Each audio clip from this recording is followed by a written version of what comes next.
Shomer Yisroel, Shema Sheris Yisroel, Al Yovad Yisroel, Omrim Shema Yisroel.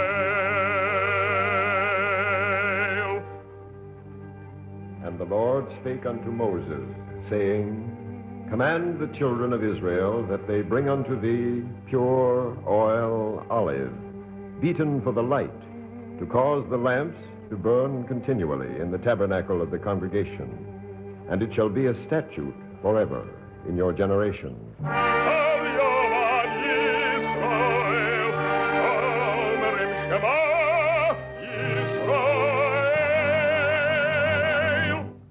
The eternal light.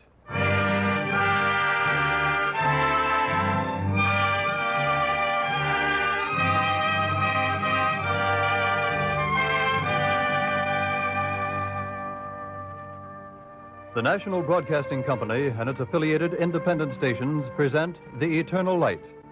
This public service program comes to you under the auspices of the Jewish Theological Seminary of America. Our story today is a radio version of the play Jeremiah by Stefan Zweig, first produced in this country by the Theater Guild. The adaptation is by Eric Barno.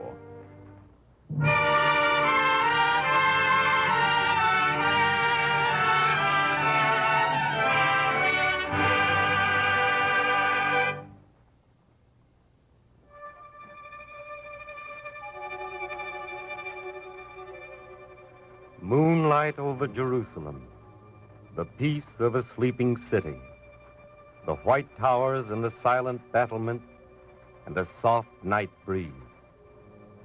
But in that city is one who sleeps without rest.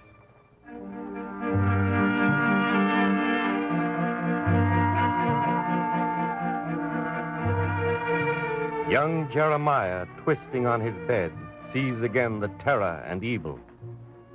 Out of the north once more come ghostly armies, and chariots and horses by thousands, and spears that darken the day, and blood-stained multitudes. As Jeremiah writhes in his sleep in agony at the sight, a hoarse cry struggles in his throat, and at last... No! No!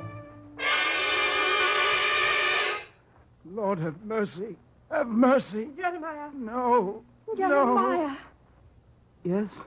Are you all right, my son? Again, the armies from the north. My son, your head is wringing wet. Always from the north. Let me wipe it with a cloth. The east gate, the towers, all destroyed. The way you cried out, I thought the temple itself was in flames. It was, burned to ashes. What does it mean? Son, see for yourself. Look, Jerusalem stands peacefully in the moonlight. Her people sleep in peace. Yes, blindly. Why must you torture yourself with these visions? A voice cries through it all, calling me to see and hear and warn our people. Oh, my son, you're growing thin and strange to your friends. They hardly know you. I hardly know you. Oh, Mother, do you think I want to be like this, always without rest? I long for peace, but the Lord is calling me for a terrible task. A fearful time is coming, such as Israel has never known. Was the land ever more peaceful than now? I know. Many cry, peace, peace, but there is no peace. Our people will live, my son. Jerusalem will fall and be a lair of jackals. That is the message I must tell our people.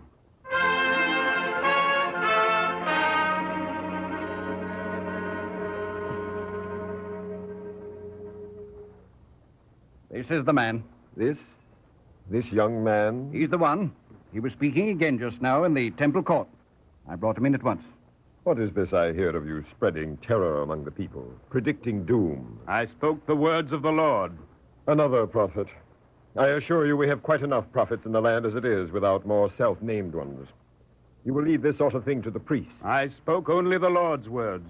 Who predict the doom of our people, sins against our people and against the Lord. I spoke only against those who lead our nation to disaster. That is blasphemy. You will not again set foot in the temple court. You will speak no more to the people. For what you have done, you will be placed in the stocks for 1 day. Take him.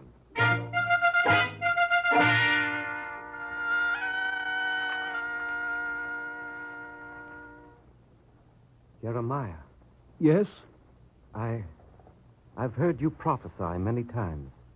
I heard you today. Did the priest silence you? Who are you?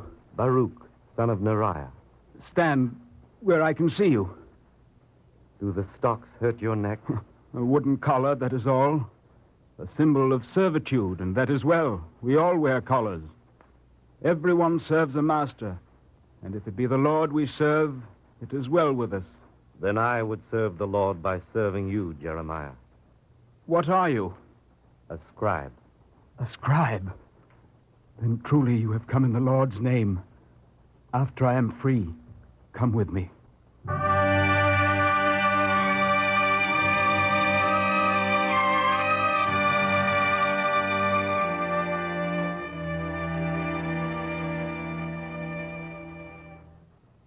Go on. I have written it. Our people have mighty neighbors, Egypt and Babylon. Go on. Does anyone in our land dream that our people can equal these in might of arms? It cannot and should not wish to. Should not wish to. In other ways shall Israel shine among the peoples. Yes? And yet there are some among the princes and in the very palace of the king who dream of overlordship for Israel. They intrigue with Babylon against Egypt and with Egypt against Babylon. They make alliances with Ammon and Tyre and Egypt against Nebuchadnezzar of Babylon. But those who intrigue against Babylon shall fall by the sword of Babylon. Repent, says the Lord, and remember his ways. It is better to be a servant of the Lord than a ruler of men. Wait. Shall we rest, Baruch? No. Are you weary? It is not I who speak. I only hearken as you do, and the words flow from my mouth. Go on, then. In a few more weeks, we shall have it all written in the book, and you shall read it to the people.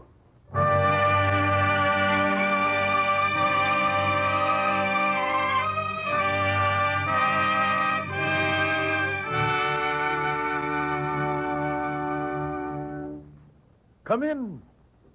Sit down. Take your ease. Have one of these cakes. They're excellent. I did not come for ease or for food. I have a matter to put before you, good prince. I thought you looked angry. Is it a problem for the king? It may well be. Many months ago, I silenced one Jeremiah, who was continually prophesying in the temple court. Never a dearth of prophets in this land. Prophesying the doom of our people. Surely such prophecies are an old custom with us. I think they do good, holding back the young from sin and strengthening the hand of the king. These prophecies were against the people and the king and the prince. Oh? And now the words of this Jeremiah have been written in book rolls, such as this roll here, and are read to the people in the east gate and the fish gate and the sheep gate. And so false prophecies are multiplied. What do you think should be done? I have brought with me here the man who was reading this to the people as they came to the festival. He is here? Yes. I shall question him. If the king were to hear the words in this book, he would be enraged. I shall see what must be done. I shall question the man at once. Good day, good prince.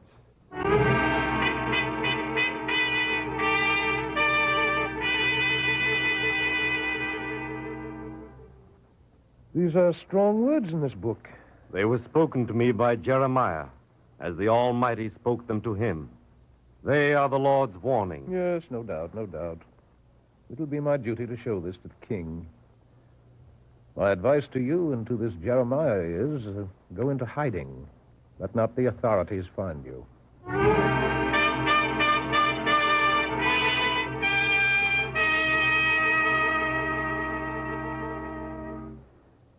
What do you suggest, Prince? Let them be. Let them be. Why? Your people thirst for a war of glory against Nebuchadnezzar, and most will not believe these warning words. But if anything should go wrong with our Egyptian alliance, for example... Why should it? It might. Then it would be well if my lord the king could hearken to this prophet of the people, this voice of God, and make peace with Nebuchadnezzar. So would much praise come to you without seeming weakness. But what are these words of his? He warns against our alliances. Let me hear some. Scribe, read. Yes, my lord. Come closer. Because you have not heard my word, saith the Lord, I will send unto Nebuchadnezzar, the king of Babylon, my servant, and will bring him against the land and against all the nations round about, and utterly destroy them, and make them an astonishment and a hissing and perpetual desolation. And the slain shall be at that day from... How can we permit such words? They will weaken the warriors when they set out against Babylon. Throw it into the fire. Those words shall burn. They can be written again. And we shall hunt down the men who write them. Is it not possible that this man is a spy of Nebuchadnezzar, paid with gold to spread these words? I don't think so. And at least word of it will reach him, and he will think we are torn with dissension. There, it is burning well. Burning to ashes. The sight lightens my heart.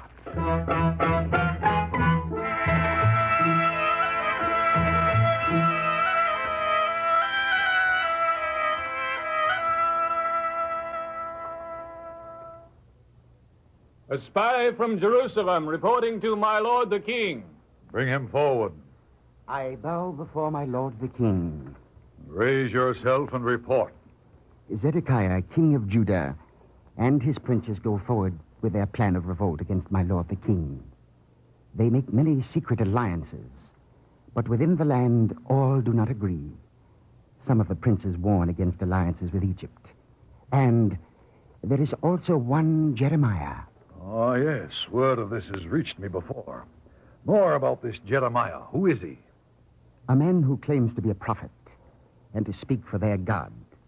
He warns that you will make Jerusalem a heap of ruins. Well spoken, Jeremiah. Does he say this freely? No, my lord. For several years now, he has been in hiding, speaking his words to others, who write them down and report them to the people. For 7 years, King Zedekiah's men have searched for him, but have not found him. And still he keeps predicting the triumph of Nebuchadnezzar. Well, a friend within the gates. This is better than I thought. This Jeremiah shall be of help to us. And when the time comes and this troublesome people is destroyed, I shall show him that Nebuchadnezzar knows how to honor a true prophet.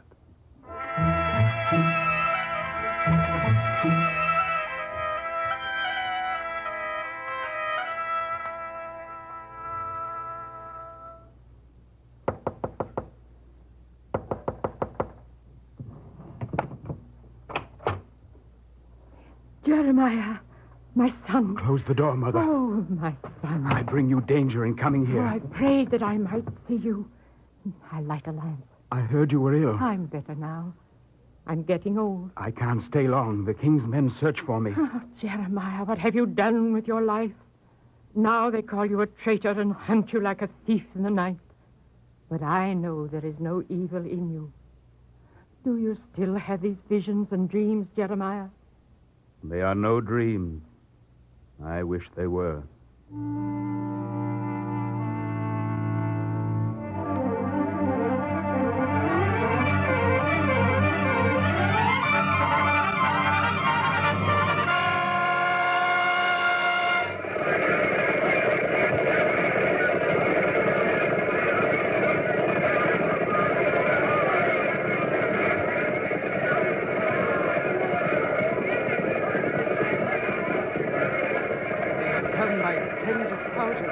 Ring the city on all sides. Still we must hold.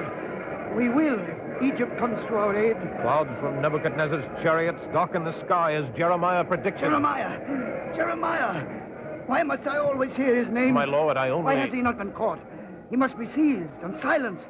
His words will throw a shadow over the city. See that he is found at once. And let me hear his name no more.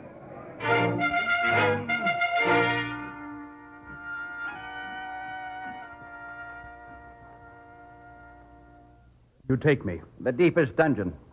Now put these coats round him. Round his body? Yes. Then into the pit with the ooze and slime at the bottom. There you'll stay, Jeremiah. Bread will be thrown to you each day. Ready? Yes. Lower him then. Let the rope out.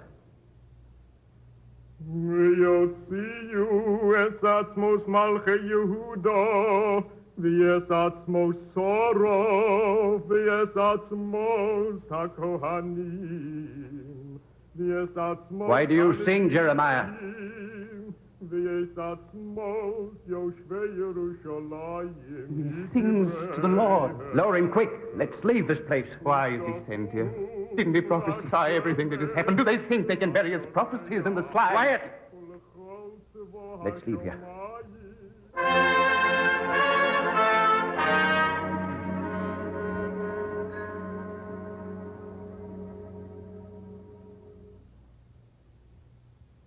Now, draw the curtains. Yes, my lord. Stand guard at the door. And put another guard at the inner court. Yes, my lord. Now, let me sleep. Let me sleep. Sleep well, my lord. Let me sleep. My lord! What is that? A message from the princes. They ask for conference with you at once. Now? At this hour? An envoy has come from Nebuchadnezzar. He has just been brought in. They wish to hear him with you at once. Yes. Yes. Bring them in.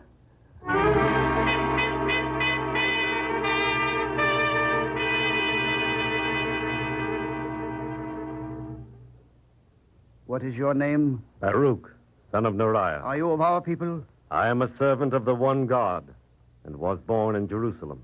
I have seen you before. You were the scribe of Jeremiah. Yes, my lord. Then were you both in the service of Nebuchadnezzar? No, my lord, and are not now. Then why are you here with his signet ring as envoy? Many months ago, soon after Nebuchadnezzar had crushed Egypt and was pressing again the siege of our city, I escaped from here. Jeremiah was already long in the dungeon, and I, too, was hunted. Remembering how he had counseled peace with Babylon, I hoped to mediate and went to Nebuchadnezzar's camp. At first, I was suspected as a spy and for 10 months imprisoned. But at last, my story was heard by the king, and now I bring his terms. Are they terms of honor? I shall tell them. He says, if you open the gates and humble yourselves, every man shall live and dwell in safety under his vine and his fig tree. I need only a sign of submission. The terms seem light. What sign? He says, when I enter the city, King Zedekiah shall walk to meet me from the gate of the temple to the wall, carrying his crown in his hand and wearing a wooden yoke on his neck. Then Nebuchadnezzar will meet my lord the king, lift the yoke from his neck, and replace the crown. From the gate of the temple to the wall. It's barely 100 paces, my lord. No more than 70, I think. You reckon up the paces with my neck yoked like an ox? There is one more matter. What is it? He wishes to enter the tabernacle. He will take nothing, but he wishes to gaze upon the Holy of Holies. Then there can be no possible peace with Nebuchadnezzar. Princes, our meeting is over. Hold this man for further questioning. I bid you good night. Good night, my lord. Now, let me rest. God, are you there? Yes, O king. What is that noise? I hear no noise, my lord. I hear voices. I hear nothing here. Are the princes whispering in another room? They have left, my lord. That's strange. What, my lord? When I raise myself from my bed, I hear no sound. But when I lie down, I hear it. Far away. A voice. Chanting. What is below? The banquet room. And below that? The dungeons. Dungeons. Jeremiah. Lead me to them.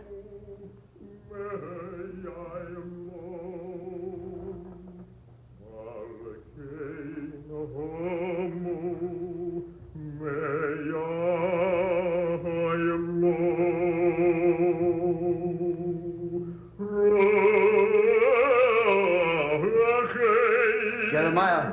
Jeremiah! Silence! King Zedekiah? Why are you singing at this hour? I am a watchman for my people. A watchman? In your dungeon?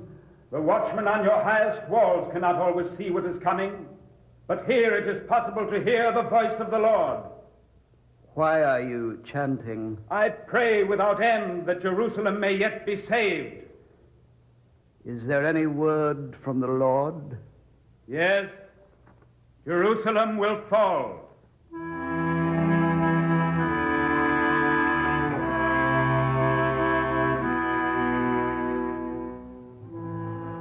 Princes, I call you to a final council. Already part of the city is in enemy hands. With a few of our best warriors, let us make a break tonight from the gate between the two walls. In time, perhaps, we can fight on from another city.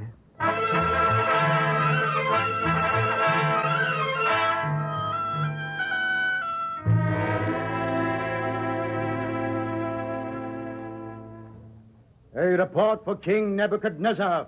Speak. King Zedekiah has been seized, and all the nobles slain. The city is in our hands. What of Jeremiah? Have you found him? We have, O king. He is here. Bring him forward at once. Bring Jeremiah forward. All honor and glory to you, Jeremiah, revealer of things that are not yet. Your fame has reached my ears, and you shall be honored. Finest raiment shall be brought to you.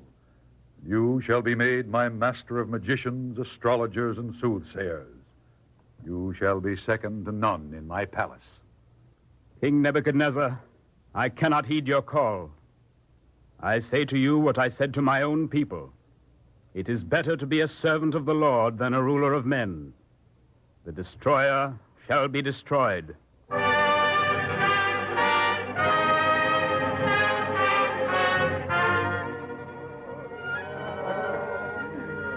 Tell me, friend, have you seen my mother? No, there are so many thousands of us without home. Jeremiah, you brought this upon us. He did not bring it on us. He only foresaw and warned. Jeremiah! Jeremiah! Mother! Oh, my son. Oh, at last I've found you among all this desolation. All without hope. Not without hope, Mother. What is there for us? We wait to learn our fate. Thousands are being carried to Babylon. None are without hope. For many years I have prophesied fearful things. Now, at last, good tidings can be foretold. How is it possible? The dream of empire is over. We start anew. Look, Mother, there. An almond tree bursting its bud. All winter it has stood like a thing blasted. You often told me our people would live, Mother, and you were right. Israel will live and shine among the peoples of the world.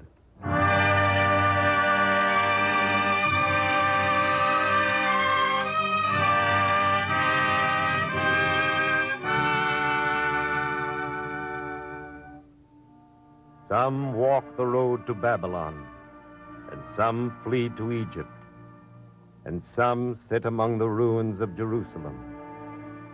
And among them goes the word of Jeremiah, a prophet not of doom, but of hope. Thus saith the Lord, the days come when I will make a new covenant with the house of Israel and with the house of Judah, not according to the covenant which I made with their fathers. For this is the covenant I will make. I will put my law in their inward parts, and in their heart will I write it, and their soul shall be a watered garden.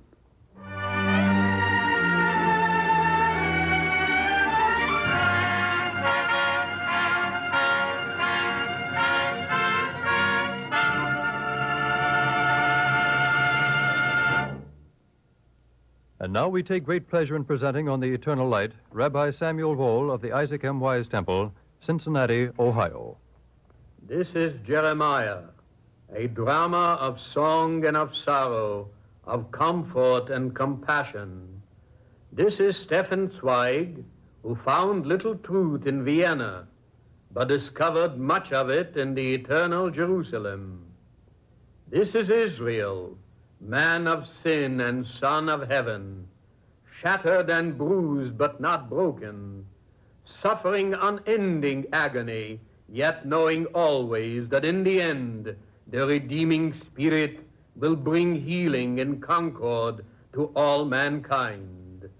The inexorable working of the moral law was the great fact of Jeremiah's life, and he stood alone to fight to the death for his faith. God was his strength and fortress and refuge in the day of affliction. God said, I have loved thee with an everlasting love. With loving kindness I have drawn thee. This is at the heart of Jeremiah's message. It is good to hear these words of affection and comfort for the human family in the midst of so much pain and tragedy. Our generation has met a monstrous evil and is winning now a battle against that and all that was bestial and savage. The destroyers are being destroyed. Like Jeremiah, we know that servitude to men and to the state is an abysmal wickedness. But serving God is an enrichment of soul and hastens the day when justice and peace shall be established among men. Never has there been so poignant a demonstration of the justice of God. That they who first raised the sword against Israel were themselves cut down by the sword. And when mighty nations stood by for a time and did not halt the murderer, they paid a terrible price in blood and tears for that sin of omission, and we have seen that with our own eyes. Today Israel will gather his remnants. None are without hope, said Jeremiah. There is an almond tree bursting its bud. There is Eretz Yisroel. The pioneers are singing the new song of Zion. Israel will blossom again. He will join hands with his brethren in Jerusalem and London and Moscow and New York and everywhere to keep the covenant made by our fathers and with us. Let us then inscribe these sacred words of Jeremiah upon the tablets of our hearts. They shall all know me, from the least of them unto the greatest of them, saith the Lord. Thank you, Rabbi Samuel Wald.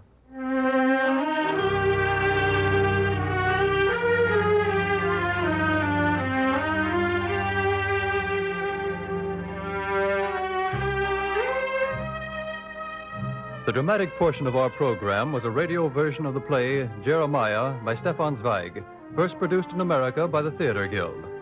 The radio adaptation is by Eric Barno.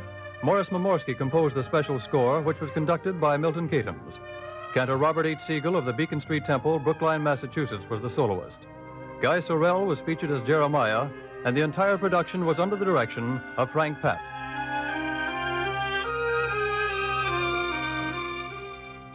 This program was presented under the auspices of the Jewish Theological Seminary of America and came to you as a public service of the National Broadcasting Company and its affiliated independent stations. Next week, we are proud to bring you the first of 3 programs based on the Joseph books of Thomas Mann, the first radio presentation of this famous work. This is the National Broadcasting Company.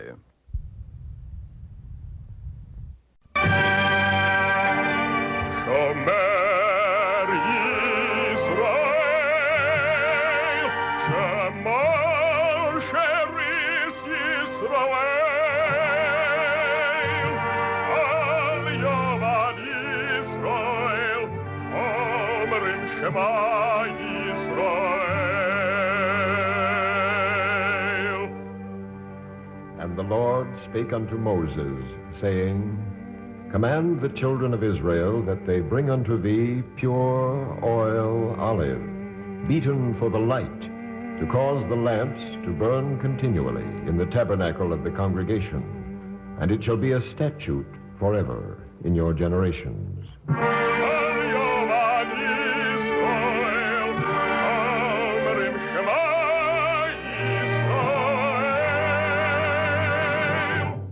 The eternal light.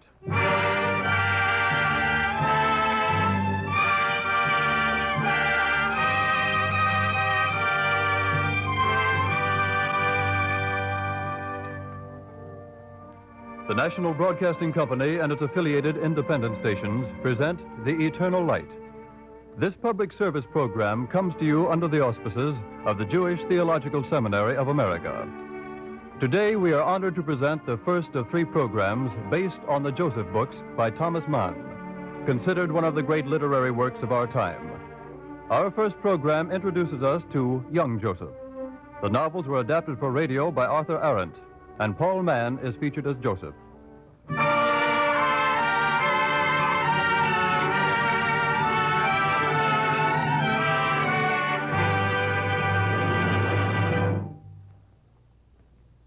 God created man last, partly for the humbling of man, that he must needs say to himself, the blowfly was born before me, but partly that he might sit down straightway to the meal, as the guest for whom all things had been made ready.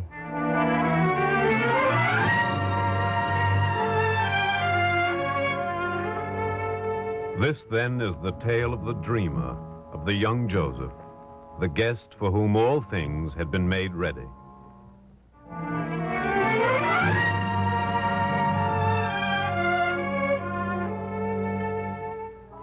The story goes on to tell how Joseph, being 17 years old, lived with his father and brothers in the shadow of the walls of Hebron. What is a man, it says, but a pattern of shapes and dimensions in the minds of others? And the shape and dimension of Joseph was firm in the mind of Eliezer, the scribe. Hail to thee, son of the lovely one. Thy progress is brilliant. Soon thou wilt be mazkir of a prince and the admonisher of some great king. Remember me when thou comest into thy kingdom. And Joseph, the youngest but one of 12, would swagger out into the milking field to help... No, I must be honest. To advise his brothers on how best to do the thing they had been doing all their lives. And the shape of Joseph, the dreamer, was firm in the minds of his brothers. Look, here he comes, the inky-fingered fool. Perhaps now he will graciously consent to touch a goat, pointing out its favors and blemishes. Oh, lay it only in our hands that someday when our father is not there to protect him.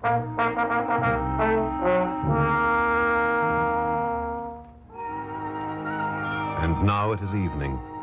The stars hang full in the black sky, and the lamps in the tent are lighted. Jacob, the father, sits with his son Joseph, playing at a game on the bronze surface of a taburet. There, and there, and there. Now what? Now have I nothing left.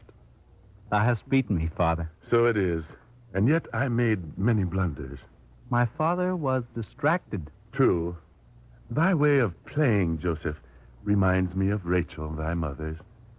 Even her way of biting her little finger, as she considered, and certain little stratagems she loved. Thou hast them all, and I am moved by them as I play. Wert thou distracted, Father, by something else? A promise, perhaps? Promise? What promise? A promise of thine that itcheth in mine ear by day and night. A promise which hath robbed me of peace, so that curiosity plagueth me wherever I go. Thy words add up, but their meaning... Didst thou not say only yesterday, Joseph, I purpose to give thee something to make thy heart rejoice? I said that? It was nothing. Nothing at all. Perhaps. But methinks I saw, as my father spoke, there was a thing in his mind's eye. Not just anything at all, but some particular and splendid thing. For me. Very well. I will tell thee. There was a thing. Was? Is. Hearken, my son. Hast thou ever heard of Rachel's ketonet pasim? A coat of my mother's? Something she wore? Listen now, and I will say it. When I had served 7 years for Rachel, and the time approached that I should receive her in the Lord, Laban, her father, spoke to me. Jacob, I will give thee a cloth wherein the bride may veil herself and be consecrated. A fine thing, belonging once to a king's daughter, embroidered with emblems and portents.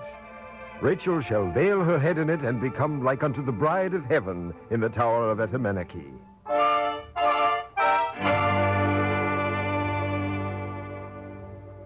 Those were his words, my son.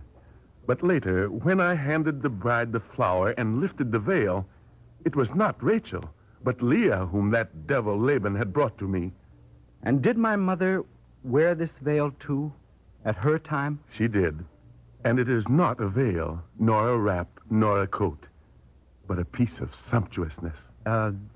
Is it here, in this tent? Not far off.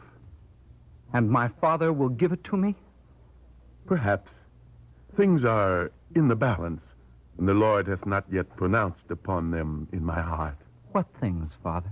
Art thou the firstborn? No. First came Reuben.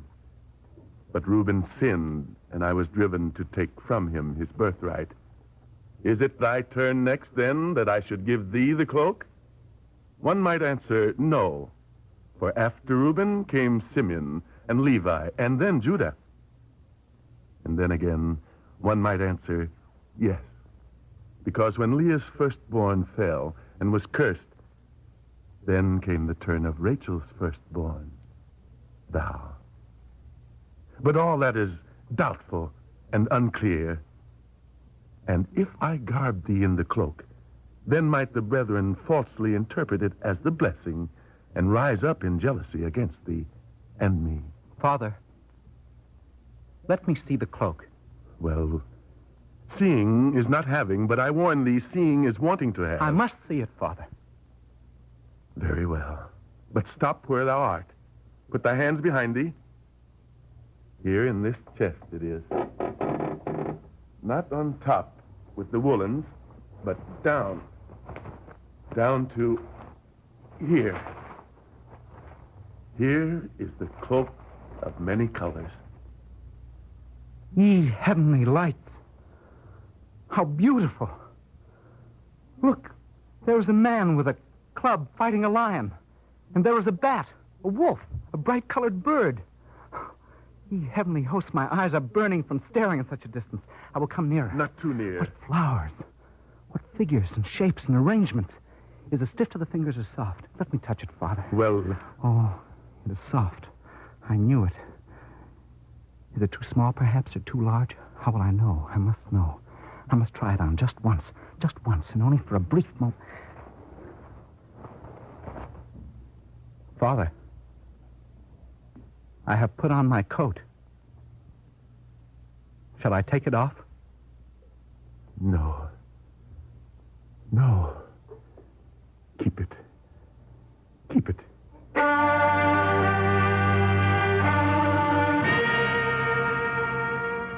And Joseph wore the coat, and when he went to sleep, he took it off and covered himself with it.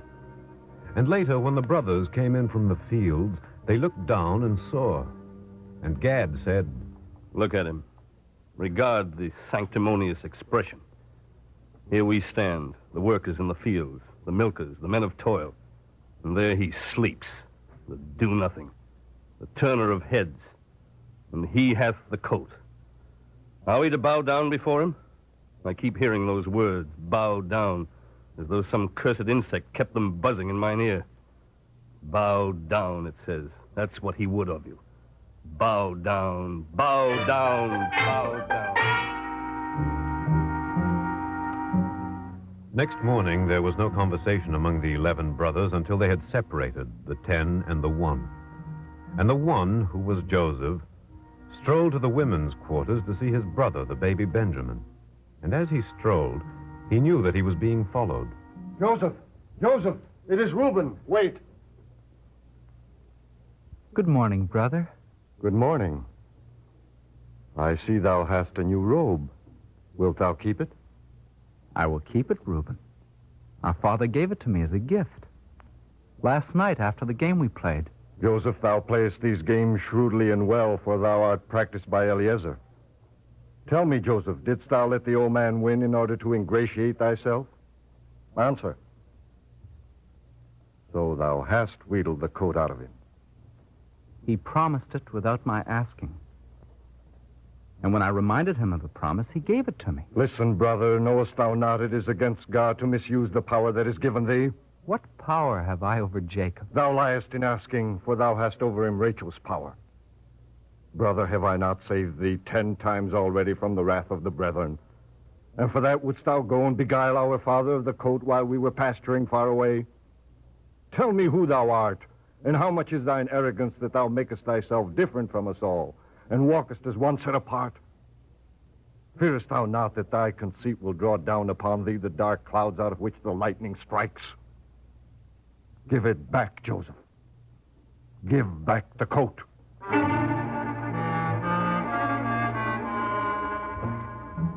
And at the evening meal, the brothers sat with faces like graven images, and Jacob was full of fears. But Joseph wore the coat.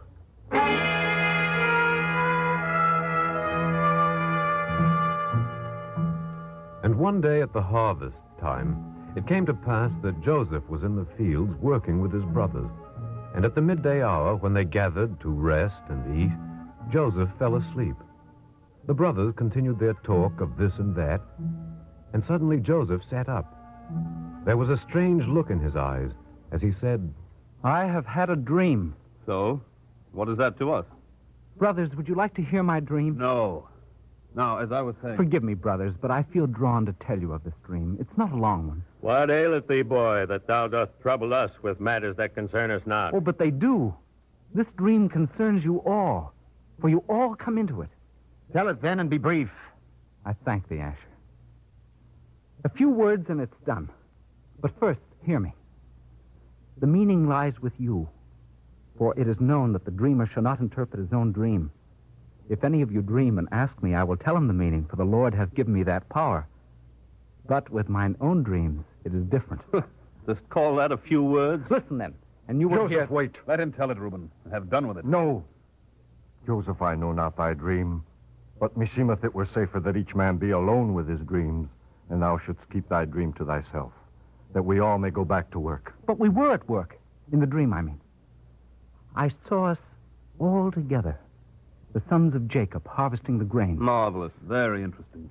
Proceed, brother. We labored together without speech and bound the sheaves after cutting the stalks. Now, that is a great dream before the Lord. Knowest thou not, idiot, we should have bound first and cut afterwards? Ah, wait, for now comes the marvel. Each of us was binding a sheaf, and we were 12. For Benjamin, too, was with us and bound his little sheaf with you in a circle. What dost thou mean with you in a circle? Wert thou not in it too? No, Judah, I was not. Ye were in the circle, the 11, but I stood in the center and bound my sheaf. I advise thee not to continue, Joseph. No, Reuben, let him. I would hear the ending. So say we all. Well, then, when we had bound our sheaves, each one his own, we left them and went away. But we had gone only 20 paces when Reuben, yes, Reuben, it was thou, turned to look back. Then we all turned, and behold, my upright. Is that all? Yes. After that, I awaked.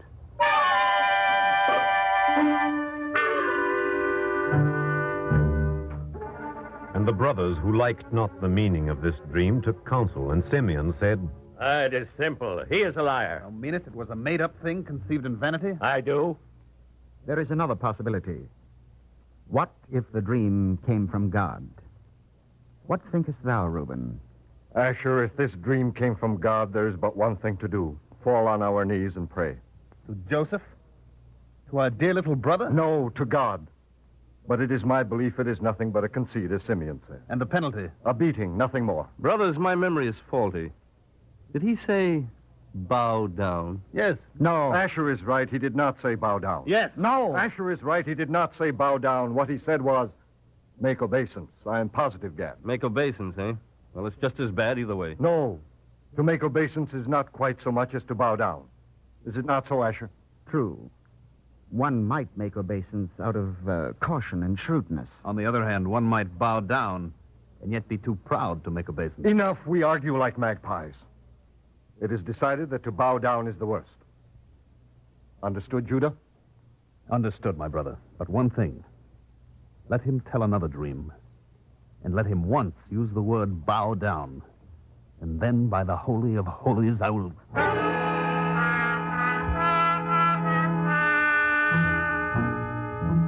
So it was with the brothers. And Joseph? Joseph went on dreaming.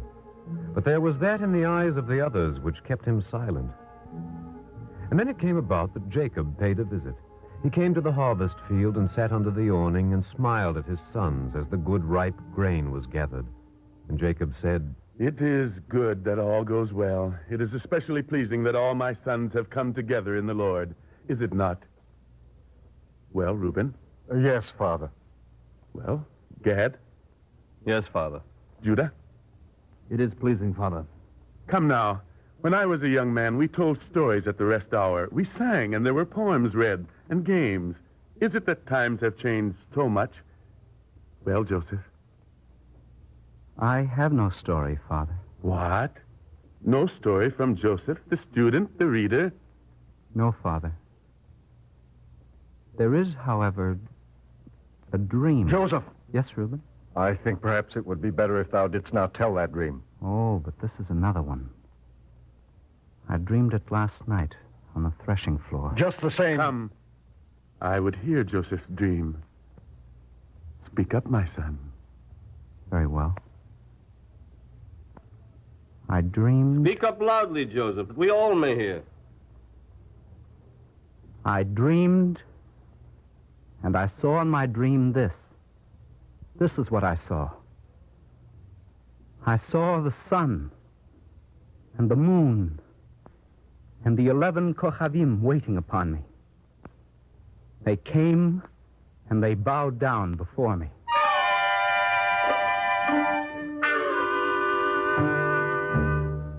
The sun and the moon, Jacob and Rachel, and the 11 brothers. What a thing to dream. And Jacob was angry, and he spoke to Joseph, chiding him, bidding him hold his tongue. As for the brothers, hardly was Jacob gone than they flung themselves as one man into the open. They shrieked and tore the air with curses. And then they sat themselves down in council. That night they came before Jacob, and Reuben, the firstborn, spoke. Father, we are going away. All 10. And Jacob bowed his head.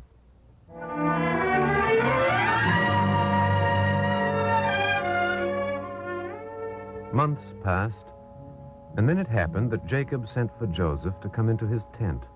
And Jacob said, Joseph, my son, thou knowest thy brothers are grazing the sheep in the vale of Shechem? Yes, Father. I know not how things are going there. How went the summer lambing? Are thy brothers in health? It has given me much to think, and so I am resolved to send thee to greet them from me. I am here, Father. Thou wilt inquire of them concerning all that of which I am ignorant, and return to me, with God's help, in 10 or 9 days. That will I do. I will make a journey across the land. I will visit the brothers and look after things in the vale of Shechem. Thou dost not go to look after things. Thy brethren are men enough, and need not a child. Perhaps they will return with thee? This I guarantee. And I say further, I come not back without them. Thus it was that Joseph arrived in the vale of Shechem. And when the brothers saw him in his coat of many colors, they stared. Hardly had he time to open his mouth when there arose and swelled a thunderous roar as from tortured gullets, an exultant yell of rage and hate and sudden release. And they all 10 sprang up as one man and flung themselves upon him. They beat him, coat and all. And when they had beaten him enough, they bound him and flung him into a pit. And then, breathing again, they sat down. Well, it is done. What now? We must kill him. No. Reuben, art thou with us or against us? He need not be killed. He must. To stop now is to leave it at the halfway. And what is wrong with that? He is punished enough. No, brother. The halfway makes us guilty, and Jacob's wrath is a terrible thing. Dost thou remember Bilhah, Reuben? I remember. Brothers, my name is Dan, but I am also called the Serpent, and not without reason. This will we do. We will leave him in the pit as good as dead, and then... Brother! We must be quiet. He lies close at hand and heareth every word. All the more reason for his death. Reuben, where art thou? Save me! Thou wert saying, Dan? Brothers, it is not for nothing that I am called the Serpent. Dispense with the preliminaries. Hast thou a plan? I have. We shall take an animal of the flock and cut its throat. And in this blood we will dip the coat of many colors. Bring we it before Jacob and say unto him, This have we found of the ground. Is it not thy son's garment? Brothers, save me! Quietly, he can hear. The dead cannot speak. Let him hear. Brothers, do not that with the blood in the coat. I beg not for myself. Do with me as you will. But spare our father. Do not bring him the bloody coat. It would kill him. Reuben, canst thou hear? Kill not our father. Reuben. Brothers, I am Reuben, the firstborn. And I say unto you, we will do what we will do. But this I know. We must move away from this accursed spot. Away where the sound of his voice will not reach me.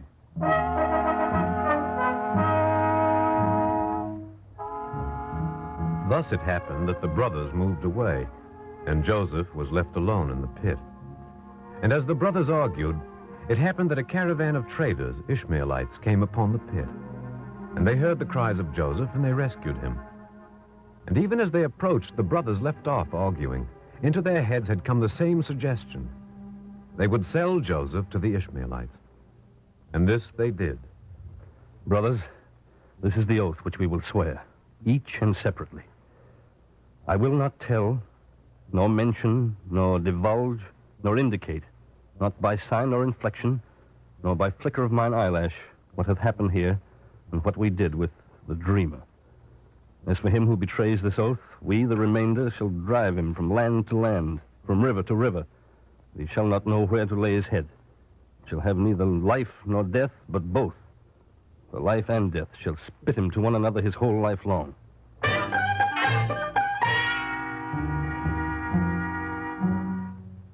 And the brothers swore it.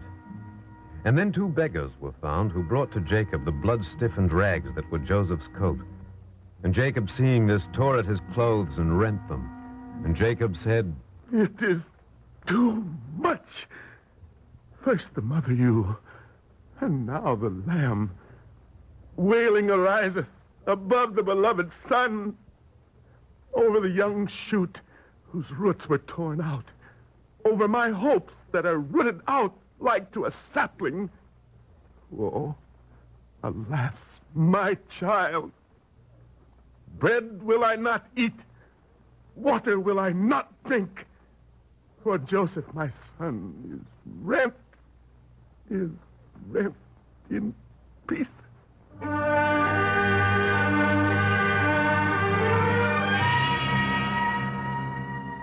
Thus Jacob wept for the dead.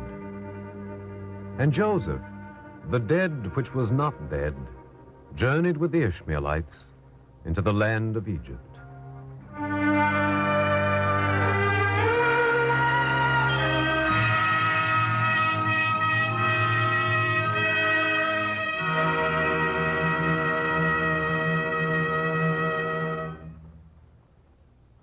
We take pleasure in presenting now on the Eternal Light Dr. Ludwig Lewison, novelist and critic, and editor of the New Palestine. Dr. Lewison. The tragic catastrophe which has come upon mankind, and which we pray is now drawing to a close, was foreshadowed on that September 14th, 1930, on which the Nationalist Socialists won their first triumph at the polls. Thomas Mann had been invited to read from a new novel he was writing in Berlin. Instead, he delivered an address of warning to his fellow Germans and called it an appeal to reason. The new novel was Joseph and his brothers. Was it what is now known as escapism that urged him on to its composition?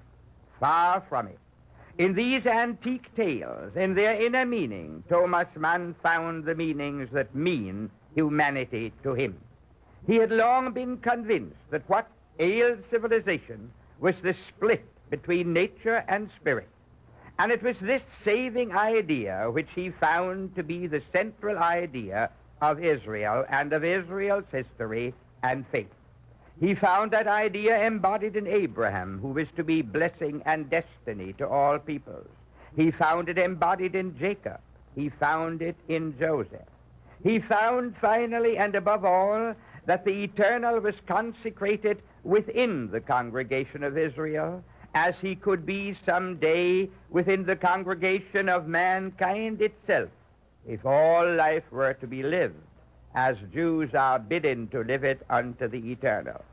This is, of course, a poor and thin description of the ideas which impelled Thomas Mann to retell the story of Joseph and his brothers. Yet, though he is first of all a great artist and a great weaver of tales, it is the sober truth that his choice of this subject and his long devotion to it arose from his finding in these immemorial stories the way of human redemption as he himself conceived it.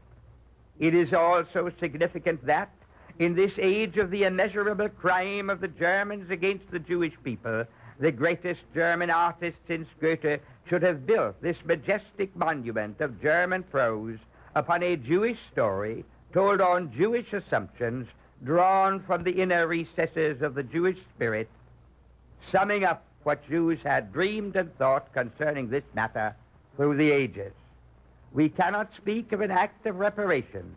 Art is not in that sense self-conscious, but we can speak of a great symbolic gesture by which the stricken moral balance of the world is a little righted. Thank you, Dr. Lewison.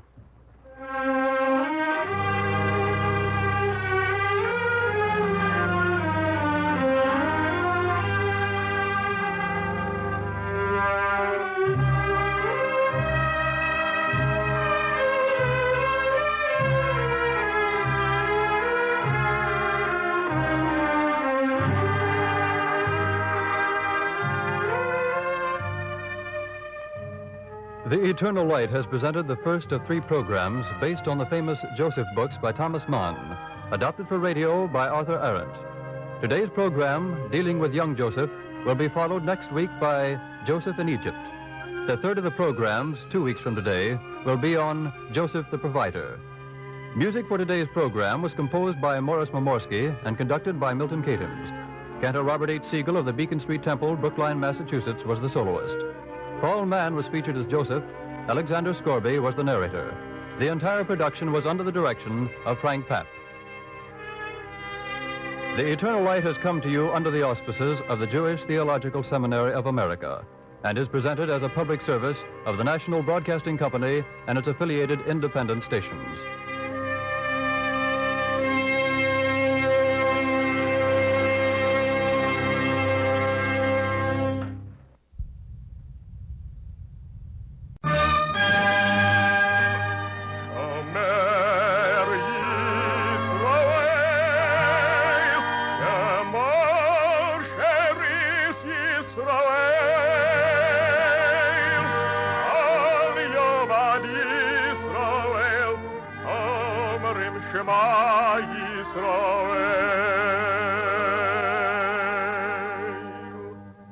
And the Lord spake unto Moses, saying, Command the children of Israel that they bring unto thee pure oil olive, beaten for the light, to cause the lamps to burn continually in the tabernacle of the congregation, and it shall be a statute forever in your generations.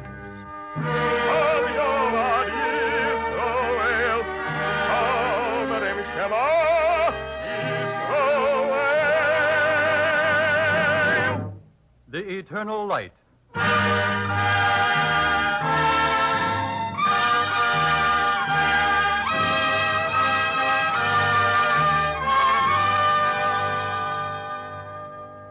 The National Broadcasting Company and its affiliated independent stations present a special program for the Day of Prayer as proclaimed by the President of the United States in thanksgiving for final victory. The Eternal Light is a program brought to you under the auspices of the Jewish Theological Seminary of America. Today we interrupt our Joseph Book series by Thomas Mann in order to bring you this special program. You will hear talks by Rabbi Arthur Lelyveld and Chaplain Isaac Klein. Traditional liturgical music to be sung by Cantor Robert H. Siegel and the choir will consist of Birchas Kohanim, the threefold blessings of the priest, Sim Sholom, grant us peace, and Adon Olam, Lord of the universe.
we continue our special Day of Prayer program with a talk by Rabbi Arthur Lelyveld, Executive Director of the Committee on Unity for Palestine of the Zionist Organization of America.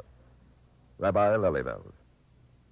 The words we speak on this day of prayer and thankfulness must be measured and meaningful.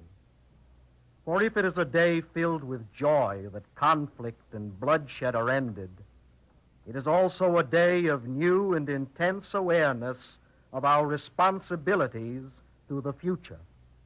If it is a day filled with gratitude and a soul-easing sense of relief, it is also a day of deep sorrow for those who are forever lost to us. It is a day of prayerful hope that out of all the evil we have witnessed, there shall issue the prospect of enduring good. These emotions to which we strive to give expression are deep and complex. But out of them, and above all the uncertain sounds of this moment in history, there can be clearly heard a major chord of universal determination. This must not happen again. The war whose ending we observe today must be the last war. That determination is founded in the memory of agonies that have been suffered. But in the closing days of the war, it has been reinforced by a grim foreboding that another major conflict will bring the violent end of civilization, perhaps the destruction of man himself. We see now, more clearly than ever before, that man's fate depends on the outcome of a terrible contest between the development of his technological skills and the improvement of his social understanding.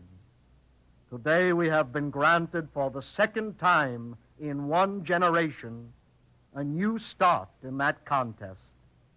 We have come perilously close to final defeat. How are we to win through to ultimate triumph?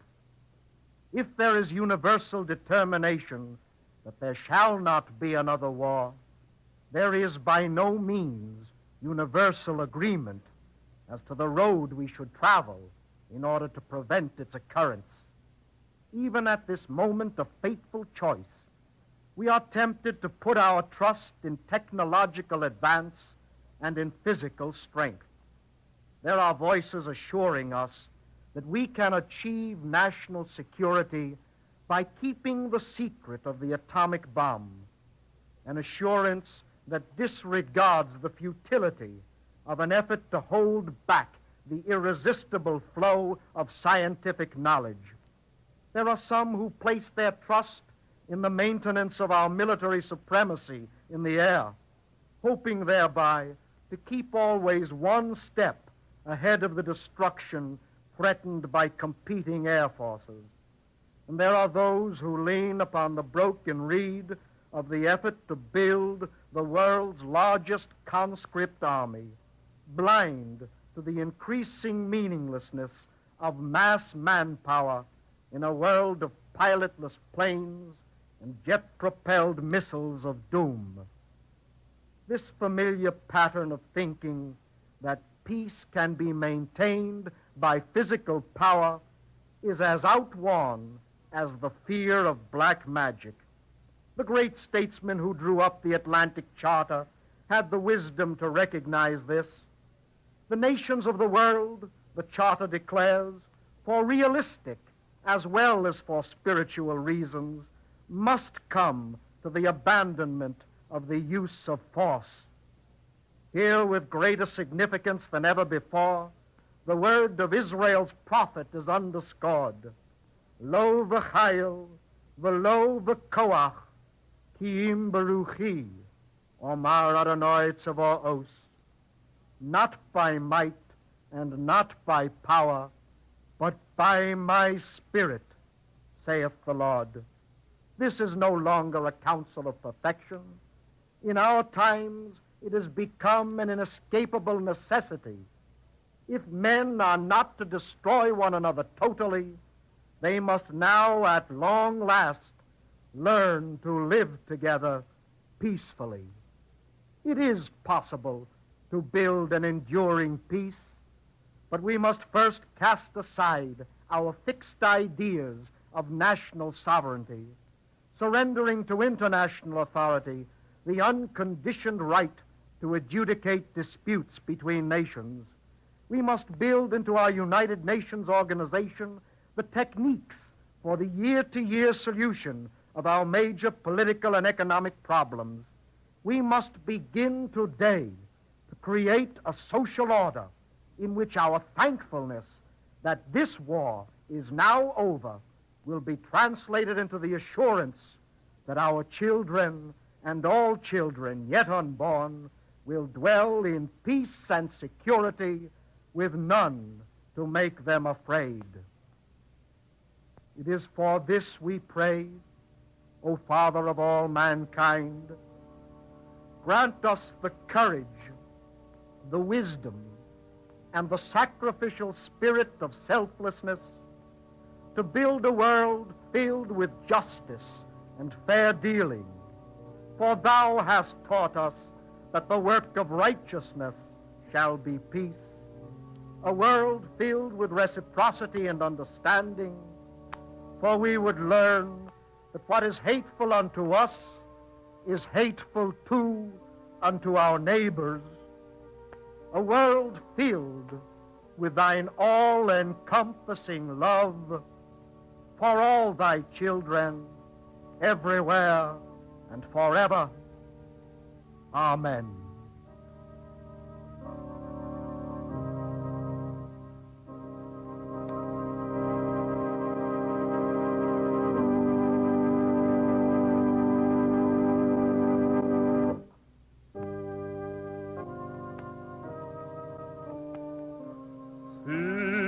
Shalom etavo v'rocha ein v'chesed v'rachamim aleinu v'yal kol Yisroel amen.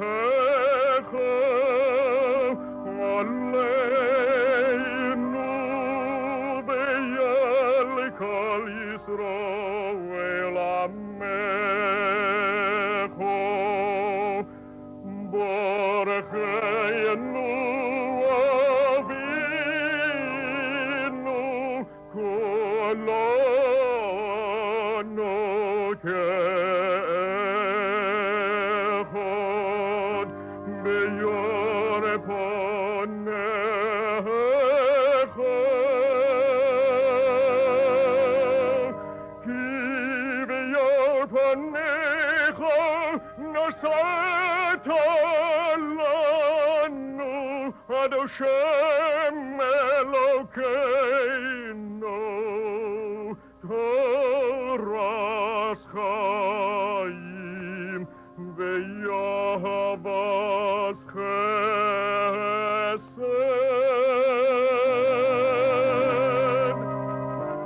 U'Tzedakah U'Veracha Verachamim V'Chaim V'Shor.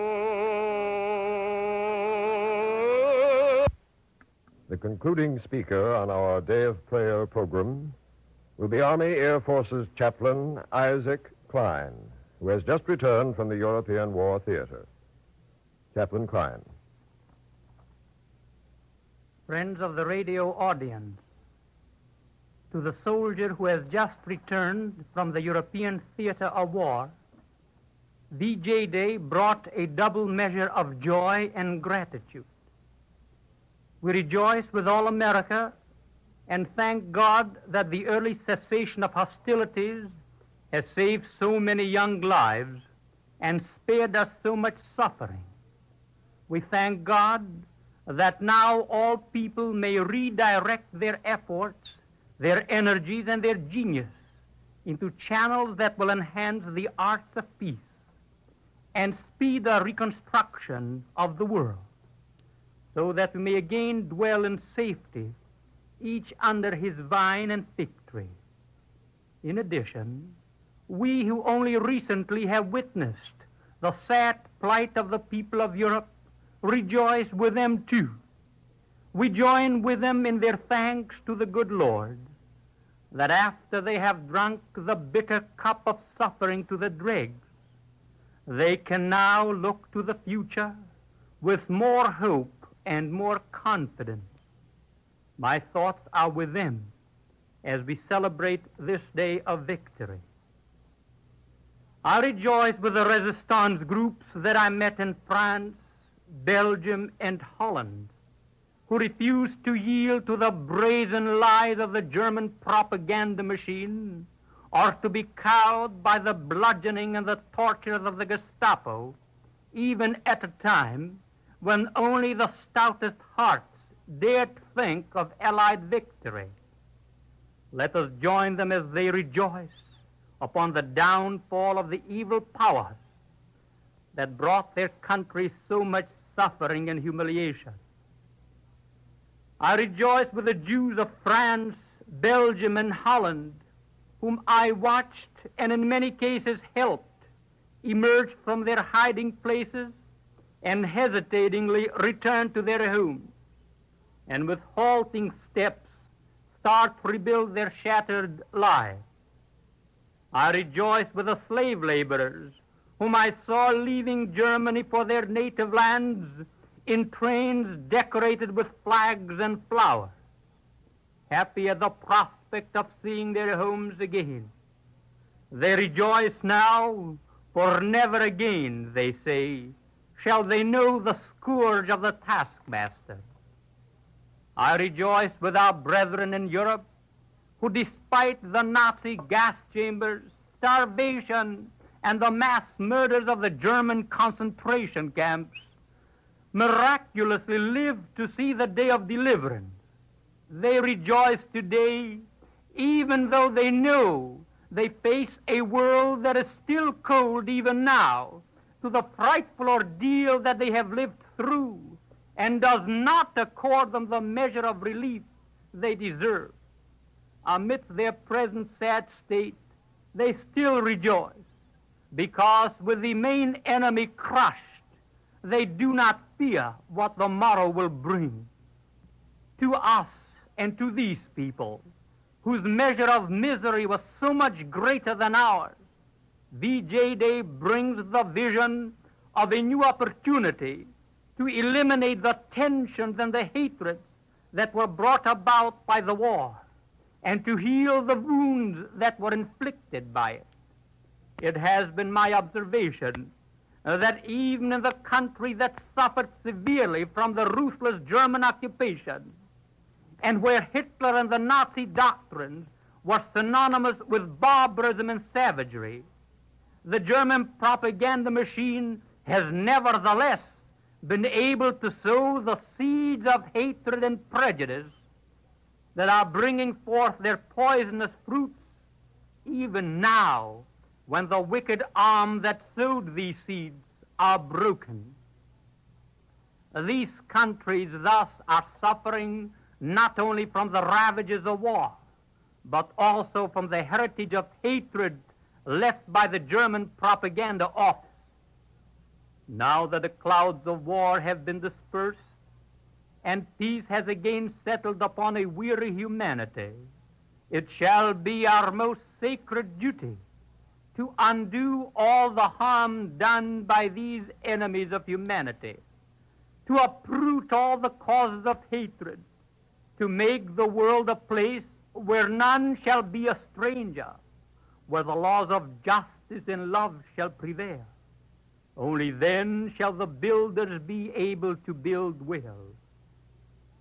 We pray to God to endow those who stand at the helm now with the wisdom and the vision to plan the peace wisely, and the will to implement these plans with skill and courage.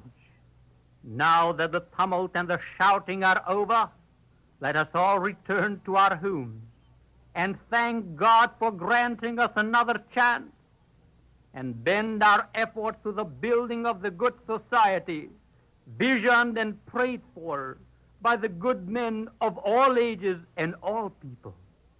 Yehi Ratzon, Shetishre Shechina B'maaseh Yodenu, and may the Lord bless our efforts with fruitfulness.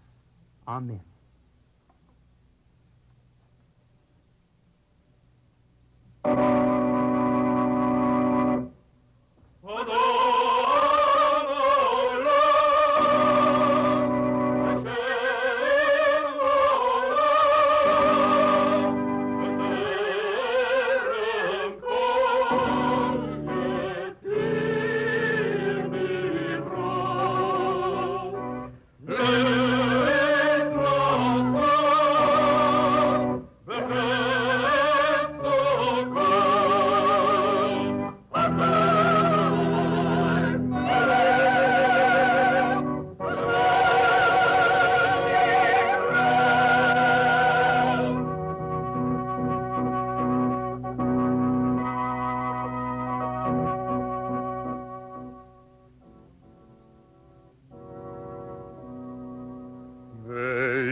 The Eternal Light has brought to you today a special program for the Day of Prayer as proclaimed by the President of the United States in thanksgiving for final victory. You have heard talks by Rabbi Arthur Lelyveld and Chaplain Isaac Klein. The liturgical music was arranged and sung by Cantor Robert H. Siegel of the Beacon Street Temple, Brookline, Massachusetts, and the choir. Our program today interrupted the Joseph book series by Thomas Mann. Listen next week to Joseph in Egypt, the second of a group of 3 programs. This program is presented under the auspices of the Jewish Theological Seminary of America and came to you as a public service of the National Broadcasting Company and its affiliated independent stations.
The Eternal Light has come to you from our Radio City studios in New York.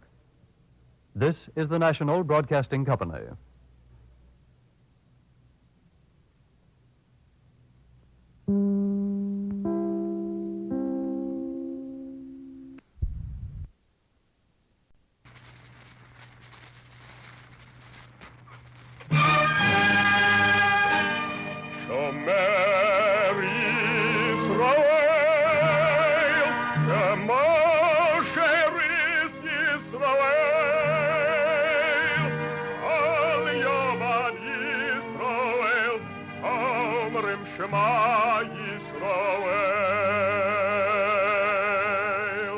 And the Lord spake unto Moses, saying, Command the children of Israel that they bring unto thee pure oil olive, beaten for the light, to cause the lamps to burn continually in the tabernacle of the congregation. And it shall be a statute forever in your generations.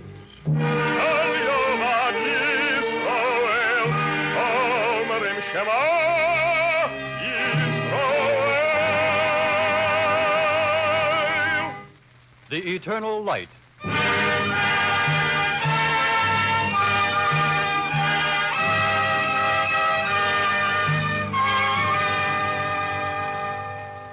The National Broadcasting Company and its affiliated independent stations present The Eternal Light. This public service program comes to you under the auspices of the Jewish Theological Seminary of America. We bring you today the second of a group of 3 programs based on the celebrated Joseph books of Thomas Mann.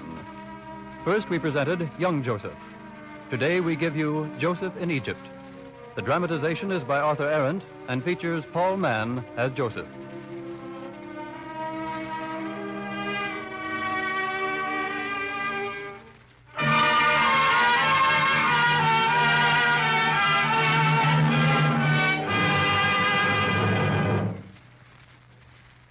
And it came to pass that Potiphar said unto Joseph, Tell me, how art thou here? How did thy present grow out of thy past? And Joseph said, Grief was my bread, for my brothers thrust me into the pit, and darkness became my dwelling. 3 days I rotted there like unto a sheep that befouls itself with its own filth. Only in one respect was I different. I had thoughts. And when the Ishmaelites came, the past was dead, and the being they raised forth from the pit was a man. And the story goes on to say that Potiphar, the friend of Pharaoh, looked with favor upon the slave Joseph, whom he had bought from those same Ishmaelites. And Joseph was brought in from the orchard unto the presence of Montcor, the steward. And Montcor said, Well, what are you staring at? The walls, the ornaments, the marble pillars? Have you never been in the great hall of a palace before? No, my lord steward, that have I not. And there are many miracles to behold. The master commands that you are to emerge from the gardener's quarters and into the house for service. Look at you, full of bark and dirt from the garden. Go cleanse yourself. I go, my lord. Your wish is my command. Is it? Then command yourself to stand still. There is more. You will serve a table, and after the meal you will read aloud to the master before he sleeps in the northern hall where it is cool.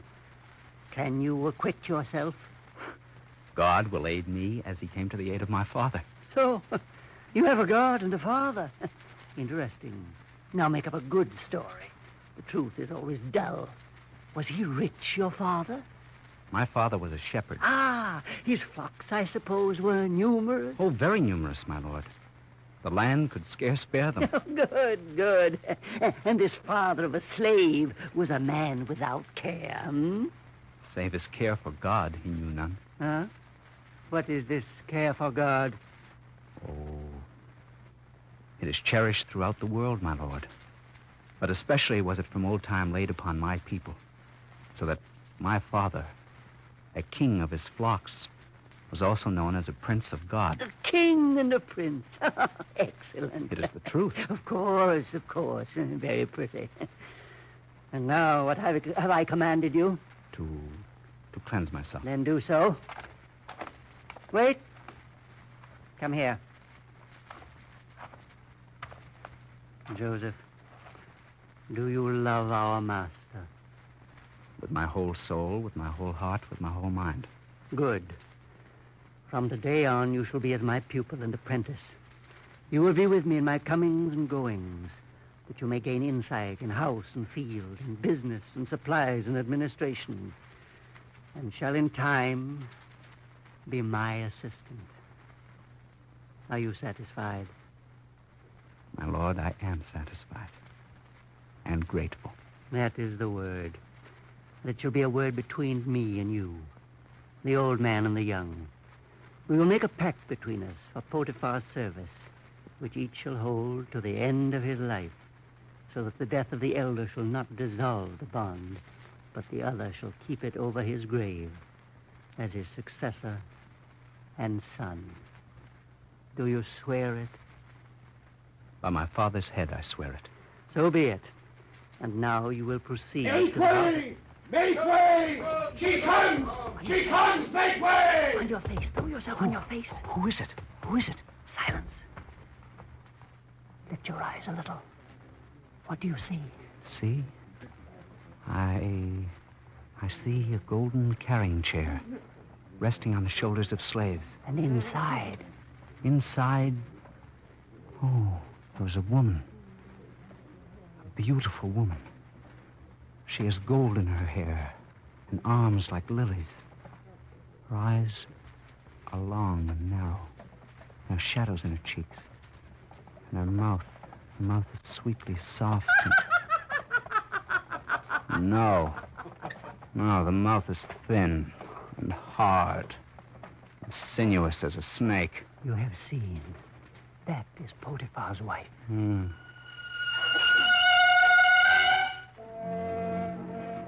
And thus it happened that Joseph arrived at a moment in his life, a moment big with fate.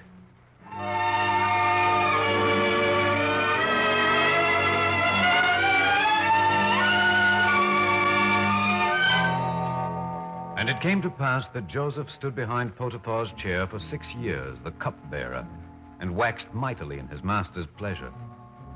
And the mistress? What of Potiphar's wife? True, she sat at the same table, but did she see him? She did not. To her, Joseph was empty air, a vacant shape, a nothingness. For 1 more year, the 7th, there lay over that house a calm, a suspension, a waiting. And then Potiphar's wife dreamed a dream. I dreamed I sat at table with Potiphar, my husband. A pomegranate was on my plate. I picked up a little bronze knife to cut it. The knife slipped and went into my hand. It bled. The blood was ruby red like the juice of the pomegranate. And when I saw it, I was filled with shame. It dripped on my robe. Yes, I was wearing white. And I sought to hide it that my husband might not see. And at the same time, I was angry that he did not see, that he went on eating. It was very curious. Now the blood came forth faster. And I remember thinking it was such a pity, such a pity. And then something drew my gaze up over my husband's shoulder. And there was this cupbearer, this slave from the desert, this...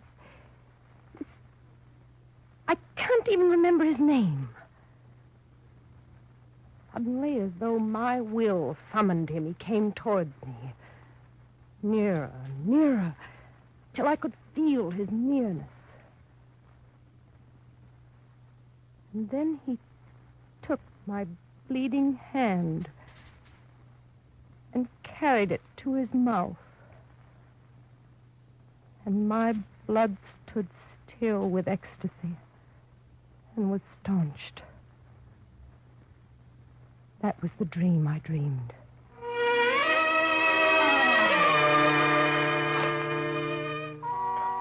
And after that, Joseph, the slave from the desert, was no longer a nothingness, a vacant shape.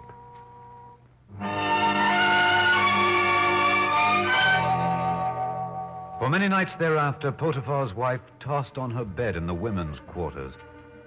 And in the daytime, she sent away her handmaidens and sat beside the window, staring. And then, being a careful woman, she came to a decision. She would go to Potiphar and ask a favor. And this she did. My husband, it has come to my ears that Montcor, the steward, is dying. Is that so? It is so. It is also said that after Montcor's death, a certain slave will step into his place, and all that you have shall fall into the hands of this slave. Slave? Are you thinking of Joseph, my cupbearer?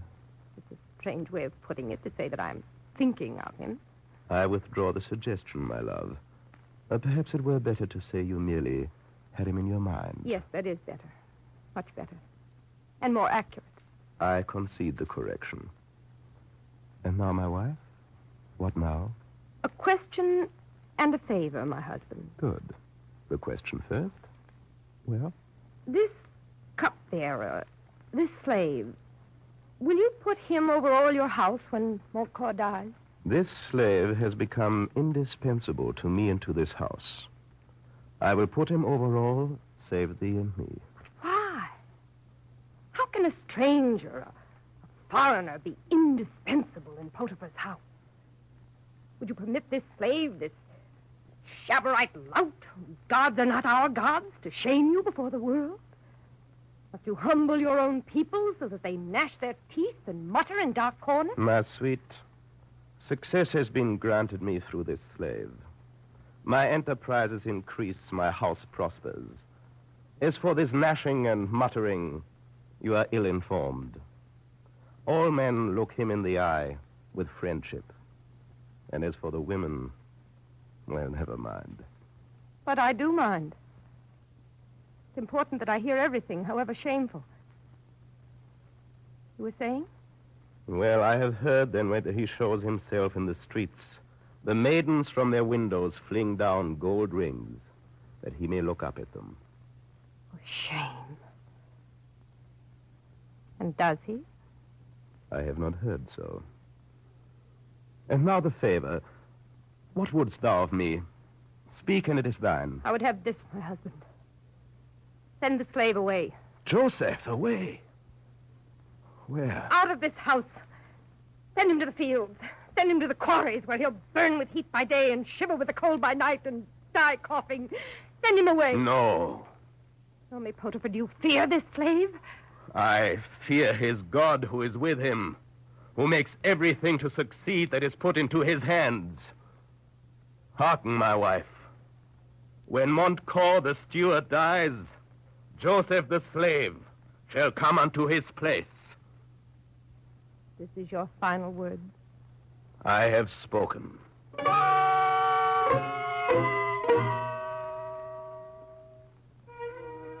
And there lived in the house of Potiphar a certain dwarf, a keeper of the wardrobe, Dudu by name.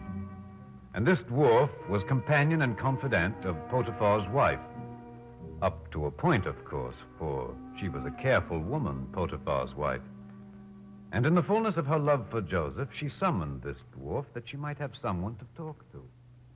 He's a foreigner and a barbarian. Cheat him. True, my mistress. By what magic has he won out over Potiphar, my husband? What enchantment does he breathe with the breath of his body that the other slaves bow down before him? Answer me. Well, it might be because Is he not then as other men? Is he so unsurpassed in figure? By no means. No means at all. For instance, is he as tall and full of body as Potiphar, my husband? No, ridiculous, even to compare them. Ridiculous. He's neither tall nor short. One might say he is of just the right height. If one were interested, of course. Have you noticed him bend his arms? That I have not. Do the muscles stand out, grossly and boastfully? No. Only with moderate and graceful power. Yes, his hands are thin and soft, like a woman's. No calluses. Truly.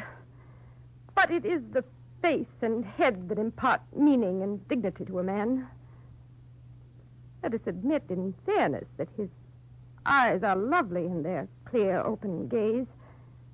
And also when it pleases him to veil them in a dreamy and artful way, which you have doubtless observed. Artful. Very artful. Altogether abominable. You must be driven from this house, driven from the face of the earth. I have a plan. If my mistress were to go to Potiphar... I went to Potiphar and he heard me not. Then we are lost. No. No, not yet. The mistress has a plan? Yes. I shall take it upon myself to ensnare this abomination and bring him to a fall. Good. But what if he resists? If he resists me? Know then, dwarf, that I shall order the bowmen to make ready their weapons and shoot their arrows into his face. Right into his face. Excellent. Right into the night of his eyes and the fatal sweetness of his mouth. And thus it was that Potiphar's wife, who had struggled once against temptation, struggled no more. Meanwhile, Montcourt, the steward, summoned unto him on his deathbed his pupil and successor, the foreigner Joseph, and said unto him, Let me see with seeing hands if you are Joseph, whom I have come to love as my son. I am here, my lord steward. Yes, it is you. Raise me up in the bed, my son, that I may speak, for this is the last time the sound of my voice will fall upon your ears. Joseph, with my last breath, I would speak of Potiphar, our master, and commend him to thee in thy care. I am listening, Father. A strange and proud man. Thou knowest his pride. Yes, I know it. You will keep faithfully our loving bond of service unto him and all his house.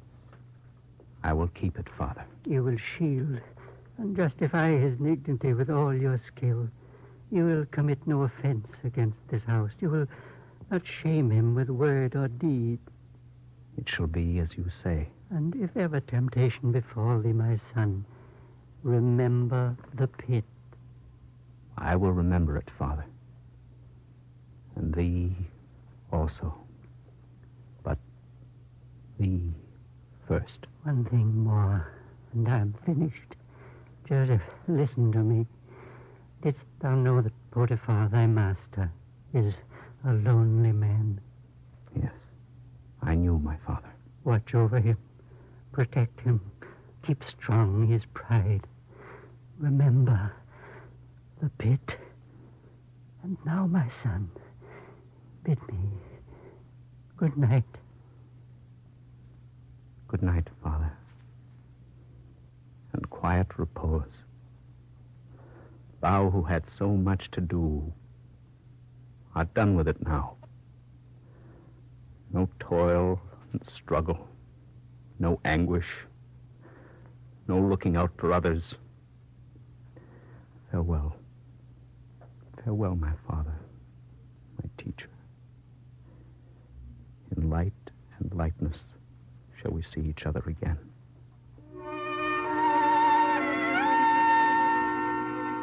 And Montcourt the steward blessed Joseph and died, and Joseph was elevated into his place.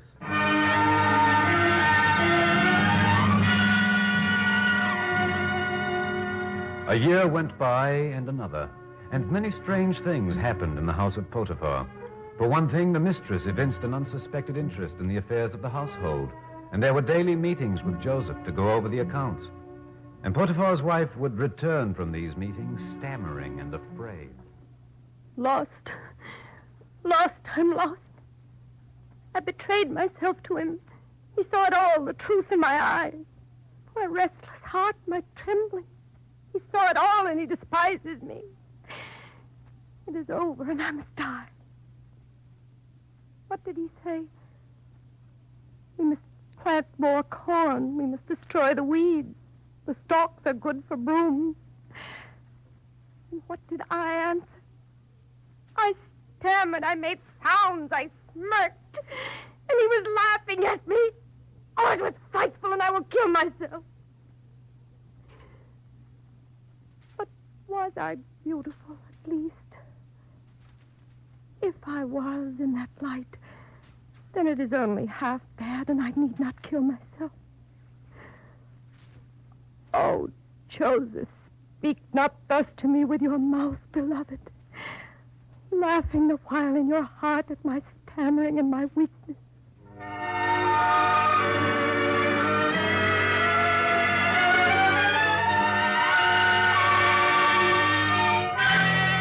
And yet another year went by, the third since the dream, and Potiphar's wife was as a burning flame. And then it happened. It was a feast day, the New Year, and Joseph, who had celebrated in the streets with all the others, had drunk and been merry, returned early to the empty house of Potiphar. He hummed a little tune as he walked down the long hall. Joseph! Who calls? Joseph, is it you? You in this empty house? None other, my mistress. You have returned to see that all is in order for the banquet tonight? That have I done, mistress. And now must I go below to the kitchen Wait. and... Am I not in this house also? Could you not see after me? Have you not heard that I am ill? That I remained alone? That I suffer? Mistress, this is news. Wait but a moment. Your handmaiden and the others are just now entering the courtyard. Just one moment, No! and I will... Joseph, cross over the threshold and come to me. Gladly, mistress. But first... Come into my room, Joseph. The mistress commands it. And Joseph went into the room. And immediately was he out again, and behind him, her soul on fire, was Potiphar's wife, with Joseph's coat in her hand. All the torture, the frenzied, racking pain, the flaming death of hope never to be fulfilled, were as two black snakes in her eyes. And seeing the servants gathering in the courtyard below, she stopped. And then she did a strange thing, a woman's thing. She stood on the balcony and shouted down to them. Egyptians! Children of Kent! Behold me, your mistress, Potiphar's true wife. Behold also this loathsomeness standing beside me. This so-called steward who is not of our blood. 10 years ago came he out of his accursed country into Egypt, our beautiful garden. And why? To mock us, to bring shame upon us. And today, within this very hour, he almost succeeded. Know you what he did, what he tried to do, this fiend? When all was quiet, and it seemed likely to remain so, while you, my dear countrymen, were in the streets, celebrating the feast day like good Egyptians, he, this foul fiend here, crept up those steps like a thief in the night and crossed the threshold into my room. But I cried out with all my strength, and he ran like the depraved coward he is. But not in time, for I hold here his coat in evidence against him. Look at him. See how he stands there in his shame. But there is such a thing as justice in Egypt, and judgment shall come upon him the very moment the master, the great and good Potiphar, my husband, sets foot in this house.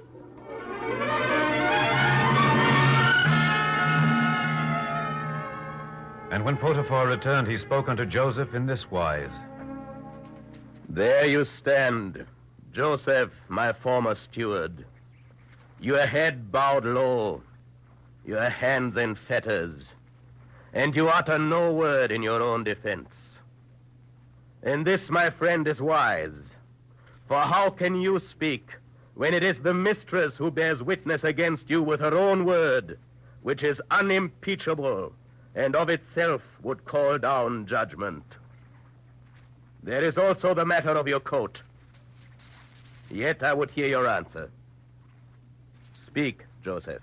And Joseph, who was innocent, bowed his head and spoke no word. Why, I wonder? Did he think of Montcourt and the blessing, of the master's pride, his dignity? Did he suddenly remember that Potiphar was a lonely man? But the story merely says that Joseph bowed his head, and that he did. And then Potiphar pronounced sentence.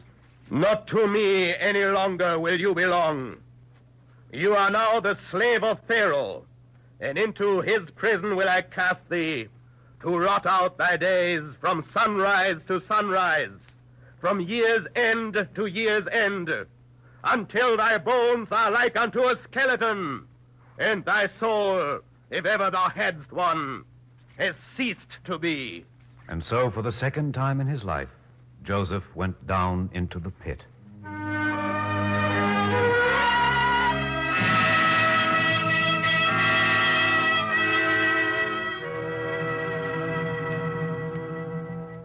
And now we take pleasure in presenting on the Eternal Light a brief talk by the Rabbi of the Temple Emmanuel, Providence, Rhode Island, who will speak to you from Providence, Dr. Israel M. Goldman. My dear friend, what a powerful closing line we have just listened to in this thrilling dramatization of Thomas Mann's Joseph in Egypt. And so, for the second time in his life, Joseph went down into the pit. This sentence forms the central theme of my brief message.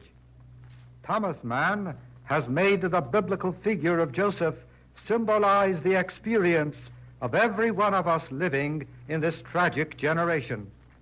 We too, like Joseph, have in the space of one lifetime gone down twice into the bottomless and bloody pit, the pit of war.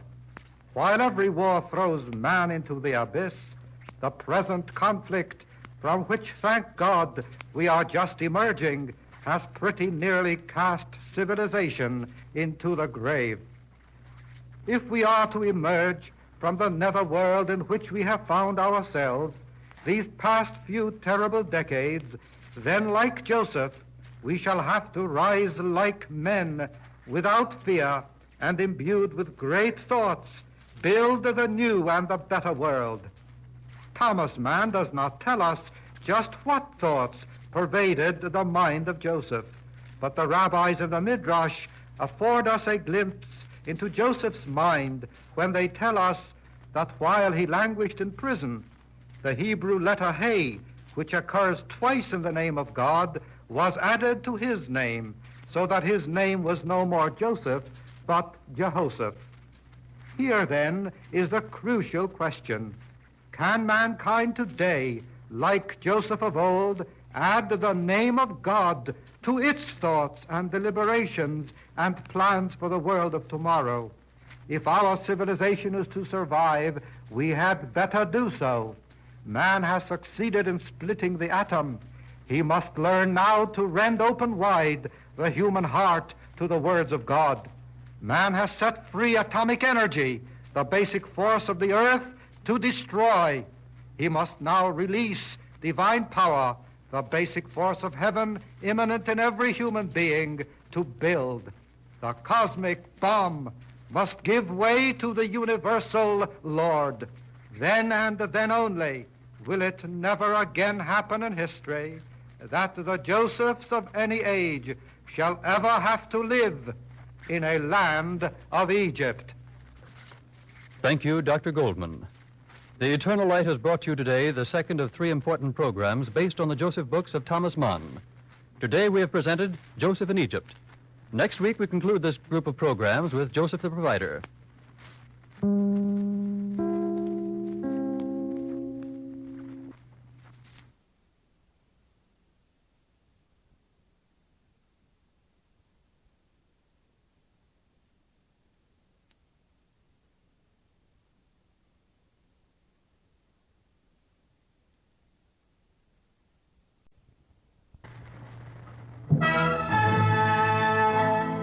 Omer Yisrael,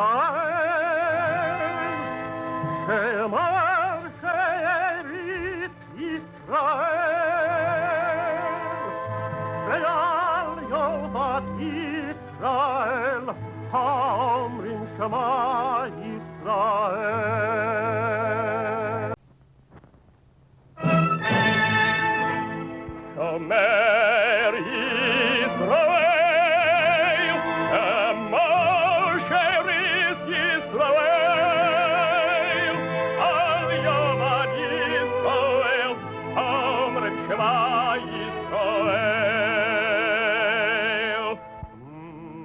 Lord spake unto Moses, saying, Command the children of Israel that they bring unto thee pure oil olive, beaten for the light, to cause the lamps to burn continually in the tabernacle of the congregation. And it shall be a statute forever in your generations.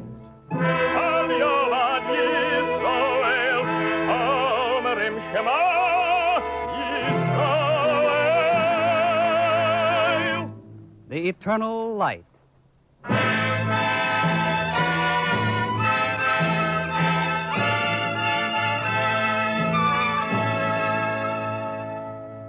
The National Broadcasting Company and its affiliated independent stations present The Eternal Light.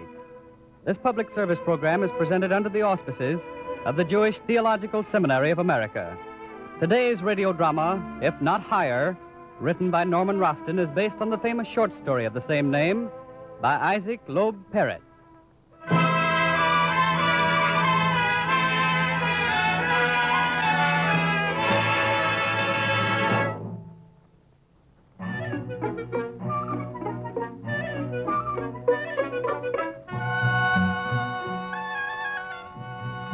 Once upon a time, in the village of Nemiroth, there lived a rabbi, a righteous man, a wise man. He was well versed in the books of devotion, and yet he did not, like some men, set learning above all else. But we're ahead of our story.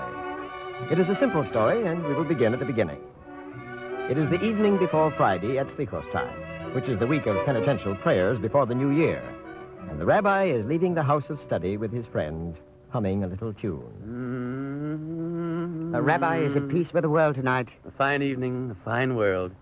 Do you think it will rain tomorrow, David? You are the wise man, Rabbi. Why do you ask me? In such things as the weather, no man is wise. What say you, Abram? Rain or no? No. Good. I'm no authority, mind you, Rabbi. It will not rain. Enough. Shall we see what early morning service, then?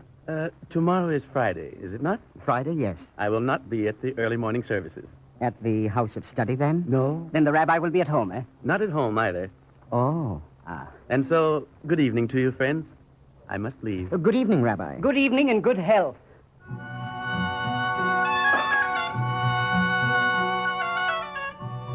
And so it was that every Friday morning early at Slichos time, the rabbi of Nemiroth disappeared, melted into thin air. He was not to be found anywhere, either in the synagogue or in the two houses of study, and most certainly not at home.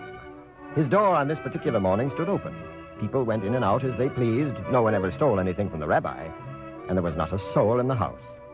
And every year, Friday morning early at Slichos time, there was the same speculation. So, again he is gone. Vanished. Where can the rabbi be, Grandpa? Is it likely, do you think, that a rabbi should have no affairs on hand with the solemn day so near? Where can the rabbi be? Where should he be, if not in heaven?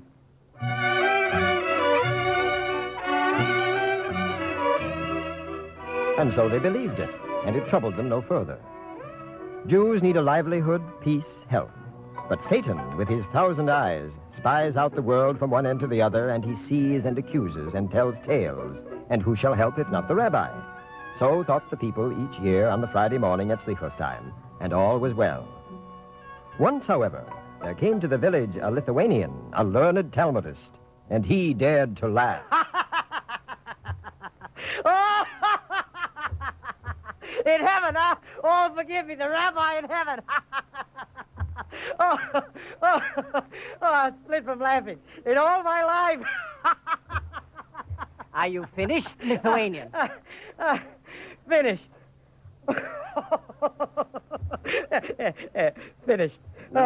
You are acquainted with our rabbi? I've not had that pleasure. I'm passing through your village. Then pass through quickly or hold your tongue. Why?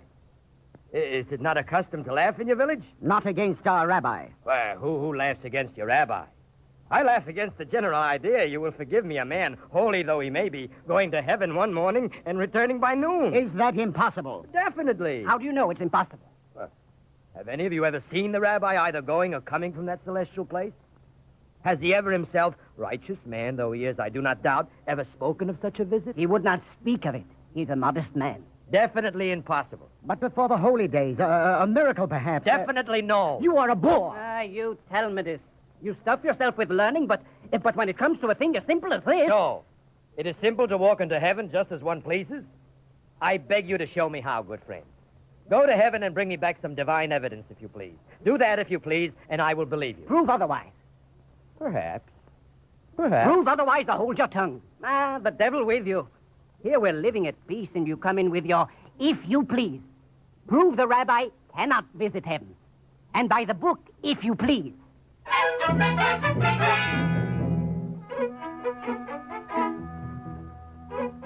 And who else but such a man as this, the good Lord bless him, would go through the books? And who else would come up with proof, even as it was asked of him? Who else but this Lithuanian passing through the village of Nemiroth? And so I pointed out to you, right here in the Gemara, the holy Talmud of our wise ancestors, plainly written, even Moses, our teacher, could not ascend into heaven, but remained suspended 30 inches below it. So you have it. The incident is closed. And what becomes of the rabbi? I don't know, and I don't care. The incident is closed.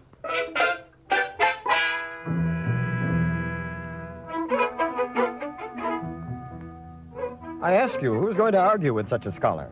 He may be a good Jew, a good husband and father, a man of faith and of learning, yet you see by his high-handed manner that he is a man apart. So thought the cronies of the rabbi, and yet he had disturbed them. He had quoted from the Gemara. It was plain enough. Soon he will leave the village. We'll have peace again. Of all the villages, he had to come to Nemera. Is it true, though, what he spoke? Plague upon his mouth. Is it true? Our rabbi does not go to heaven at sleep-house time? He goes, lad, he goes. He must go. Where else could he be? He is not upon earth. Where else could he be? Can we not ask the rabbi himself? No, we asked the rabbi nothing. Perhaps, Abram, perhaps it would do no harm. Do we think so little of our rabbi that we question him? You surprise me, David. I was only thinking... To ask the rabbi such a thing to his face? Never. The man who would do that, the Lord would strike dead.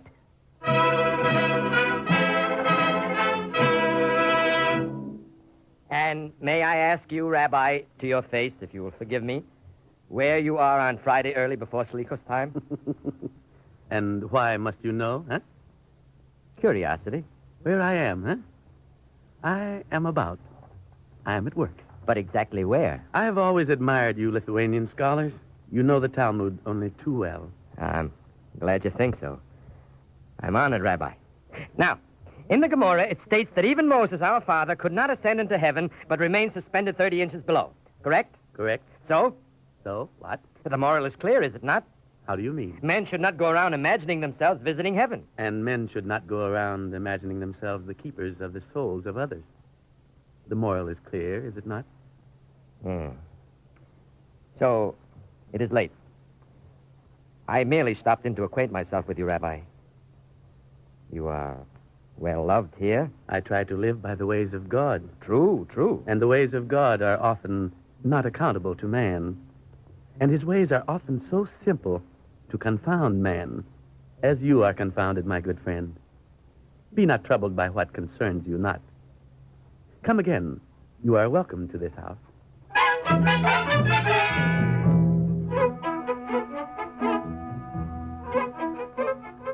The Lithuanian, hardy soul that he was, began to brood over this matter as the days went on.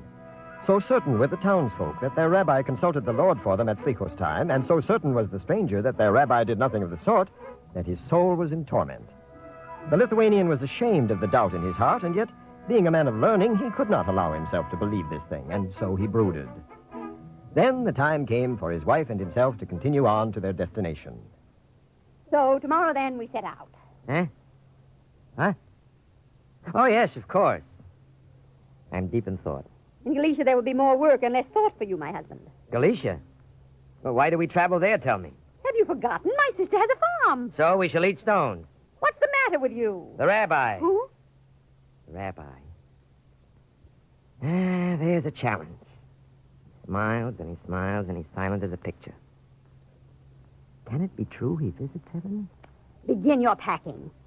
I don't leave. Pack your things. I don't leave. I've decided once and for all I stay. What is Galicia? What awaits me there? Work? I stay here to unravel a mystery. What are you babbling about? I must know. Where does the rabbi go on Slichos time? I must know. How long before this madness leaves you? Tell me. Until Slichos time comes round again. A year? What is a year when it comes to the solitude of the soul?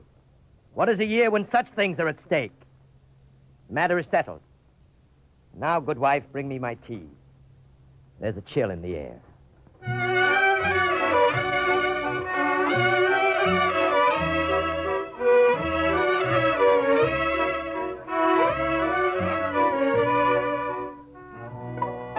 our good friend stays on in the village.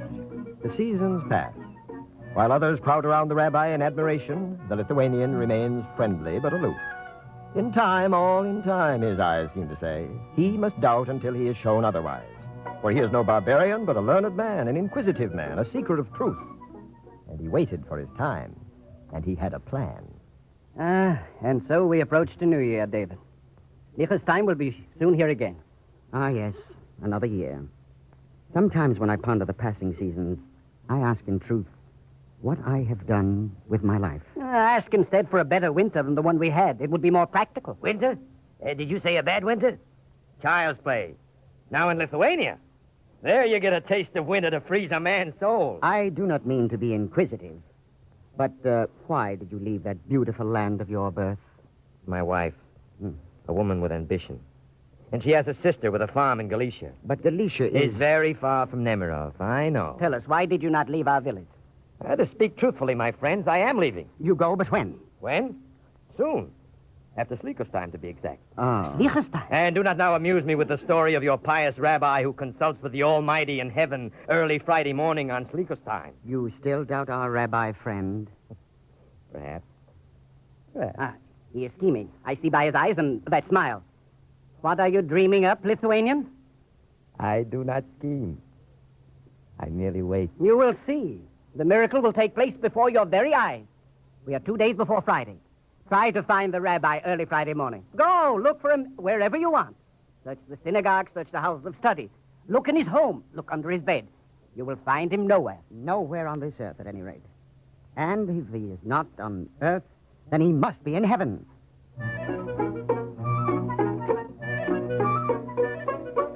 The Lithuanian waited for the day to come and smiled as he waited, the taste of his triumph lighting up his face, for he had a plan. And his wife, patient woman, eyed him suspiciously and wondered. Finally, Thursday evening came. He watched the last red glow of the sunset and waited for darkness to slip down. Then, instead of preparing for bed, as was his habit, he began to put on his coat and cap. And where, may I ask, are you off to at this hour of night? I'm going for a walk. A walk at this hour? What ails you?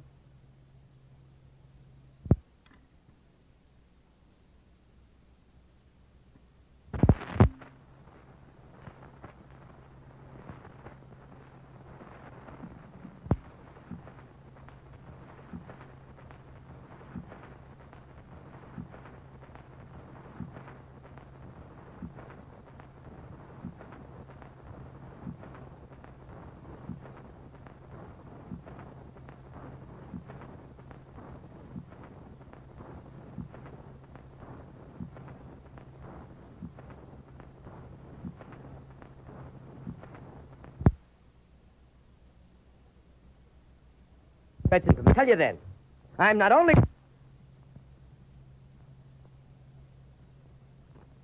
Well, a man has a right to stretch his legs and breathe some air without asking permission of his wife or have times changed. I will not permit it. You do not permit it, huh? No. Well, I'll tell you then.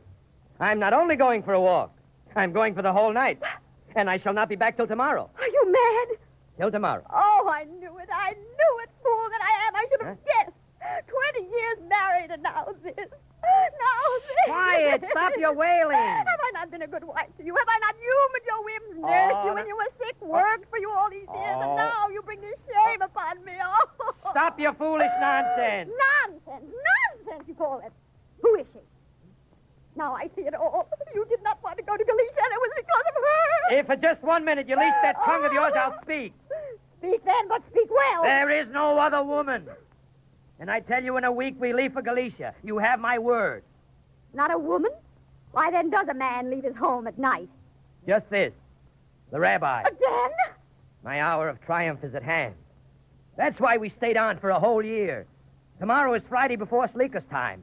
And I, your husband, will find out just what the rabbi of Nemirov does on that morning. And how do you propose to find out? Tonight I sleep with the rabbi. Sleep with the rabbi? Well, not with him exactly. He shall sleep on the bed, I under the bed. Farewell. The moon lit a path bright as daylight as he crept to the window of the rabbi's bedroom. And why on this special night did the moon have to act like it was a guest at a wedding? Anyone who would care to look would be able to see our friend about his nocturnal duties. And the Lithuanian himself, who scoffed at the idea of ghosts or witches, on this night felt a strange prickle around his scalp and down his back. His hands were on the window. A push, quietly, and now it is done. He listens, cautious, and hears. It is the rabbi, no mistake. So far, so good. With his hands on the sill, he hoists himself up. Listens. He slips into the room, carefully makes his way across the room, and in his haste to get under the bed, trips on a chair.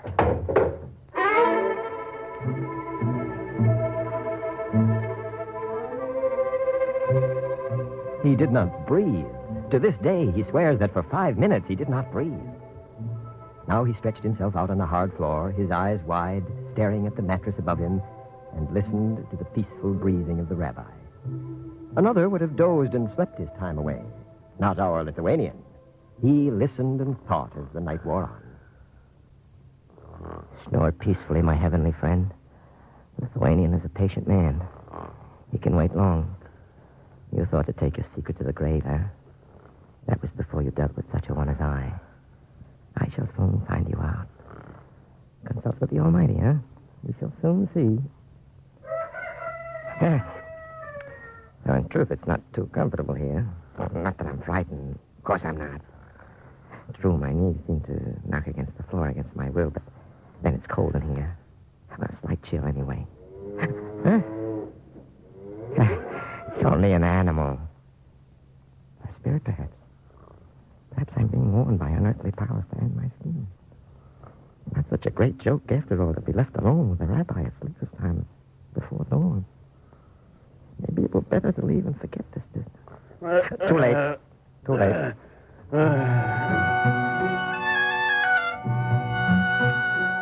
The rabbi was awake. The Lithuanian listened to him sighing and groaning for a whole hour. Whoever has heard the groaning of the rabbi of Nemirov knows what sorrow for all Israel, what distress of mind found voice in every groan. Any soul hearing would be dissolved in grief, except the Lithuanian. He hears and lies still. Finally, the rabbi, long life to him, rises. The Lithuanian watches, perspiring, as the rabbi goes to the wardrobe and takes out a packet, which proves to be the clothes of a peasant. The rabbi begins to dress himself. First the trousers, then high boots, the peasant blouse, a wide felt hat, and finally a thick cord which he ties about his blouse. And is this the way our rabbi clothes himself to get to heaven? Well, soon I shall know. You ready now, Rabbi? Don't look behind you now, I pray. Huh? What's this? A hatchet? Yes, the rabbi stooped and picked a hatchet from under his mattress, at the same time almost brushing the Lithuanian's nose. He put the hatchet in his belt and left the house, humming a little tune. The Lithuanian follows. A fearful hush broods over the half-dark streets. The rabbi keeps to the side and walks in the shadow of the houses. He glides from one to the other. And the Lithuanian hears the sound of his own heartbeats mingle with the heavy footfall of the rabbi. But he follows on, and together they emerge from the town. Behind the town stands a little wood, and the rabbi, long life to him, enters. And what, praise God, does the rabbi want in these woods? And at dawn, in peasant clothes with a hatchet in his belt. Oh, what's this? A tree? Now, why cut down a tree in this forest? What can the rabbi be up to? The Lithuanian saw the rabbi strike blow after blow, and the little tree falls, and the rabbi splits it up into logs and the logs into splinters. Then he makes a bundle, binds it up with the cord, throws it over his shoulder, and slowly walks back into town. And the Lithuanian follows some distance behind and begins to marvel at what he has seen. It is now growing light. The world stirs. If this is the way to heaven, then indeed it's a strange road. Yet I will follow this to the end. If he disappears into the air, I will see it. He saw the rabbi stop before a poor, tumble-down little house on one of the back streets and tap upon the window. The rabbi enters. Our friend hurries to the window, kneels, and listens. Wood to sell? And where would I get the money to buy wood? I am taken to bed, as you can see. I will give you 6 groschen worth on credit. How am I ever to repay you? There is no money. Oh, see here. You are a poor, sick widow, and I am willing to trust you with a little bundle of wood. I believe in time you will repay me. How? You have a great and mighty God, and you do not trust him, not even to the amount of a miserable 6 groschen for a bundle of wood. If you say so, you are so kind. But who is to light the stove? My son away and I weak in bed? I will also light the stove for you. And the Lithuanian peeped over the windowsill, and there was the rabbi laying the wood in the stove very carefully. As the stove lit up, the wood crackled cheerily. Yes, what is it? I have wood to sell. Oh, we cannot buy. I will leave it, and God be with you.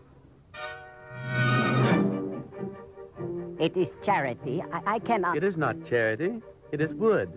Your house is cold. Take it. Take it and say no more.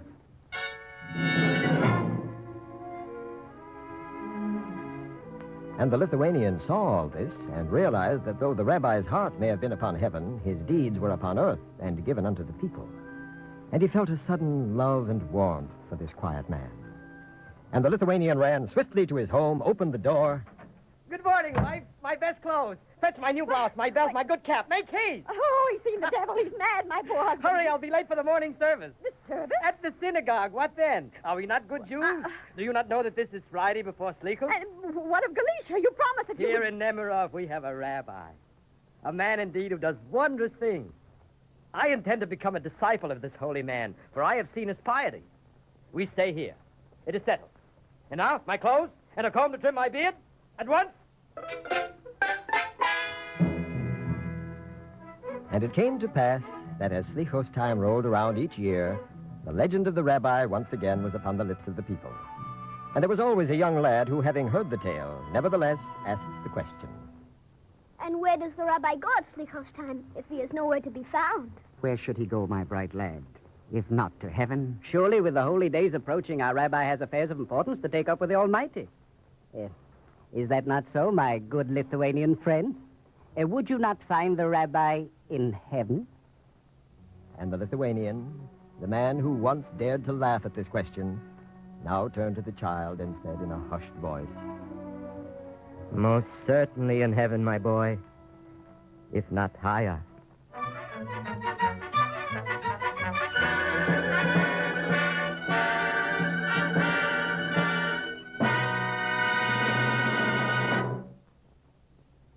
Now we take pleasure in presenting on the Eternal Light Rabbi Elliot M. Burstein of Congregation Beth Israel, San Francisco.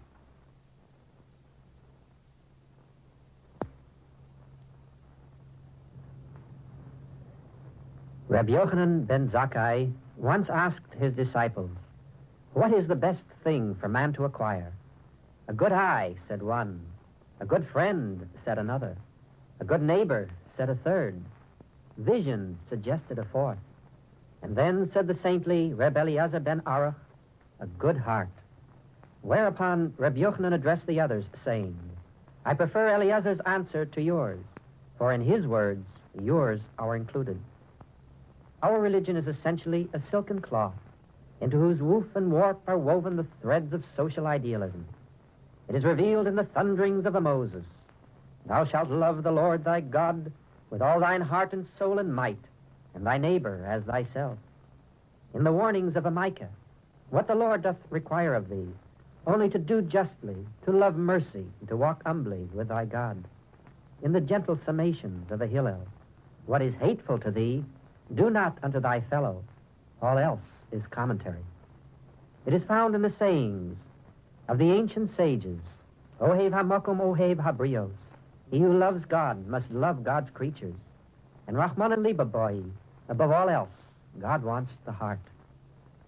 The Nemirova rabbi knew and believed this, and also that man is here on earth for the specific purpose of pleasing God. And how is that to be accomplished? By helping those of God's children who need help most. We are now in the midst of our 10 days of repentance, a period during which the Jewish people, like the Nemirova rabbi, lays bare his sullied soul to God and asks his forgiveness. And in 3 ways he tries to prove his sincerity, through penitence, prayer, and charity. It is easy, he knows, to weep, pray, and speak words that come from the heart. But words alone will not suffice. They must be garnished with tzedakah, compassion translated into action. And it is only after he shall have performed some deeds of kindness and mercy that the gates of heaven, the ears of God, will be opened to him. Josiah Holland declared, "I hold this thing to be grandly true. A noble deed is a step toward God." The Nemirova rabbi believed it to be a passport into God's presence. And was it perhaps of him that George Eliot thought when she penned her immortal lines? So to live is heaven, to make undying music in the world. May I reach that purest heaven, be to other souls the cup of strength in some great agony, and kindle generous ardor, feed pure love. So shall I join the choir invisible, whose music is the gladness of the world.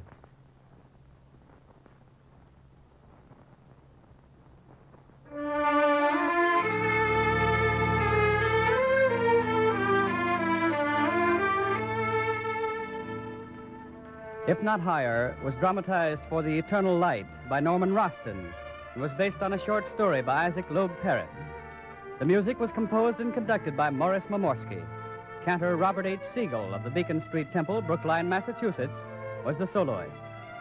Joe DeSantis was featured as the Lithuanian and Juano Hernandez as the rabbi. Bernard Lenrow was the narrator. The entire production was under the direction of Frank Patt.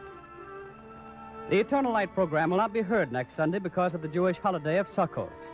This program has been a public service presentation of the National Broadcasting Company and its affiliated independent stations and was brought to you under the auspices of the Jewish Theological Seminary of America. This is the National Broadcasting Company.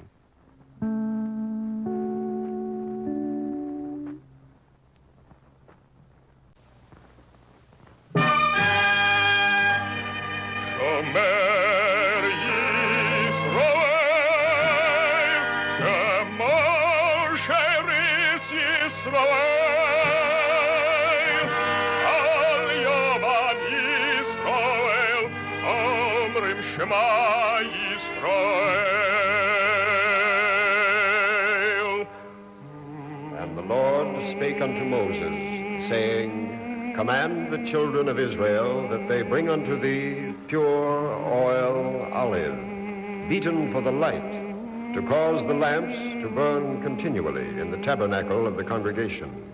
And it shall be a statute forever in your generations.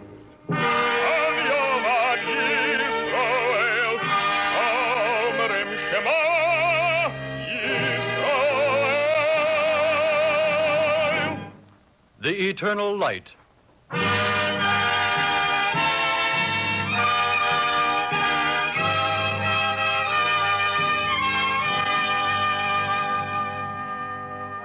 The National Broadcasting Company and its affiliated independent stations present The Eternal Light. 1 year ago, the Jewish Theological Seminary of America inaugurated a series of dramatic radio programs drawn from the storehouse of Jewish learning and tradition. Our second year of radio dramatizations begins today with Morton Wishengrad's story of Solomon Schechter, the man who, 50 years ago, unearthed a vast treasure of hidden manuscripts more fabulous than the wealth of ancient kings. The anniversary of this event is soon to be commemorated throughout the world. The Eternal Light now presents William Podmore as Solomon Schechter and Ann Sterrett as his wife.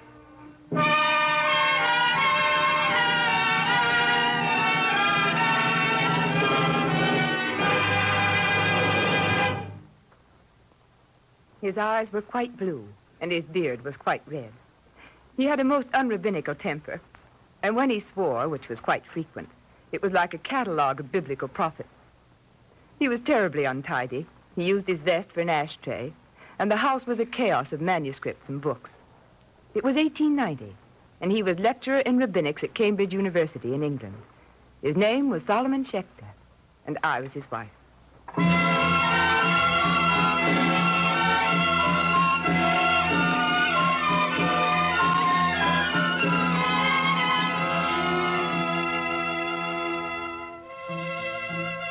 There was something about Schechter irresistible to men of learning.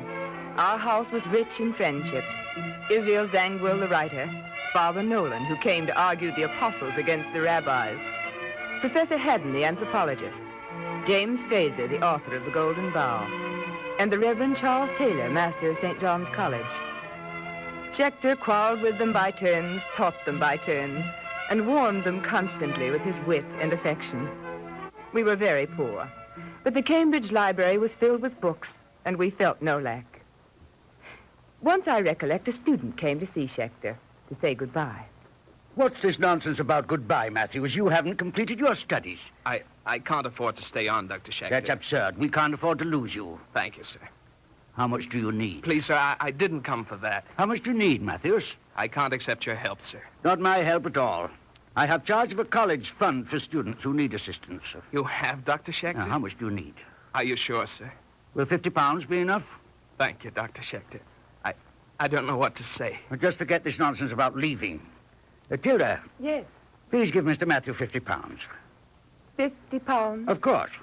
If you both excuse me, there's some work I have to do. I'll see you in class, Matthews.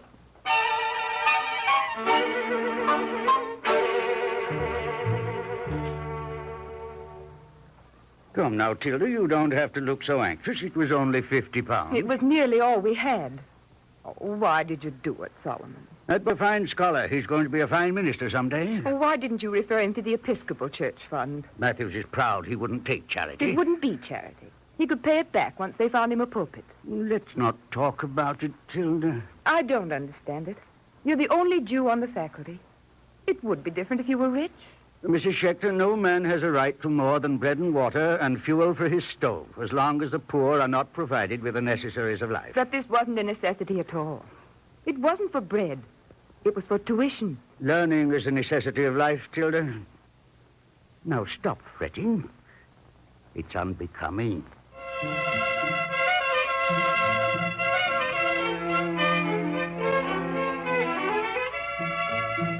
Schechter needed a new greatcoat. That winter and the next, he had to wear his old one. When I complained, he bristled.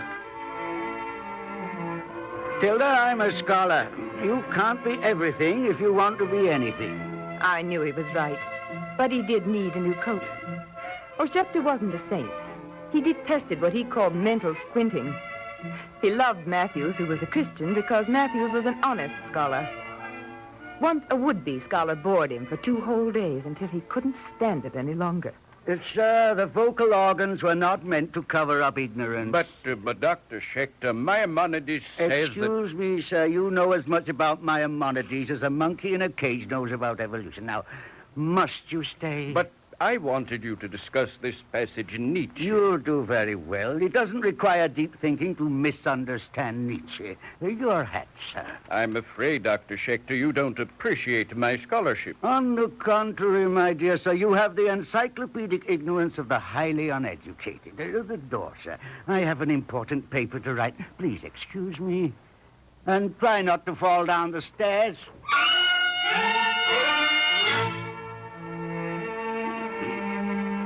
I made him send a note of apology. We argued about it for a whole day. He grumbled like a bear and began his note. Sir, my wife informs me I have been a boor. I beg my pardon. That won't do. No? Schechter, you apologize decently. All right. Sir, it has been my observation that one must love people very much in order not to hate them. Schechter? What's the matter, Tilda? Solomon Schechter, you're the most exasperating, the most prejudiced man I've ever married. Tilda, a man can't carry on the business of life without prejudices. My prejudice is that I'm a Hebrew and I fear the Lord God. You've offended that man. I tried for 2 days, but it seemed to make no impression. He's probably so heartsick now he won't be able to eat for a week. Oh, no, Tilda. He's a very holy man, full of misquoted scriptures. But I think he's still got room for a good dinner, which he will eat with great devotion. Solomon Schechter, are you or are you not going to send that man a civil note of apology? But it might encourage him to be a rabbi. Think of what a horrible example of red tape Judaism he would be. Solomon Schechter. All right, my dear. Hand me the Bible. What do you want it for? I want to verify the passage that begins, I am looking for my father's ashes. Oh, hopeless, Schechter. I throw my hands up. Do you, Tilda? I emphatically do. In that case, give me another sheet of paper. I'll write a note of apology. That was very characteristic of Solomon Schechter. The only grievances he ever nursed were those against himself.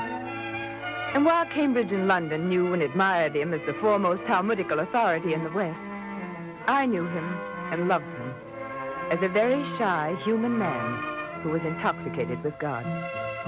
From all over the world, scholars sent precious manuscripts to Cambridge, ancient manuscripts, in Hebrew, in Aramaic, in Coptic, and Schechter studied them under his glass and wrote his opinion. Once, I recall, he uttered his creed to Dr. Taylor and to Father Nolan. Every discovery of an ancient document giving evidence of a bygone world, if undertaken in the right spirit, that is, for the honor of God and the truth, is an act of resurrection in miniature.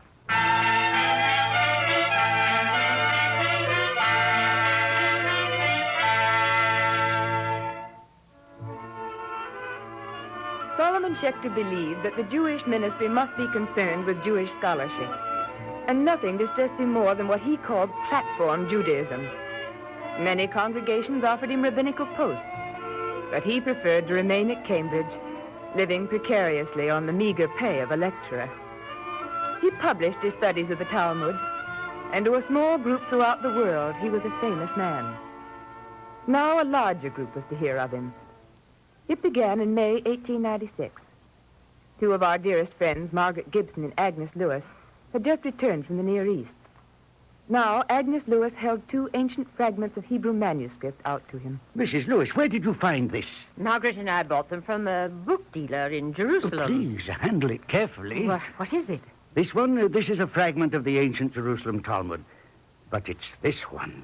This scrap of paper? Yes, Mrs. Lewis, this scrap of paper. Listen, I'll translate. The wise man will seek out the wisdom of all the ancients and will be occupied in prophecies. He will serve among great men. Dr. Schechter, you seem very agitated. Mrs. Lewis, this is a fragment from the Hebrew book of Ben Sira, the book Ecclesiasticus of the Apocrypha. Is it very important? The only original in existence is the Greek translation. Mrs. Lewis, the Hebrew original has been missing for 1,000 years. More than 1,000 years. You're sure this is from it? As sure as there is a God in Israel. I think I know where this came from. There can be only one place. Jerusalem? No, not Jerusalem. The writings were destroyed by Titus in 70 A.D. The place must be the Geniza of Cairo. Geniza, Dr. Schechter? Yes, Mrs. Lewis, Geniza. The Geniza is a hiding place for old books and manuscripts. Among the Jews, holy books are never destroyed. When they are torn or worn out, they're buried in the ground or hidden away. And we know there is a Geniza in Cairo. There can be no other place, Mrs. Lewis. But if this is as old as you say, it would have decomposed by now. Not in the dry Egyptian air. Mrs. Lewis, I must get the rest of Ecclesiasticus.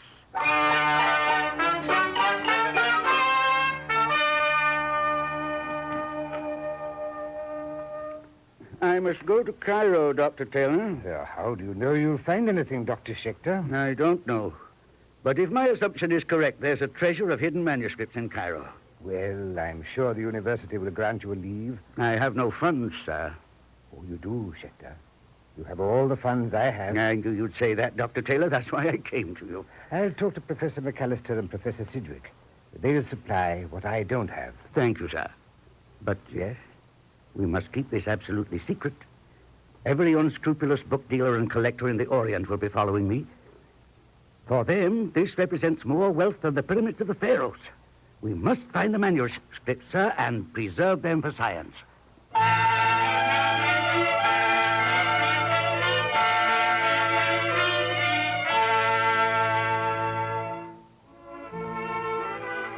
Taylor was as good as his word. For many years, it had been known that somewhere in Egypt there was a careful campaign of pilfering from some secret storehouse. And Schechter was staking his reputation on the fact that the storehouse was Cairo. Taylor found the money. Schechter bid us all a hurried goodbye and sailed to Egypt. Schechter laid his groundwork carefully. The first man he saw was the chief rabbi. Dear Tilda, I burn with impatience, but I must win the chief rabbi to my side. I flirt with him by the hour and am taking Arabic lessons 3 times a week. You see how practical your old man is.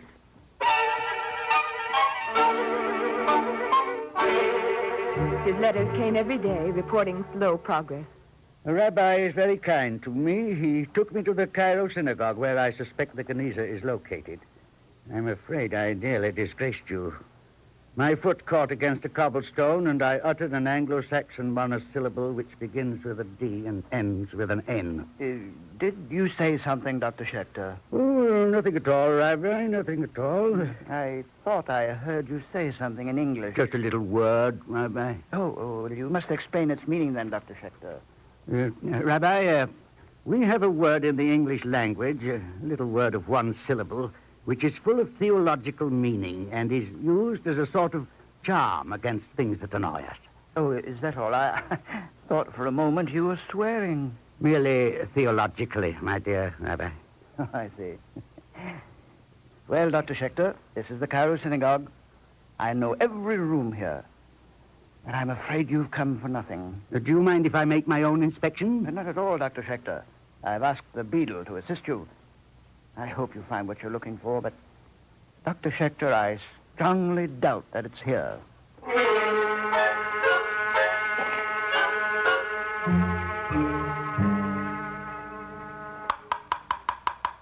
Beadle. Yes? This wall is hollow. Oh, no, it can't be. Listen. Definitely, it's hollow. Nothing of the sort, Dr. Schechter. No, please come this way. We'll try the basement.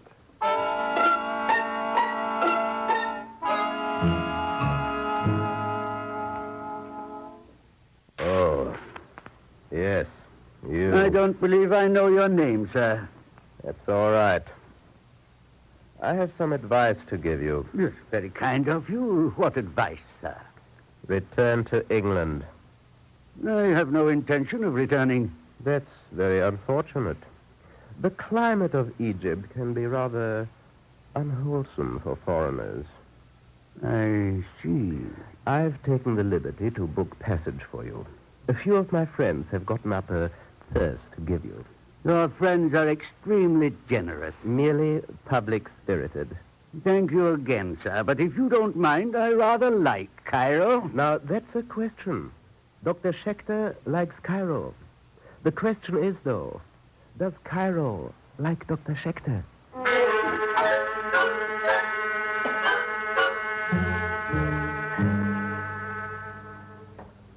That's the man, Rabbi. Oh, I know him. He's a speculator in rare books. Do you still believe that I've come on a wild goose chase? I'm beginning to change my mind. Dr. Schechter. Yes, Rabbi? Only the beadle and I know that you are looking for a secret hoard of manuscripts. Excuse me, Rabbi. Only you, the beadle, and the book dealer. That's my point. I didn't tell the book dealer. Rabbi, if you don't mind, I think I should like to pay a visit to our friend the beadle.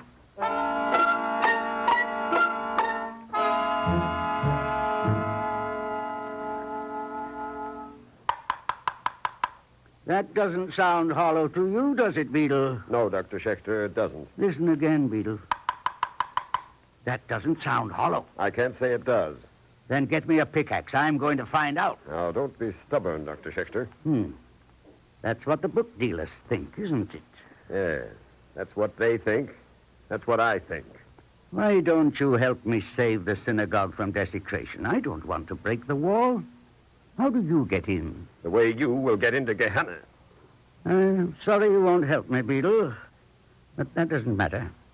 I'll manage myself, somehow.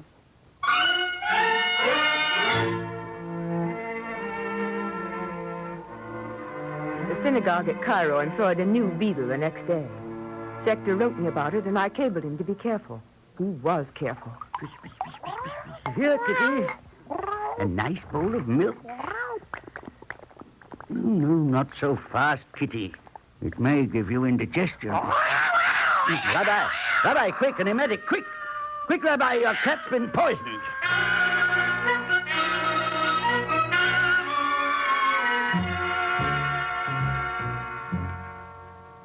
The salt did it, Dr. Schechter. I think she's all cleaned out. I've sent for a veterinary, Rabbi. I'm afraid you nearly had a dead kitten. And a dead scholar. Apparently the Egyptian climate does disagree with foreigners. What are you going to do, Dr. Schechter? Shall we have the book dealer arrested? No, there's nothing we can prove. There's only one way to stop him. Just tell me. I'll take the necessary steps. I'll have to take the steps. Rabbi, I'll trouble you for a pickaxe.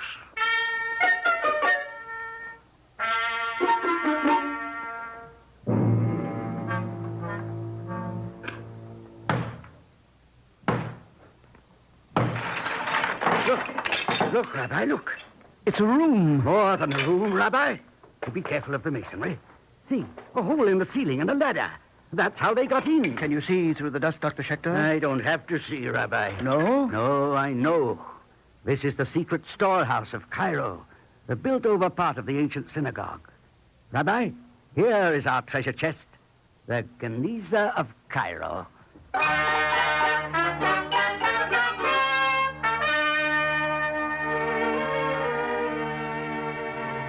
I could barely decipher his writing now, for the penmanship was worse than usual. It was feverish. I knew that Solomon Schechter had made a great discovery.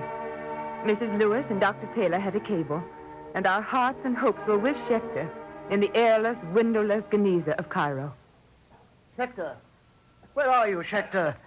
In the name of God, man, you can't remain here day and night. It's stifling. Look at this thermometer, Schechter. 110 degrees. Only 110 degrees, Rabbi, but 100,000 precious manuscripts. 100,000 lost manuscripts of an ancient Hebrew civilization.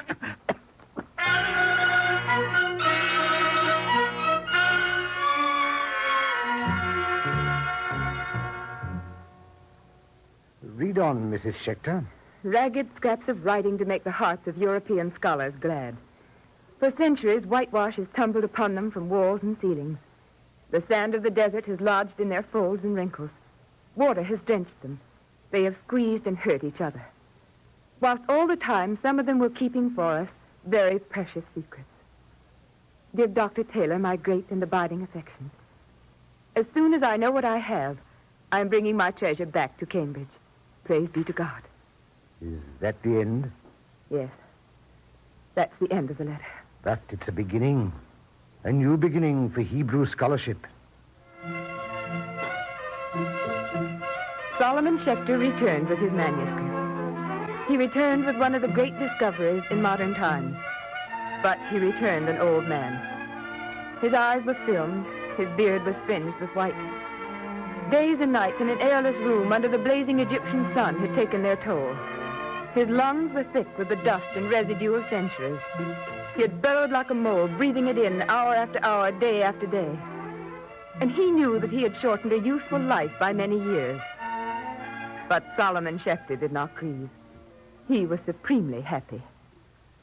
Tilda? Yes? Will you ask Dr. Taylor if he can step by? I think I'm well enough to see him. All right. I'll send Dr. Taylor a note. You're happy, Tilda, aren't you? I rejoice to have you back. Tilda. Tilda, whatever is in your mind, understand one thing. Yes? There is a rabbinical injunction. Every age must make its own contribution to the temple of truth. All right. If it does not make its contribution, it must consider itself false to truth and to learning. Tilda. Yes? I thank God he has given me strength to make my contribution. Please rest. Please. I'll send for Dr. Taylor.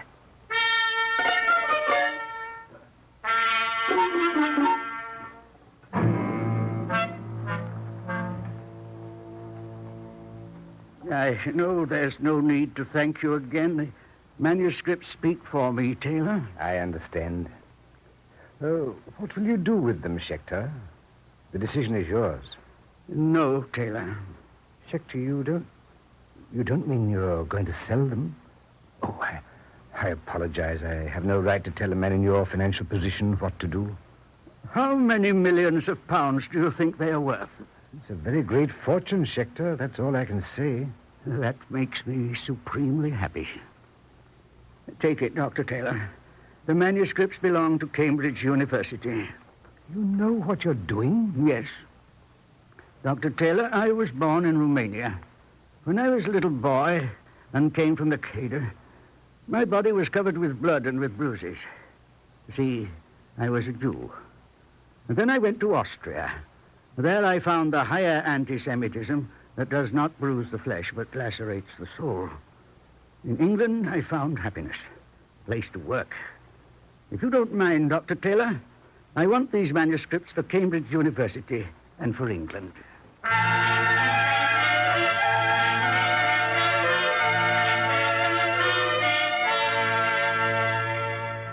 He was a man like a lion, and he recovered. But now he was an aged lion. His beard was white, but his eyes were still blue. And when his tongue grew caustic, I knew that whatever had been taken from his life in years, nothing had been taken from his mind. We found much happiness in Cambridge. And when the call came from America, Solomon Schechter and I went to New York, where he became the second president of the Jewish Theological Seminary of America. England and America, they were the countries he loved. And I, Matilda Schechter, I loved them also, with all my soul.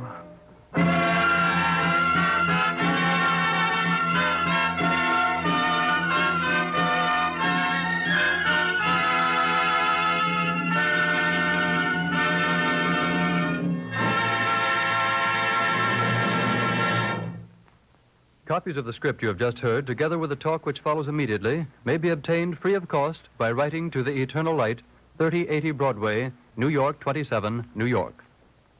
And now we present Dr. Louis M. Epstein, Rabbi of Temple Kehilith Israel, Brookline, Massachusetts, who will speak to you from Boston. Dr. Epstein.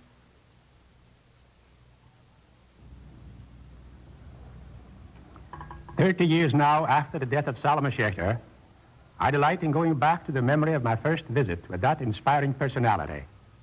And today, even as then, I am puzzled by that experience. I sought admission to the Jewish Theological Seminary to be trained for the rabbinate.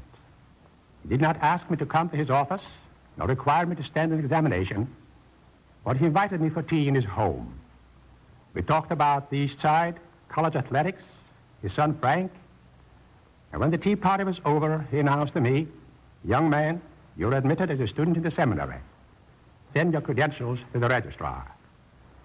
My student years under his instruction brought the same whimsical Schechter into the center of my intellectual sphere through the classroom and his many published works.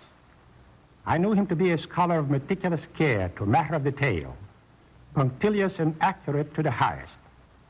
Yet I found him cutting corners, so to speak, to reach the truth with a sweeping glance, without tortuous deductions, without laborious details.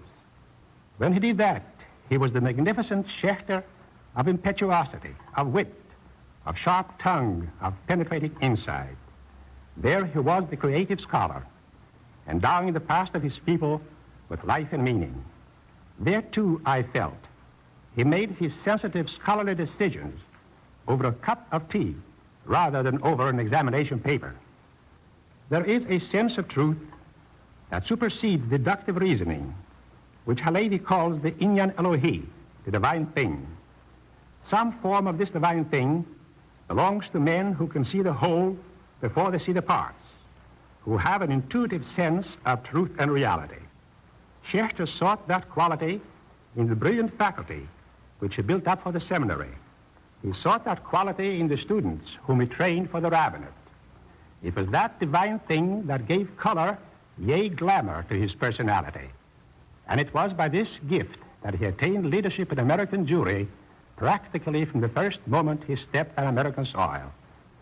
Dr. Schechter had been in this country for only 5 years when I first met him. Yet he was then already regarded as the authority on American Jewish life, its keenest critic and its soundest guide. Out of the close to 60 years of the seminary's existence, he was its president for only 13 years. Nevertheless, Jews today, 3 decades after his death, speak of it as the Schechter Seminary. The graduates of today, born after Schechter's death, will share with my generation of graduates the honor of being known as Schechterians. In every sense, we are, all of us of the seminary family, are links in the golden chain of tradition, fashioned and made vital by an unusual personality, Solomon Schechter. Thank you, Dr. Epstein.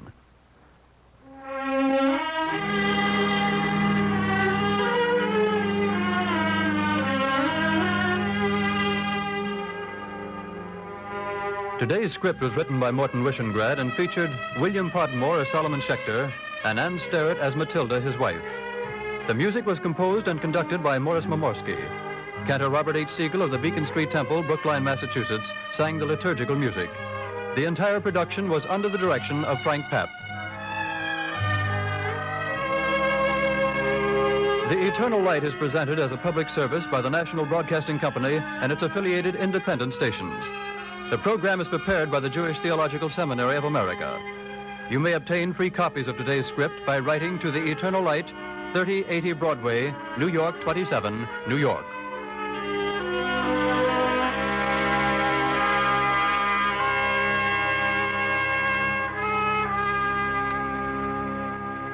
This is the National Broadcasting Company.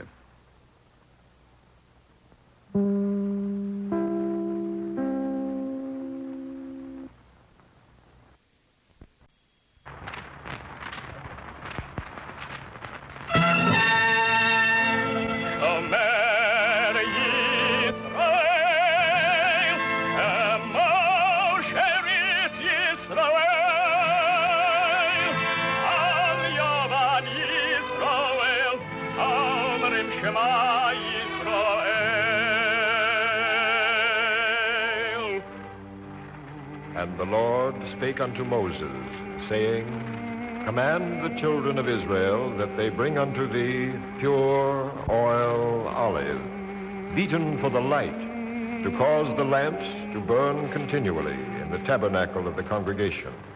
And it shall be a statute forever in your generations.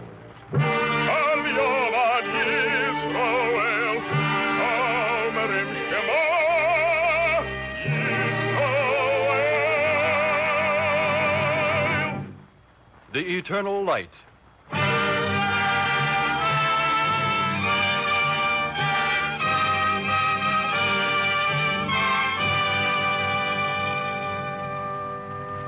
The National Broadcasting Company and its affiliated independent stations present The Eternal Light. This public service program comes to you each week under the auspices of the Jewish Theological Seminary of America. Today's program, written by Morton Wishengrad, is entitled The Talmud, and features Alexander Scorby as the narrator.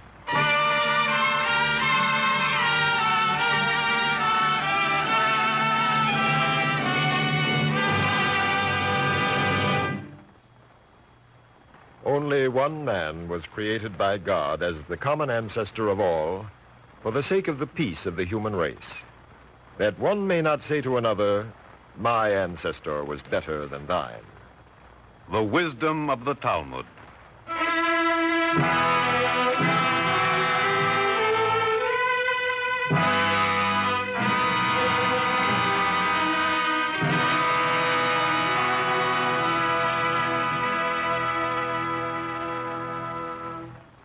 The wisdom of the Talmud on bringing up children. Do not threaten a child. Either punish or forgive. On an evil tongue. The tongue of slander kills three: him who slanders, him who is slandered, and him who listens. On silence. If silence be good for the wise, how much better for fools? On true wisdom. Who is wise? He who can learn from every man. Who is strong? He who can control his passions. Who is rich? He who can feel satisfied with his lot. Who is honored? He who honors mankind.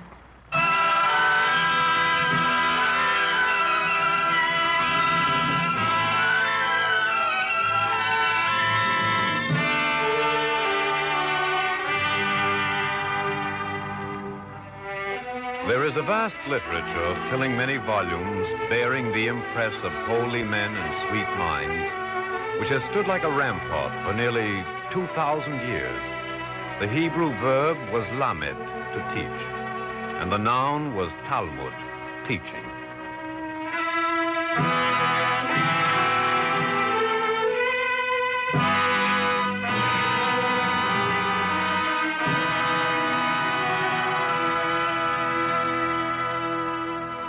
The Talmud may be divided into two parts: Halacha, law, Agada, legend. The poet Bialik says, Agada is the air we breathe. Halacha is the ground we stand on. The face of halacha is stern. The face of Agada is gay. Now, from the storehouse of Agada, a parable.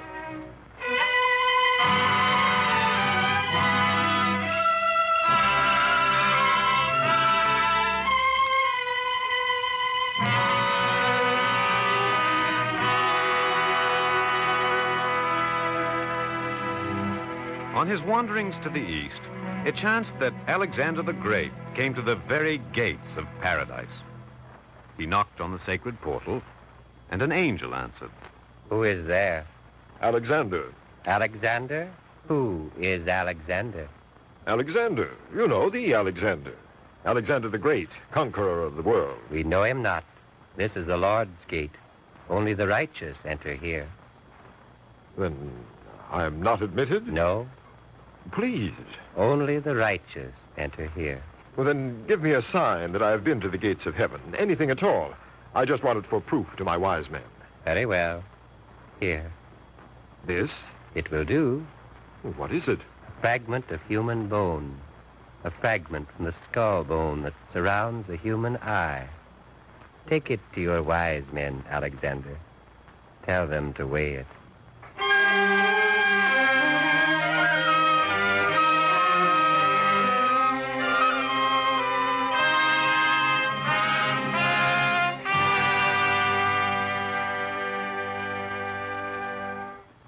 Place the bone in one scale, Alexander.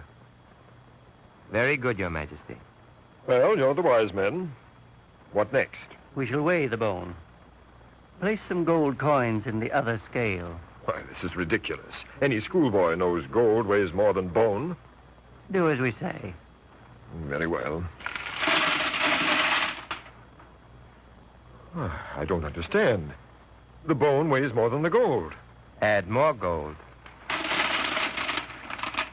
Still more. And still more. Alexander, add silver.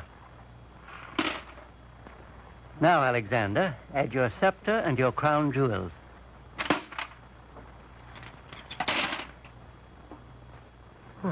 There's some trick here.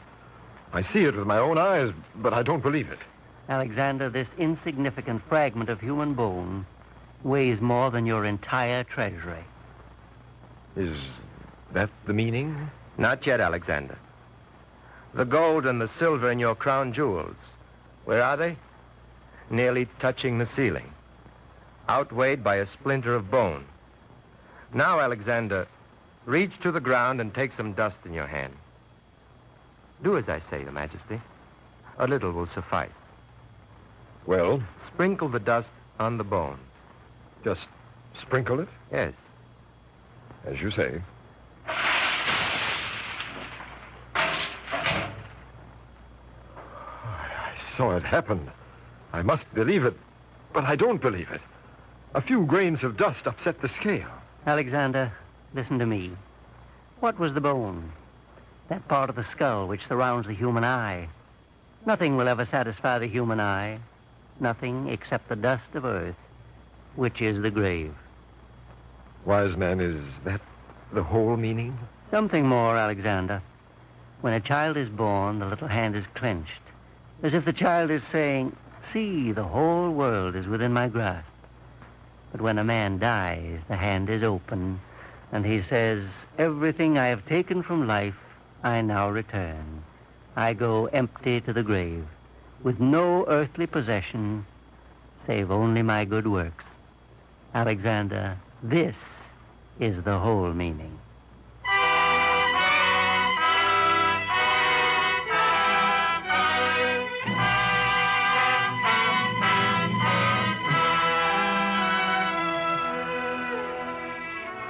The wisdom of the Talmud.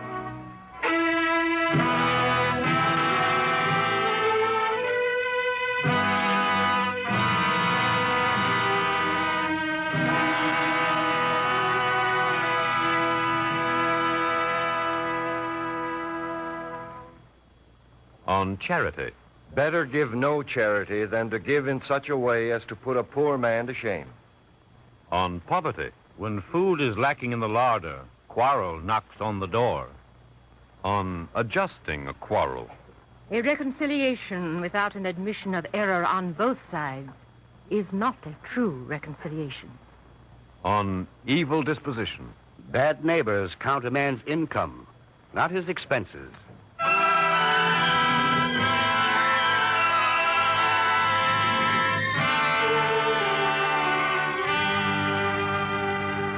What is legend?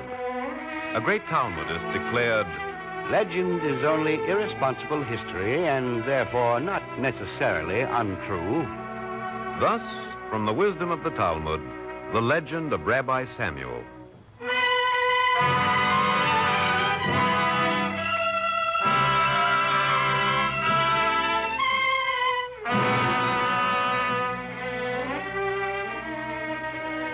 It is written that Rabbi Samuel came to the city of Rome, and there he chanced to find a bracelet which had been lost by the queen. And the queen sent a crier throughout the city.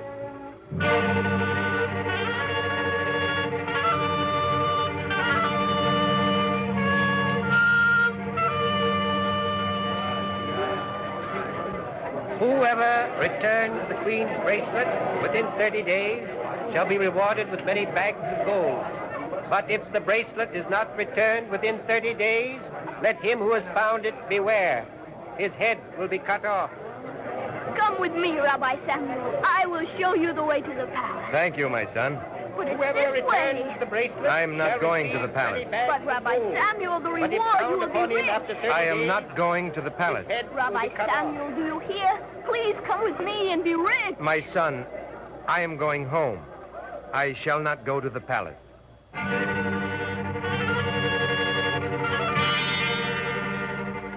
Rabbi Samuel, for the last time you will lose the reward. I am not going to the palace.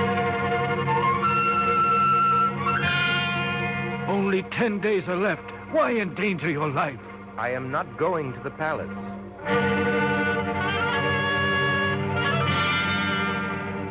It is the 30th day, Rabbi Samuel. Please lose no time. I am not going to the palace.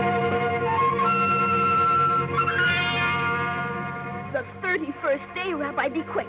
A ship is ready to take you to safety. No, my son. Today, I go to the palace.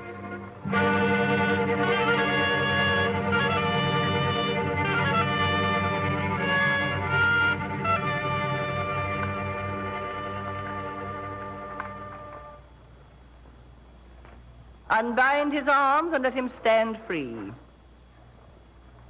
You may approach, Rabbi.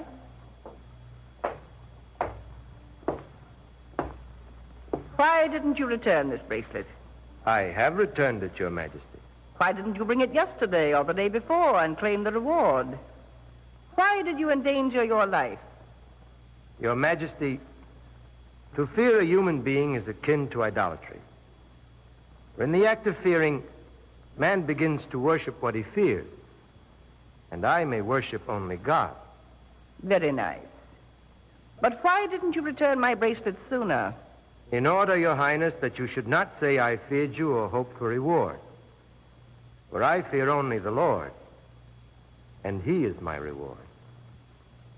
Go in peace, Rabbi Samuel. You are blessed in your God, and he is blessed in you.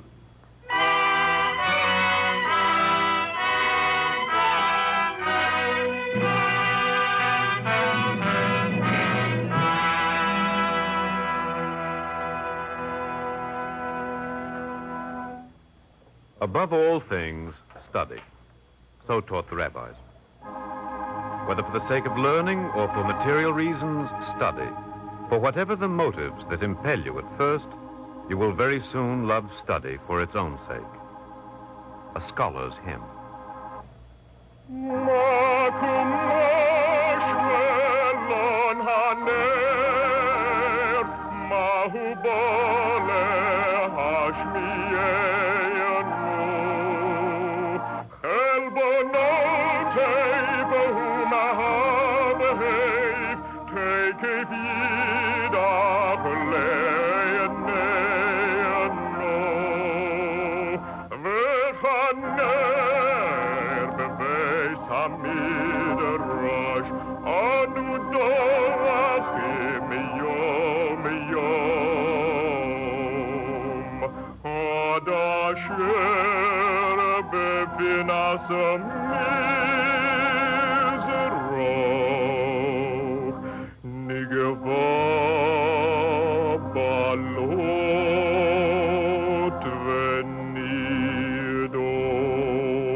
The wisdom of the Talmud on sinfulness.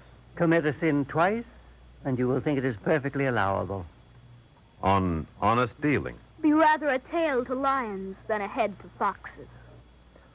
On gluttony. More people die from overeating than from undernourishment. On propaganda analysis.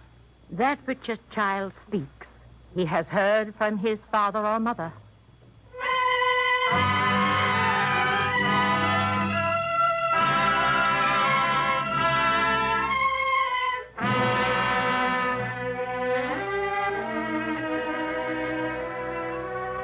A parable of righteousness. It happened, they say, that a warrior king came into a peaceful city, and there he found a judge. And before this judge were brought two men who were engaged in dispute. And the warrior king, it is written, sat beside the judge and listened to the testimony. Sire, are you comfortable? Yes, Judge. Proceed with your case. Let the two men who are in dispute come before us. We are here. State the nature of this dispute. I bought a house from this man. That he did. After I bought the house, it was necessary for me to make a few repairs. That he did. And while I was repairing a wall, I found a great quantity of emerald and jasper and precious sapphire. That he did. Then I offered it back to him. That he did. And he wouldn't take it. Is that the dispute? It is. Why didn't you keep what you found? Well, I bought only the house. Therefore, how can the treasure be mine? I sold you the house. The treasure belongs to you. It doesn't. May you never suffer epilepsy. It does. May the 10 plagues never be visited on your family, but it belongs to you. No. I say yes. I say no. Shh, be still, both of you. Hear me. You. Do you have a son? I do. And you? Do you have a daughter? I do. Then hear my decision. You marry your daughter to his son. Let the treasure be a dowry for them. We are happy to have a visitor to this court. Sire, we should be pleased if you would render an opinion on our judgment. Why do you smile, sire? Are such matters settled differently in your country? Very differently, my dear Judge. We should be pleased to learn. Very simple.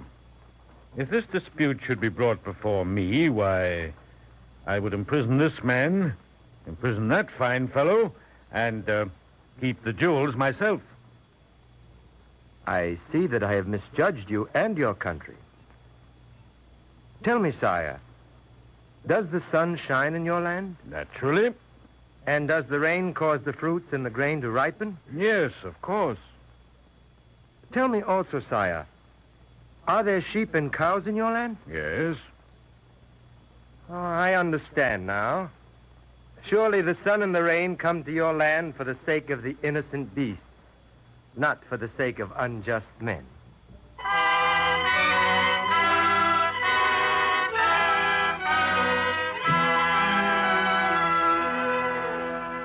The Talmud is more than an encyclopedia of law and legend. It is also literature, and literature is written life. And so the sayings and the homilies penetrated the daily life of the Jew until they were as familiar as the accent of speech and as beloved as familiar melody.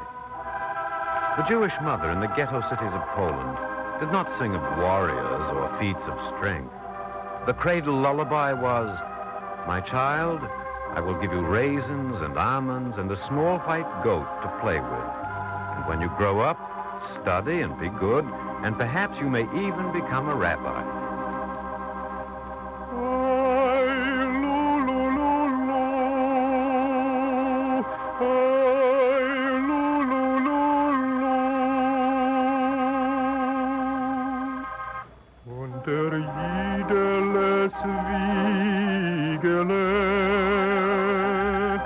steht klor weißes Ziegele. Das Ziegele ist gefahren handeln. Das wird sein dein Beruf. Rajene Käs mit Mandeln. Schlaf jedele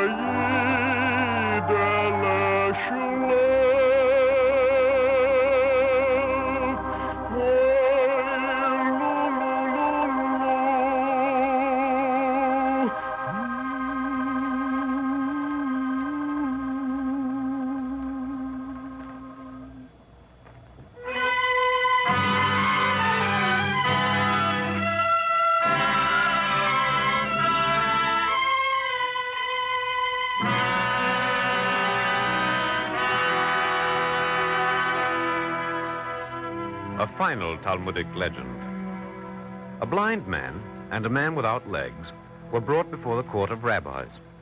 Strange to say, these two men had been apprehended in theft, and the man without legs denied his guilt. You can't punish me. I didn't do the stealing. I can't walk. Yet you were apprehended in the theft. But look at me. I can't walk. Blind man, did you steal the goods in question? Rabbi, I cannot see. Bailiff, you will hold these men in another room until we have discussed this case. Take them, bailiff.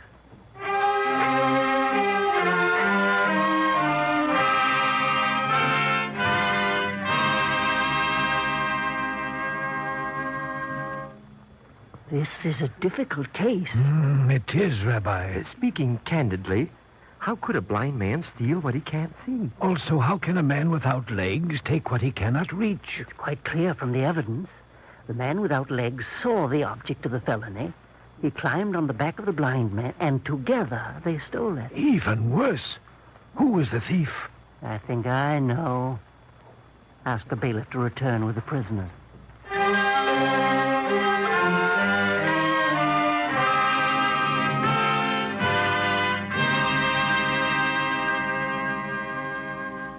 The prisoners are ready, Rabbi. Thank you, bailiff. One theft was committed. You committed the theft, blind man. But I cannot see to commit a theft. And you, man without legs, you also committed the theft. But you said it was a single theft. Then how can both of us be guilty? Bailiff, raise the man without legs. Good. Now, bailiff, place him on the blind man's back. Good. Hear me. For the purposes of crime, you were one, even as body and soul is one. Therefore, for the purposes of punishment, let you also be one. I may only punish the body. For your souls you will answer in heaven. But hear me further. The Lord has already punished your bodies with blindness and loss of limb. Therefore, it is not fitting that we should add further to your punishment. You may leave this court. Rabbi? Yes, blind man? Because you have been merciful to me, who is seen but cannot see, may he who sees but is not seen be merciful to you.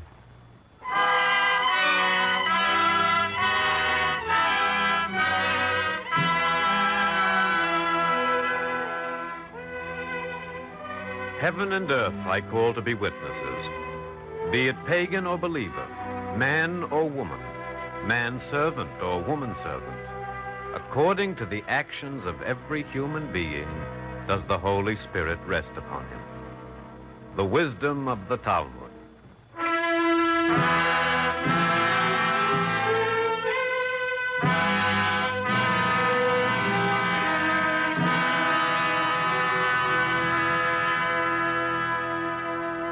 We have taken only a leaf from the Talmud and have read it as if by the thin candle taken from a great torch. Out of a collective human experience of 800 years, there was set down in the early centuries of the modern calendar the body of oral tradition which men call the Talmud. Academies were destroyed, teachers were martyred, study was prohibited. Yet, with his last breath, a dying master appointed his disciple, and the law and the learning flowed on in the face of 1,000 deaths. The verb was lamed, to teach, and the noun was Talmud, teaching. And in what emerged, amid the rivers of text and the oceans of commentary, men were able to behold the afterglow of the Bible.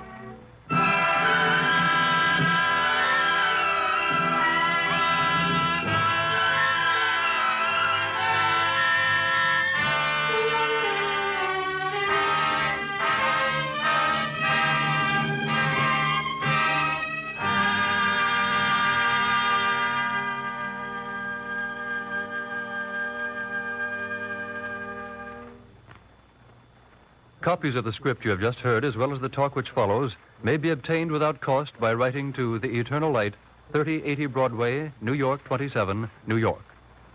And now we present Dr. Joachim Prince, Rabbi of the Temple B'nai Abraham of Newark, New Jersey. Dr. Prince. You have just listened to a broadcast which aimed to make an ancient book, the Talmud, which in fact is a library, live again. Admittedly, it dealt only with a few of the thousands of different phases of the gigantic work. Listening to this interpretation, we realize again how great the difficulties are to translate the values of ancient times into the language and the terms of the world of today. Yet the Talmud is not a dead book. For 1,500 years, our people, young and old, made this book the source of their strength. In discussing the ancient laws, even those which were no longer applicable to their daily experience, they forgot the degradations and indignities to which they were subjected.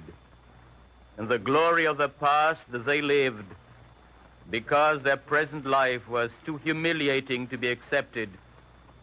The small towns and villages of Eastern Europe, the teaching and learning of the Talmud transformed the dingy little places of Jewish studies into halls of wisdom and faith. Alas, of the people who understood the Talmud, only very few survived.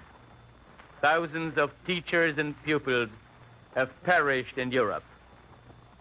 Yet the passion and the glow which live in the legal and the poetic, the rational and the mystic, the arguments and the dreams of the thousands of pages which are called the Talmud are part not only of the tradition of the Jew, but of the civilization of the world.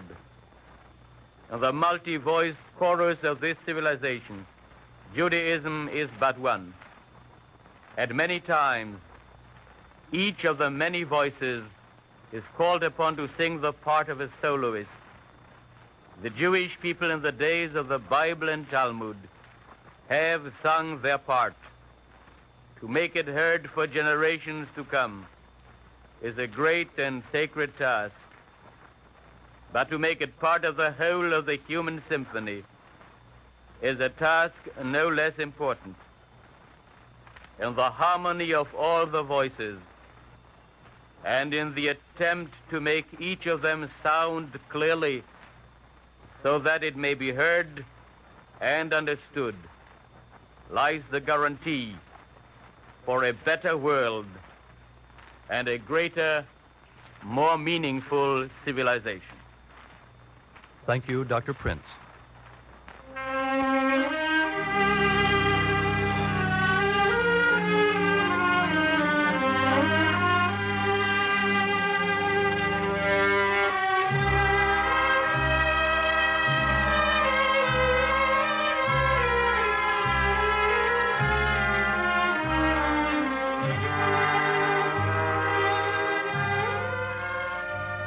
The Eternal Light is written by Morton Wishengrad. The music was composed and conducted by Morris Momorsky. Cantor Robert H. Siegel was the soloist, and Alexander Scorby the narrator. The entire production was under the direction of Frank Papp. This program has come to you as a public service of the National Broadcasting Company and its affiliated independent stations under the auspices of the Jewish Theological Seminary of America. For a free copy of today's script, write to The Eternal Light, 3080 Broadway, New York 27, New York.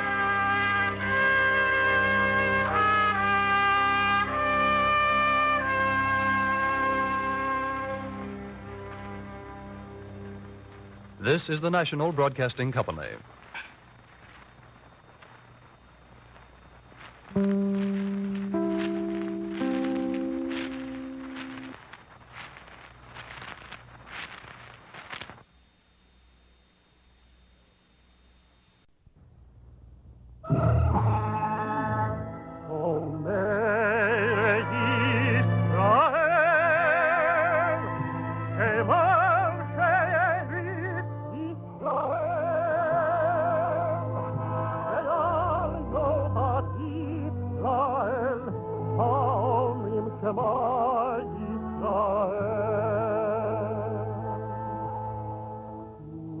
And the Lord spake unto Moses, saying, Command the children of Israel that they bring unto thee pure oil olive, beaten for the light, to cause the lamps to burn continually in the tabernacle of the congregation.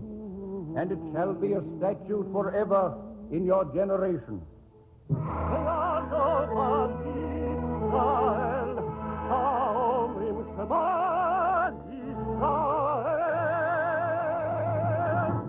The eternal light.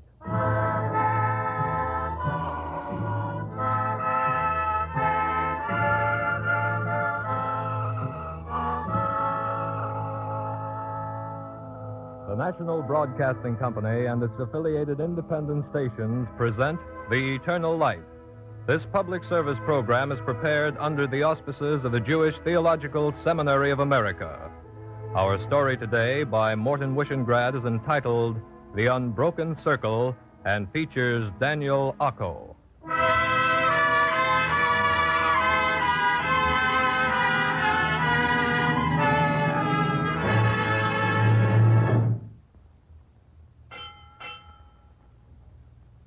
Mr. Muller. Yes, Captain? How's that passenger? Rabbi Bettelheim? What's his condition? I thought the doctor told you. Rabbi Bettelheim died this morning. Mr. Muller, I'll trouble you for the ship's log. Yes, Captain. The ink pot, please. Thank you. August 21, 1890. Died today, Rabbi... Mr. Muller, hand me the passenger list. It's Albert Siegfried Bettelheim, if that's what you want, sir. Rabbi Albert Siegfried Bettelheim. We bury the man at sea, Mr. Muller. Captain, we're only 4 days out of Baltimore. You have my orders, Mr. Muller. Very good, sir. Right away, Mr. Muller. What are you waiting for? Very good, Captain.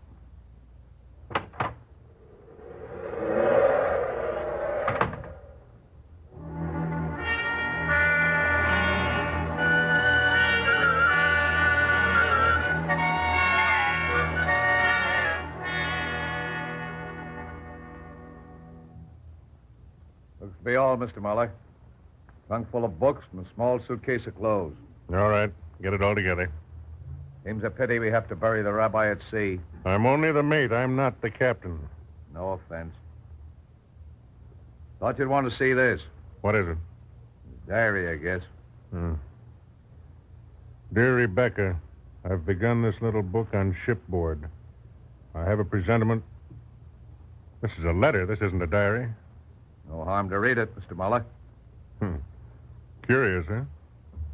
I liked him. Crew liked him a lot, Mr. Muller.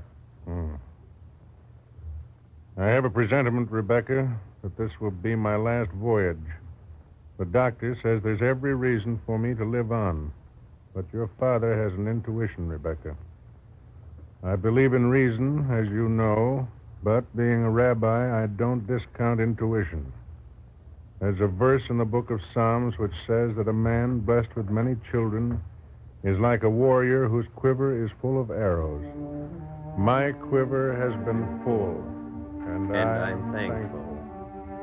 I think the ability to love people and children comes from being able to do things for them. Not the big things. The small, everyday things like putting a child to bed, taking her to school for the first time, worrying when she's sick. I think love grows on these minute details. But this isn't why I'm writing. Do you remember when we were in Philadelphia? when my 5 girls and 2 boys insisted on growing bigger every day while my salary was almost invisible. Do you remember how the offer came to me to go to Richmond, Virginia? You like our congregation, Rabbi Bettelheim. Richmond's a fine place, sir. Yes, I should think so. But I don't like this condition you impose. Why, it's merely routine, Rabbi Bettelheim. All we ask is that you come to Richmond next weekend and deliver a trial sermon. But why? Because we have to see how you speak. Just a trial sermon, Rabbi. Gentlemen, I'm a rabbi. I'm not a prize horse to be led out for either admiration or purchase. Well, maybe so, but, Rabbi, we still have to know how you speak. Is it a rabbi you want or a frock coat stuffed with elocutionary graces? Well, you needn't be angry about it. We think it's a good offer. We know it's a good congregation. Rabbi Bettelheim, you think it over. No, I'm afraid not. I'll stay in Philadelphia.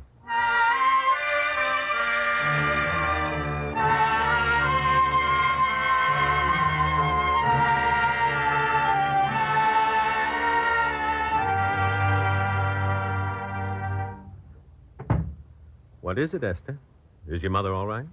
No, the pain's come back. Father, it isn't about Mother. No? No, Father.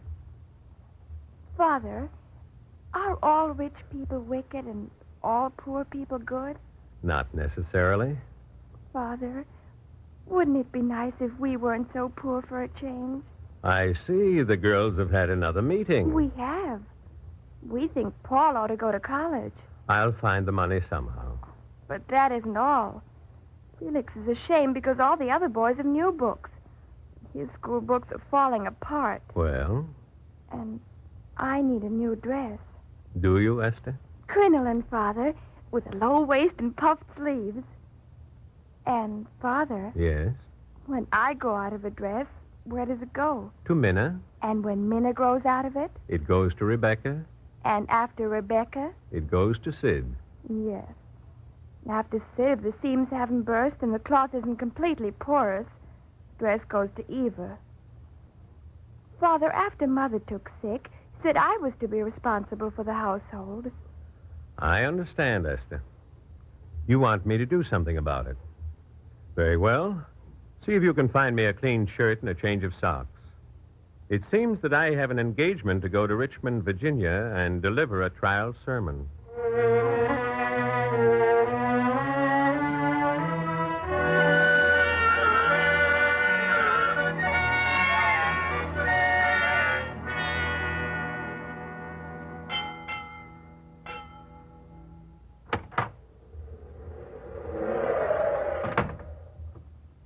Molly, Captain wants you on the bridge.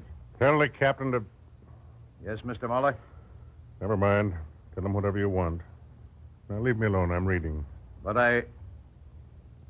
Very good, Mr. Molly.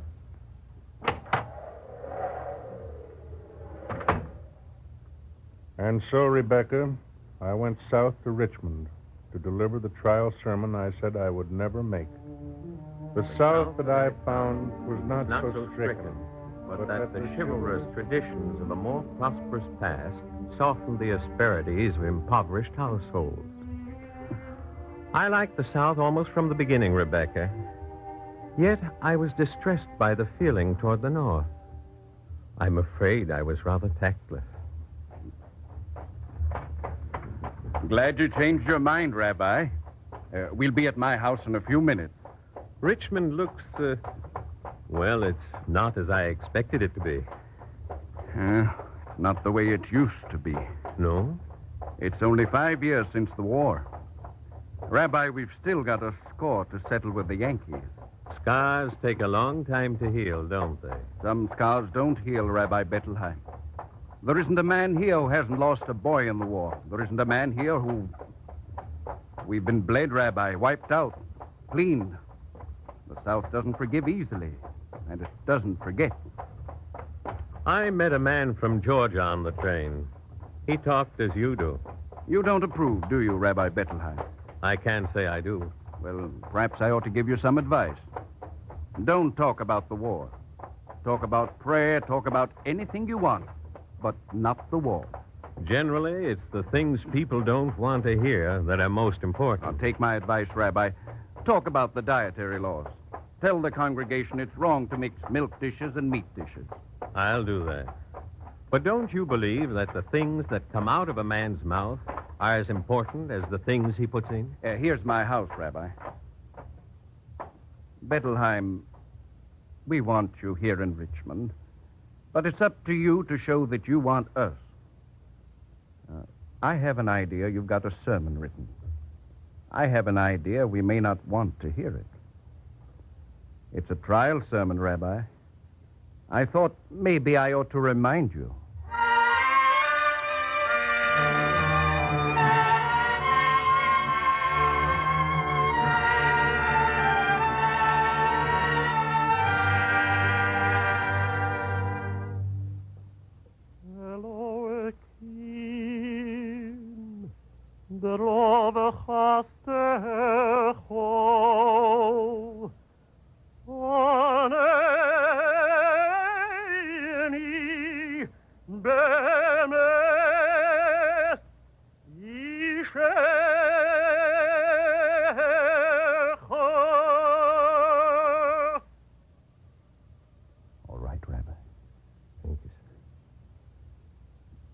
I take my text from Isaiah.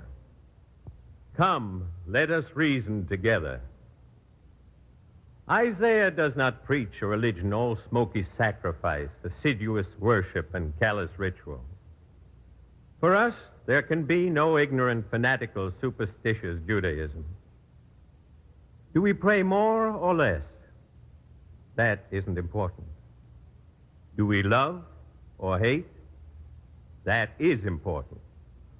For honorable men, prejudice and hate are neither fit companions nor good occupations. A war has been fought between the American states. The war is over. Yet on all sides since my arrival, I have heard nothing but hate for the North and prejudice towards its people. Now I admit that prejudice saves us one of the most painful troubles in the world, the trouble of thinking. With a well-developed set of prejudices, a man can go through life unhampered by mental disturbances. But the text is, come, let us reason together. And we are Jews who find their God and their world in the study of mankind.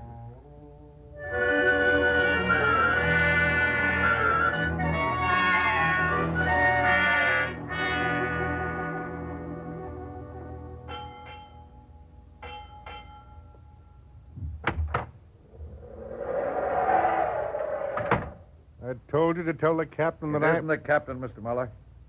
One of the passengers wants to see you about the rabbi. I'm reading. I can't be disturbed. This passenger's a minister. You heard me. Yes, sir. They were a generous congregation, Rebecca, for they permitted me to become their rabbi. I think those days in Richmond were the happiest we ever spent. Even now, I can see every room in the house on Marshall Street. And every morning, your mother lying on her bed, listening to the sound of 5 little girls and 2 boys going noisily off to school. Rebecca, do you remember how strange the neighbors thought it was when I also began to carry my books? Even Rabbi Zold thought it was strange. He had come on a visit from Baltimore to see us. Bettelheim, what are those books for? It's a long story, Benjamin, and I'll be late for class. What class? Oh, I'm nearly finished. Finished with what? For 7 generations of my family, the oldest son has been a rabbi or a physician. Well, I've decided to be both. So I've been attending Virginia Medical College. That's positively fantastic. How long does it take to write a sermon? A day, sometimes 2. All right, let's say 1 day of 7. There's another day for the Sabbath. That makes 2 days out of 7. I'm on the Richmond School Board. That takes nearly a third day. 3 days out of 7. I'll add it up for you, Benjamin. Bishop Gibbon and some of the other clergymen meet with me for Hebrew lessons. That's a 4th day. I perform marriages, officiate at funerals, visit sick members of the congregation, prepare boys for confirmation, read to the children every night, write an occasional essay, do an occasional book review. Oh, I'm omitting a good deal. But let it go as another 4 days of work. Bettelheim, that's impossible. That makes 8 days a week. Yes. And the rest of the week I attend medical school. You're rather pleased with yourself. Benjamin, I'm probably the most conceited man you ever met. Seriously, why this sudden urge for medicine at your age? I don't really know. I'm supposed to heal people's souls. I suppose now I want to try to heal their bodies. Mm-hmm. From now on, when you visit the sick, you'll hold the book of Psalms in one hand and count a pulse with the other. Well, that's something of the idea. Well, don't let me keep you, Rabbi Bettelheim. Oh, sir, allow me your school books.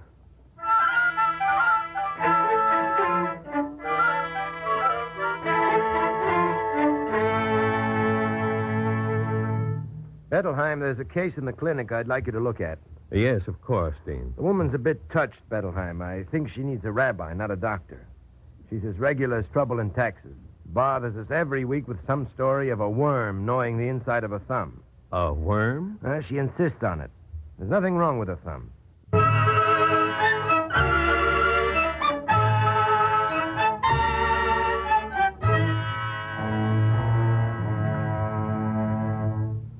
It gnaws and it gnaws and it gnaws day and night and day. They tell me I'm crazy. 100 doctors tell me I'm crazy. But I'm not crazy. There's a worm in my thumb. It gnaws and it gnaws and it gnaws day and night and day it gnaws. I'm not crazy, am I? Of course not. Now just bend your head. I'm going to wrap this bandage around your eyes. Who said it was my eyes? It's my thumb, I tell you. That's why I want to cover your eyes. It'll be less painful that way. Painful? Yes. I'm going to operate on your thumb and take the worm out. Oh, glory be. Now, let me tie the bandage.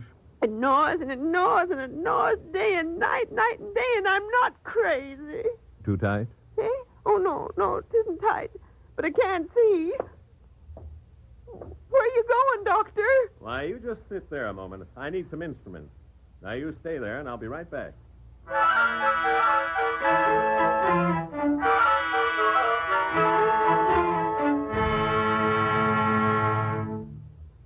What to tell you? I wasn't crazy. Everybody said it was crazy, but I wasn't crazy. Well, there's the worm. It gnawed and it gnawed and it gnawed day and night and day. Squash it. Why don't you bring it home? Show it to your neighbors. Oh, you're right. That'll convince them. And I'll see that the bandage stays on your thumb until the wound is healed. You don't think I want another worm to get in, do you? I'll wear this bandage for the rest of my life. Oh, I wouldn't do that. A week should be enough. Then I'll wear it a month. Oh, there's the doctor who wouldn't believe me. Look, you pagan, the worm. My worm. No more gnawing. No more. And they said I was crazy. Bettelheim, what in heaven's name did you do? Removed a worm. Impossible. I take my oath there was no worm in her thumb. Then perhaps I removed a worm from her mind? What's that? I blindfolded her. Well? Then I went out to the yard. Forgive me, Bettelheim, but what sort of nonsense is this? There are peach trees in the yard. Peach trees. I lanced a thumb, removed the blindfold, and there on the table for her to see was a worm. And the worm... From a spoiled peach, sir.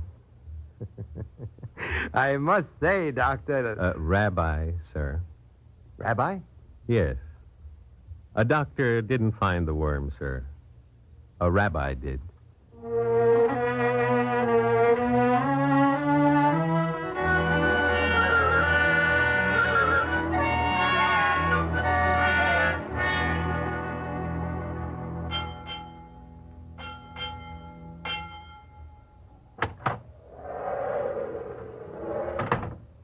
Well, what does the captain want now?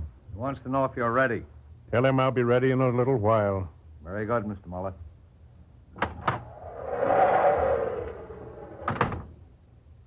The years that followed were mixed years, weren't they, Rebecca? But mainly, I think they were good. Good until your mother died. I was able to help so many people, Rebecca, but I wasn't able to help her. When she died, I remember how we sat. The children around me, 2 boys and 5 little girls, and all of us lonely and filled with emptiness. It was so hard for you who are small to comprehend that death was a penalty for life. We're going to bed, Father. You'll see that Minna brushes her hair. I always do, Father. I know that, Esther. Sarah, you help your sister with the little one. She will, Father. Don't worry about us. I wish I knew what to tell you. Your sister Esther has the chief responsibility now. But I place you each in the charge of the other. Guard the one who is younger than you. And always try to keep the circle unbroken. That's all people live for, to keep the circle unbroken.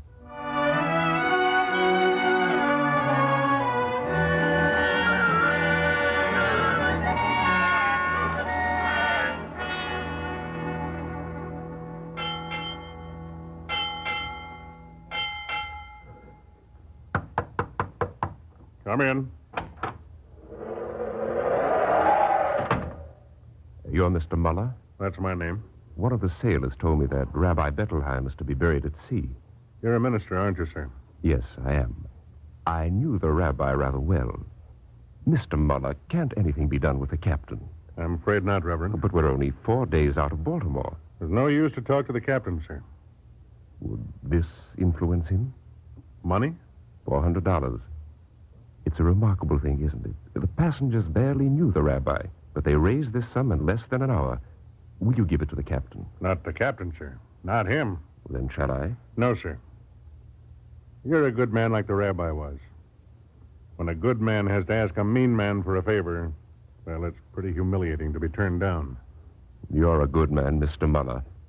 If you'll allow, I will try to read the Hebrew prayer for Rabbi Bettelheim. Do you know the language, sir? He taught me. Strange, isn't it? He taught me the words. He always liked to teach people, all manner of people. I hope I won't do it too badly. I'll be with you soon, Reverend. There's some reading I have to finish. Thank you, Mr. Muller.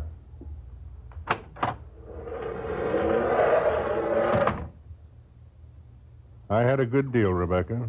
There were my books, seeing my children grow, loving Esther for the way she cared for all of you, seeing Felix become a fine doctor, and sharing his triumph when Monsieur de Lesseps appointed him Surgeon General in Panama. And then crying inside when Felix came home with the tropical fever. I think you knew that when Felix died, I died too. It was very sweet of you, Rebecca, to make me go on this ocean voyage. But I'm an old man now, and the old dare not survive their young. Rebecca, I pray that you and Esther will keep the circle unbroken. I close now with the words of Micah.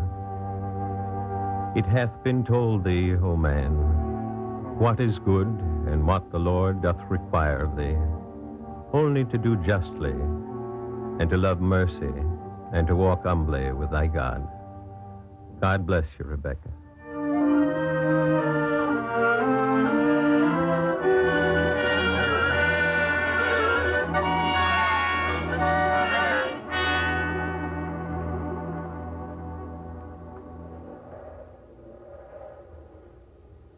Reverend, this is his Bible. Thank you, Mr. Muller. We're ready, sir. I think it is fitting that the words we speak over Albert Bettelheim should be the words of that Talmud which he loved so well.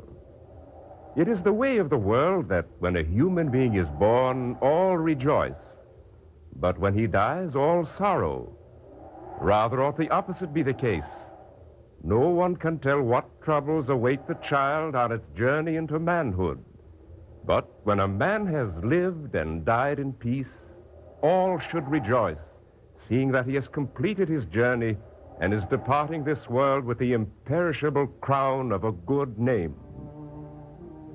Yiskadal, v'yiskadash, Shmei Rabo, v'olmo divru chirusei, v'yamlich malchusei, v'chayachon, v'yomechon, v'chay v'chol beis Yisroel, v'agolo u'vizman koriv, v'yimru, Amen.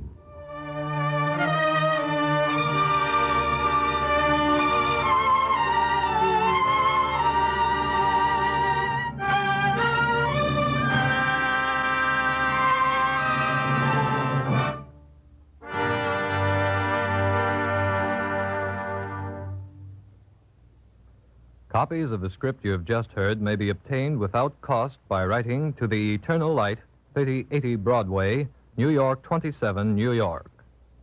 And now we present Rabbi Elias Charles Sidney of Congregation Ahave Shalom of Portland, Oregon, speaking from Portland.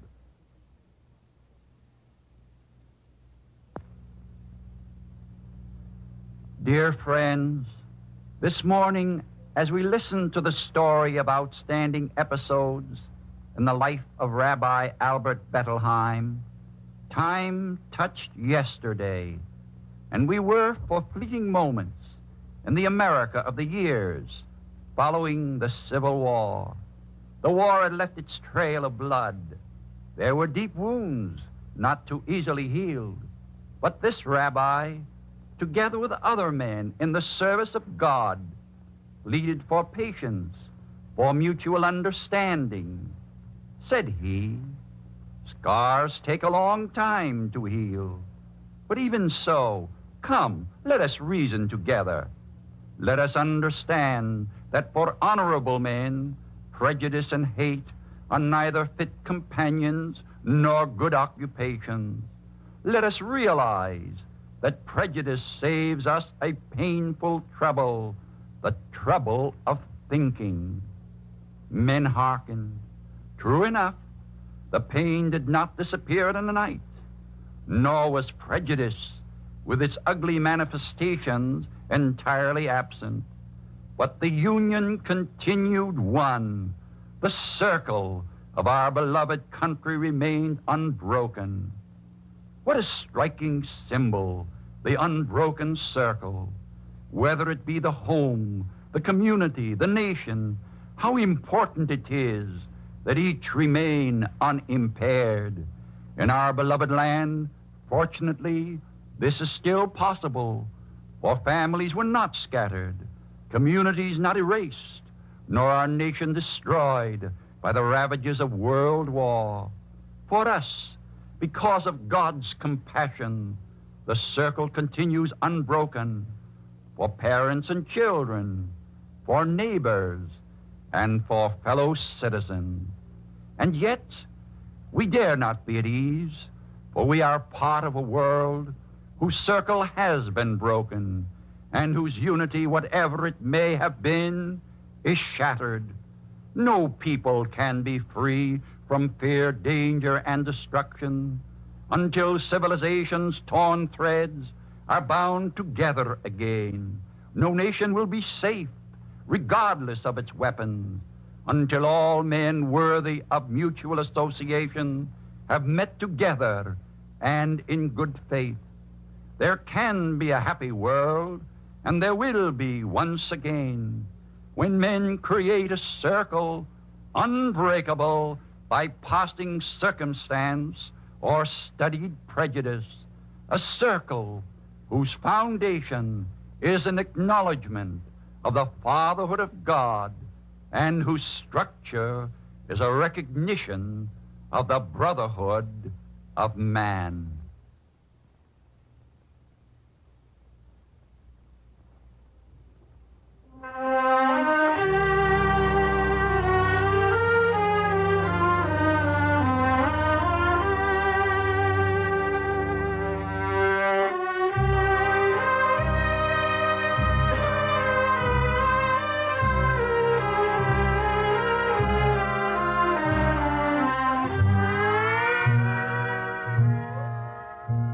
The Eternal Light is written by Morton Wishengrad. The music is composed by Morris Momorsky and conducted by Milton Catums. Daniel Ockel was featured as Rabbi Bettelheim. The liturgical music was sung by cantor David Putterman, and the entire production was under the direction of Frank Papp. If you would like a free copy of today's script, write to the Eternal Light, 3080 Broadway, New York 27, New York. This program is a public service of the National Broadcasting Company and comes to you each week at the same time through the auspices of the Jewish Theological Seminary of America. This is the National Broadcasting Company.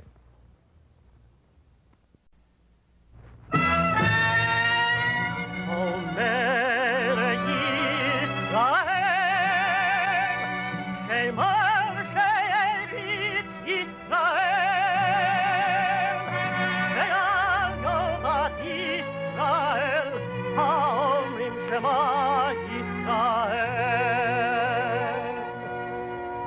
Lord spake unto Moses, saying, Command the children of Israel that they bring unto thee pure oil olive, beaten for the light, to cause the lamps to burn continually in the tabernacle of the congregation. And it shall be a statute forever in your generations.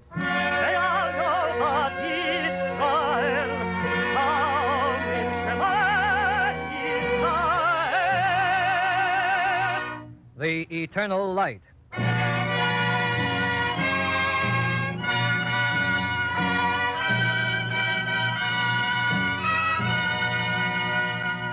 The National Broadcasting Company and its affiliated independent stations present The Eternal Light. This public service program is prepared under the auspices of the Jewish Theological Seminary of America. Our story today is Morton Wishengrad's dramatization of the life of Lillian Wald and features Lucille Wall in the title role. The narrator is Len Sterling.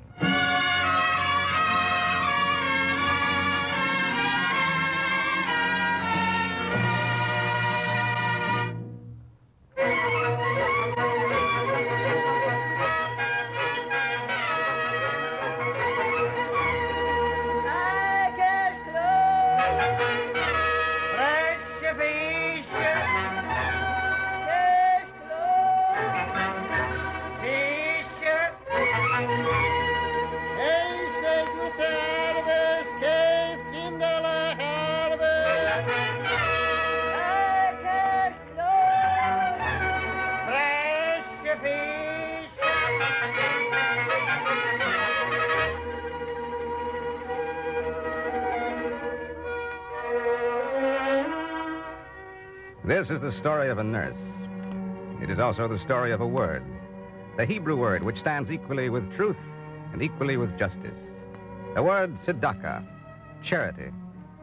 It is a story of how in the month of March, 1893, there came to the Lower East Side of New York City, to the crowded tenements and the swarming immigrants, the tzedakah of Lillian Wald. Little boy, can you tell me where... Hey, Ma! Little boy, can you tell me where I can find... throw me down a piece of bread and butter. Right away, Ma! Little boy, all I want to know is My where... name's Vasilevsky. Oh, well, how do you do? My name is Lillian Wald. Can you tell me where I... Didn't you hear me, Ma? Throw me down a piece of bread and butter. My friend Vasilevsky, will you please direct me to number 13 Essex Street? Holy cat! Lady, there's a fight down the corner. Ma, never mind a piece of bread and butter. I'm busy. Please, little boy, I'm a nurse. Now, just tell me where I Stop can... him, Tony. Come on, stop him. Number 13 Essex Do me a Street. favor, Noise. Hold something for me. My friend Vasilevsky, number 13 Come on, Essex... corner past the saloon. You can't miss it. Hold this for me, Noise. But what is it? Little boy.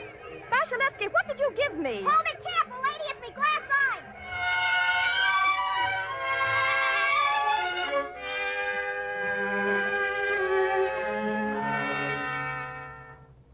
If there be among you a needy man, one of thy brethren, thou shalt surely open thy hand unto him, and shalt surely lend him sufficient for his need in that which he wanteth. Introduction to life. On a day in March 1893, Lillian Wald climbed 5 dingy flights of stairs to assist a woman in the delivery of her 9th child. Lillian Wald climbed down those 5 flights and did not know it, but something had touched her forehead. Okay. Okay, Wald. Say it again. But say it slowly. There's nothing to say, Brewster. Tenements. Bed clothing airing in the windows. Uncovered garbage cans. Children fighting in the streets. Push carts. People. Millions of people sick and dying. And so used to darkness that they blink in the sunlight. So that's where you're going. That's where, Brewster. And naturally, Lillian Wald knows what she's doing. No. No, I don't, Brewster. Well, that's good. I hate people who are sure. Why don't you stay at college? You and me, well, we're going to be a couple of the finest lady doctors New York ever saw. I've already told the dean that I've quit. Well, if we can't be lady doctors, we're still a couple of middling fair graduate nurses, aren't we? Brewster, you're not... I am. If you're going to live down in the Lower East Side, so is friend Brewster. Oh, my dear, you don't know what you're in for. Miss Wald. Elder Brewster of the Mayflower was my ancestor. Stubborn people, these Brewsters. No, my dear, we can't laugh about it. We mustn't. I was there one day. Just one day. Brewster, did you ever hear the cry of a hungry child? Did you ever see a father trembling because he was half-starved because he'd given his food to his children? Well, I saw it. I delivered a baby in a tenement room where 10 people sleep at night. I saw the furniture they were breaking up for firewood. I didn't know it was as bad as that. It's bad. Yes, it's bad and it's wonderful. My dear, the clothes they wore were thin and patched. There wasn't a chair to sit on, but the rotten wood of the floor was scrubbed clean. The clean, rotten floors of the hungry tenements. Brewster, that's why I'm going.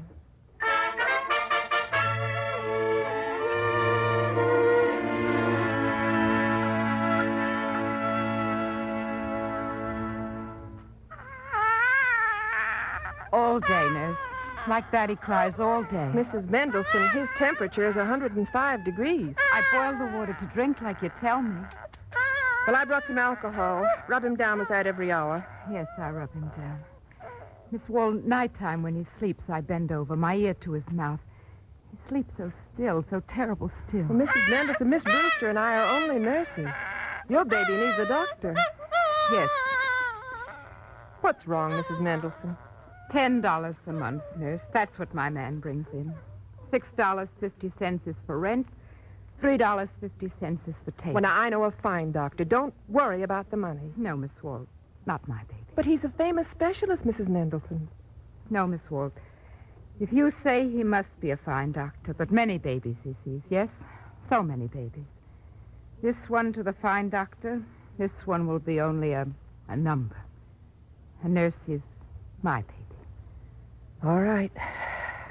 Give him the medicine that I'm leaving. If he spits up the powder, give it to him again. You will come tomorrow? Every day. God bless you. Miss Wald, the people here, all the people. To you and Miss Brewster, we have the feeling... I'm an ignorant woman. I don't say the words good. But the way we feel to you, Miss Wald, it is not something a person can take away in his pocket.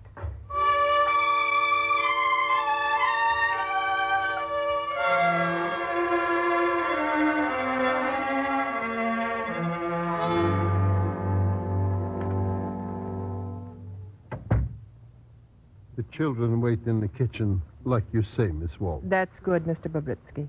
Miss Wald, a fine lady like you should not have to do this thing. Hand me her hairbrush, would you please?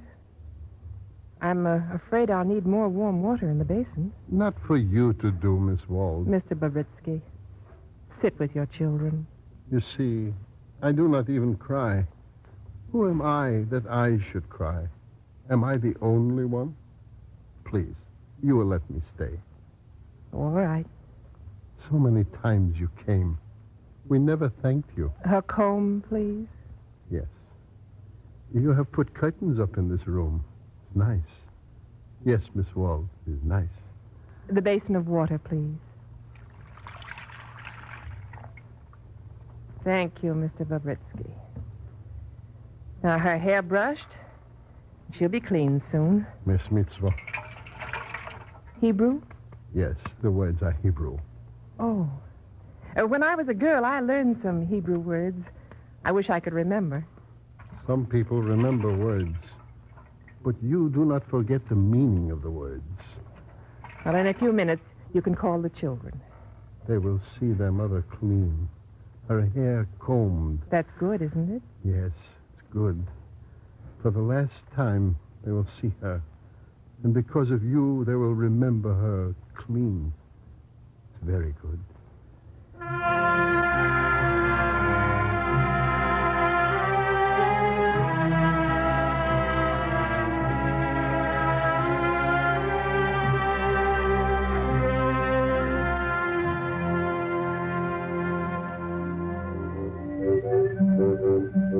Hey, Ma, throw me down a piece of bread and butter.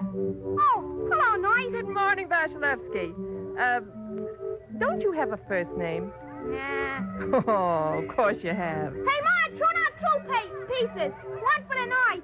One for her with chicken fat. No, thank you. That's all right. Since you came, Ma wraps it in 6 times in paper. I'm learning sanitation. How does your new eye feel? Better than the old one. I like the color better. Next week I'm getting a job. I'll pay you back. Oh, Vasilevsky, you're too little to work. On Hester Street, nobody's too little to work. It's a very fine day, eh, Miss Wald, eh, Vasilevsky? Good morning, Mr. Colucci. Vasilevsky, say good morning to the street cleaner. Come on now. Hiya, Galooch. How's business? Picking up? Vasilevsky. Come on, sock him, Tony. Sock him again, Tony. Here, no, he's torn my eyes. Leave a little for me, Tony. Come on, sock him again. Don't forget to leave a little for me, though. You mustn't mind him, Mr. Colucci. Him? He going to fight with my boy. Tony is mine. They fight together. Good boy. Yes. Yes, I wish there was a place where they could play instead of street fighting. Sure. Here, many things bad. Terrible. In Italy, noise, they say, Colucci, where you go? To promised land, I say. Yes, I know. You understand? I am Colucci, street clean. In Italy, me, Colucci, I read Dante. Here, I find Dante, l'Inferno. Per me si va nella città dolente. Per me si va nell'eterno dolore. Per me si va tra la perduta gente. Sì, signorina, la perduta gente. Lost people. Tenement, signorina. No air, no light. Live like animals. Filthy, dirty. Bambini, they die. L'inferno. Excuse, signorina. Better Colucci, he stop the talk. Better to take the broom and sweep up.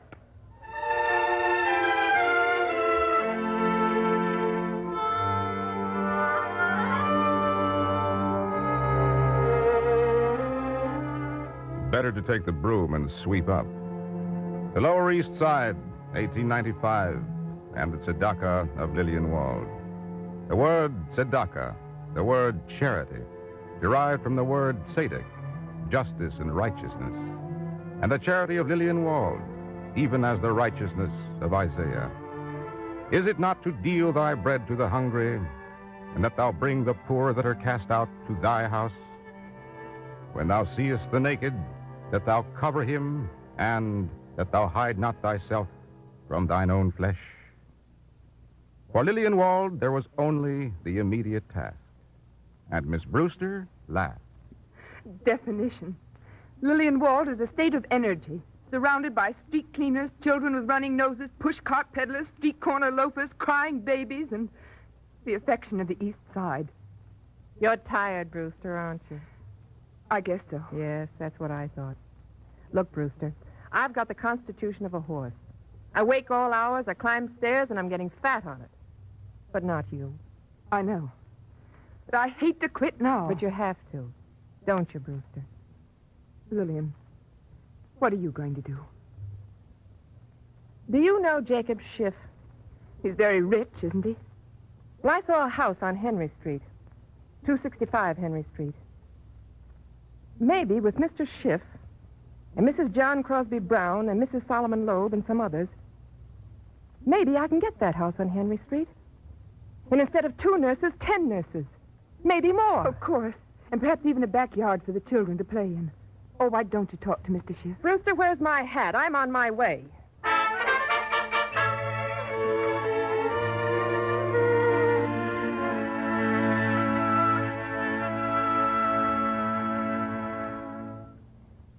Mr. Schiff, 1.5 million human beings are crowded into an area no bigger than a Kansas farm.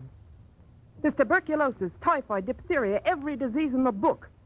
Fires break out every day because of the overcrowding. And the death rate is 26 per 1,000.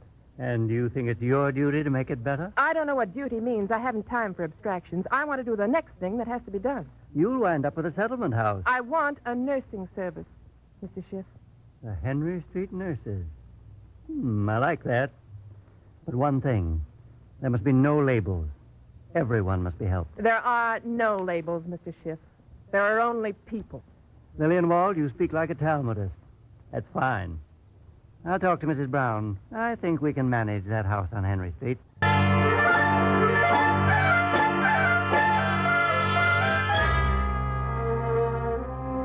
In 1895, the house on Henry Street was opened. And almost from the very first day, it was more than a house. Here, Vasilevsky and Tony studied their homework. Here, Mr. Bobritsky brought his children to celebrate the Jewish festival of Sukkot. And here, Frederick, the Negro janitor, opened his folding chairs and made a house of worship for his people. Miss Wall, ma'am, is it all right for me to set up a meeting house here? Why, yes, of course, Frederick. What denomination are you? Not that it makes any difference. Ma'am, I'm ecclesiastical and loose. We just pray to God, that's all. You know, I got me a sermon. Oh, have you, Frederick? Yes, ma'am. They'll sit in them chairs, and I'll stand up, and I'll say, Brethren, and sisters, this is just a simple church meeting house. But we never would have had it without Miss Wall. But it's ours, and I'm glad to see you all here. Now, I didn't ask the President of the United States to come, for he wouldn't have come. I didn't ask the Governor of New York to come, for he wouldn't have come. I didn't ask the Mayor to come, for he's busy with other things. But I did ask the Lord to come. And brothers and sisters, he's here.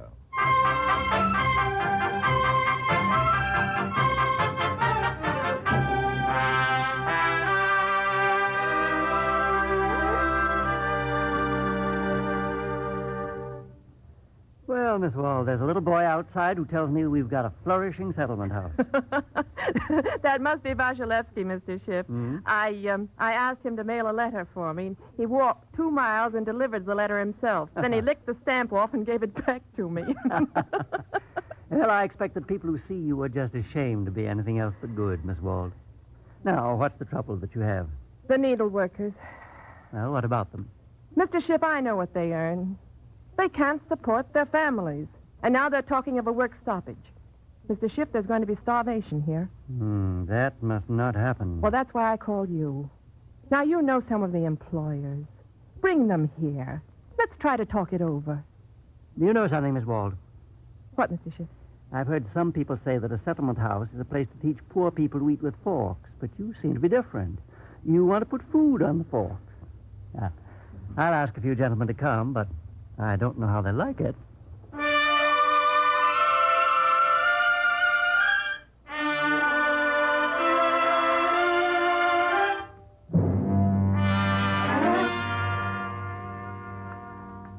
Mr. Cooper, don't you see the problem? Miss Wald, Schiff asked me to come.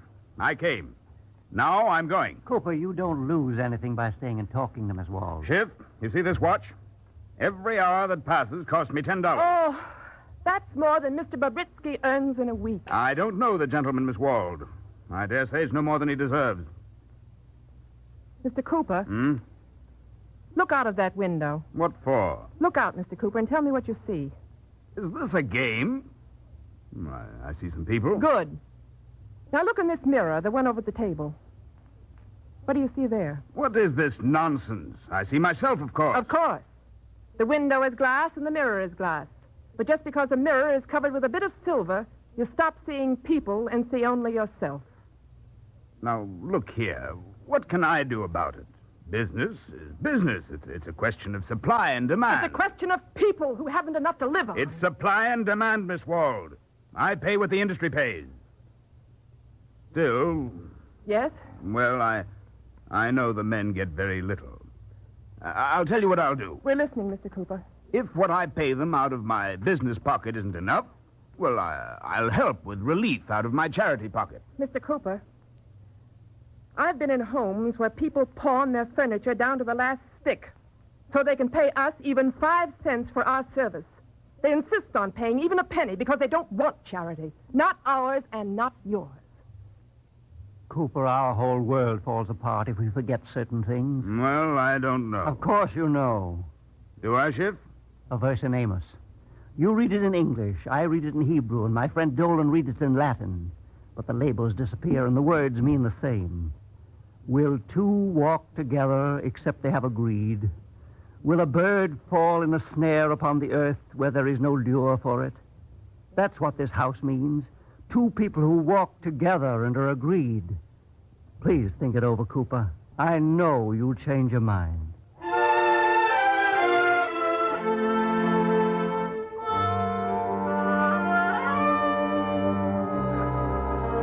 Happy years for Lillian Wald, seeing beyond the charity of justice.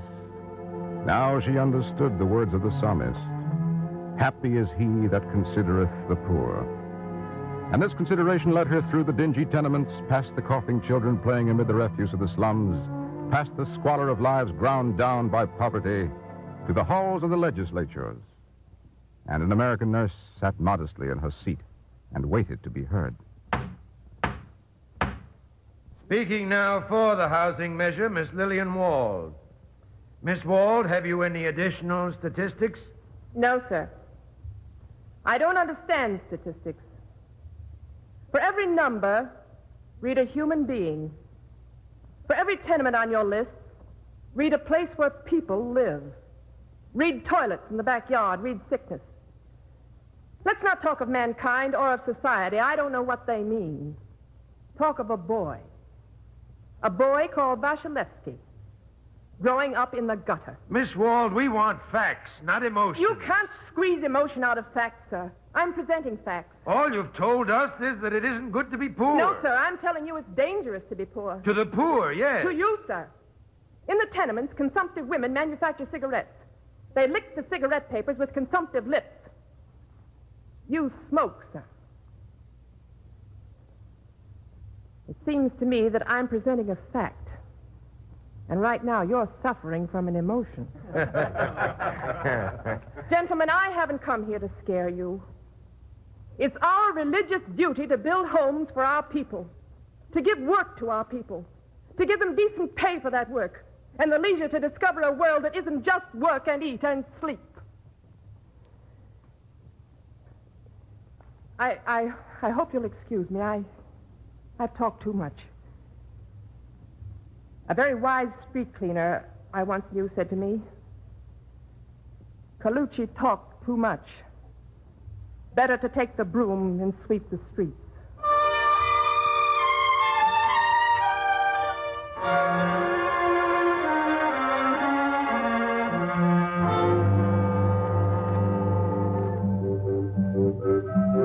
You've done a good job. I'm going to do something for you. Are you? Sure. I'll tell my mom to throw you down a piece of bread and butter and wax paper. No, Vasilevsky. But if you want to do something for me, just tell me your first name. Ah, please.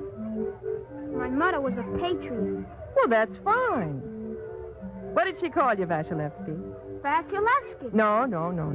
Your first name. Don't laugh, nurse, or I'll murder you. They call me Washington.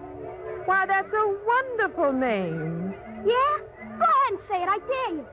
Vashington Wasilewski. Oh, I'm sorry. See what I mean?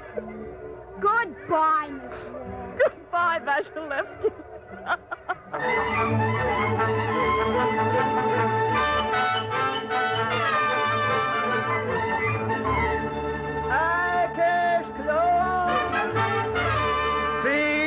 Fresh fish. Fish clothes. Fresh fish. Fish clothes.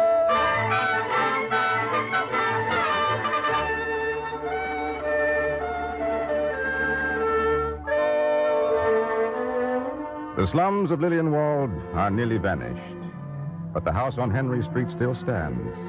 And the nurses still go among the remaining tenements of New York and carry to the sick and to the needy that tzedakah of Lillian Wald. Tzedakah, the Hebrew word for charity, the word that is greater than charity, the word righteousness.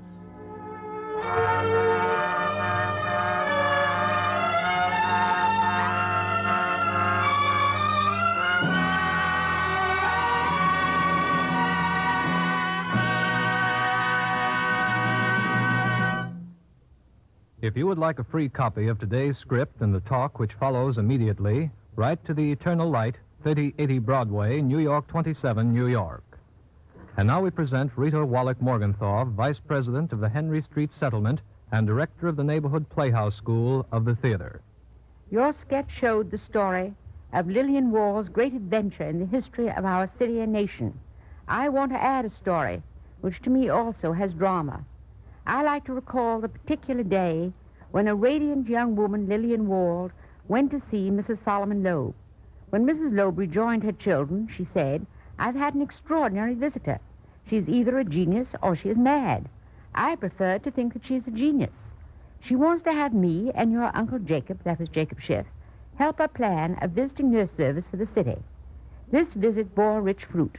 Mr. Schiff's interest was aroused, and he gave the first house, 265, which was to be the cornerstone of the Henry Street settlement.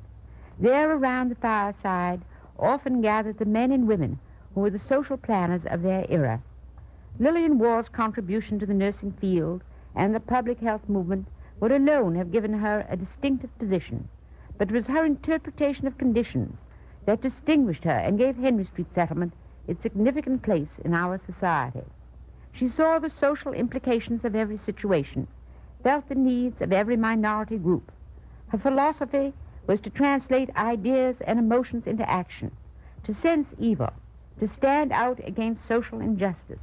The child out of school with a head eczema represented thousands of children who were excluded from school for minor ailments, and was responsible for the introduction of the school nurse into the public school system. The tenement child working at home and in factories was one of the observations which led to the creation of the state and national child labor committees. It was logical that her mind should envisage the Federal Children's Bureau, where the needs of the children of the nation could be studied. Her neighbors lived in squalor and poverty, so better sanitary laws had to be worked for and enforced. At the turn of the century, she was one of the pioneers in tenement house reform. A housing commission came into being. Old tenements have been torn down and replaced with model tenements. There is still much to be done. Out of the post-war planning, there is to be the Lillian D. Wall project.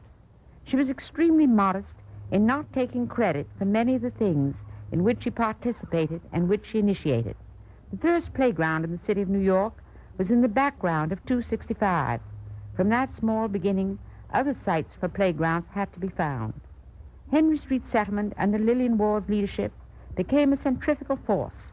The health program through the ever-increasing number of visiting nurses and the establishing of rural health nurses. The education and social life of the neighborhood through the clubs and the classes. The arts through the neighborhood playhouse and the music school. Guests and visitors came from all over the world. Every race, every creed, every color, the great and the humble. She showed her wisdom and never-failing judgment when she chose Helen Hall to carry on. Miss Hall has gathered together the threads of the past and woven new patterns for the life of today and tomorrow. Lillian Wall will be cherished in the city, state, and nation, not only for the services she created, but through the lives of those she influenced, and who in their present activities are a living tribute to her memory. Thank you, Rita Wallach Morgenthau.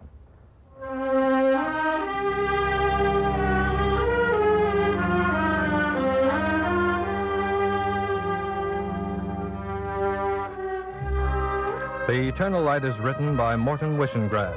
The music was composed by Morris Momorsky and conducted by Milton Catums. Lucille Wall was featured as Lillian Wald, and Len Sterling was the narrator. The Boy was played by Richard Leone, and the liturgical music was sung by cantor David Putterman. The entire production was under the direction of Frank Papp. For a free copy of today's script, write to the Eternal Light, 3080 Broadway, New York 27, New York. This program is a weekly presentation of the National Broadcasting Company and its affiliated independent stations, and is brought to you under the auspices of the Jewish Theological Seminary of America. This is the National Broadcasting Company.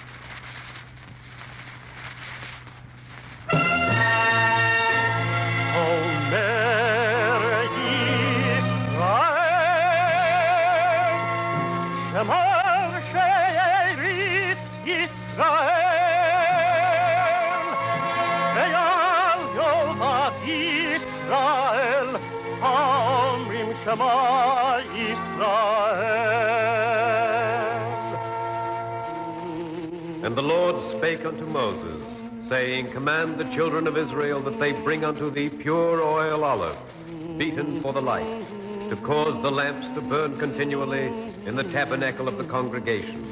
and it shall be a statute forever in your generations.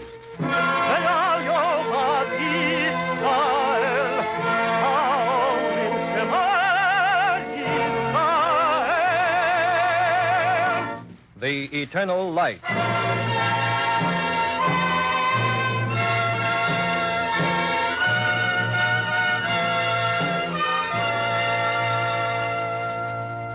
The National Broadcasting Company and its affiliated independent stations present The Eternal Light. This public service program is prepared under the auspices of the Jewish Theological Seminary of America. Our story today by Morton Wishengrad is entitled The Rhode Island Refuge and features Alexander Scourby as the narrator.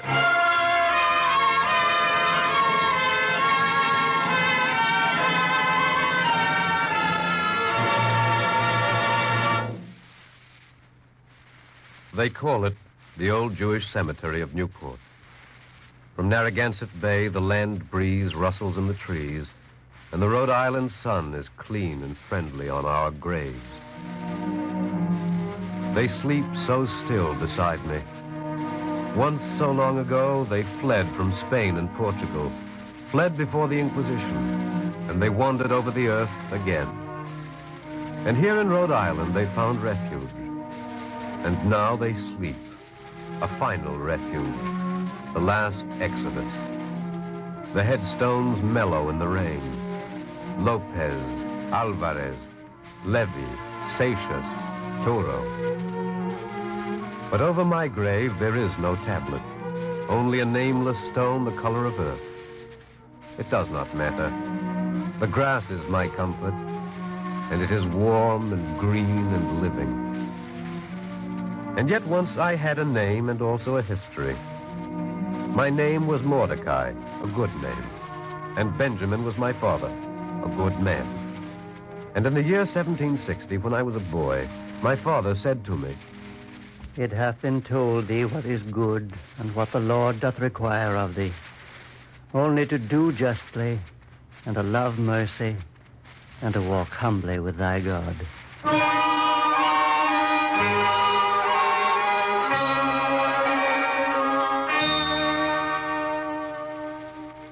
In Rhode Island, there was reverence for God and reverence also for men, which is a fine thing.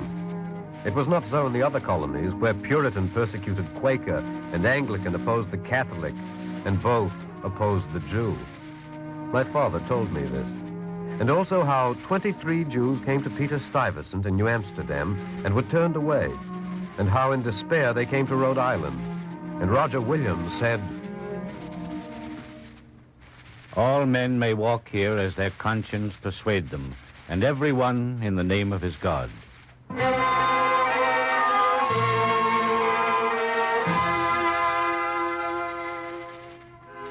And for 5 generations after Roger Williams, we found sustenance in his word. And the colony of Newport prospered greatly, even beyond New York and Philadelphia. Aaron Lopez sent his ships far to the whale fisheries. Jacob Rivera introduced candles of spermaceti. James Lucena made soap, such as had been made before in Castile. And some were silversmiths and iron workers and merchants and simple farmers. And Benjamin, my father, was likewise a merchant with a shop on Long Wharf. I remember still how he quarreled with Maya Pollock and why it came to pass. 10 casks of nails. Check. 15 bushels of wheat. Check. 100 pewter basins. Check. 1 fine-looking glass. Check. 6 barrels of molasses. Benjamin, 6 barrels of molasses. I heard you. Well? I don't like it. To hear you talk, someone might think molasses isn't kosher. I want no part of it. Are you crazy? Molasses means rum, doesn't it? Of course. And rum means slaves, doesn't it? Well, what if it does? You're not trading in slaves. Why not, Maya? Who cares why not? I care. Because it is written, thou shalt not abhor an Edomite, for he is thy brother. Oh, many things are written, and you could lose your mind trying to live up to it all. Maya, are you a Jew? What has that to do with it? You can't be half a Jew, or a quarter of a Jew, or a fifth of a Jew. You have to do what is written. Look here, don't tell me what to do. I go to synagogue every day as good as any man. I don't mix milk and meat, and I have faith in the Torah. Faith isn't enough. You cannot be a Jew only with your lips. You're a Jew every hour, every moment, in every act. Excuse me, Benjamin, but when I need a sermon, I'll listen to Rabbi Turo. And I think when I want to do business, I won't come here. I'm not quarreling with you, Maya, but I won't deal in molasses when it's the blood of the slave trade. Is that your last word? If you wish. Goodbye. Goodbye, Maya.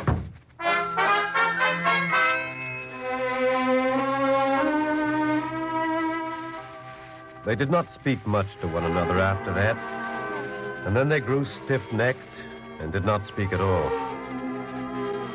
Can a man bear to see injustice done without crying out? Yet how can a man protest to one who will not listen? My father's business did not go well, but Maya Pollock prospered. His ships went forth to Jamaica and Barbados, and they came back laden with good things. He dealt in molasses and in rum. And once my mother said, Perhaps he's in the slave trade, Benjamin. Bring the bread to the table, Rachel. Well, it's only what people say. People should learn not to slander a good man's name. Did you ever hear of a rich man who was good? Or a poor man's wife who wasn't envious. Oh, be still. Here's the bread. Wash your hands, Mordecai. He's already washed. Say the blessing, Benjamin. Blessed art thou, O Lord, King of the universe, who bringest forth bread out of the ground. Amen. Isn't it true about Maya? No, it isn't true. We're no longer friends, and I know he talks against me, but it isn't true. The Jews of Newport do not deal in slaves. Now go ahead and eat your supper, Rachel. Well, Mordecai, do you need a special invitation? Eat your supper. My mother ate her supper and smiled into her plate. Then she looked up and saw my father, and saw that he saw her also. I was glad for him and for her, and for myself that I was their son. And as I grew older and took my place with the men in the synagogue, I saw that my father was as he was because he was bred to the Talmud, and my respect for the law of Israel did not diminish. It happened many years later that Maya Pollock lost his ships at sea and all his merchandise with it. My father went to him. Oh, it's you. What do you want? I've heard of your loss, Maya. Get out. Maya. Get out and do your gloating outside. I'm not gloating, Maya. No? No, Maya. You're wiped out. Let me help.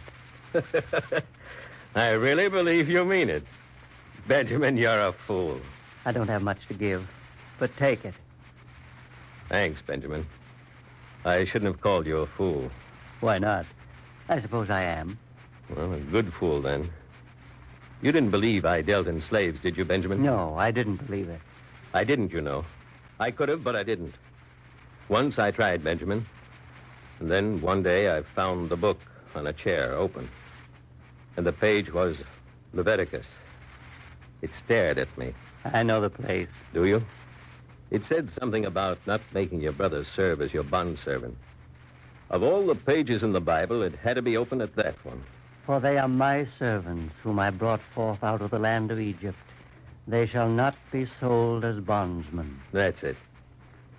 Benjamin, I thought you ought to know that. I'm glad you told me. You'd better go now. If you stay any longer, I'll become a fool. Like me, Maya. Like you, Benjamin, God willing.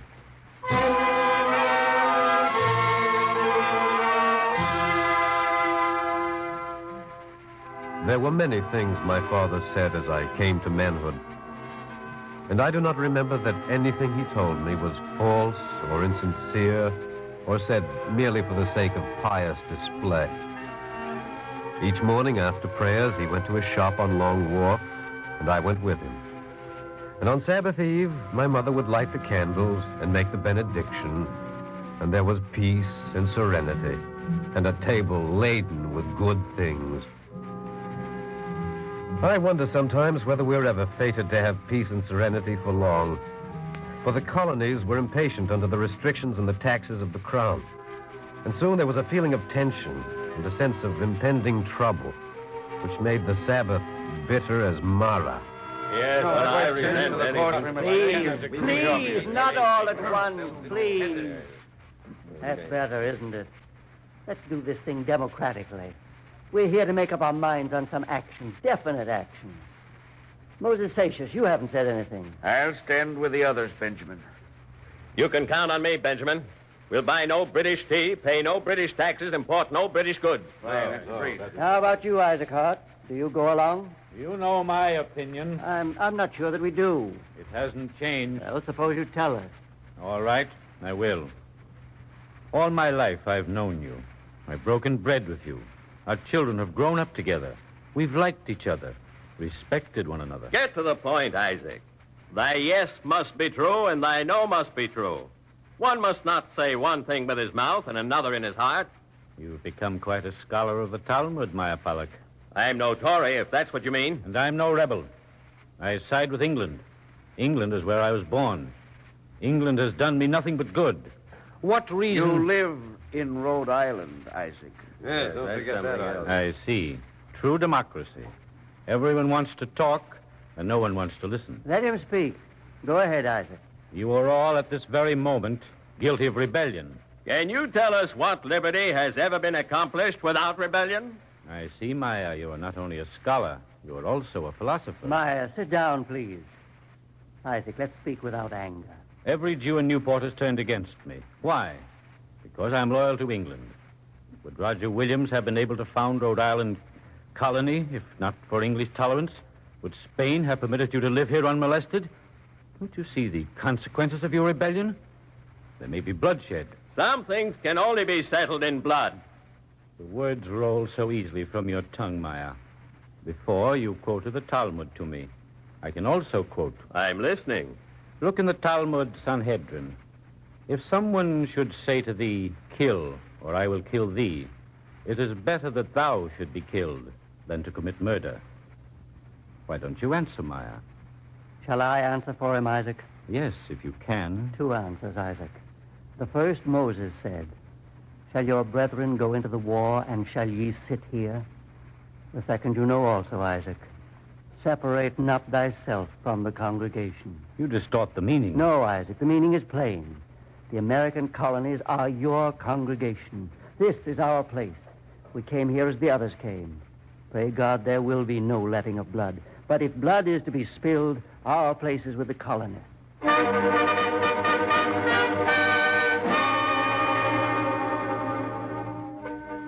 Lexington came. We began to drill. Meyer and Moses Satius went among the townspeople collecting saltpeter and brimstone. The guns from Fort George were removed to Newport. Sentries were posted on the hills. And 2 full months before the Declaration of Independence, Rhode Island declared itself free and independent. And with Rhode Island stood the congregation of Newport. The young men took up arms. Abraham Satius and Solomon Rothey and Moses Isaacs and many more.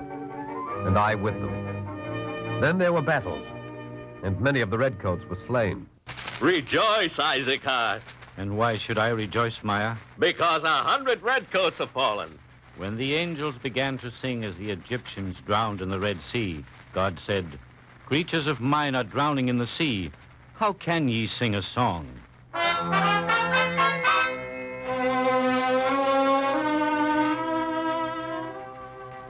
Meyer Pollock raised his hand to strike him, and then his hand fell to his side, and he turned away. Isaac Hart loved the king, and he did not fear to say so. He could have held his tongue, yet he would not. It came about that he was set on by a mob and killed. And even we who had shouldered the muskets of the Patriot Army mourned the passing of a man who suffered death for loyalty's sake. But during the fight, there is little time for mourning. It is only later, when the living go into the fields to count the dead, that men can truly mourn. I was ordered to join the 8th Massachusetts Regiment, and before I went, my father took his musket and gave it to me. Take it, Mordecai. I'll try to use it well, Father. When you were a little boy, I read you a few lines from the prophet Micah.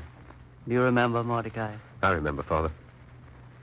It hath been told thee what is good, and what the Lord doth require of thee, only to do justly, and to love mercy, and to walk humbly with thy God. I'm glad you remember. Now, say goodbye to your mother, And do not let her cry. And Mordecai, Yes? be a good soldier. For Israel and for America.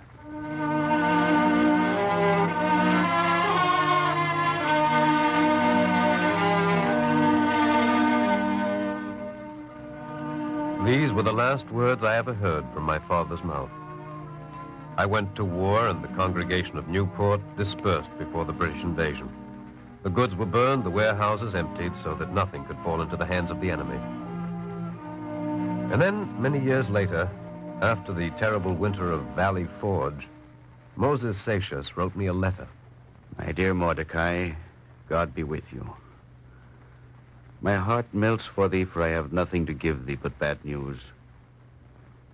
Benjamin, your father, and Rachel, your mother, are no longer among the living. They went to settle in another place and to help the patriots, and a terrible sickness came like the plague and took them from the living. Mordecai, Benjamin was a good man. He was eyes to the blind and feet to the lame, and a pillar of the synagogue. Truly it is said, the hope of man is but the worm. May they rest in peace.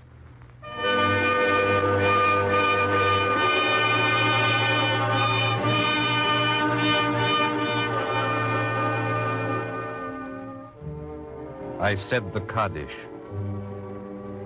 It is not an easy thing for a soldier to say the mourner's prayer for the departed when the feet are naked and the body is cold. Yet I tried to say it. I said it shivering in the mud and weary almost to death. And many years later, when the war ended, I returned to Newport and stood with Moses Satius in the synagogue Yeshuat Israel. You see, the synagogue still stands. It will always stand, Mordecai. Your faith is very great, Moses. Why not? In America, faith is possible. President Washington came here and stood where you're standing. He saw the Ark of the Lord and the Holy Scroll, and he was pleased. I'm glad. He gave me a letter, Mordecai. You have fought your country's war. Now you have a right to hear why. This is Washington's letter. Will you read it to me, Moses? Yes. To the Hebrew congregation in Newport, Rhode Island. The citizens of the United States of America have a right to applaud themselves for having given to mankind examples of an enlarged and liberal policy, a policy worthy of imitation. All possess alike liberty of conscience and immunities of citizenship. It is now no more that toleration is spoken of as if it was by the indulgence of one class of people that another enjoyed the exercise of their inherent natural rights. For happily, the government of the United States, which gives to bigotry no sanction, to persecution no assistance, requires only that they who live under its protection should demean themselves as good citizens in giving it on all occasions their effectual support. Don't stop. Read the rest of it. May the children of the stock of Abraham who dwell in this land continue to merit and enjoy the goodwill of the other inhabitants, while everyone shall sit in safety under his own vine and fig tree, and there shall be none to make him afraid. May the Father of all mercies scatter light and not darkness in our paths, and make us all in our several vocations useful here and in his own due time and way, everlastingly happy. They call it the Old Jewish Cemetery of Newport. From Narragansett Bay, the land breeze rustles in the trees, and the Rhode Island sun is clean and friendly on our graves. Yes, they sleep so still beside me. Once, long ago, they fled from Spain and Portugal. But here they found a refuge. The names on the headstones are mellowed in the rain. And if I have no stone, it does not matter. For the grass is warm and green and living. And something else. The words, too, are living. The words a man called Washington addressed to the little congregation at Newport. A congregation that sleeps beside me.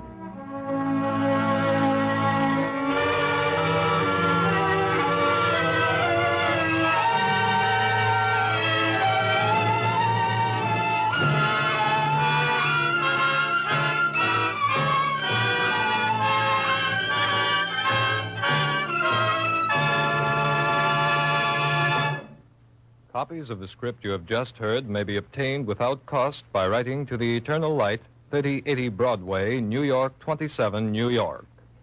And now we present Dr. Norman Sollitt, Director of the Wartime Emergency Commission for Conservative Judaism. Dr. Sollitt. Appropriately on this Armistice Day, 27th anniversary of the close of the First World War, this program features our country's first war, the Revolution.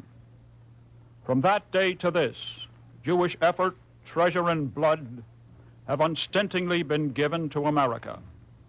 In World War II, just ended, 311 Jewish chaplains joined the armed forces. It is no accident that Jews have gone all out for America, or that in the noble letter we have just heard, Washington invoked the inspiring vision of Micah, prophet of Israel, portraying the day when all men would live in security, or that the Liberty Bell, sacred symbol of the Revolution, bears the challenging call to liberty taken from the book of Leviticus. From the Jewish heritage, said the Reverend Lyman Abbott 40 years ago, I quote, "The Puritans drew the political ideals to incorporate in the Constitution of the Republic. Every legislative hall, every church, are monuments of our indebtedness to this ancient people." Close quotation. At our country's beginnings, there were refugees in Rhode Island. Today there are refugees all over the world. Let them be civilized men's reminder that the unspeakable Nazis, for all their repudiation of the Bible, for all their concentration on the science of war, lost that war on the battlefield. But also that when Western civilization, when Christendom failed to halt the Germans in their bestial anti-Semitism, the Nazis gained a victory in the war of the spirit. The physical war is over, but there are still Jewish refugees to whom life in Europe is a living death, whose vine and fig tree can grow only in Palestine. Will Western civilization, will Christendom say finally, there shall be no refugees? Will they say at long last, take heed of the other command in Leviticus, Lo ta'amod al dam reacha, thou shalt not stand idly by the blood of thy neighbor? Will they join in Washington's prayer? On their answer depends more than the life or death of these suffering 150,000 Jews in Germany and Austria. On their answer depends the life or death of the spirit of Christian and Western civilization. Thank you, Dr. Norman Sollitt.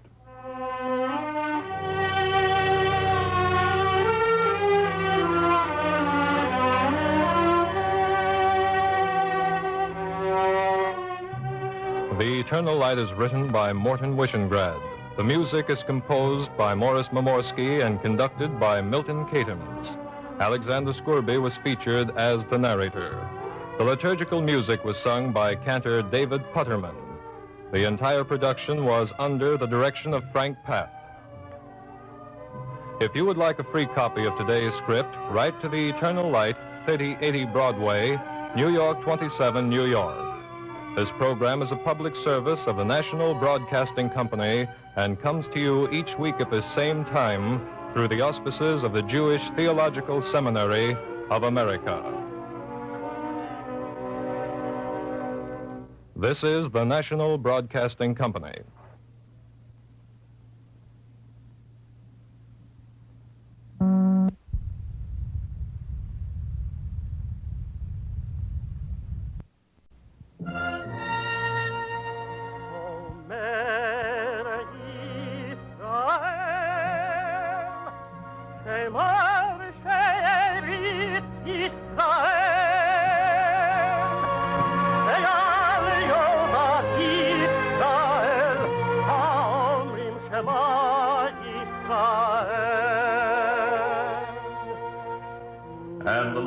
spake unto Moses, saying, Command the children of Israel that they bring unto thee pure oil olive, beaten for the light, to cause the lamps to burn continually in the tabernacle of the congregation.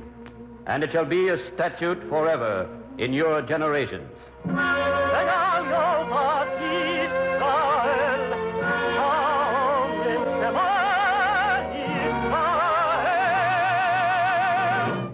The eternal light.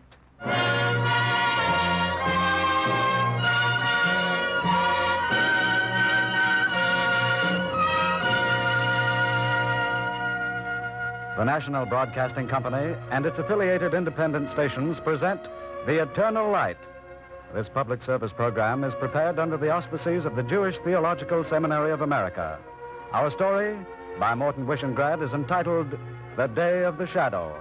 Featured today is Roger de Koven as the chaplain and Peter Capell as Jacob.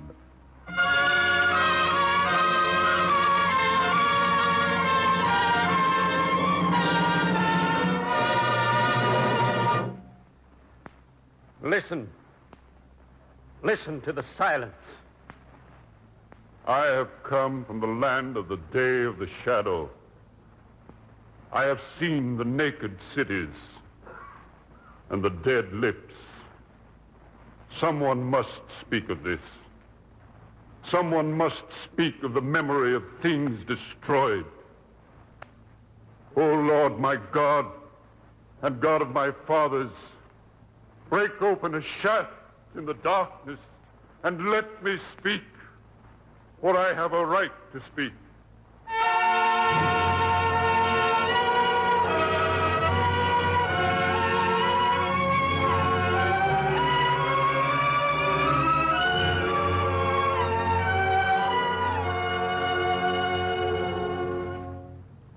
I am the chaplain who stood before the crematorium of Belsen. I buried 23,000 Jews. I have a right to speak. I stood last month in Krakow when liberated Jews were murdered. I have no pretty things to tell you, but I must tell you. God of Israel, forgotten things are not forgotten, and blood does not wash clean from the hands. Someone must speak for the anguish. Someone must speak of the day of the shadow. Someone must bring you the terrible wonder of their hope. This is what I saw with my eyes. But first, I must tell you the things I did not see. But things, nevertheless, that are plain and written down and true.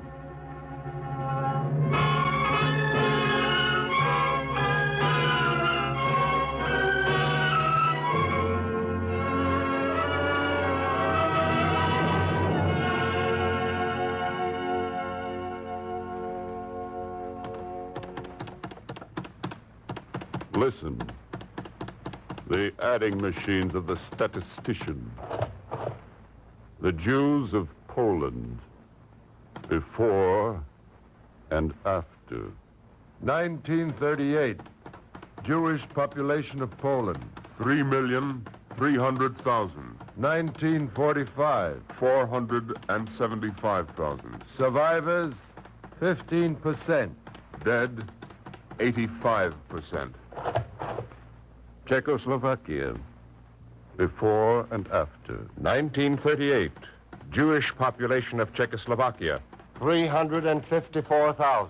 1945, 60,000. Dead, 82%. Lithuania, before and after. 1939. Jewish population of Lithuania. 150,000. 1945. 7,000. Dead, 95%.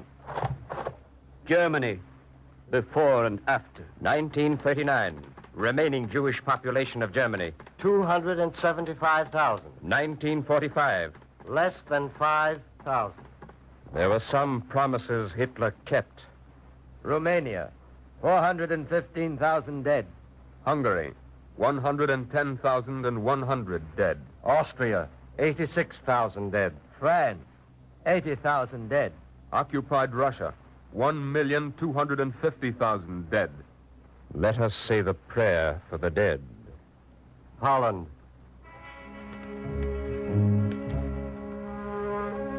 Yiskadal. Belgium. Yiskadash. Italy. Shmeirabo. Denmark.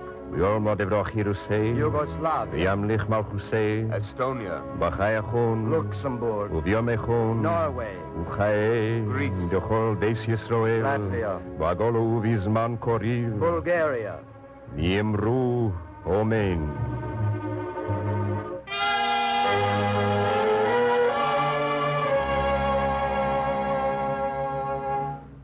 My totals show that of a pre-war Jewish population in Europe, 80% are dead, 20% survive. For the 20% who survive, malnutrition, tuberculosis, secondary anemia, diseases of the cardiovascular system, etc., must all reduce the life expectancy of the survivors. Inasmuch as the survivors are predominantly males, with, in some areas, a negligible percentage of females capable of procreation, the birth rate may be expected to reveal a profound imbalance. In brief, it would appear that the biological prognosis of the remaining Jews of Europe is not favorable.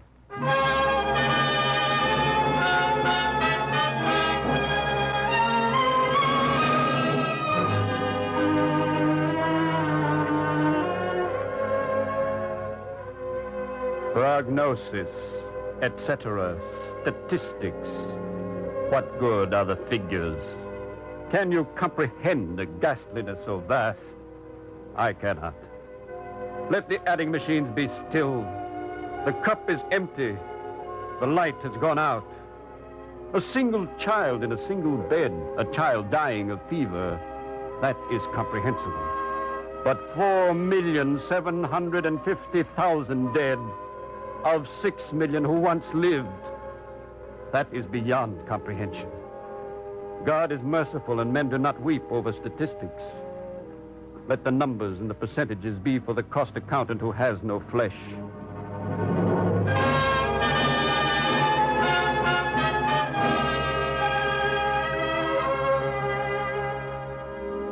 Let us speak now of the living who are few in number and therefore comprehensible.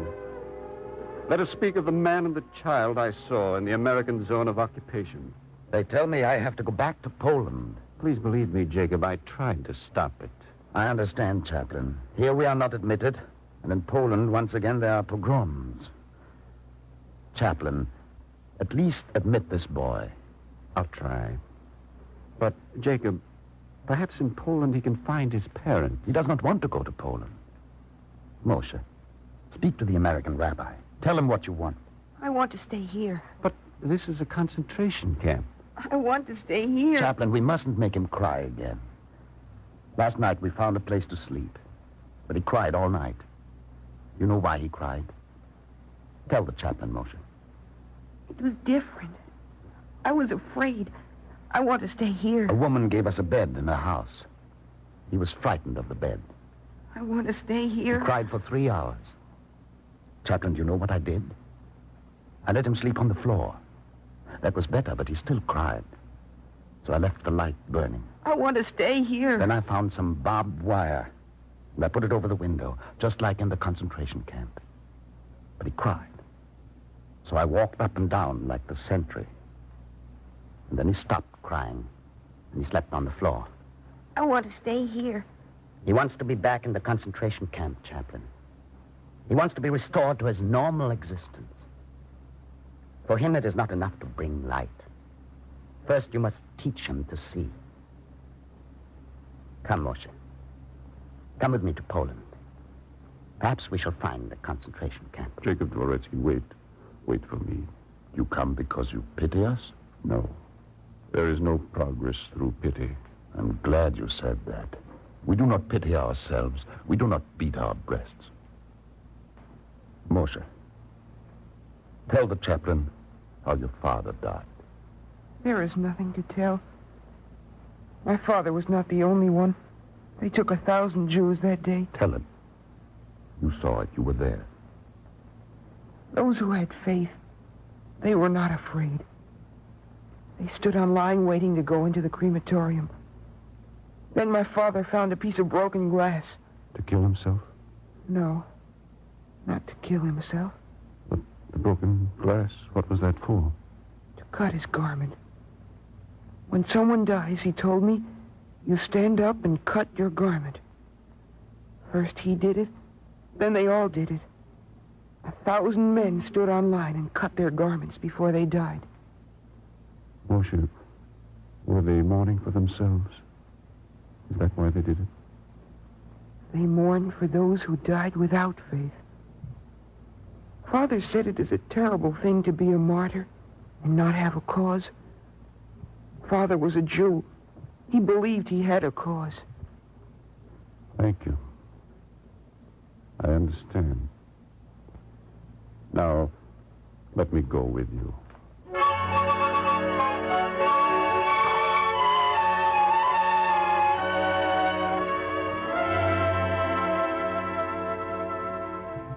You there, come off the line. They're waiting for food and clothing. This is an UNRWA depot. They have a right to stand on line. Please come here. I think you shouldn't wait in line. But you have no right to say that. Believe me, sir, I'm trying to be their friend. You're Jews. You've suffered a great deal, but if some of these people see you online, they'll get angry. It's for your own good. You mean it's for their own best interest that they be treated badly? Yes. Treat them decently, you'll have another pogrom. It's for their own interest. He means well, Chaplain. Come, Moshe. I think you will sleep in Poland. If you just close your eyes a little, I think you will be able to see the barbed wire.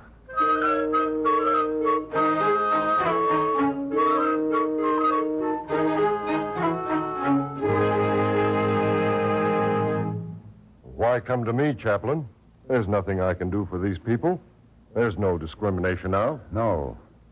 The Germans treated us as Jews. The Russians say you must treat us as Poles. And the man in charge of the line says if you treat us as Poles, there will be another pogrom. Sir, isn't there anything you can do for this man? But to be frank, while there's no discrimination now in Poland, nothing. Once I had a little business before the Germans invaded Poland. I wouldn't pursue that if I were you. Take my advice. Some man probably bought it in good faith. If he has to give it up, there will be... more pogroms? Well, don't blame me. That's how it is.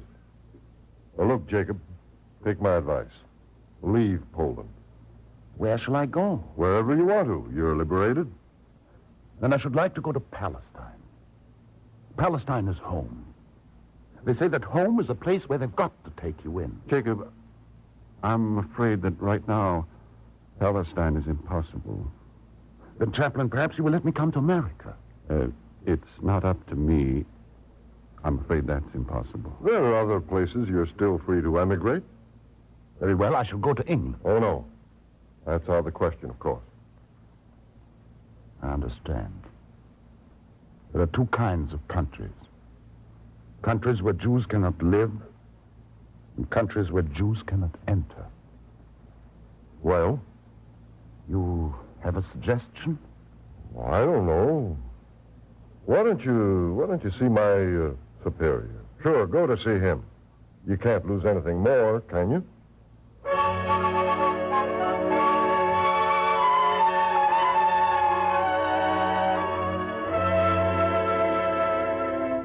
I'm a very busy man. He's a very hungry man. I was hungry, too. I'm a Pole. In Poland, you get used to hunger. And homelessness. Yes, you get used to homelessness. This man suffered a great deal. Can't something special be done for him? Well, if we could establish his political reliability... He spent 6 years in a concentration camp. What was your offense? I refused to stop being a Jew. Not good enough. We need to prove his political reliability. Only political prisoners receive special treatment. Excuse me, gentlemen, I'm rather busy.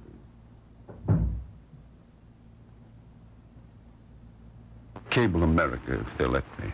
Perhaps. But I know what I have to do. Come with me. A woman has just given birth to a child. Things are never so bad, but that there isn't someone worse off than you are. Come, Chaplain.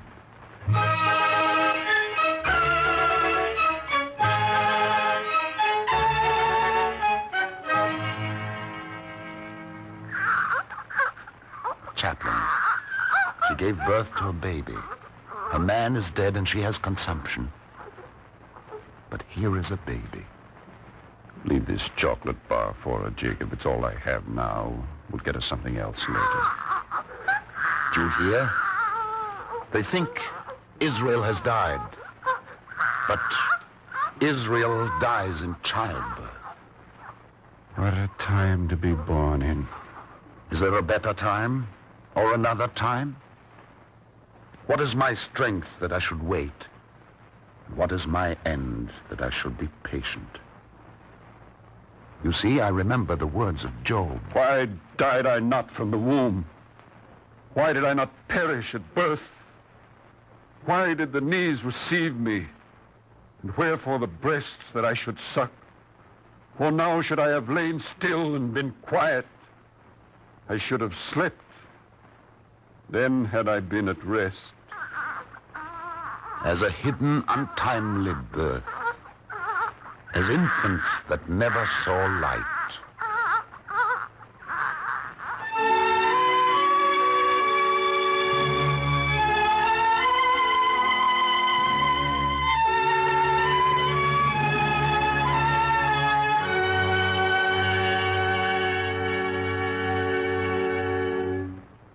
You shouldn't have done that, Jacob. I saw you leave a piece of bread. Why not? You gave me 2 pieces. Chaplain, let the pauper help the pauper. But, Jacob, you can't afford it. You need food.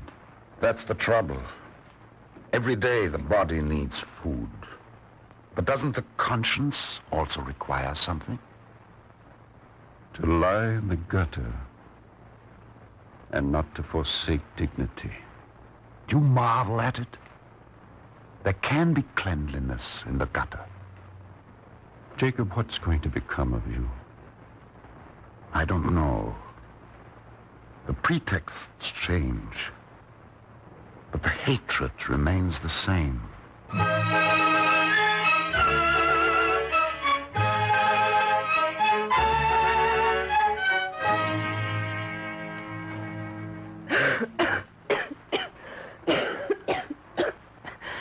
Chaplain. Yes?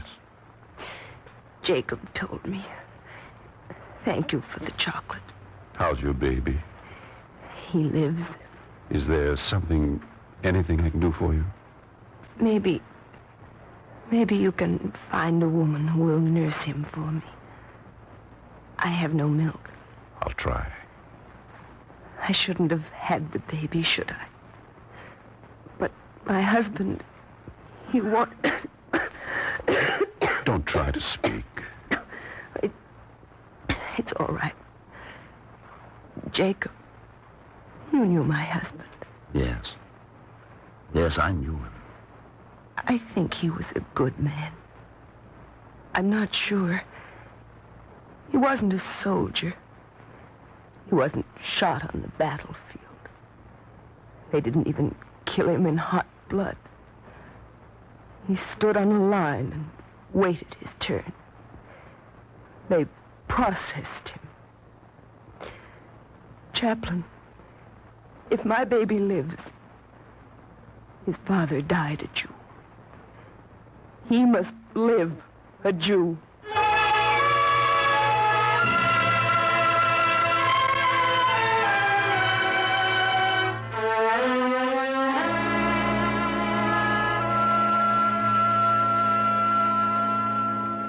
Chaplain, you will go back and tell them that there is still a remnant.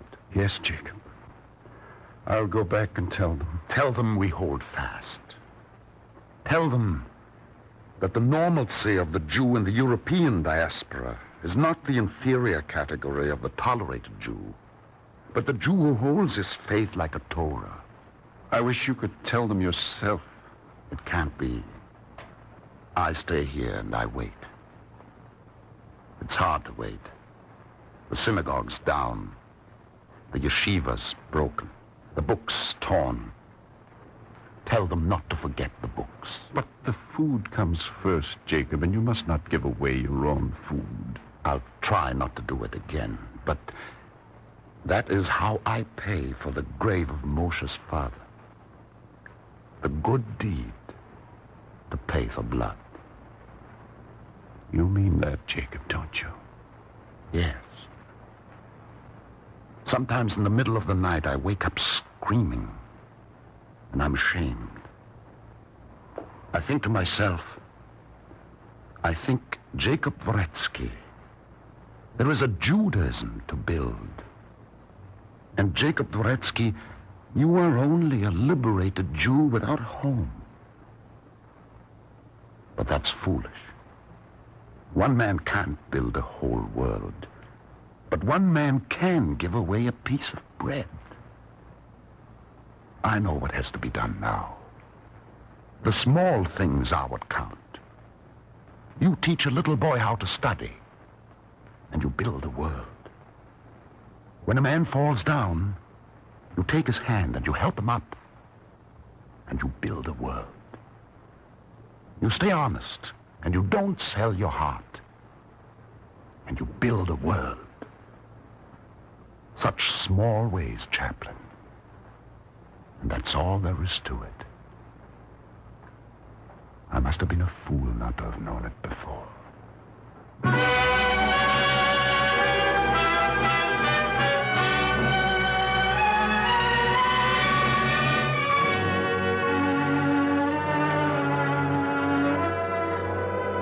Jacob Dvoretsky, I put Job's question to you.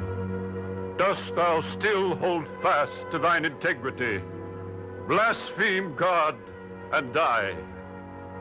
The miracle of Poland. They held fast to their integrity. They waited for life, and there came darkness. In the fields they found thistles upon the wheat and weeds among the barley. For them there was no green thing. For them an extermination was determined. The words of solace they received were from the tongue of the stammerer. And yet they held fast. Jacob Dvoretsky, teach me. There is a stubbornness of cowardice and a stubbornness of faith. And one is true to the surface, and one is true to the depths. God of Israel, let me speak in the anguish of my spirit of the day of the shadow.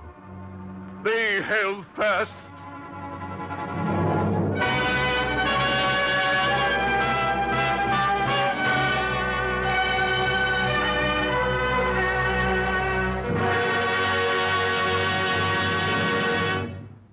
Last month, I stood where the day was a shadow. Last month, I stood amid the obscenity of annihilation. Between Poland and America, how many miles is it? How many miles between the pity that does not heal the bruise and the terrible harvest of the red fruit? How many miles between the normalcy of starvation and the dreadful normalcy of the guilt obsession? Now I am home, and I know neither the distance, nor the dimension, nor the answer. I know only this. I have seen the naked cities. I have listened to the silence of the dead lips. Where is the shaft of light to break open the day of the shadow? And I know the surface must be true to the depths. Jacob Dvoretsky, the tree which is cut down must be planted again. Jacob Dvoretsky, stand fast where Israel has died in childbirth, for the seed is in the ground. Yea, thou shalt be steadfast, and thou shalt not fear, for thou shalt forget thy misery. Thou shalt remember it as waters that are passed away, and thy life shall be clearer than the noonday. Though there be darkness, it shall be as the morning.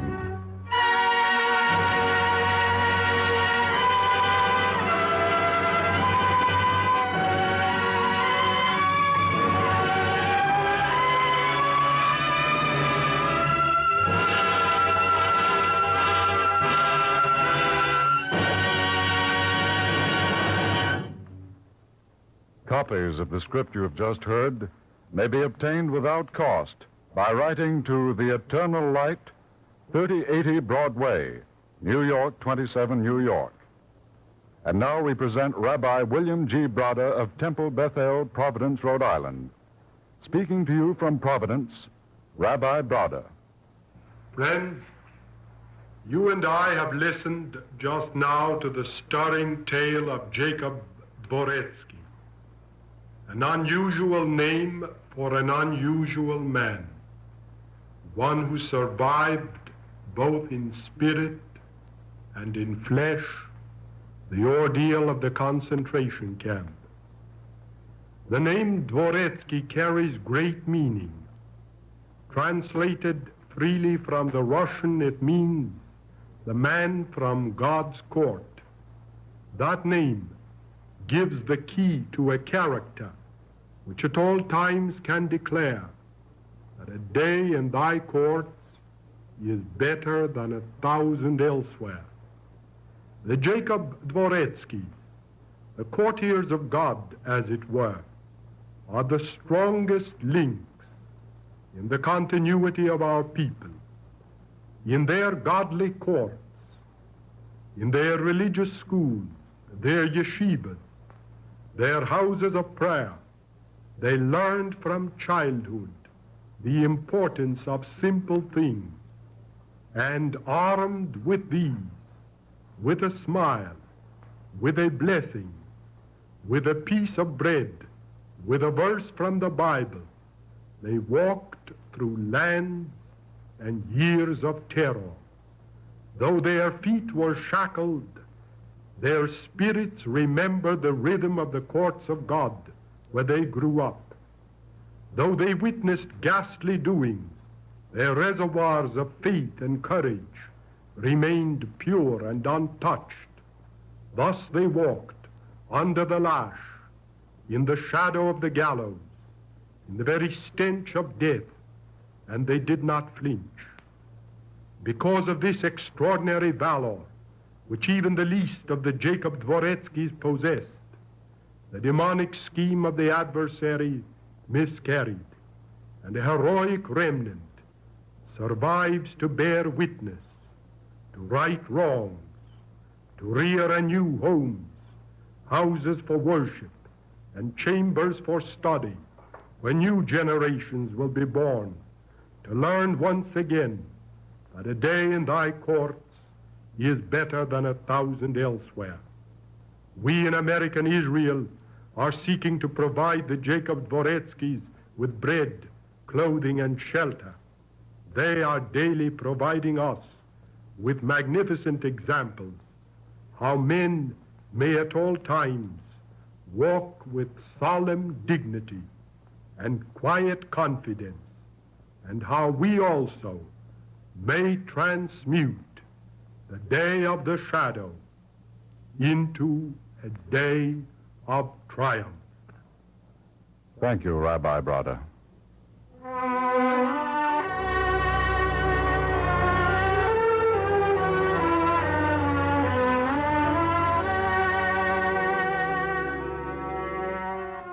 The Eternal Light is written by Morton Wishengrad.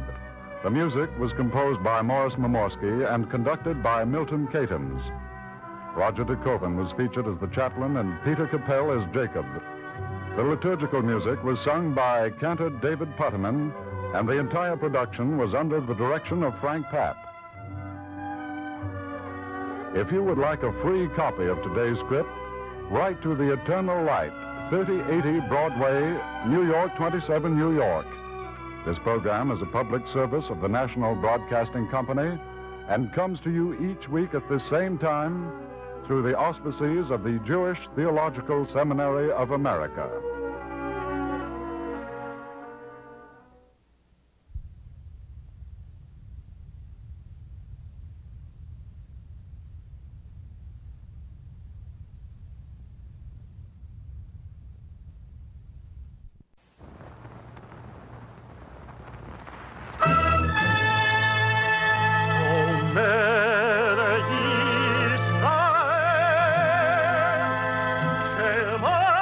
Shema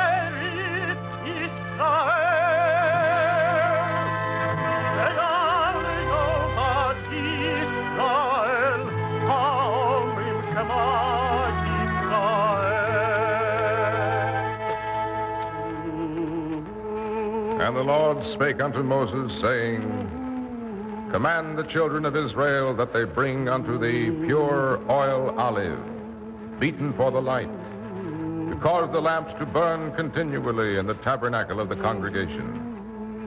And it shall be a statute forever in your generation.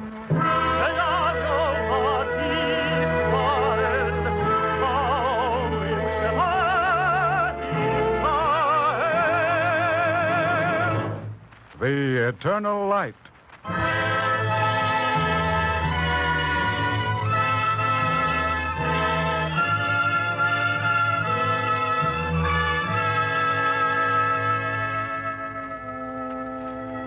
The National Broadcasting Company and its affiliated independent stations present The Eternal Light. This public service program comes to you under the auspices of the Jewish Theological Seminary of America. Following the dramatization, you will hear a brief talk by Dr. Solomon Grazel, president of the Jewish Book Council of America. Today's story, written by Morton Wishengrad, deals with the struggle to remove civil and political disabilities in the state of Maryland during the second decade of the last century. Ian McAllister is featured in the role of Thomas Kennedy.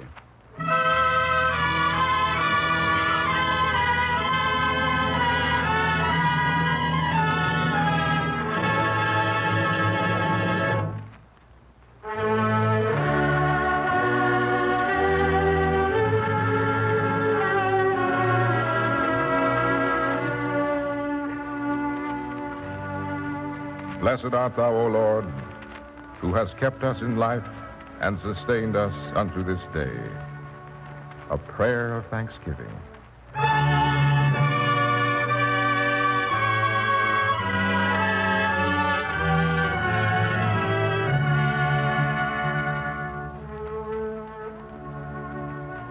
Offer thanksgiving on this day for the uniqueness of America. Offer thanksgiving for the nameless heroes who took the words of the fine declarations and believed them and fought to make the word a deed. Offer thanksgiving to the memory of men who were not ashamed to be good, who sought no refuge in cynicism, who did not fear to stand alone. Listen, this is your story.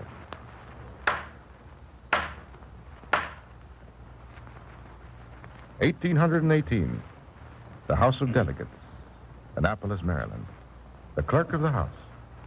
Mr. Speaker, I have the credentials of the elected member from Washington County. Are they in order, Mr. Clerk? They are, Mr. Speaker. His name, if you please. The Honorable Thomas Kennedy. Mm-hmm. Come forward, Mr. Kennedy, and take the oath. Do you, Thomas Kennedy, solemnly swear or affirm that you will protect and defend the Constitution of the state of Maryland? I do. Upon the true faith of a Christian? Complete the oath, Mr. Kennedy. I should like to, Mr. Speaker, but I'm rather troubled by the form of the oath. I was not aware that there is anything in the oath to cause difficulty. Mr. Clerk, are you troubled? Not at all, Mr. Speaker. Proceed, then. Unless Mr. Kennedy is not a Christian. Mr. Speaker, I was born in Scotland. The section which I was bred is the Presbyterian Church. I have no doubt a person may get to heaven that way. We are gratified to hear you say that, Mr. Kennedy. But let us get on with the oath, shall we? Mr. Speaker, Article 6 of the Constitution declares, no religious test shall ever be required as a qualification to any public office or public trust under the United States. You are asked to uphold the Constitution of the state of Maryland. I might inform the gentleman from Washington County that the Constitution of Maryland is older than the Constitution of the United States. This oath of office makes it impossible for citizens who are not Christian to be seated here. Mr. Kennedy, I was not aware that Jews and Mohammedans are numerous in your constituency. Sir, is it the custom of this body to insult new delegates? Not at all, Mr. Kennedy. I was merely making an observation. There is not a single Jew resident in Washington County. In fact, I have not met a single Jew in Maryland. Then in heaven's name, take the oath and be done. Exactly, Mr. Kennedy. Take the oath and be done. I cannot, Mr. Speaker. Why not? Because I'm an American and a Christian. Article 6, Mr. Speaker, of the United States Constitution, Chapter 25, verse 10 of the third book of the Bible. Proclaim liberty throughout all the land unto all the inhabitants thereof. Mr. Kennedy, I ask you again, do you swear to the oath? You ask me to hold my hand on the Bible that declares the oath to be false and injurious. Mr. Clerk, you will proceed with the next order of business. Mr. Kennedy does not take the oath. Mr. Kennedy is not a member of this legislature.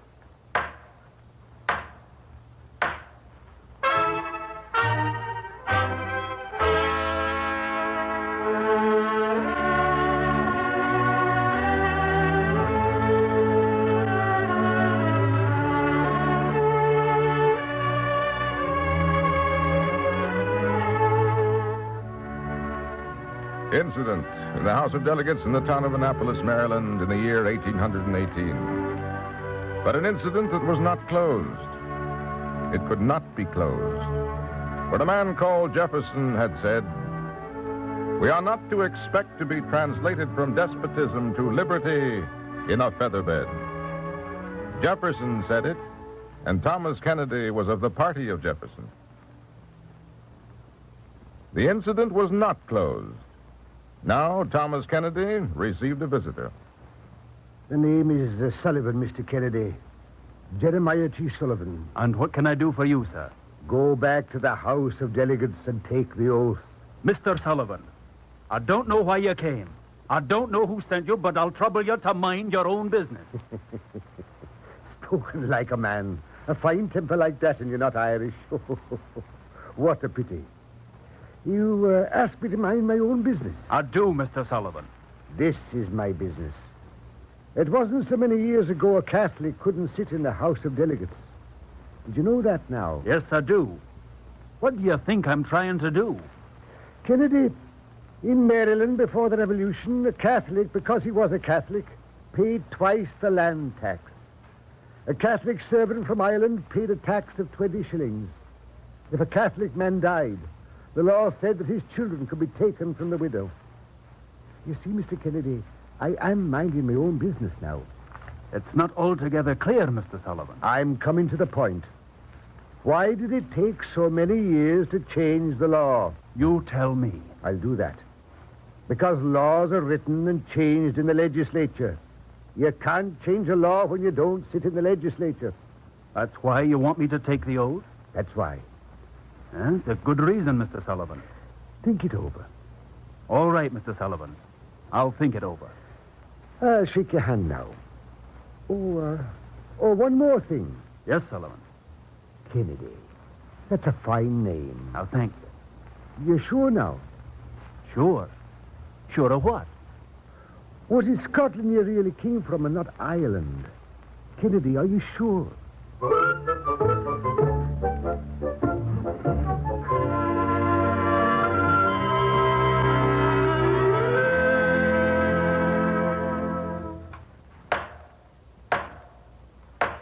Proceed, Mr. Clerk. Do you, Thomas Kennedy, solemnly swear or affirm that you will protect and defend the Constitution of the state of Maryland? I do. Upon the true faith of a Christian? Upon the true faith of a Christian.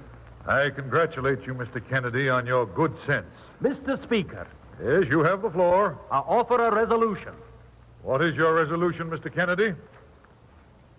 I offer a resolution calling for the appointment of a committee to consider placing all citizens on an equal footing in this state. Order! The gentleman from Washington County is entirely out of order. If Mr. Kennedy doesn't like Maryland, let him return to Scotland. The question is out of order. Mr. Speaker, I ask you to put the resolution before the House.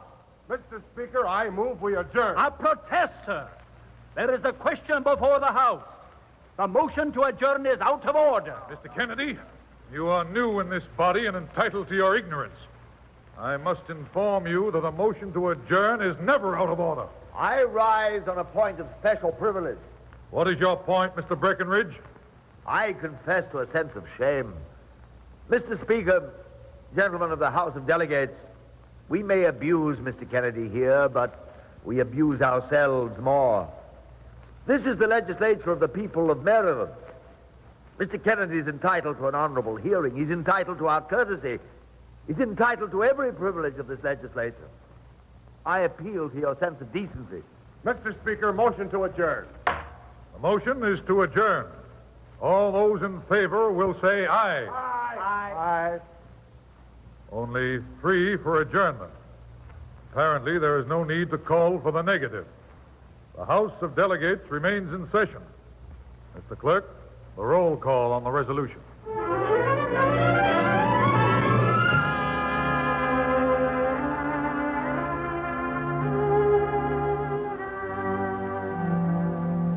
The resolution carried. A first small step in a Maryland incident.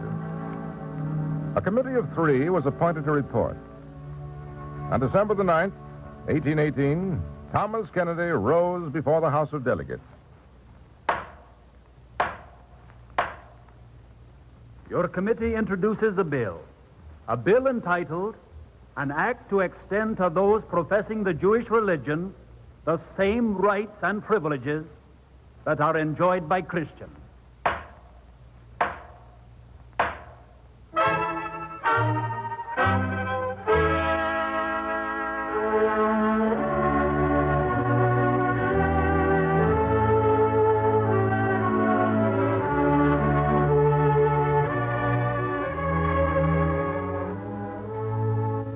Incident in the Maryland legislature.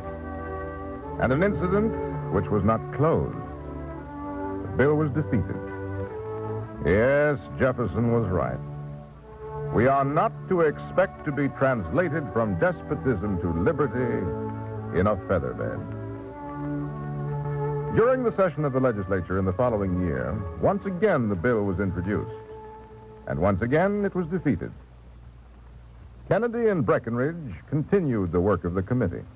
Mr. Kennedy, I believe you've already met Mr. Sullivan. He's practically married to me, Mr. Breckenridge, and he can't forgive me because I'm not somebody else's wife. Will you be seated, sir? That I will.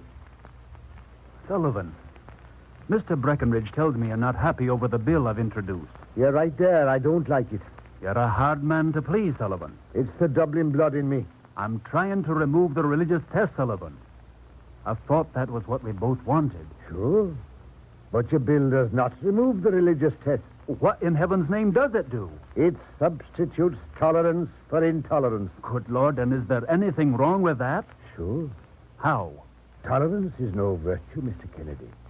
A man tolerates the other fellow when he thinks the other fellow is less than he. I think tolerance is a rotten word. Yes. You have something there, Sullivan.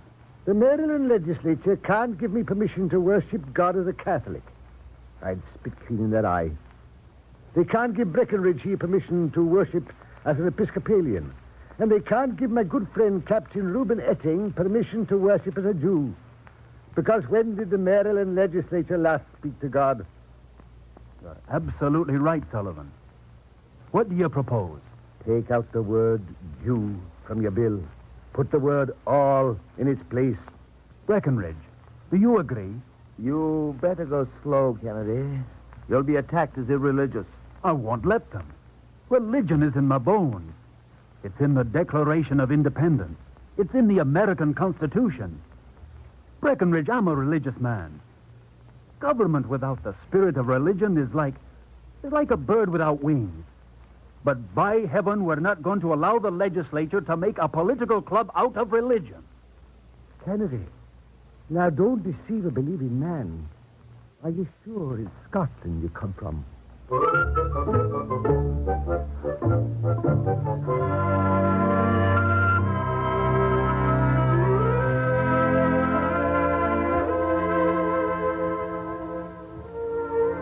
Thomas Kennedy amended his bill.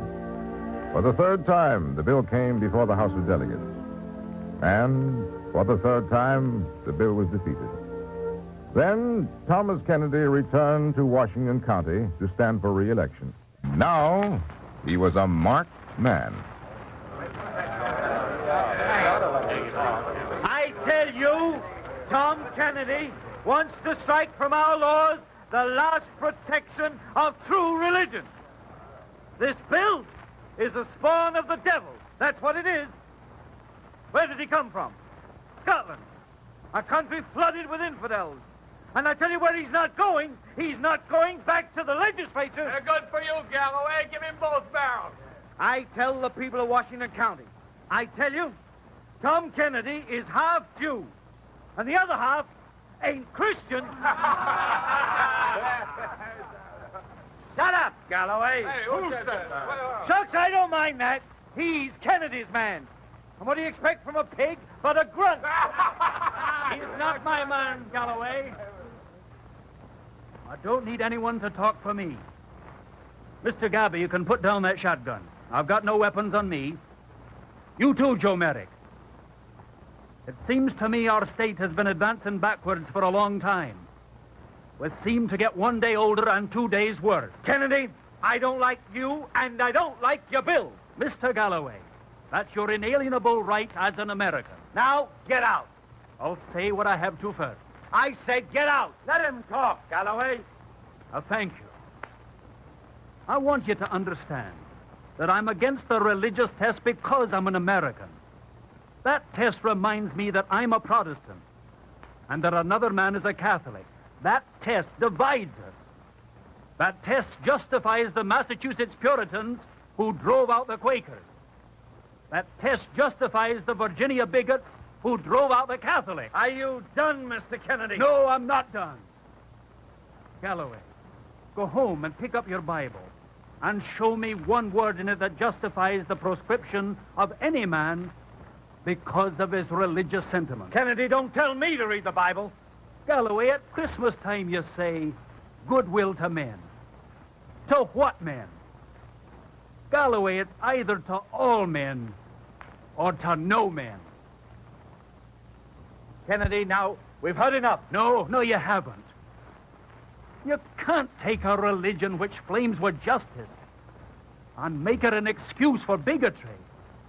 You can't use it to cover the narrowness of your own heart. All right, Galloway, it's your meeting.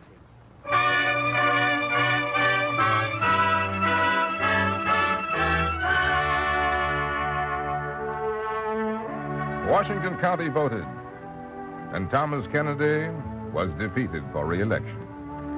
But in the other counties of Maryland, there were also changes.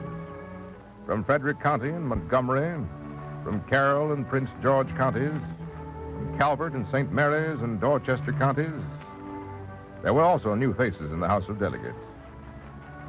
For 1 year, Thomas Kennedy remained at home, and he carried the fight to his own constituency. Kennedy, there's a new speaker in the House. They say he wants you back. I'll be back. Come on, we've got work. I read to you from the First Amendment of the United States Constitution. Congress shall make no law respecting an establishment of religion or prohibiting the free exercise thereof. Kennedy, what's Jefferson got to do with it? Listen. Our civil rights have no dependence on our religious professions any more than our opinions in physics or geometry. People of Washington County, we've got to prove to the whole world that it's wrong for men to have only enough religion to hate.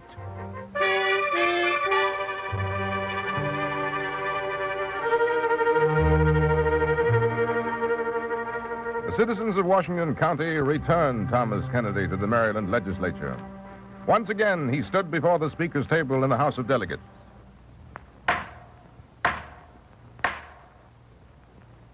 I speak as an American citizen. I beg leave only to remind this House that the honors of office in our republic are not assumed, but conferred, not usurped, but bestowed by popular confidence. I say to you that to disqualify any class of citizens is for the people to disqualify themselves. This same principle of disqualification stains nations, tramples the charities of life, places arms in the hands of men for bloody war. Mr. Kennedy, it is not expedient to make innovations in the Constitution of Maryland. Sir, that is the language of prejudice. The American people were an innovation. The sun that shines each day is each day's innovation. I am not convinced. Mr. Speaker, I say to the gentleman from Washington County that no man has a right to complain of being excluded from office if he does not conform to the prevailing religious sentiment of the state. Answer that, Kennedy. I do. What sort of God do you worship? Is the God you worship a fool? Does the smell of your persecution rise up to him as incense? I tell you again, opinion should be answered by opinion. Religion is the opinion of a man's conscience. The interposition of the state in matters of opinion is improper. All right, Kennedy. Suppose we do exercise a compulsion. It's mild enough. We don't molest anyone. It's not the degree of compulsion, sir, which renders it improper. The act of interposing your authority is improper. Religion is a matter between man and his God. Gentlemen, this is the right of conscience, which is so badly understood throughout the world, and which I regret to say is so little understood here. Gentlemen, this debate has taken up too much of the legislature's time. Sir, the only way to close the debate is to vote for the bill. Call the question, Mr. Speaker. Gentlemen, the bill before the House of Delegates is to amend the Constitution by extending to all the citizens of Maryland the same civil rights and religious privileges that were enjoyed by all under the Constitution of the United States. Mr. Clerk, you may proceed with the roll call. Gentlemen, the question. Shall we pass the bill? Harris? No. Gant? No. Garner? No. Grubb? No. Dalrymple? Yes. Hewlett? No. Kilger? Yes. Kennedy? Yes. Banning? No. Hawkins? Yes. Welsh? Yes. Millard? Yes. Wick? Yes. Estep? Yes. Brooke? Yes. Smith? Yes. Chapman? Yes. Sims? Yes. Rogerson? Yes.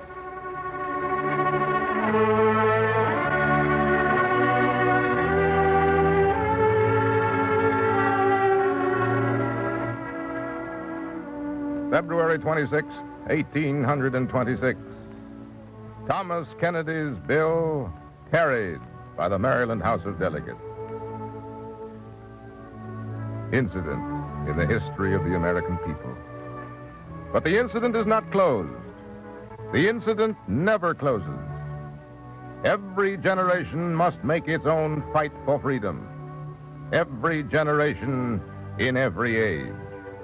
Lord, who shall dwell in thy tabernacle? Who shall ascend into the hill of the Lord? Even he that hath clean hands and a pure heart, he shall receive the blessing from the Lord. A prayer of thanksgiving. Blessed art thou, O Lord, who hast kept us in life and sustained us unto this day. Yes, a prayer of thanksgiving.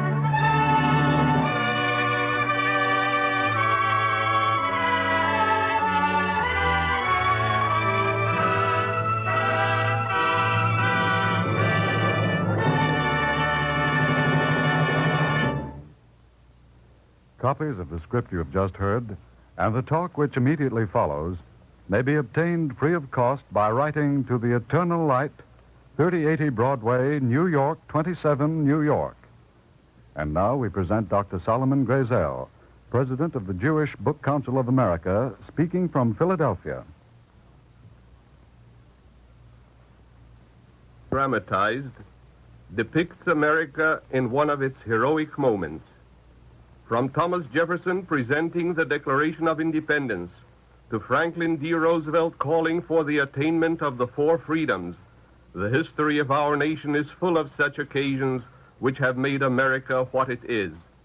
Each of these moments in the story of our people was different in motivation and immediate aim, but all had the same ultimate goal, the attainment of a better, nobler, and freer life, a stronger, more united, happier people, a more idealistic, liberty-loving, hope-inspiring America. It could not well be otherwise. The men and women who came here from every part of the world brought an adventurous spirit and a soaring imagination, else they would not have uprooted themselves from their old homes. All of them sought opportunities for personal happiness denied them in the place of their birth. They found here a land blessed with milk and honey, a country as broad as their hopes and as beautiful as their fairest dreams. Out of all this, a nation was born. Not only the great, rich, and powerful America, but also the magnificent ideal we call Americanism, an essential part of which has been the striving after unity and human brotherhood as against group conflicts and prejudices. Some of those who came here unfortunately brought their prejudices along with their hopes, prejudices which were part of their old restricted life, prejudices based on fears or selfishness or narrow intellectual horizons or blind sectarian domination. Against these, the Kennedys and the Sullivans of every generation, sooner or later, armed with Americanism, won the day. Our generation must continue the struggle, for liberty cannot stand still. It either expands or it withers. And prejudice is a treacherous enemy. It is either fought unremittingly or it returns and attacks with redoubled fury. Even our battle for political freedom is not yet fully won, since there are still lingering prejudices founded on color and creed. It would, however, be a mistake to assume that the struggle for true Americanism need be carried on only in legislative halls. Un-American prejudice must be fought wherever it is met, in offices and factories, in schools and in homes and in churches, by word of mouth and by the pen through instruction and personal example. None dare be neutral in this fight for the soul of America. At this Thanksgiving season, the heart of every American is filled with gratitude, especially for the victory which has been granted America against those forces in the world which were the incarnation of inhuman prejudice in its ugliest form. It is well at this time to give thought to the future and pray that we never forget the divine gifts which have molded America, the many strains and faiths which have cooperated in its physical building, and the high ideals to which it is dedicated forever.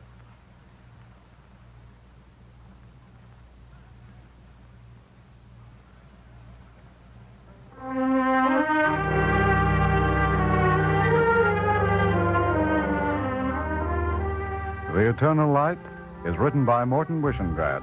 The music was composed by Morris Momorsky and conducted by Milton Catons. Featured as Thomas Kennedy was Ian McAllister. Cantor David Putterman sang the liturgical music, and the entire production was under the direction of Frank Papp.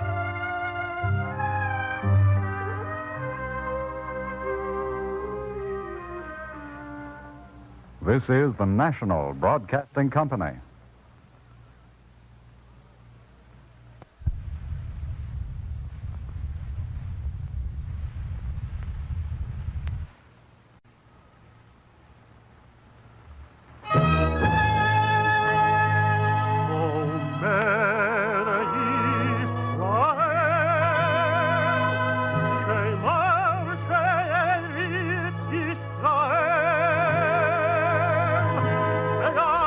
Israel,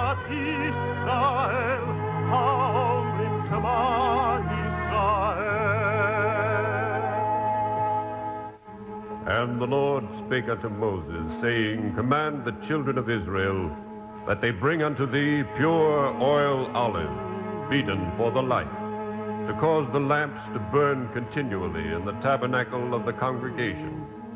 And it shall be a statute forever in your generations.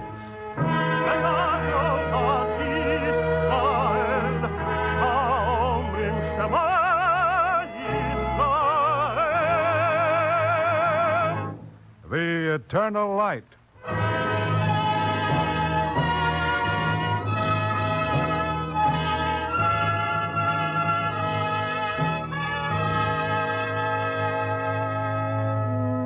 The National Broadcasting Company and its affiliated independent stations present The Eternal Light. This public service program is prepared under the auspices of the Jewish Theological Seminary of America. Millions of the Jewish faith throughout the world are celebrating at this moment the third day of the Feast of Lights, Chanukah. Our story today tells of the origins of this festival in the historic War of the Maccabees during the 2nd century before the Common Era. We present Morton Wishengrads' The Maccabees, featuring Alexander Scooby as Maccabeus.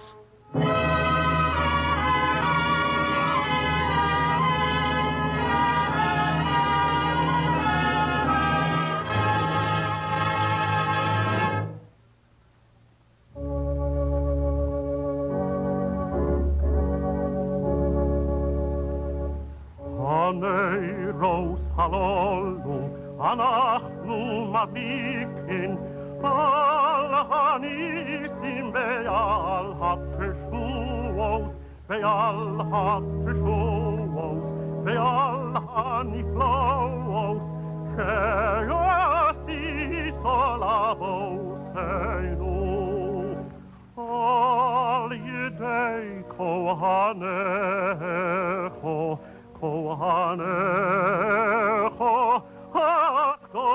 הקדושים, ואין לנו רשות להשתמש בהם, אלא לרצון בלבד.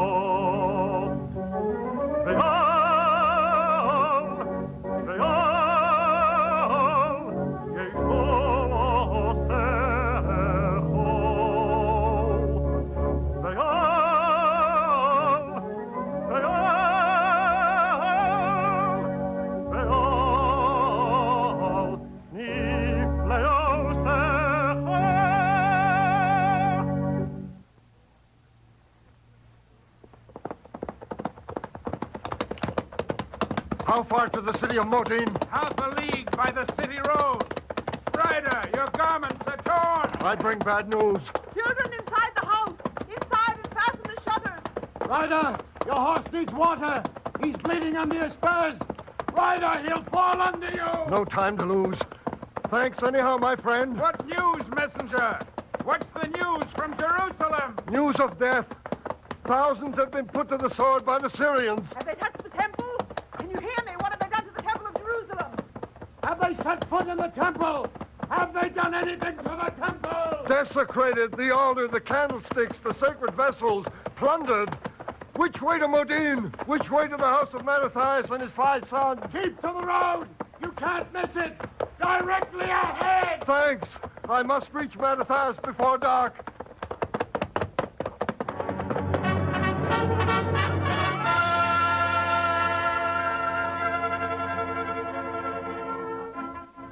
And it came to pass in the days when Antiochus of Syria was king over a multitude of nations and ruler over Israel and Jerusalem, that a messenger raced toward the house of Mattathias, the Hasmonean, who dwelt in peace at Modin with his 5 sons.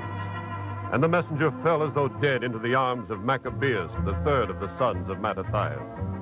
And Maccabeus gave him to drink and saw to his horse. And when man and beast had drunk their fill, Maccabeus listened to the bearer of news. They came without warning. They didn't even give us time. Easy, man. The horsemen, chariots, soldiers on elephants.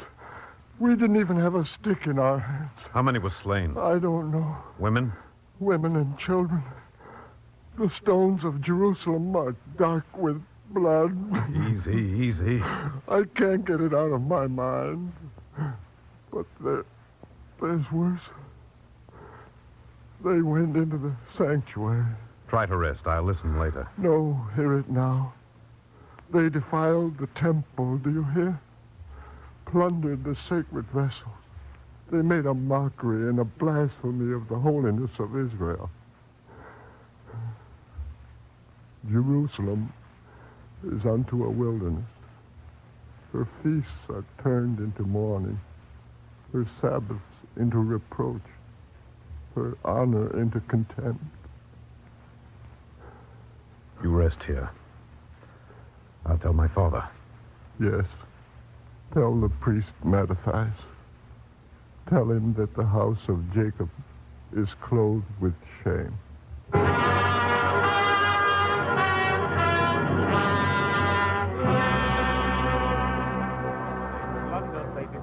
Softly, Maccabees.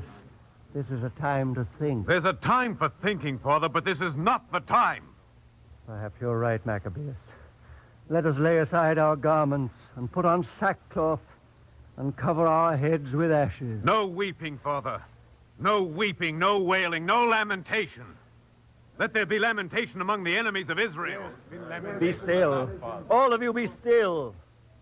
I am a priest of Israel, and you are the sons of a priest. Do we study war, or do we study the law? We must study what our enemies make us study. No, you are the sons of the house of Jacob.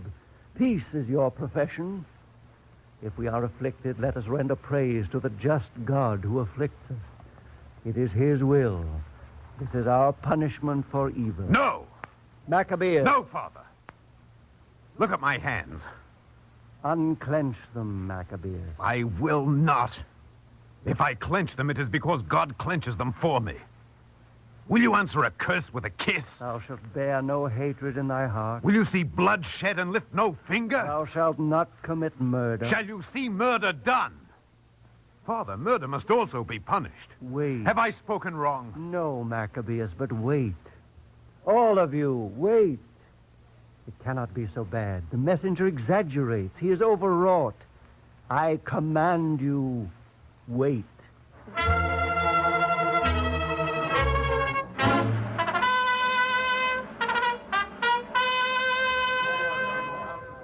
Hear ye! Hear ye! It is the royal command of Antiochus Epiphanes, ruler over all Syria, Israel, and Jerusalem, that in all the cities of Judah there be built altars and shrines and temples unto Jupiter. It is the royal command that henceforth and from this 25th day of Kislev that you renounce the God of Israel.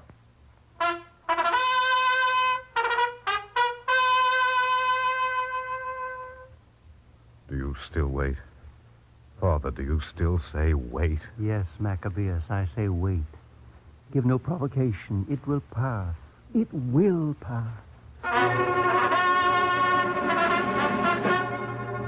And we ordain that ye shall bring unto the altar the flesh of a burnt swine. Shall we still wait, Father? Henceforth, no Israelite may circumcise his son, or keep the Sabbath, or read forbidden books. Shall we still wait, Father? It is the royal commandment that those women who have circumcised their sons shall be put to death, and let their babes be hanged by the neck, and their houses destroyed. How long shall we wait, Father? How long?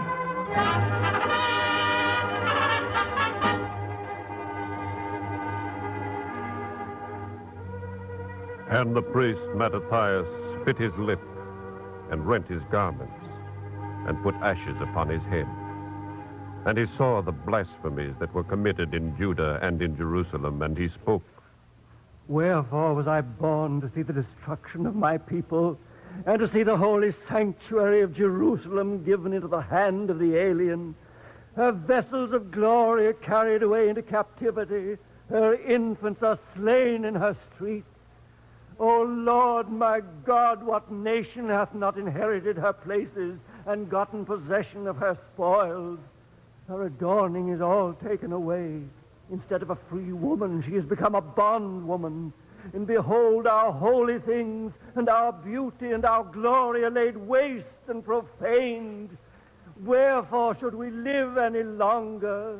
My sons, let us now mourn for Jerusalem.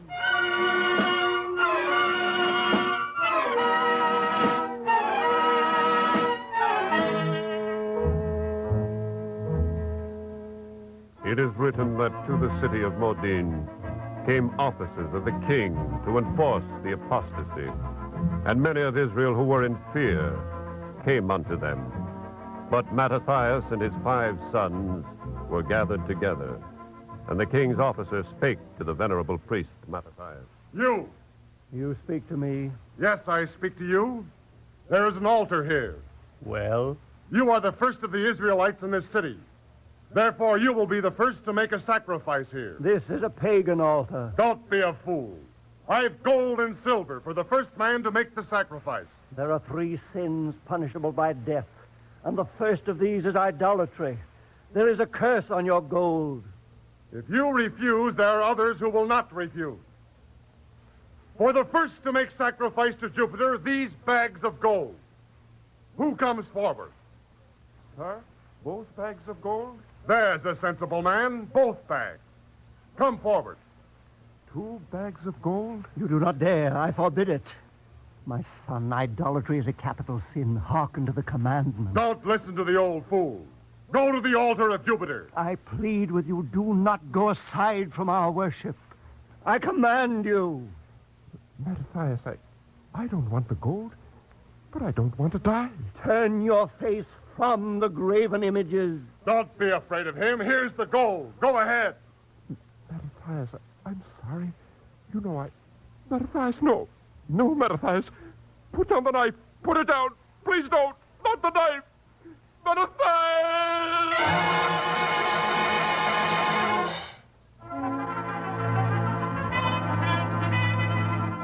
And Mattathias, the venerable man of God, seized the knife that lay upon the pagan altar and slew the apostate. And he slew the officer of the king upon the altar. And he did not weep for his act, nor his son Maccabees, nor the other sons of his loins. And Mattathias stood among the people and said, Maccabees, you are right. There is a time for waiting and a time for weeping, but now it is a time for neither. We stand with you, Father. Good. Stand together, my sons. Stand together, Israel, sons of Judah. Stand together. What shall we do? People of Israel. Yes? Are you zealous for the law? We are. Will you maintain the covenant? We will. Will you abide this profanation in the land? No. Then come forth after me. Come forth after me and my sons. Let us all forsake what is in the city and flee into the mountains.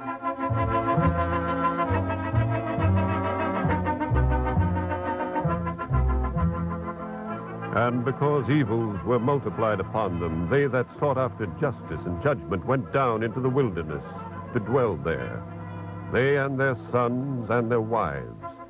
And the king's officers and the king's soldiers pursued them. They pursued them in their might, while they did not overtake Mattathias and Maccabees, who had gone before.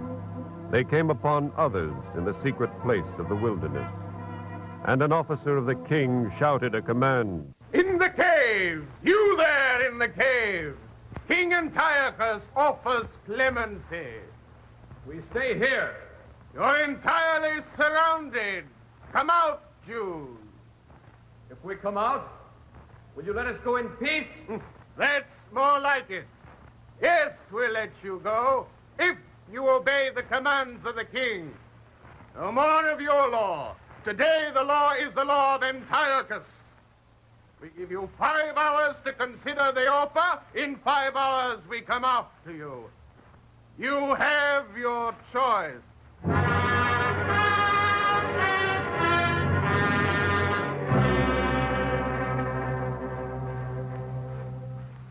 Joshua, have the men decided?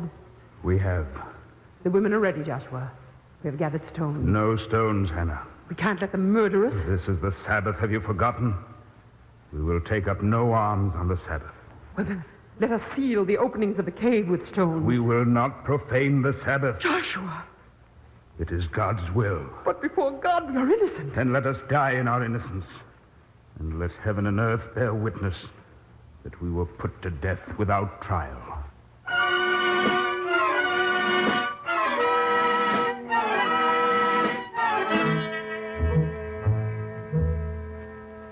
Thus, neither did they answer the Syrians, nor cast a stone at them, nor stop up the secret places of the caves. And the soldiers of the Syrians rose up against them in battle on the Sabbath. And the men of Israel died, and their wives and their children, to the number of 1,000 souls. And Mattathias and Maccabees and their men knew this. Father, they died and did not lift a finger. Even the young lamb balks at slaughter. It was the Sabbath, my son. Does a physician refuse to attend the sick on the Sabbath? Is that a violation of the law? No, it is not. And why not? Because he saves a life that's precious to God. Is not every life precious? Shall we fight for ourselves and for our ordinances only 6 days in the week and submit to the sword on the 7th? I ask it of all of you. I say it is no violation of God's law to prevent ourselves from being destroyed. Very well. I cannot gainsay it. Maccabees, let me speak to them. They're waiting. Men, the course you take is the true course.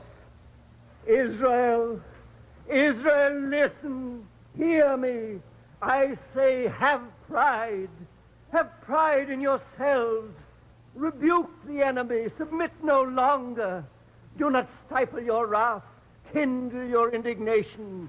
I call to remembrance the deeds of our fathers, which they did in their generation. Be strong. Be firm. Show yourselves men in behalf of the Lord. And avenge the wrong to your people. Remember and render a recompense to the Gentiles, and take heed to the commandments of Israel. Father.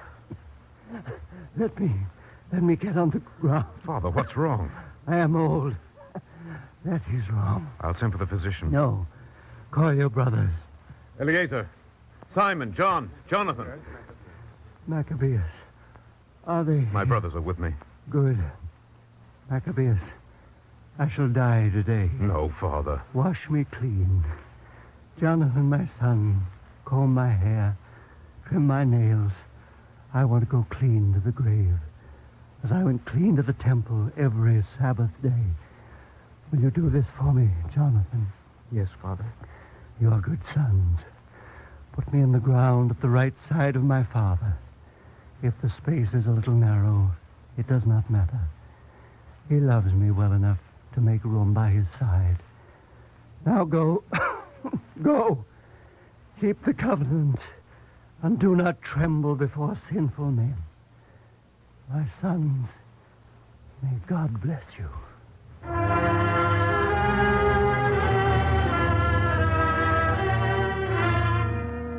And Mattathias blessed them and was gathered to his fathers.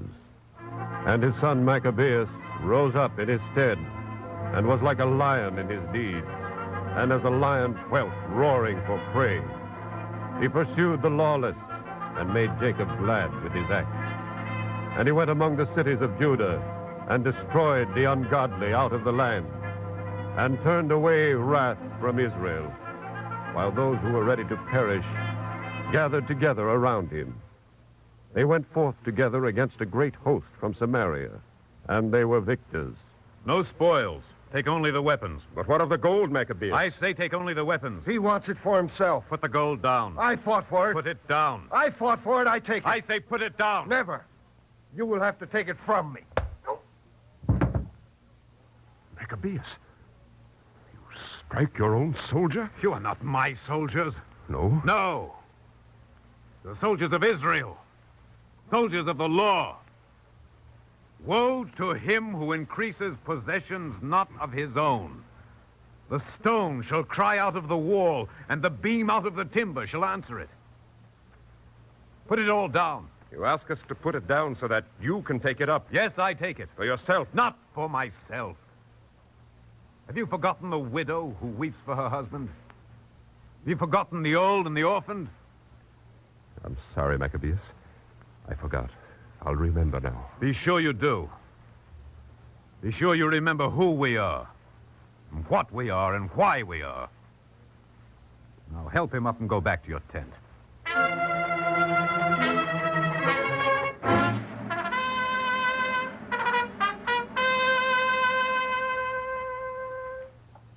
What is your muster, Eliezer? 6,000 men. Good. We march against the enemy.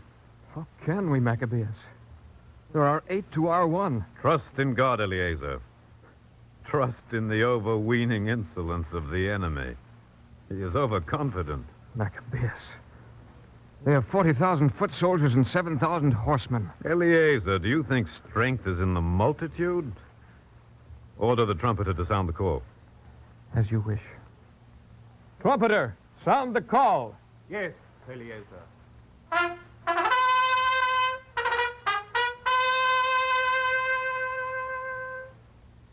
Hear, O Israel. Ye draw nigh this day unto battle with your enemies. Let not your heart faint. Fear not, nor be alarmed. Neither be ye affrighted at them. For the Lord your God is he that goeth with you to fight for you against your enemies, to save you. Now look to yourselves. We march.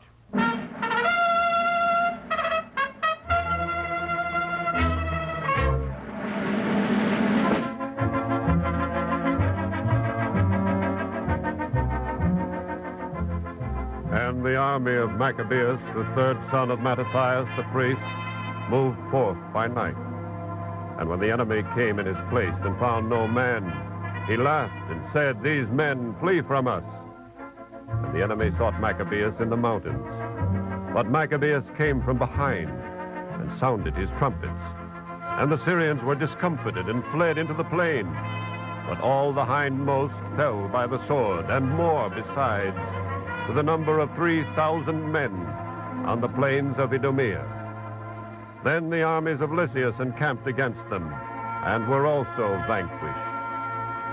And Maccabeus and the Israelites gave thanksgiving to God, and went into Jerusalem, where the sanctuary lay desolate, and the altar profaned, and the gates burned up, and the priests' chambers pulled down, and they mourned.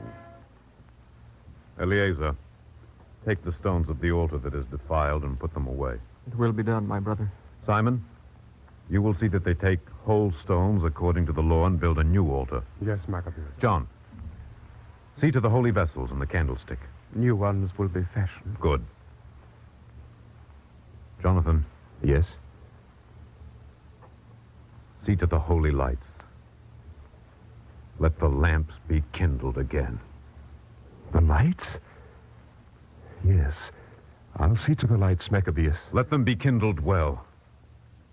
For the light is eternal. And Jonathan, it shall not die.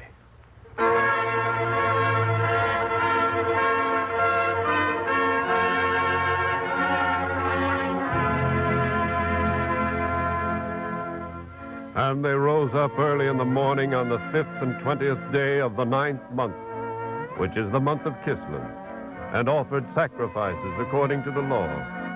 And the new altar was dedicated afresh with songs and harps and lutes and with cymbals. And they kept the dedication of the altar 8 days. And there was exceeding great gladness among the people. And Maccabeus and his brethren and the whole congregation of Israel ordained that the days of the dedication of the altar should be kept in their seasons from year to year for the space of 8 days. And so has it ever been done, with gladness and with joy.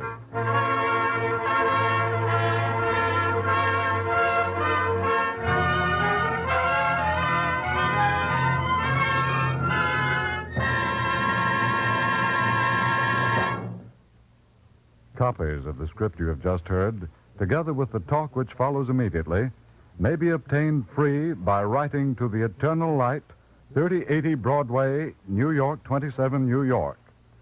And now we present Rabbi Abraham E. Halpern of Congregation B'nai Emunah of St. Louis, Missouri. Speaking from St. Louis, Rabbi Halpern.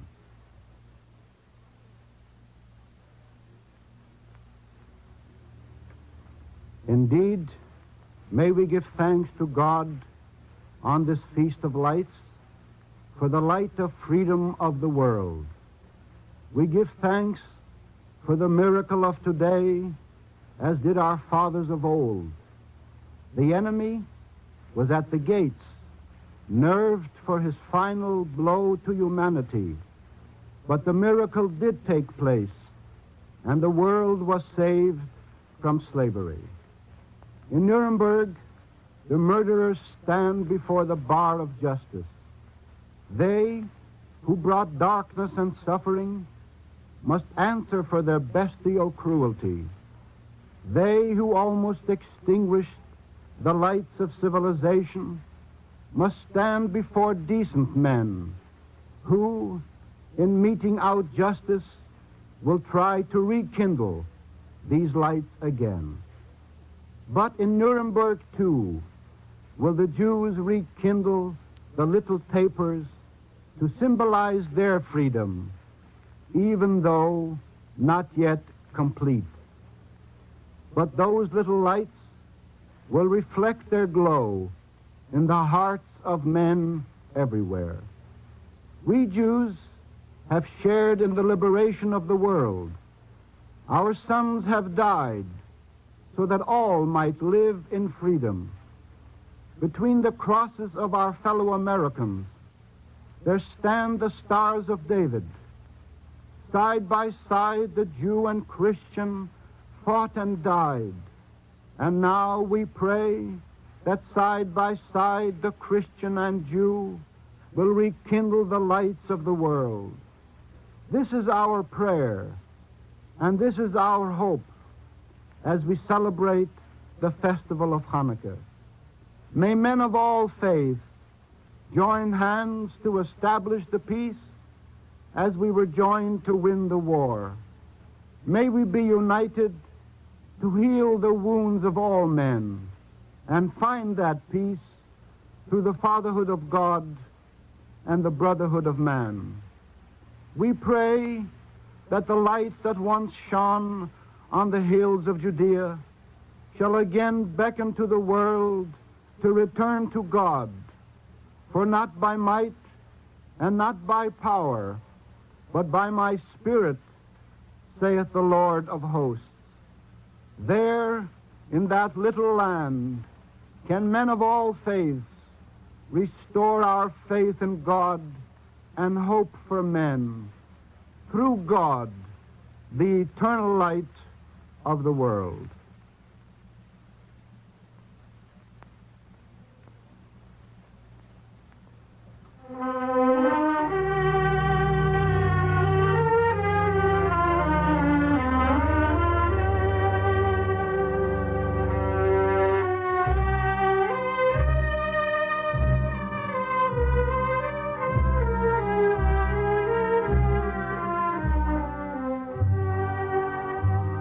Today's script was written by Morton Wishengrad.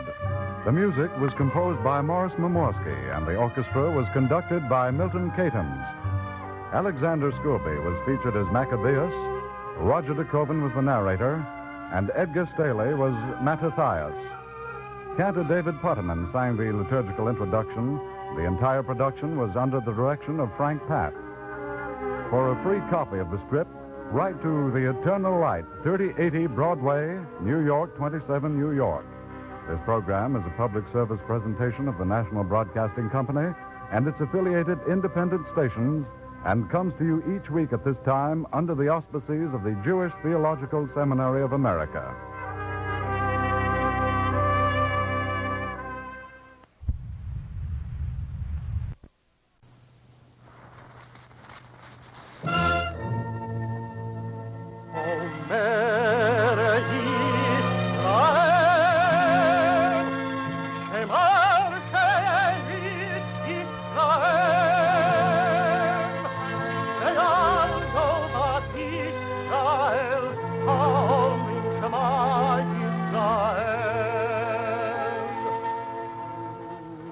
And the Lord spake unto Moses, saying, Command the children of Israel that they bring unto thee pure oil olive, beaten for the light, to cause the lamps to burn continually in the tabernacle of the congregation.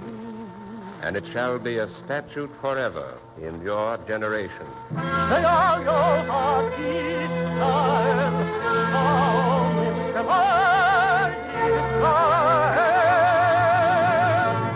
The eternal light.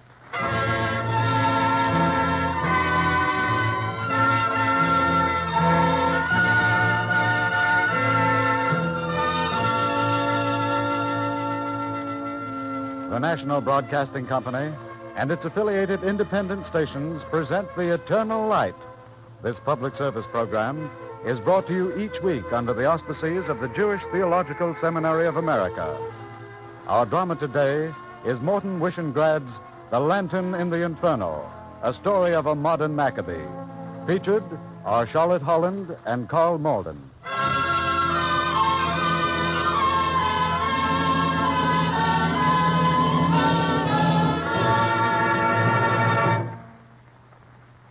He who saves a human life is as one who saves the entire world. This is the story of a Palestinian girl named Hannah Senish, who saved a world. And if she died in that act, let the Hebrew words, Kiddush Hashem, be said of her.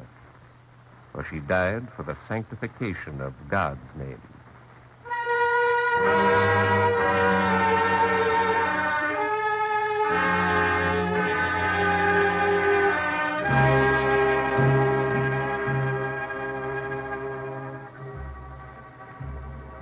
There is a gloomy dungeon beneath the ancient prison of the Hungarian city of Budapest.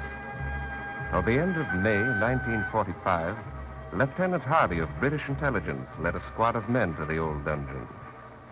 The heavy door swung open, and into the light stumbled the liberated scarecrows, animate lumps of protoplasm in the shape of human beings. When they were assembled, Lieutenant Hardy called the roll, and the protoplasm answered. Penina Yardeni. Here? Zvi Marcus. Yes. Shalomo Dicta. Here. David Ben Giora. Here. Hannah Senish. Hannah Senish. Make a note of it, Quimby. Yes, sir. Dove Nathanson.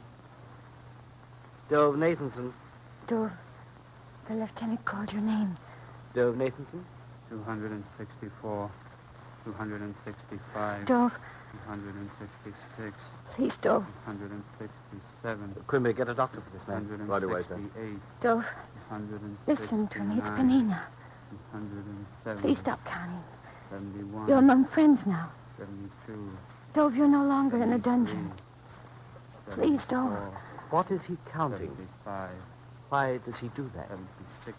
Drops of water, Lieutenant. 7. He's counting the drops of water falling from the ceiling of the dungeon. 80. 81. 82. 83. 84. 85. 86. 87. 88. 89. 90.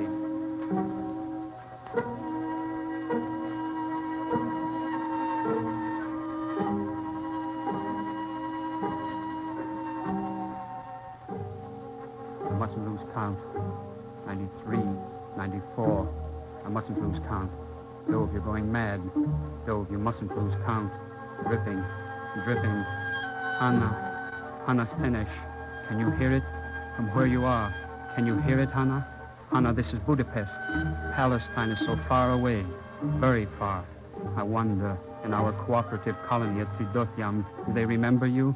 304, 5, 6. Only a year ago, Hannah, from the cooperative of Sidotiam, we could see the Mediterranean. It was your 20th birthday. And instead of celebrating, you and I, and Penina and Zvi and the others, we sat and listened to the British officer who had come that morning. Please follow me on the map. This is Yugoslavia. In this area here, behind the enemy lines, groups of partisan fighters are organized. They need immediate reinforcements. There. I am Chana Senish. The others have asked me to speak for them. That's right, sir. Suppose we volunteer. How do we reach Yugoslavia? By parachute. Make no mistake about it, this is a dangerous mission. You'll be parachuted down in the dead of night. We understand, sir. Is our mission limited to specific objectives, sir? Yes and no. The specific purpose is to dynamite and destroy 3 centers of enemy communications. But you'll also be expected to do everything possible to disrupt the enemy's rear and molest his transport. One more question, sir. Yes? Some of us here are anxious to rescue Jewish children who are trapped in Yugoslavia and Hungary. This mission is confined to Yugoslavia. I understand, sir. But Hungary borders on Yugoslavia. Yes, it does. And we think that while we are in Yugoslavia, it may be possible to organize rescue stations for children right up to the Hungarian border. Well, if your work does not interfere with the primary purpose of this mission, by all means. Seems to me that we're all trying to save lives. Zvi? All right, Anna. Dov? I'll go along. Anina? I think we all agree. Yeah, sure, Anna. We feel the same way. 17 men, sir, and 3 women. Very good. Tomorrow, after sunrise, 2 lorries will be waiting here. Take no clothing, only what you wear. I shall expect you in Cairo Tuesday morning.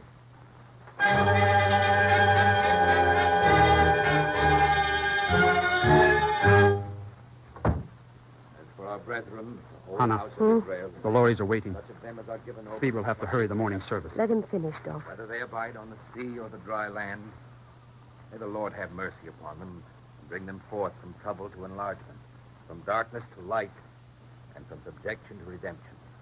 Now, speedily, at a near time. Let us say amen. Amen. Hannah, we forgot something. Have you, Dov? I'm sure we haven't forgotten anything. No, we did. Happy birthday, Hannah.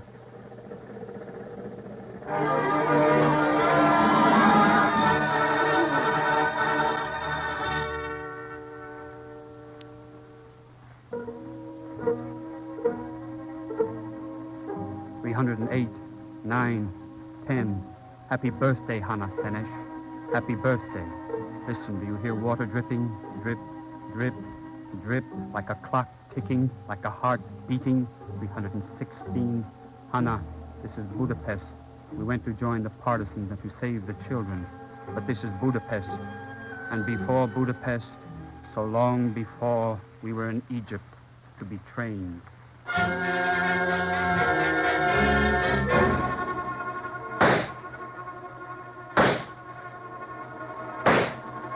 Better, Hannah, much better. But squeeze the trigger. Squeeze, don't pull.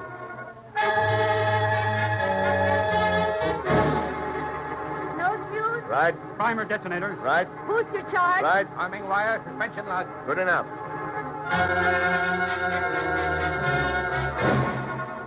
All clear, this is! All clear from here. Heads down. Heads down, everyone.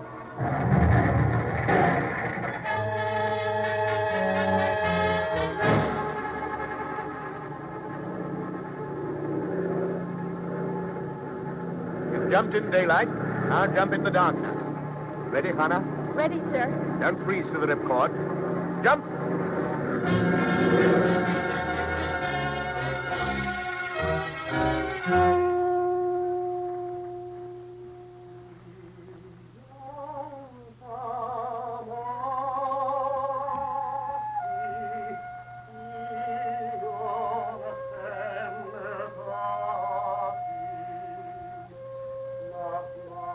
Zion Hamati. Zion undefiled. Why don't you sing, though? I'd rather watch you, Hannah. Tomorrow we may be in Yugoslavia. Uh-huh. Your nose is twitching again. The tip of your nose. I wonder how many children we can bring out. You know, Hannah, if your eyes were just the merest bit larger... Dov, we've got to find the children. Hannah, you're not pretty, you know. Not really, that is. I can't get it out of my mind. It's an obsession. I'm sorry. Maybe we can bring them back to Sebastian. Maybe. Put them on the land, teach them to farm, watch them grow, see them become normal men and women. That's all you want, Hannah? Right now? Yes. Right now, that's all I want. All right. I'm sorry, Dov. When we come back from Yugoslavia, there'll be time to talk of other things. Sure, all right. Don't be moody, Dov. There's time. Besides, tomorrow we'll be in Yugoslavia.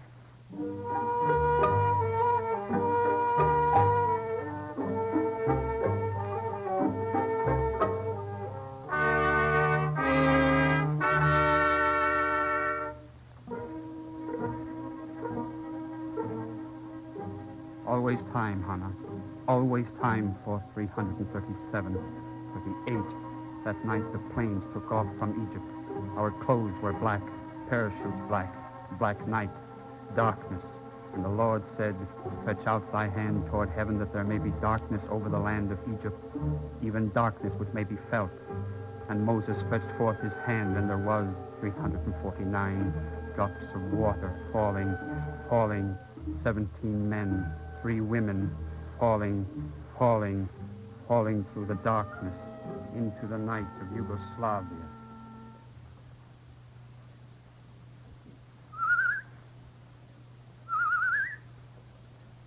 There it is. Wait. We must be sure. All right, Svi, answer him.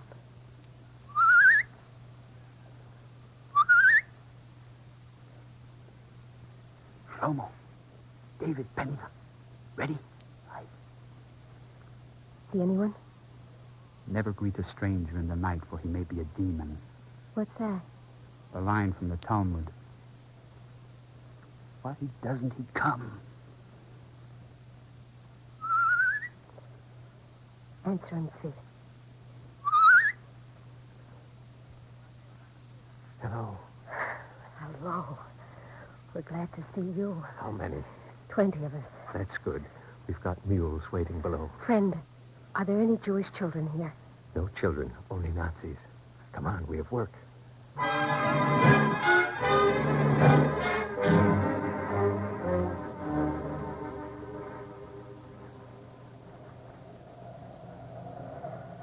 Not yet, Svi.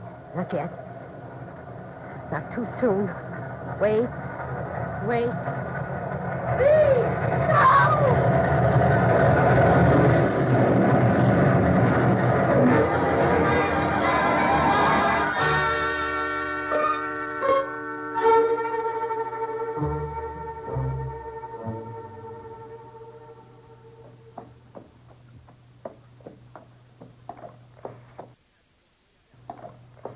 You look foolish on the mule. You're bigger than he is, Dov. A mule is not a he. He's an it. You still look foolish. You ought to be used to it. Hannah, how many weeks have we been riding these Yugoslav taxi cabs? I'm not sure. I'm not sure of anything anymore. We come to destroy and to save. It's confusing. We've done all right. I hope so, Dov. It's a queer world. We're like people carrying a lantern into an inferno, and we're helping to build the inferno. Dov, we've got to see the children. And how can we see them when we create the fire that blinds our eyes?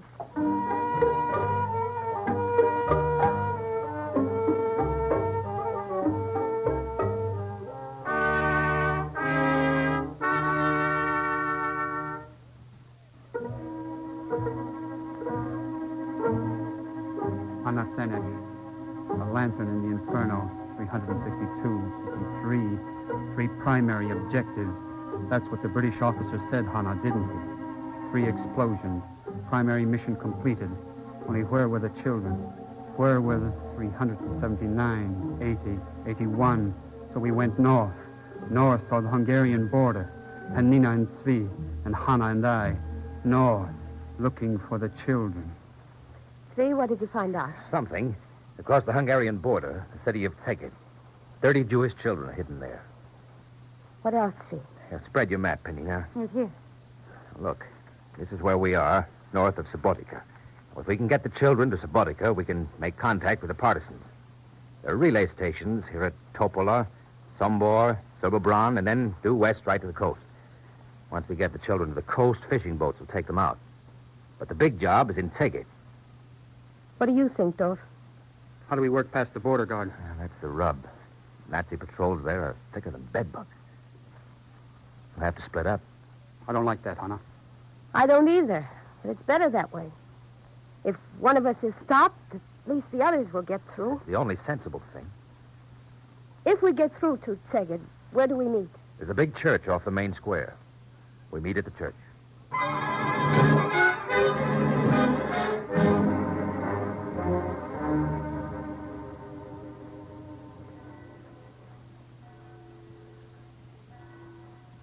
You all right, Hannah? Good enough. We're at Svi and Benina. Inside the church. The priest is our contact. Fine. And the children? Only 15 left. Svi said there were 30. Only 15 left, Hannah. The priest thinks the Nazis have spotted the others. We have to work fast. When? Tonight. Where? There's a river or a lake, I don't know which. There'll be 4 rowboats, 4 pairs of oars. We divide the children in the boats. Hannah, it means we're still separated. Dov, so long as we get the children out. Sure. Will Svi bring the children? Svi and the priest. Penina will wait with us. It's fine. Hannah. Yes, Dov? You're not pretty. Not really, that is. Dov? Yes? Thank you.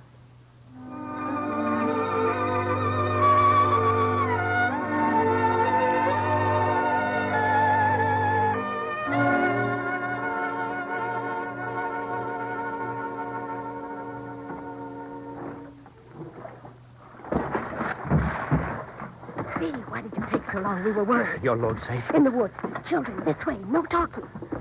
Go toward the flashlight in the woods. Penina, all right? Yes, and so is Dov. The children are with them. Svi, what's wrong? Hannah, there are 2 little girls on the other side. In God's name, Svi, why didn't you wait for them? My arm. I fell. I couldn't go back. Hannah, don't do it. Come back, Hannah. If I'm not back in a half an hour, tell Dov to go out. Hannah, come back. Half hour, Svi. Don't forget.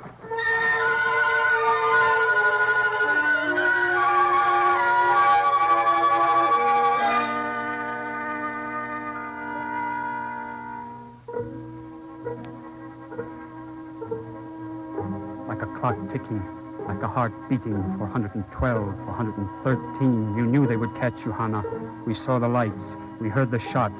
We knew. Hannah, I think the children are safe. But why did you go back? Didn't you know that once the children were safe, we'd come after you? Yes. We weren't very lucky either. We were 424, 25. We were told they had taken you to Budapest. We had to follow. They caught us outside the town of Szeged. You 3, inside the truck. Guard, did you hear anything of another Palestinian? A girl.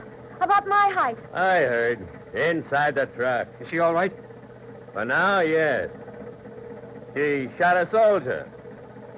For now, she's all right. What are they going to do to her? What do you think? Inside the truck. You'll see her soon enough. All right, driver, they're in.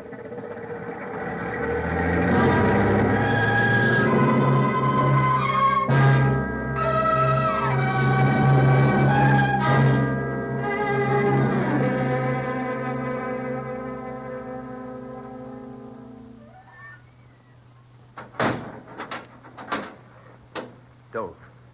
Yes. What did they do to you? Nothing. They let me see her. Hannah? Yes. Is she? Tomorrow. It's my fault. No, Svi. No, it's not your fault. It was hard to talk to her. Every tooth in her mouth was gone. Her teeth were nice, weren't they, Svi? The guard said they'd accept the plea for clemency. She told me.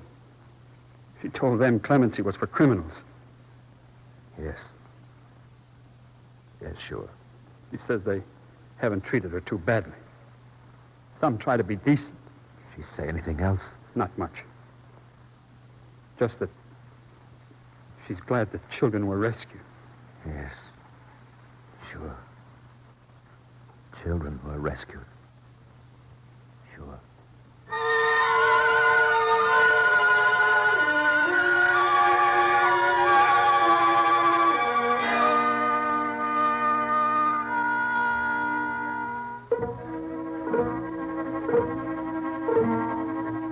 Anna, we could hear it. 3 shots. Just 3 shots, then nothing. Like a clock ticking, like a heart beating. 438, 39, counting the drops. Nothing to do but count the drops. 43, 44, 45, 46, 47, 48, 49, 50, 51, 52.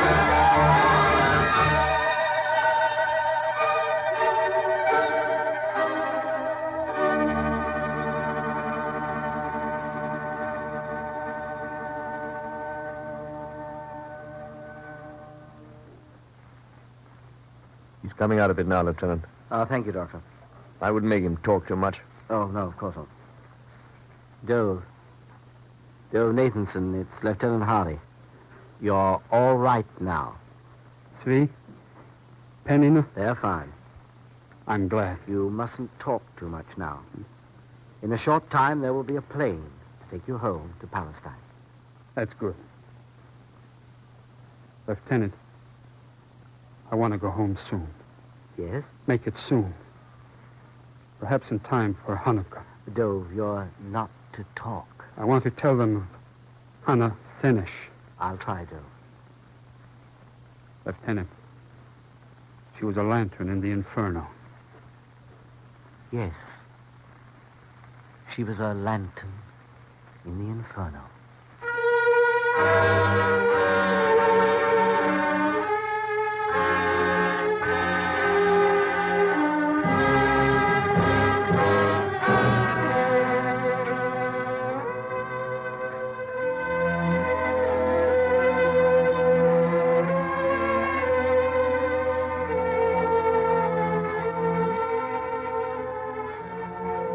In many places these last 8 days, the Hanukkah candles of the Feast of Light have burned very brightly. Here in Palestine, the lamps were kindled from Upper Galilee down through Beersheba and Gaza and south to the Egyptian border. But I think that nowhere have the lamps burned so brightly as in our own cooperative colony of Sdot Yam. While in the rest of Palestine, the candles were lighted to commemorate the ancient exploits of the Maccabees, here in the colony of Sdot Yam, our candles burned also for another Maccabee, a girl called Hannah Senish, who was one of us, and who died that others might live.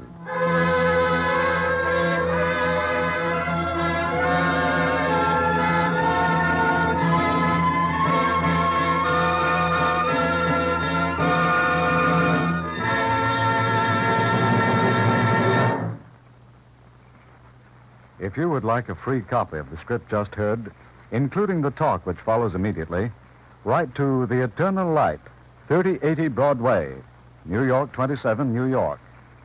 And now we present Dr. Felix A. Levy of Emmanuel Congregation of Chicago, Illinois. Speaking from Chicago, Dr. Levy. Yes, Hannah Senish was a Maccabee. We glory in her valor and self-sacrifice. Every Jew worthy of the name must be ready for heroism. This is implied in being a Jew, and this heroic strand runs clearly and brightly through our history. Its pages are crowded with thousands of men and women like Hannah. Jews and Jewesses have always died that their fellows might live and the Jewish faith remain undefiled. Not that we enjoy the suffering and the agony that seems to be our preordained lot, or that we feed on a martyr complex that the world's treatment of us has engendered.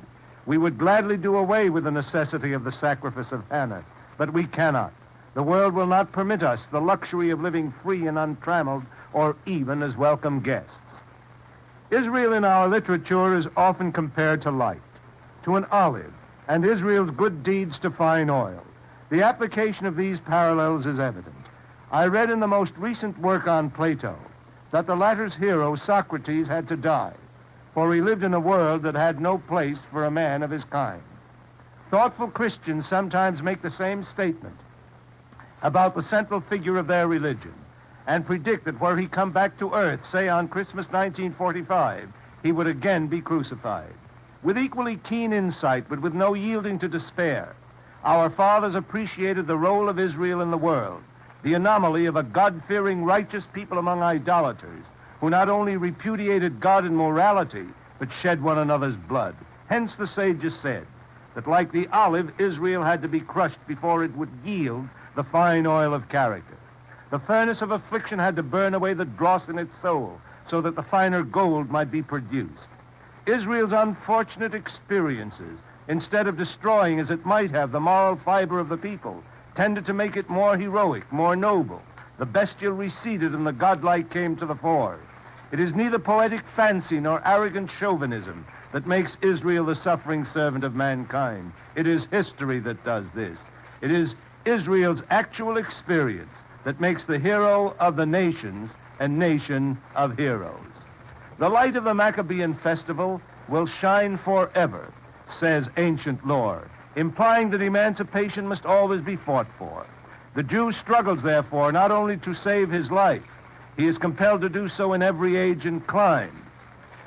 His sacrifice is eloquent testimony of man's inhumanity to man, but in his very effort and in the tragedy of his death, he snatches victory for a cause precious to all men and rouses whatever conscience the world may still have. The Jew, the feast of the Maccabees, the heroism of men and women such as Hannah Senesh, all point to one fact: the right of every person of every group to live according to its conscience, to determine its own destiny. Because of the divine image impressed upon him, Israel remains forever the dauntless champion of the supreme value of every man. Thank you, Rabbi Levy.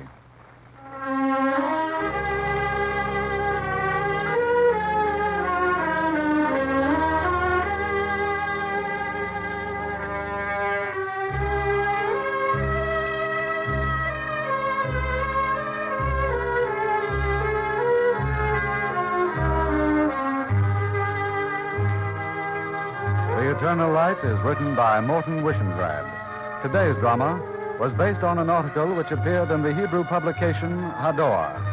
The music was composed by Morris Momorsky and conducted by Milton Katims. Carl Malden was featured as Dove, and Charlotte Holland was heard in the role of Hannah. The soloist was cantor David Potterman. The entire production was under the direction of Frank Papp.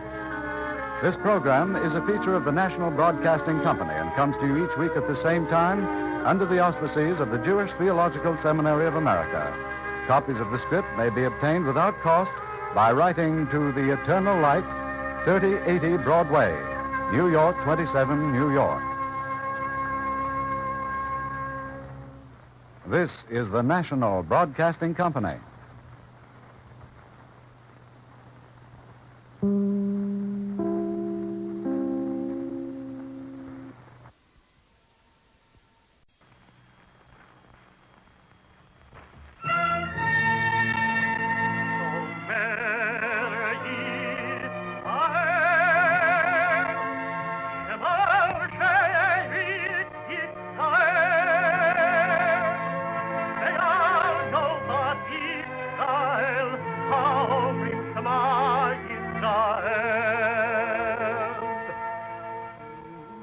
And the Lord spake unto Moses, saying, Command the children of Israel that they bring unto thee pure oil olive, beaten for the light, to cause the lamps to burn continuously in the tabernacle of the congregation, and it shall be a statute forever in your generation.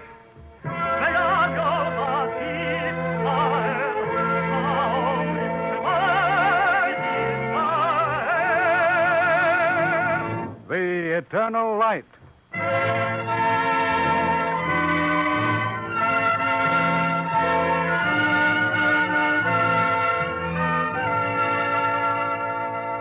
The National Broadcasting Company and its affiliated independent stations present The Eternal Light, prepared under the auspices of the Jewish Theological Seminary of America.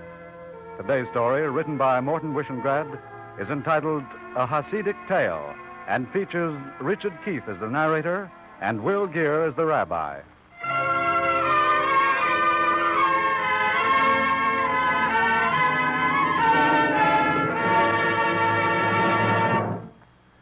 Now, this whole thing happened to me, Avram Isaacson, 135 years ago.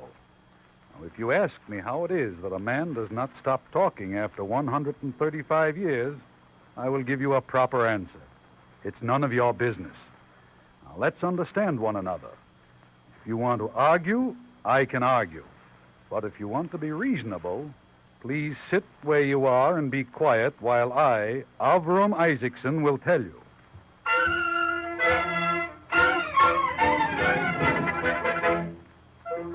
Myself, I'm not a fool, you understand. When I was younger, the old rabbi, may he rest in peace, said to me, Avram, he said, you are a person of what I might describe as the middle measure. Neither a very great scholar nor a very small ignoramus. So, instead of becoming a student of the Talmud, I became a wagon driver. You understand, I'm not altogether a fool. Still, this has nothing to do with my story. Well, to make matters short, ours was a small town in the Ukraine on the Polish frontier. Not a rich town, not a poor town. A town of middle measure. Well, one day there came to the town a rabbi, one of those who called themselves Hasidim. Myself, I did not know much of the Hasidim. But I learned, as I was saying, this rabbi came to our town. A total stranger he was. We've already got one rabbi. Tell him, Avram.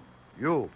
Tell him we've already got a rabbi. My friend, they say we already have a rabbi. May he live to be 120 years. We already have a rabbi. May he live to be 120 years. Tell him my name is Eliezer. Avram, he says his name is Eliezer. All right, so his name is Eliezer. He says all right. Tell him I'm a Hasidic rabbi. And what is a Hasidic rabbi? I believe in the love of God and the love of man. He says he believes in the love of God and the love of man. I believe that it is sinful to be melancholy. Men must approach God through prayer, but the prayer must be full of joy and ecstasy. You heard what he said? I heard. Tell him we already have one rabbi in this town. Nevertheless, I shall settle in this town. But we barely support our own rabbi. How in the name of heaven can we support another? How can... Shh. Listen. Once, there was a goose. Not a very large goose, not a very small goose. A goose of middle measure. Exactly. And this goose was owned by a thoughtless master who sometimes forgot to feed her. Well? The goose suffered. Naturally. One day, the master bought a rooster and placed it in the same coop with the geese. But the goose was already hungry? That's what the goose said. Oh. Now I shall surely starve, said the goose. There are two of us to eat from my small portion. But the rooster said, don't worry. I can crow when I feel hungry. This will be a reminder to our master, and then we'll both be fed. I shall settle in this town.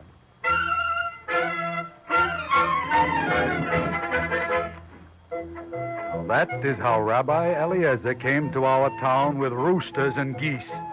Almost immediately there was trouble. I, Avram Isaacson, I had nothing to do with him. He was an instrument of Satan. I told him so. Myself, I'm not a scholar, you understand. But I know that scholars should be busy with the study of the Talmud instead of playing checkers. Can you imagine what I'm saying? He found scholars playing checkers, and even I know that checkers are not an especially holy pastime. Yet he refused to scold them. Aha. Aha. 2 for 1. What a shame, what a waste. Rabbi Eliezer, why don't you drive them to the house of study? Why should I? Because, Rabbi Eliezer, because I am only a wagon driver. But I know that it is written, he who does not increase his knowledge decreases it. Avram, you may learn much wisdom from the rules of this game. From checkers? A likely story. Yes, Avram, you may learn from playing a game of checkers. See? You surrender 1 in order to capture 2. You may not make 2 moves at one time. You must move up, but not down. But when you reach the top, you may move as you like. Yes. Even in the rules of the game of checkers, there is much wisdom. And you call yourself a rabbi? You're a fraud. If they want to remain here, it's all right with me. I'm leaving. Rabbi Eliezer. Yes?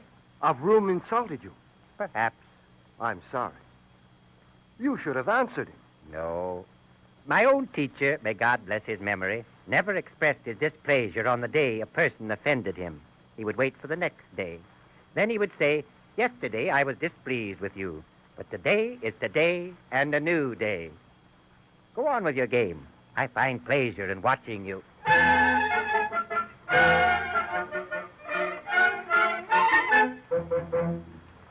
Now, you see, he won them over with deceit and with trickery. But he couldn't win me over, not Avram Isaacson. In the house of study, we read, he sang. When we carried the Holy Scroll from the ark, we walked soberly as befits the house of worship. Did he walk? He danced. Is that the way to commune with God, dancing and singing? It was a black day when he came. And it wasn't enough for him to do this.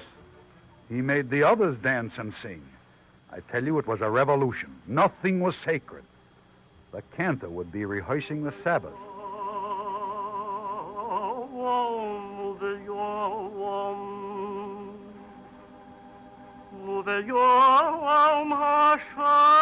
Now, if I say so myself, here's a proper tune for the Sabbath. But what would he do, this Eliezer?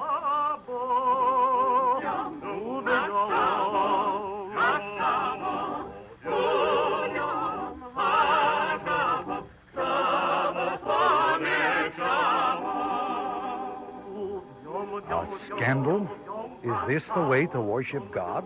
Laughing and, God forbid, almost making jokes? Avram, he said to me, God does not like a sour face. Well, I like a sour face. It's my face. The sight of him was enough to make my mouth fill with live coals, in a manner of speaking. You would think the people would catch on to him, discover him to be what he really was. But no. They used to come to him with their problems. Would I come to him? Not Avram Isaacson, but they came, including Fievel, the farmer, who was as poor as a synagogue mouse. Rabbi Eliezer. Yes, Fievel. It's impossible, Rabbi Eliezer. What is impossible? My house. What about your house? I have one room. We can't turn around. Me, my wife, 6 sons, 4 daughters, my wife's uncle, may his name not be erased, my nephew Naphtali, Naphtali's wife, and she's expecting. 14 people, all in one room. Rabbi Eliezer, we can't turn around in our house. Is there anyone worse off than me? Hmm? I see your problem. Fievel, do you own a cow? Naturally, Rabbi Eliezer. What Jew doesn't own a cow? Listen to me. Take the cow into your house. But, Rabbi Eliezer... Do as I say. Take the cow into your house. You're going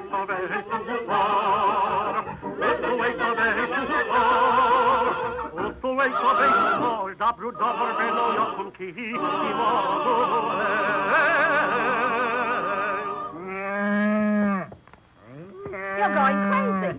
Whoever heard of bringing a cow into a house, and such a house? Be still. The rabbi told me to do it. Oh. Well, you go back to your fine rabbi and ask him what you're going to do now that the cow is in the house. Go ahead. Go, ask him.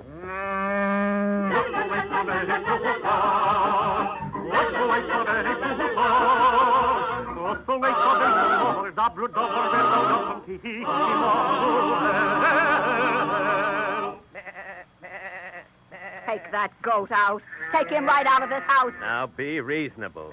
I told the rabbi about the cow, so he said take the goat into the house also. Well, you go right back to him, Fievel. Look what he's done to us. First the cow, now a goat, on top of all the people we had here in the first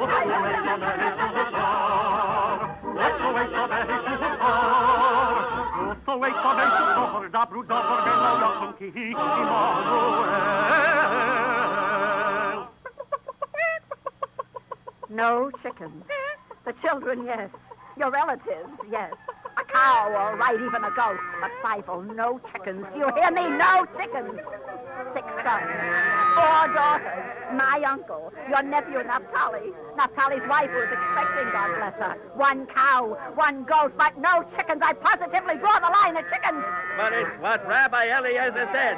He said, take the chickens into the house. I don't know what Rabbi Eliezer said. No chickens, I said. I think I'll have to speak to Rabbi Eliezer.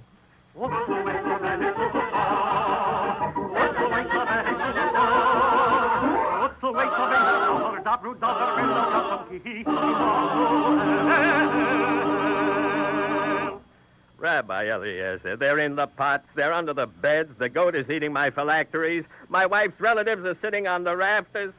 Rabbi Eliezer, what have you done to me? So it's bad, Fievel, is it? Bad? Did you say bad? It's Gehenna, that's what it is. Calm yourself. How can I be calm? It's the end of the world. Be calm. Listen. No, I won't bring the pigeons in. No more, I promise. Go home, Fievel. Go home and turn the cow out of the house. What? Turn out? Yes. Then turn out the goat. Oh, bless you, Rabbi Eliezer. Turn out all the chickens. How can I thank you? Come back tomorrow. Turn out all the animals and come back tomorrow.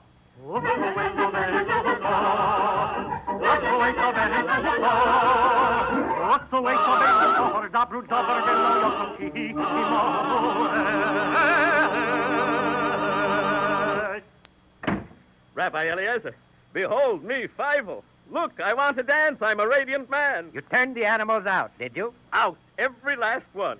And is your house too small now? Oh, no. Oh, no. Too small? Oh, what a question. A fine house like that too small for 14 people? Oh, 1,000 blessings, Rabbi Eliezer. My house is a palace now. 10,000 blessings, Rabbi Eliezer.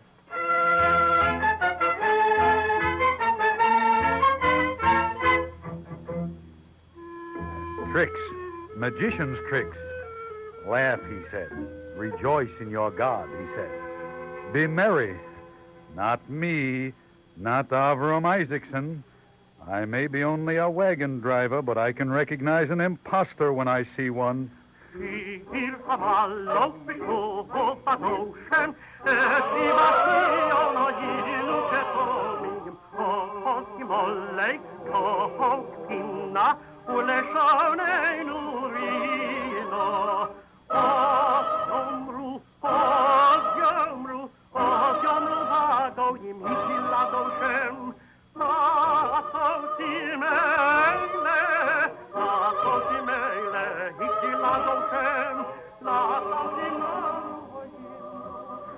Do you hear? He won over the cantor, too. Even our own cantor. I ask you, will you ever trust a tenor? The whole town was mad. Songs on the Sabbath, songs after the Sabbath, songs before the Sabbath, songs in the middle of the week.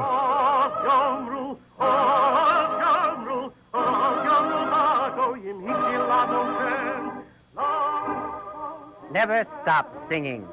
Sing, all ye children of men. Approach your God with a song on your lips. Let him see the grace of your countenance. Affirm in your melody the joy of life. Affirm the compassion and the charity and the love between men. Let your gloom be dissipated. Put away the dryness of your book lore and the stiffness of your piety. Make it warm. Make it rich. Make it fervent. Listen, all of you. Listen as you sing. In the lowliest of man there dwells a soul, a sacred mystery, the garment of the living God. Keep this garment spotless with your joy. And when you are bidden, return this garment without blemish, with your song.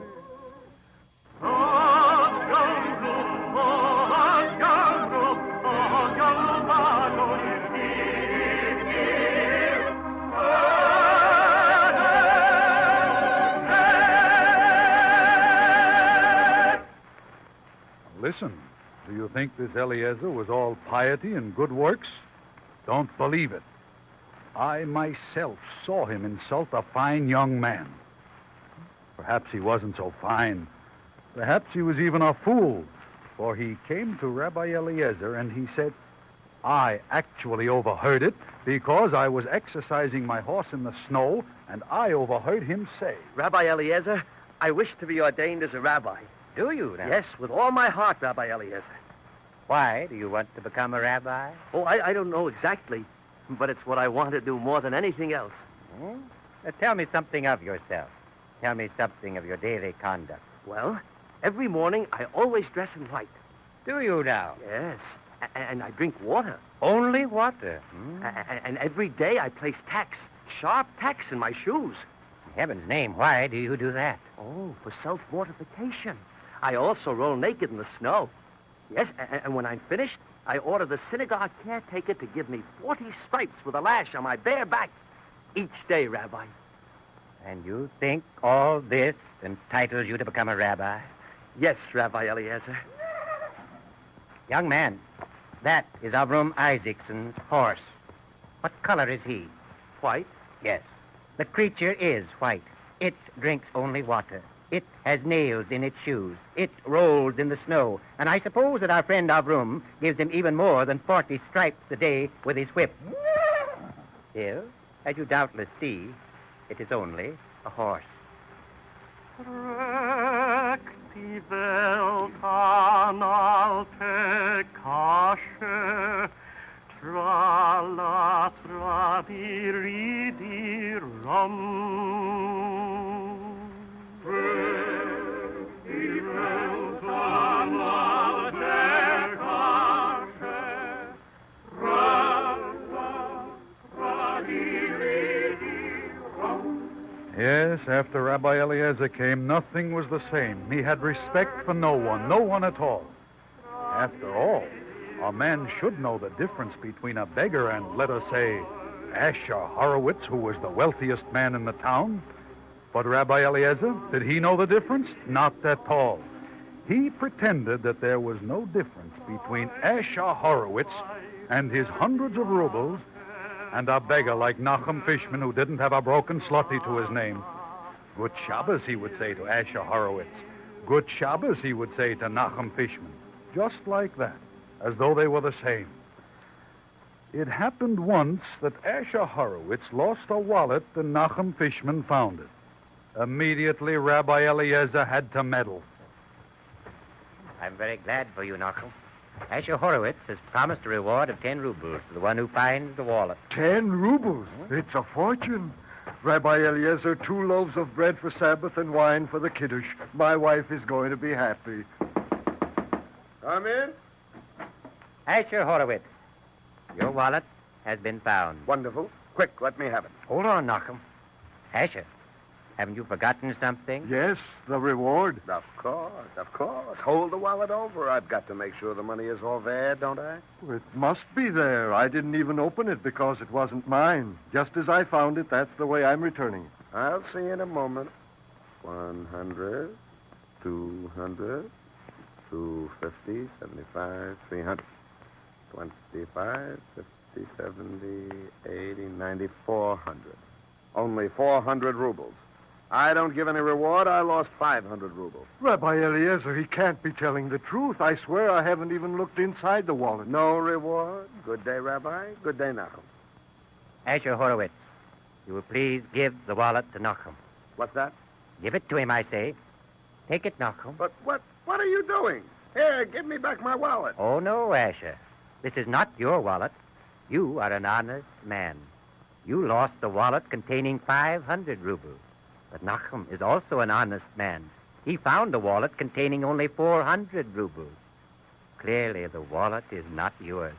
Nachum will keep it until its rightful owner claims it. Oh. It's a joke, eh? Sure, a joke. Nachum, you're a good fellow. Of course, everyone says so. Here's your reward of 10 rubles. Now give me my wallet. Oh, no, Asher. That would be a crime. As you say, the wallet you lost contained 500 rubles. Come, Nachum. The Almighty has blessed you today. Good day, Asher.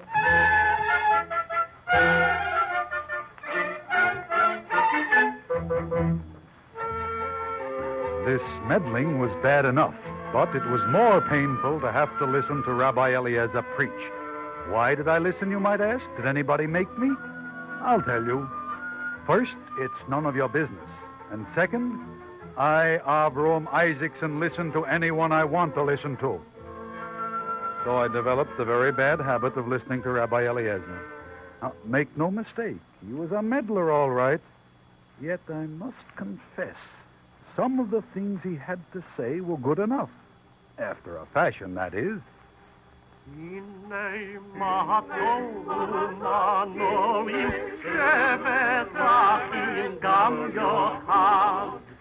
One who thinks that anything can be accomplished by money is likely to do anything for money.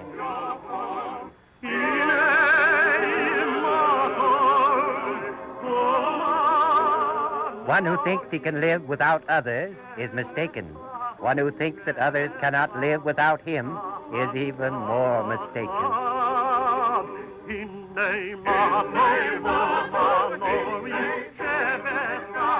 I have greater love for the wicked man who knows he is wicked than for the righteous man who knows he is righteous. The first one is truthful, and the Lord loves truth. The second one falsifies, since no human being is exempt from sin, and the Lord hates untruth.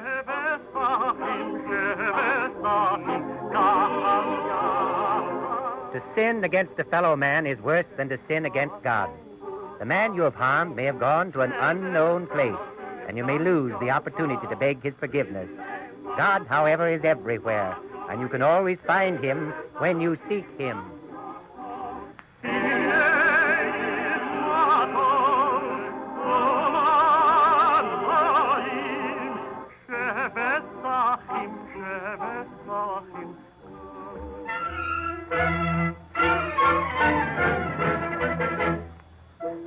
Myself, I'm not a fool, you understand. I know a good thing when I see it, and I know a bad thing when I see it. But Rabbi Eliezer, well, for 135 years I've been thinking of him. Mind you, I haven't changed my opinion. Only, as Rabbi Eliezer says, to sin against your fellow man is worse than to sin against God. So, Rabbi Eliezer, can you hear me? It's me, Avram Isaacson. If I have done... Well, mind you, Rabbi Eliezer, I haven't changed my mind. But, well, you know how it is. Besides, I like the singing.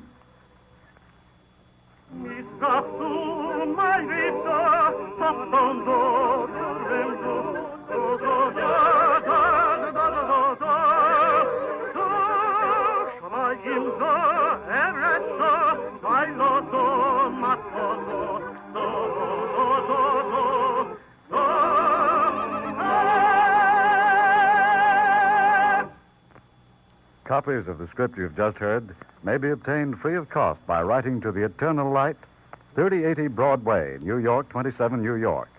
And now we present Rabbi Solomon H. Metz of Congregation Ades, Israel, Washington, D.C. Speaking from Washington, Rabbi Metz.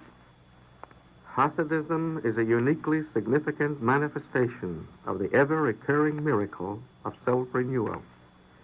The unspeakable massacres in the Ukraine in 1648 and 1649 left Israel dangerously depleted and weakened to the point of death. Even as in Nazi-devastated Europe today, it looked as though the diabolic forces of paganism had accomplished the extermination of the people of the book.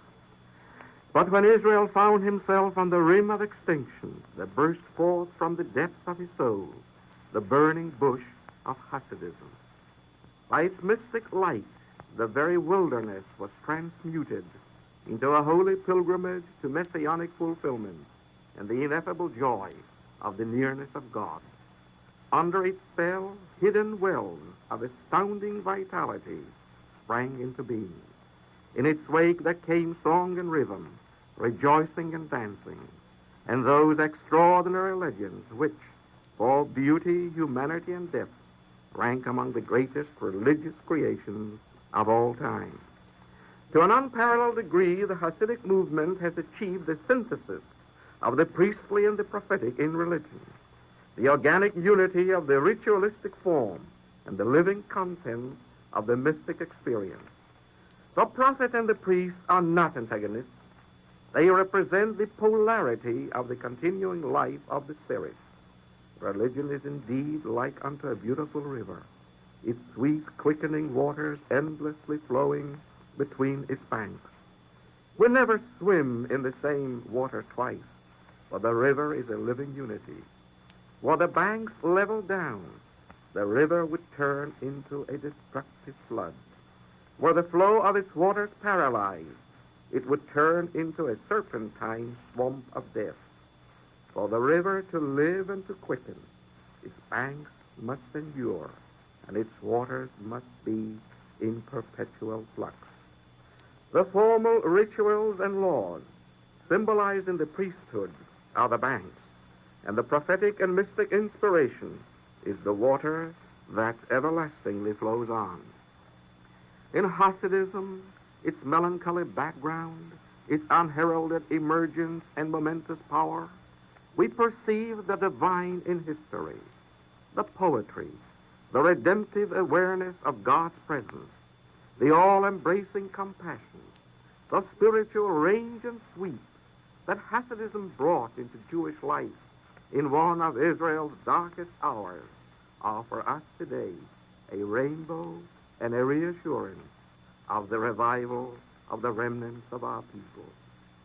As we study our past, there comes to us the certainty that out of the welter and agony of life, out of the valley and confusion of life, stumbling, bleeding, and falling, stumbling, groping, and rising, Israel will again emerge to greet the dawn, his vitality unimpaired, his faith undiminished, his vision undimmed, and on his lips the song of life, eternally self-renewing.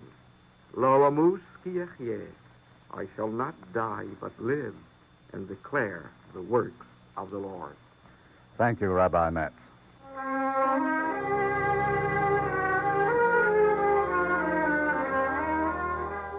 The Eternal Light is written by Morton Wishengrad. The music was composed by Morris Momorsky and conducted by Milton Katams. Cantor David Putterman was the soloist. The narrator was Richard Keith, and the part of Rabbi Eliezer was played by Will Geer. The entire production was under the direction of Frank Patt.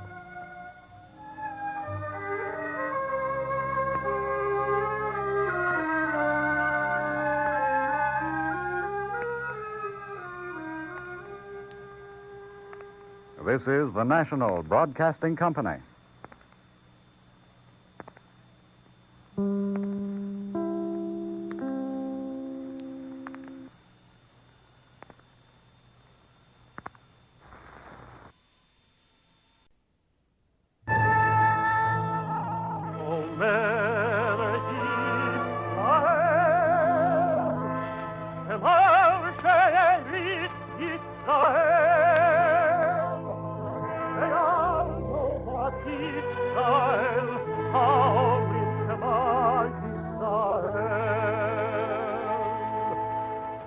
And the Lord spake unto Moses, saying, Command the children of Israel that they bring unto thee pure oil olive, beaten for the light, to cause the lamps to burn continually in the tabernacle of the congregation. And it shall be a statute forever in your generation.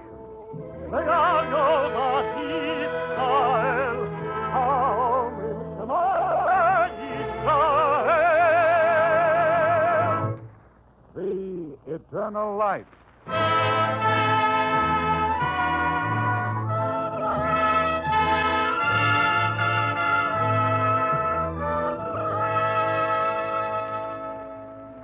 The National Broadcasting Company and its affiliated independent stations present The Eternal Light. This program comes to you under the auspices of the Jewish Theological Seminary of America.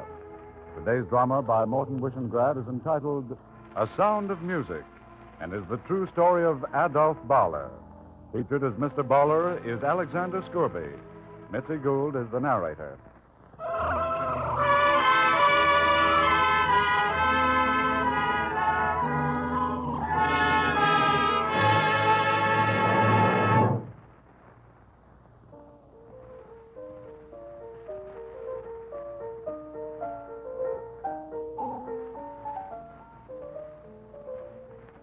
has good hands, hasn't he? Good hands to make a sound of music. And yet they are not extraordinary hands. Rather small, in fact. Delicate. With fingers slender. I think that whatever is unique in Adolf Bauer comes from his spirit through those fingers. It's strange that I should say that. For a man's fingers are only flesh and bone is fragile, and flesh bruises. But the human spirit is something more. It is like gold tried in the fire. It remains pure. Even in the furnace of adversity, it remains pure. Once, Adolf Bauer was only a concert pianist with gifted hands. But today, I think that Adolf Bauer is something more. And I think I know. 8 years ago, I was his fiancée.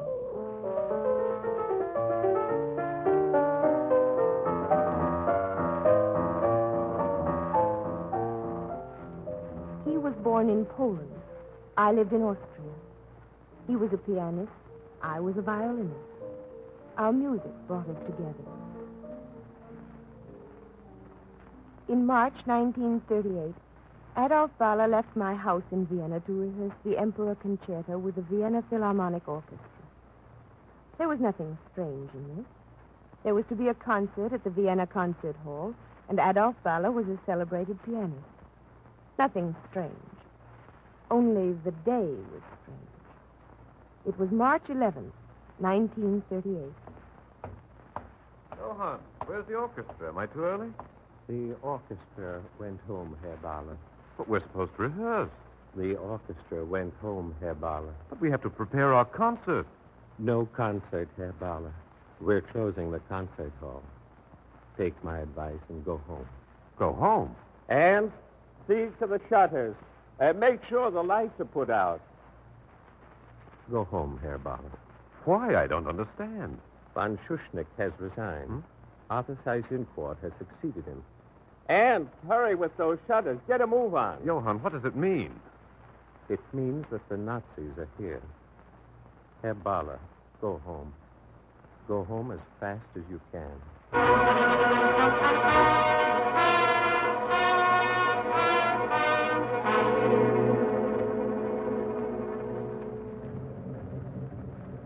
Is that him? Where? Turning the corner. That's the one. Signal the other car. All right, let's go.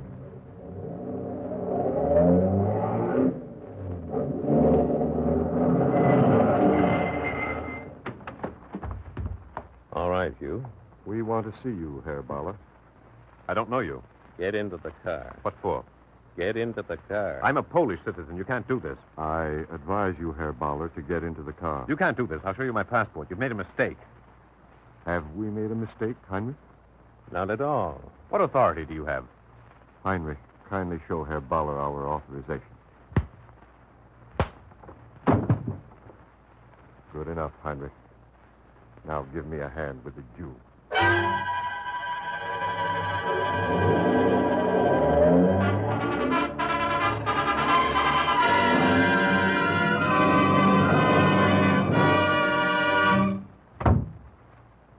Who is this one? Another Jew.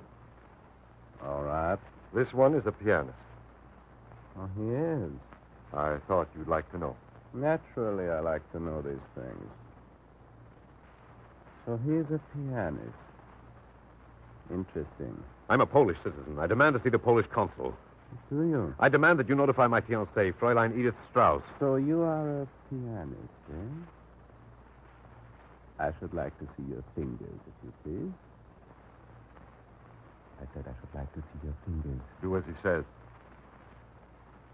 What are you going to do? Oh, come. Let's not be boorish. I'm a man of aesthetic taste.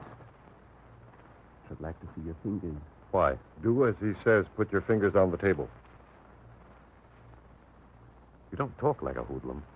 Thank you. You will do as I say, please. Your fingers, if you please.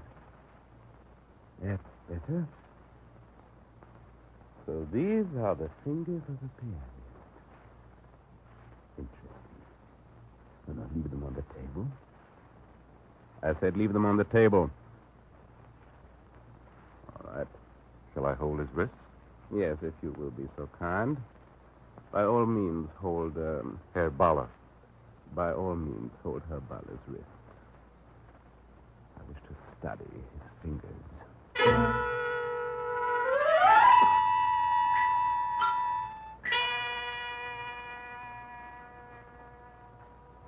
I waited for him. Tell me, have you ever waited?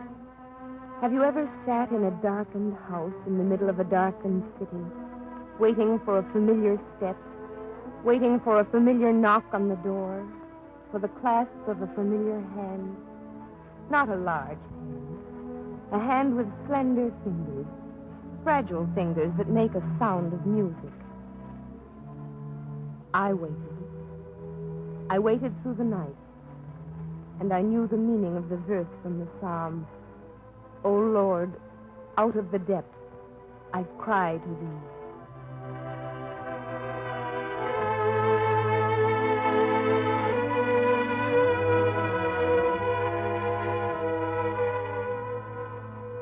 My foster father went to the Polish consul. Near Turkenschanstrasse in the 18th district, they found Adolf Bala. 3 days later, the Nazis released him.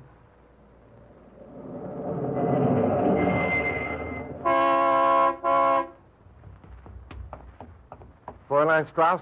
Yes, I'm Edith Strauss. Have you... In the car. He's in there? All yours, Fräulein. Well, what's the matter? There's been some mistake. No mistake. I tell you, there's been a mistake. I don't know this man. No? Here. His passport, Fräulein Strauss. No mistake. That can't be Adolf Bala. I tell you, that can't be Adolf Bala. Do you want him, Fräulein, or don't you? It can't be Adolf Bala. Fräulein, I haven't got all day. If you want your fiancé, well, you'll have to take him the way he is.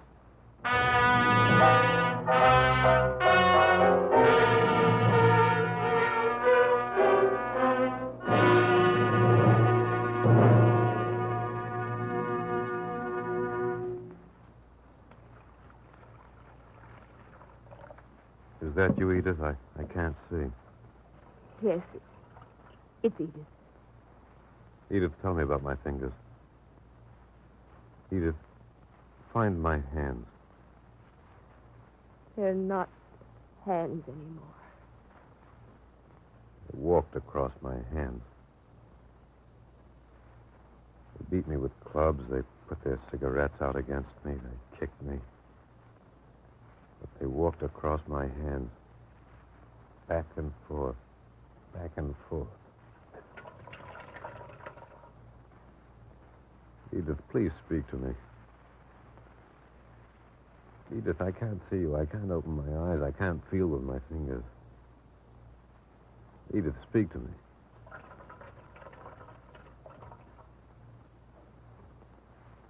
All right, I know. My hands are broken. I'm never going to play again.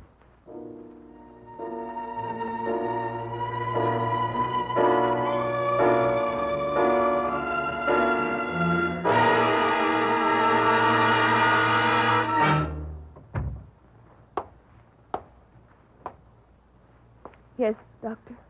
Sit down, Fräulein. Yes, Doctor. Fräulein, there appears to be a rupture of the kidney.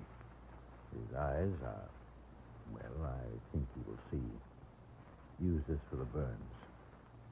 That's all, Fräulein. Doctor, his hands. I can't tell. His hands, they're not human hands now.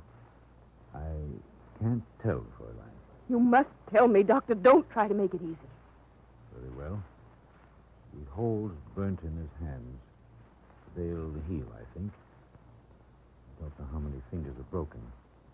I don't know whether the bone is merely broken or entirely crushed. We'll have to wait till the swelling goes down. That's all, Fräulein. Doctor, will he... Fräulein, Adolf Bala will never be able to play the piano again. Do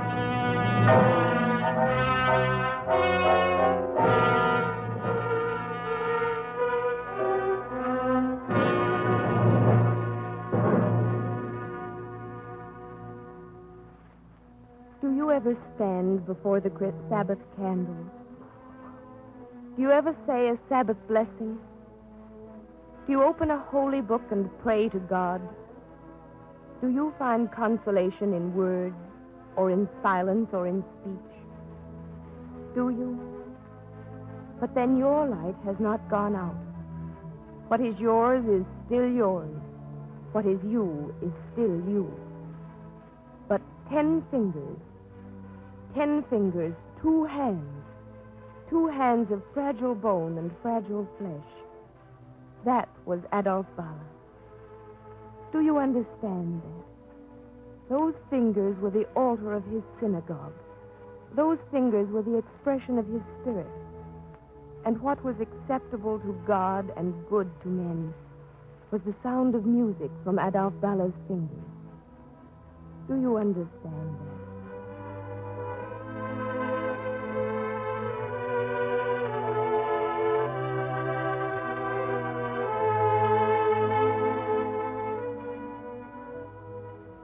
We could no longer stay in Vienna. Even had they allowed it, the air of Vienna was acid on the tongue and dry in the throat. So we went to Budapest as soon as he was able to be moved. And in Budapest, there were bone specialists. So. Herr Bala, you're also something of a composer, I understand. Try bending your fingers, Herr Bala. No pressure. Don't strain. So, they do not bend. I can try again. For today, it is enough. I'll try again. No, let us talk, Herr Bala. You're a composer also, yes? He's written a fine sonata for piano and violin. It is good. Musical composition is fine. Doctor, I'm a pianist. Still, to compose, that is even better. Is it not so, Fräulein? Why don't you say it, Doctor? Herr Bala, I shall say it. No use. I'm going to play again. You must face it, Herr Bala. It's no use. Be thankful that you have regained vision in one eye. Your hands? I do not think so. Doctor, they didn't beat only me. They beat other people. When they brought me to the house near Turkenschanzstrasse, the chairs and the furniture were floating. They were floating on human blood. Why do you tell me this, Herr Bala? They didn't do it with passion, Doctor. Don't you understand? They weren't angry. They were methodical. Still, I don't know how to say it, Doctor. I've got to play again. If I don't play, they've killed me. We mustn't allow that, Doctor. Can you bend your fingers, Herr Bala? Not today, but there's tomorrow. Not tomorrow, Herr Bala. Doctor, we have to fight back. Music is the only thing I have. Doctor, will massage help? Perhaps. In any case, it will do no harm. I can do that then. I'll massage his hands. Every day, all the time. I'll massage until... What is the good, Fräulein? You waste your time and deceive each other with false hopes. Some things are broken and are mended. Some things are broken and are not to be mended. I'm sorry. You will excuse me. I must go now.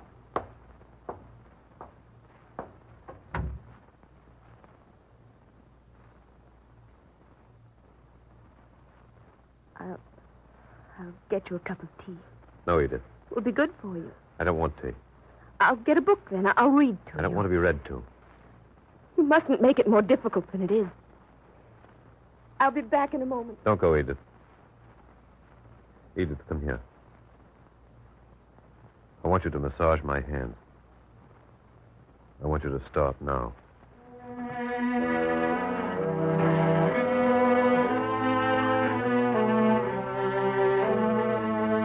How is it written? Gold is tried in fire, and acceptable men are tested in the furnace of adversity. I massaged his hands.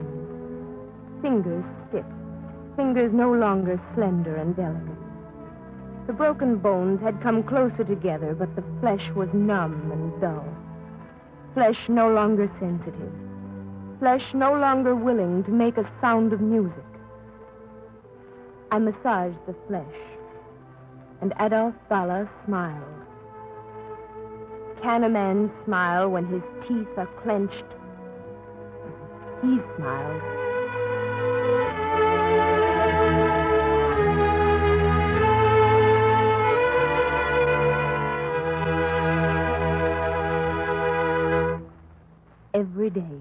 Every day of every week of every month, the same smile.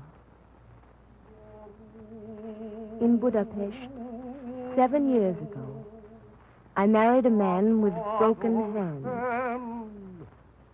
Maccabees, Amo Yisroel.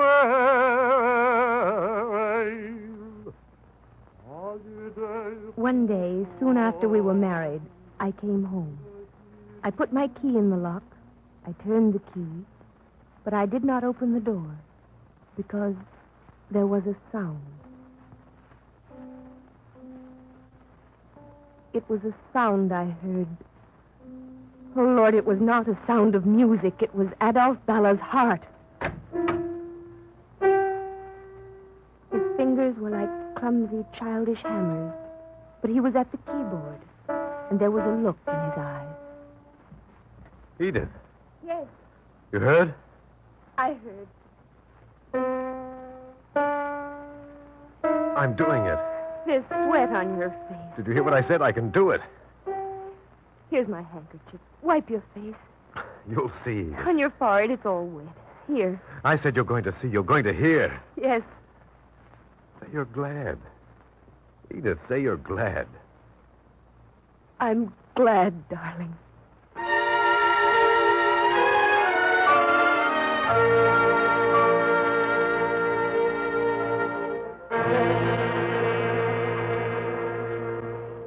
Know what this is? An electric vibrator. Hold out your hands, darling. This is going to help.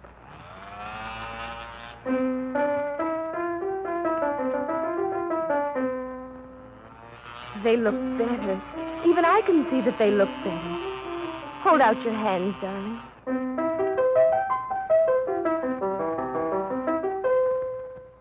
Clench. Unclench. Clench. Unclench. Good Lord, but I'm tired. You can't stop now. You must go on.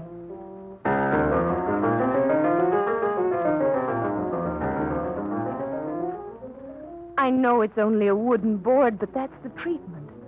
Now, come on, press. That's right. Press. Stretch. Press.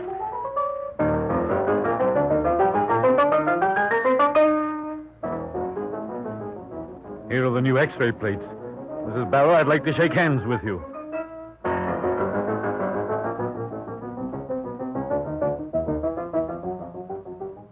Some things are broken and cannot be mended. And some things are broken. And while bone is fragile and flesh bruises, the spirit is strong. The human spirit stretching the bruised hands. Hands and fingers pressing a wooden board, gaining strength. Clenching, unclenching, stretching. Days and weeks and months. And sweat on a man's face and a look in his eye. And a sound of music again.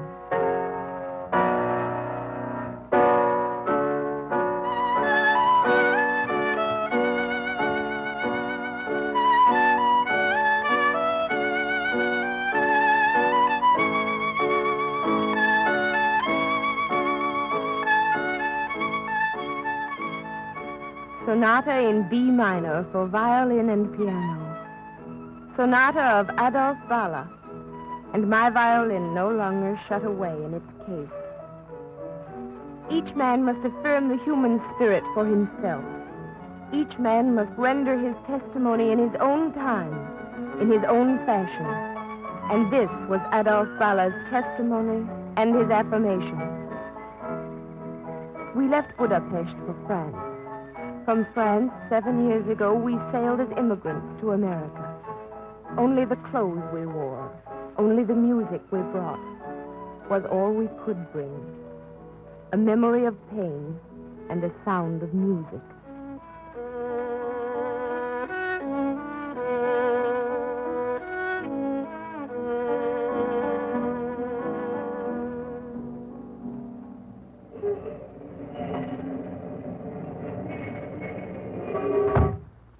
Baller, I can assure you that you'll like this concert tour. I hope so. Take my word for it. I've been managing these things for a long time. I know a natural when I see one. People are going to come to hear you. Take my word for that. How do you mean? Natural publicity, that's what. Your story isn't going to hurt at the box office, if you know what I mean. I'm very grateful, but please, what has happened to me has happened. I want to forget it. But people will come to hear you because of it. I'm only one of thousands who came through it. I suffered much less than they. Besides, yes? I'm a musician. If people will come to hear the music, I shall be very glad, but I want them to listen to me only for the sake of the music. Well, my wife and I have thought this through. It's how we want it. All right, if you say so. Now, here's your itinerary, complete list of train reservations, hotel reservations, the whole business. And, by the way, Baller. Yes? Have you ever heard of Los Gatos? Is it something to eat? Well, no, it's a little town in California, about 50 miles from San Francisco. How would you like to take a trip there? I don't know. A man out there who'd like to see you. Is there? A man called Menuhin. Yehudi Menuhin. He wants to see me. That's right. Mr. Menuhin happens to need an accompanist. Me? Here are your train reservations. I think you and Mrs. Baller are going to be happy in California.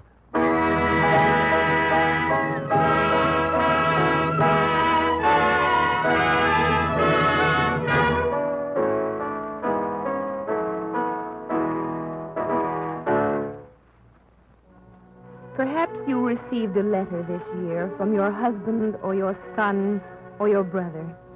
Perhaps they wrote to you that standing before the barracks or in the crowded hospital wards, Yehudi Menuhin gave a concert.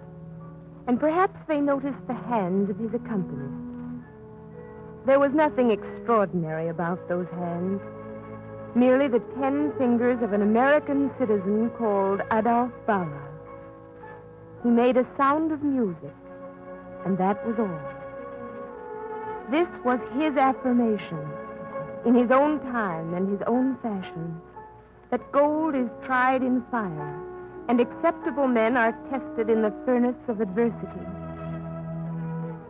I would say more if I could, but when you stand on American ground, somewhere under the American sun, the words fill your heart, and they choke your throat, and you are glad, and you do not speak.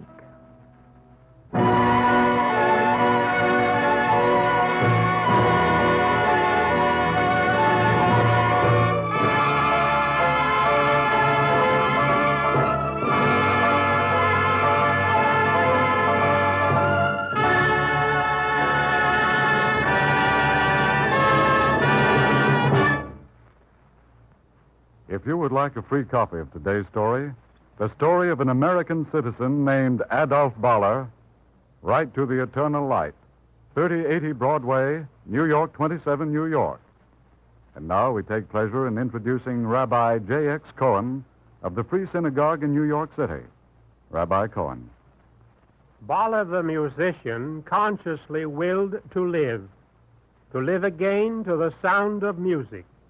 Music that would revivify in multitudes the will to carry on to victory, despite bitter handicaps and seemingly insurmountable obstacles. Baller unconsciously reflected in his will to live the unquenchable spirit of the Jewish people. The psalmist has said it, "I shall not die but live, and declare the works of the Lord." Bala was indeed chastened sore, almost beyond comprehension to make music sound again. But his spirit had not been given over unto death. And so has it been with the people Israel. Though torn and tormented, ravaged by crimes unspeakable, tortured by cruelties incredible, it still declares, "On Yisroel Chai, the people Israel shall live." One man's uncrushable hope carried him on to victory over hideously vicious underlings. Even so, a whole people, though tragically bereft, will carry on to full victory of the Spirit, victory over those beasts, garbed as men, who in their lust for world dominion vainly sought to snuff out the flame of civilization. The enemy of civilization has lost the battle. His evil disciples today stand before the bar of justice, a tribunal more potent than the bar of history, to be forever condemned for their multitudinous crimes. They reduced to nameless, furnace dust 6 million European Jews, together with hundreds of thousands of Christian men and women. But they could not entomb the spirit of these unnumbered dead, whose luminescence comes from the unquenchable flame of the eternal light, and the blessings of that light, reflected by the multiple faiths of man in the eternal God, will yet bring salvation, goodwill, and peace to all mankind. Thank you, Rabbi Cohen.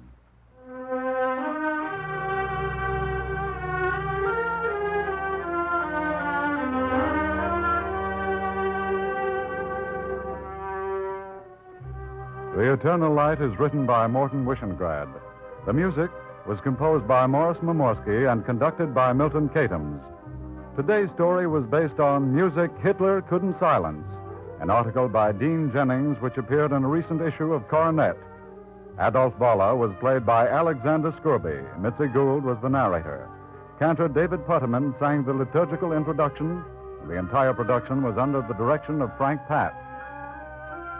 This program was presented by the National Broadcasting Company and its affiliated independent stations and comes to you each week at this time under the auspices of the Jewish Theological Seminary of America. For a free copy of today's script, write to The Eternal Light, 3080 Broadway, New York, 27, New York.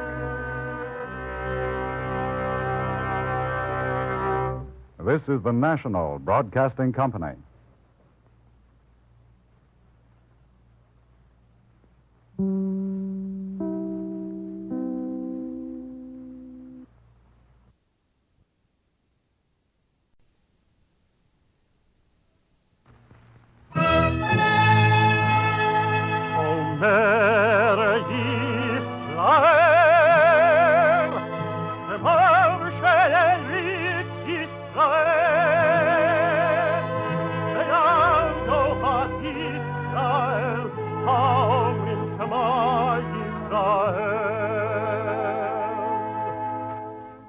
And the Lord spake unto Moses, saying, Command the children of Israel that they bring unto thee pure oil olive, beaten for the light, to cause the lamps to burn continually in the tabernacle of the congregation.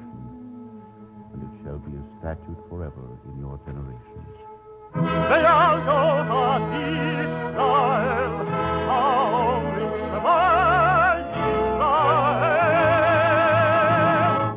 The Eternal Light.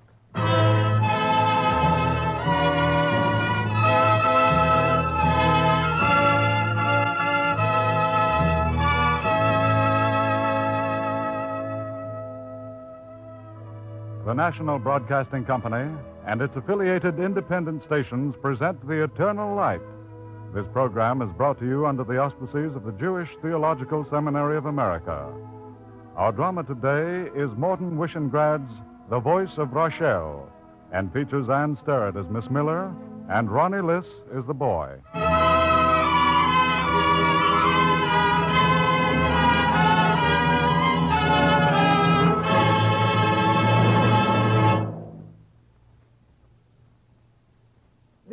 story for a day when Earth sucks the reins of winter like a little child. The days run in circles, and every ancient thing is refound in the circuit. And every new thing has already been many times. Men are united but to be parted again, and men are parted and are then reunited. These are the words of the poet Yehuda Halevi. I awake, and I am yet with thee, O Lord, and I give thanks, and it is sweet to thank thee.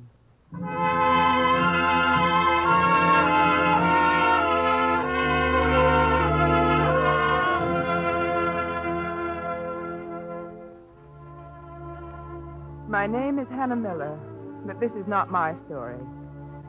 Essentially, it is the story of one small boy and an effort to find for him a single minute point upon the circumference of the ancient circuit.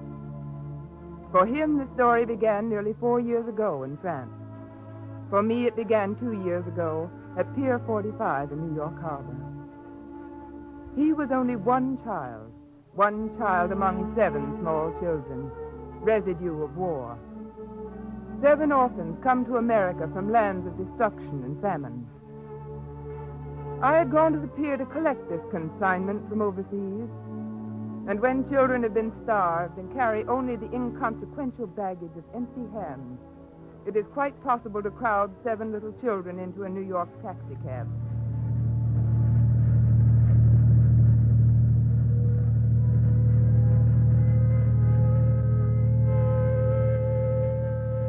Driver, is it... Keep your shirt on, lady. But the siren... Yeah, it's the little flower lady. Things must be slow at City Hall.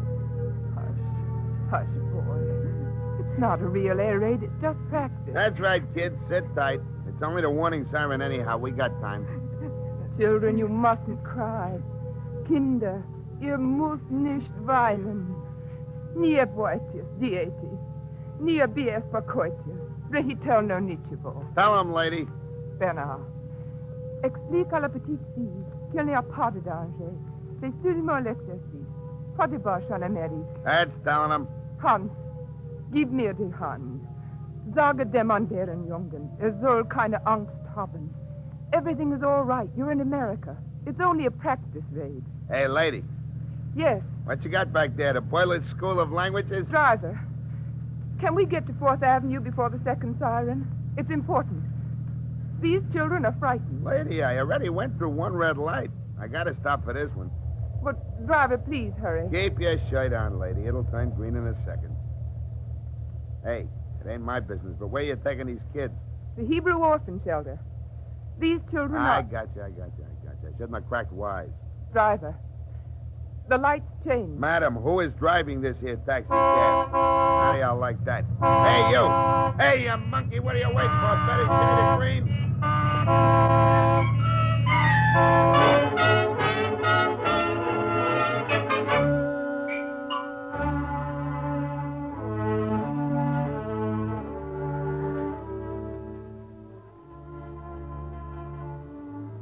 There were 7 children, and Bernard was only one of them. He wore a dirty woolen sweater which fell below his knees. He was smaller than a short Friday, but his eyes were large, and in them there was a look that could hold sunlight. We had 132 children at the shelter. He was like all the others, and yet Bernard was also apart. What is your second name? Je ne sais pas. What was your mother's second name? Je ne sais pas. Miller, you try him. Where did you live? Je ne sais pas. Don't you even remember the town or the province? Je ne sais pas. Miller, how are we going to help the boy? We've got nothing to go on. Just 3 things. His mother's name was Rochelle. His name is Bernard. And somewhere in America he has an uncle. His mother's brother. That isn't enough. We're licked. Miller, see if you can make him talk. Bernard, listen. We want to help you find your uncle, but you must help us. You understand me, don't you? I know you do. Please, try to remember. Bernard, donne-toi la peine.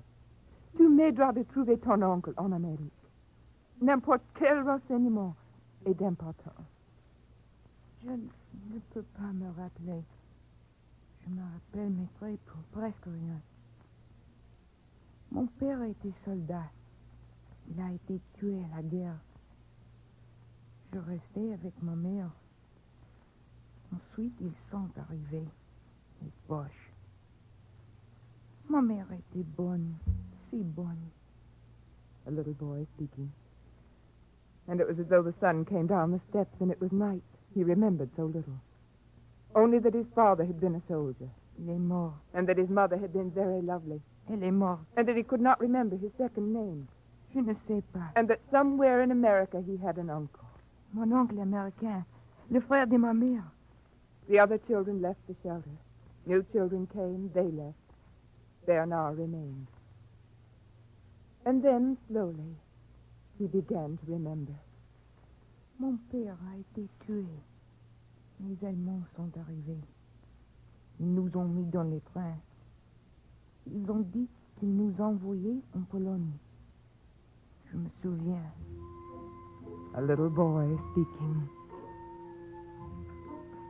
I remember. It was after my father had died in the war. The Germans came to where we lived. They put me and my mother and the others into wagons. They said they were sending us to Poland. I did not want to go to Poland. We rode for a long time, many days. And there was nothing to eat. At night, we stopped in the forest. And from the wagon, I could hear the grown-up people talk. Warm enough, Rochelle? Yes, How is the boy? he's warm enough. Has he spoken yet? No, he hasn't spoken. It's going to drive me crazy. Why don't the children speak? It's unnatural. Why don't they? Take it easy, Maurice. How much food do we have? Nothing. Have you anything, Rochelle? Yes, How much? not much. A little more than half a loaf. All right, we divide it. I'm hungry. We divide it, Maurice. For the children. I'm hungry. I haven't eaten since... You'll wait. None of the grown-ups eat. We save it for the children. The bread is moldy. They'll eat it. I've got a bottle of wine. Dip the bread in wine. They won't notice the mold. I'll do it right away. No, not tonight, Rochelle. Tomorrow morning. The children are hungry now. Tomorrow they'll be hungrier. Wait till tomorrow.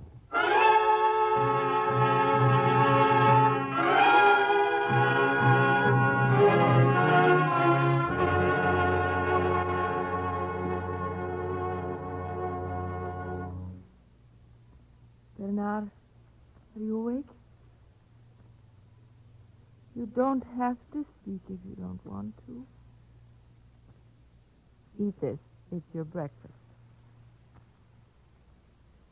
Go ahead. Say the blessing for the bread. All right, I'll say it for you. Baruch atah Adonai, Eloheinu melech haolam, hamotzi lechem min haaretz. Eat your bread, Bernard. This wagon. Everyone all right? All right. This wagon. The children get their bread? Yes, it's been taken care of. Warm enough, Rochelle? I can give you my scarf. Thank you. I'll manage. How's Bernard? He doesn't speak very much. Yeah, sure. Well? I don't know. I hope he will live, that's all. Why? What's the good? I don't know. My husband, he used to say immortality comes through children. Sure. Well, that's enough, isn't it? You die, your children die. Your children live, and your children die, their children live. Continuity. That counts, doesn't it? Sure. We start in a minute. May you see children's children unto thy children. The rabbi said that when I was married. Sure, we start in a minute. Rochelle, get the boy to talk. He's going to be sick if he doesn't talk.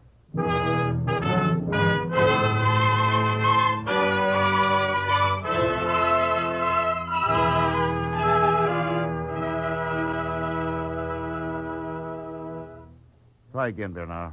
Try to remember your mother's name. Rachel. No, her second name. Je ne sais pas. Seulement Rachel. Miller, how can we find his uncle if he can't remember his mother's name or his uncle's name? We just have to get more information from him. Miller, talk to the boy. Bernard, you know we're trying to help you find your uncle.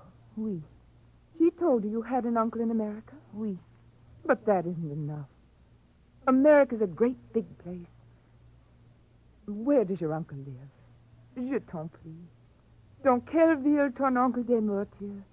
Je ne sais pas. Well, then try to remember his name. Je ne peux pas. Please, Bernard, please try. I know it's wrong to ask you to remember. I know it's better for you to forget. But we want to bring your uncle to you. Please, boy, try to remember. Ma mère est morte. Go on. Pendant plusieurs jours, nous étions dans le train vers la Pologne. Yes. You rode toward Poland. Go on. Les grandes personnes, ma mère aussi, elle avait faim. Elle est morte. Your mother died of hunger? Oui. What else? Rien. He doesn't remember anything else. We just can't torture him anymore. No, he's got to think about it. We need more facts. Oui, ma mère est morte. Tout le monde est mort. Moi, je ne suis pas mort. Ils m'ont permis de rester près du tombeau. Ils ne m'ont pas gêné. A little boy is speaking. When my mother died, they buried her in the forest beside the road. The Germans let me stay. They did not care about me. The wagons went on toward Poland. I stayed. The second day, a gendarme found me. Is that you, Albert? It's me. I've got a sick child here. I don't talk to Laval's police. Go away. Albert, I swear to you, I've got a sick child here. I swear on my mother's name. I don't talk to the police. I want you to stop shouting and let me... Who is he? I don't know. I found him off the road, and there was a fresh grave. Why do you bring him to me? Because I know about you. Eh? All right, Albert, so I'm a gendarme. So Pétain and Laval are my employers. But I know about you, and I haven't told anyone. You'll get him out, won't you? I don't know what you're talking about. The same way you get the others out. Tuesday night, you meet a man at Voiron. Shut up. He drives a car to Grenoble. Shut up. From Grenoble, there's another wagon that goes to Saint-Marcelin, and after that... I said shut up. Yes, I shut up. Every gendarme in this district knows it. But we shut up, Albert. Well? Close your fat mouth and come inside. Well, what are you waiting for? Bring the boy in.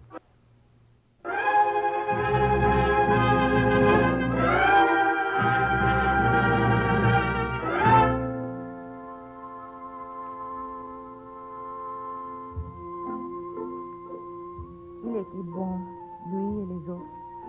Ils m'ont donné à manger. Ensuite, j'ai quitté la France. Ils m'ont amené en Espagne. Ensuite, au Portugal.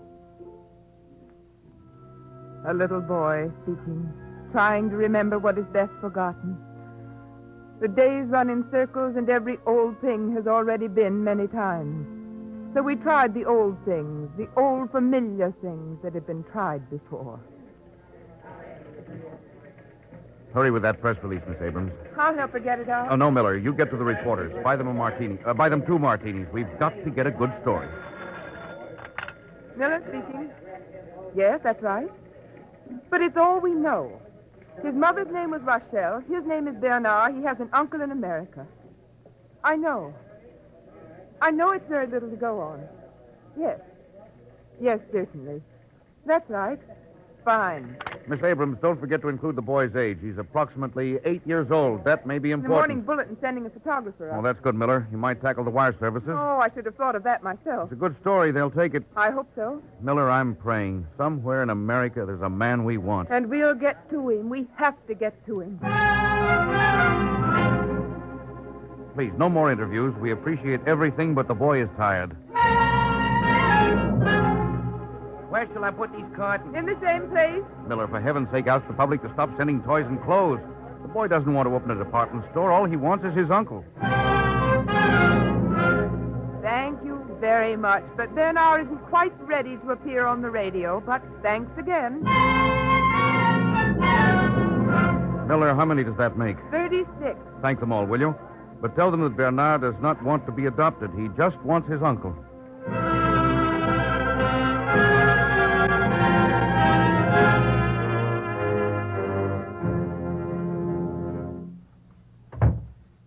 Listen, Bernard. There are some people waiting for you. Every one of them had a sister named Rachel. Do you understand? Oui. You mustn't be nervous. One of them might be your uncle, but don't be disappointed. Mon oncle américain? Perhaps, but that's all. Peut-être. Perhaps. That's all. Now, you be a good boy and try not to cry. Je ne pleure pas. I know. I know you don't cry. You're a good boy, Bernard. Je ne pleure pas.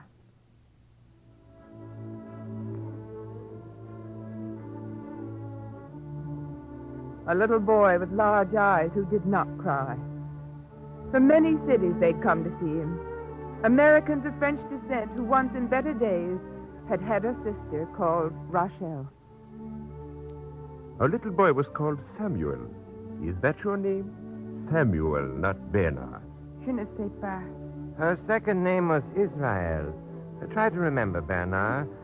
Is your second name Israel? Je ne sais pas. Can you think of your father's name? Was it... Je ne peux pas. Sonny, try to remember. The name of the city was... Je ne peux pas. Your father could have been... Je ne sais pas. Bernard, if you'll only remember the last time... Je ne peux pas, je ne sais pas, je ne peux pas, je ne sais pas, je ne peux pas, je ne sais pas, je ne peux pas. It wasn't any use.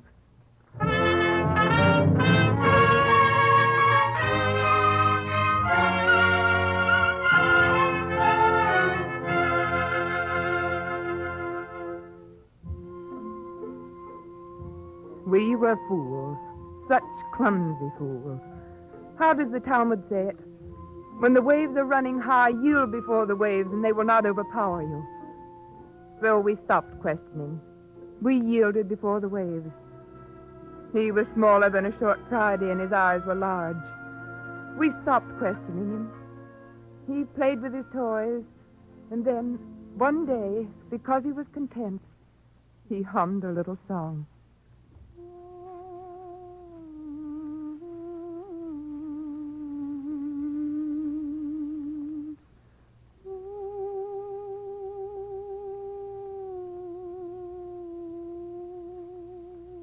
Bernard, I never heard that melody before. Oh, that's a nice tune, Bernard. Is that something your mother taught you? Come here, Bernard. Okay. That's a fine American vocabulary you're acquiring. Okay. Don't overdo it now. Does your song have words?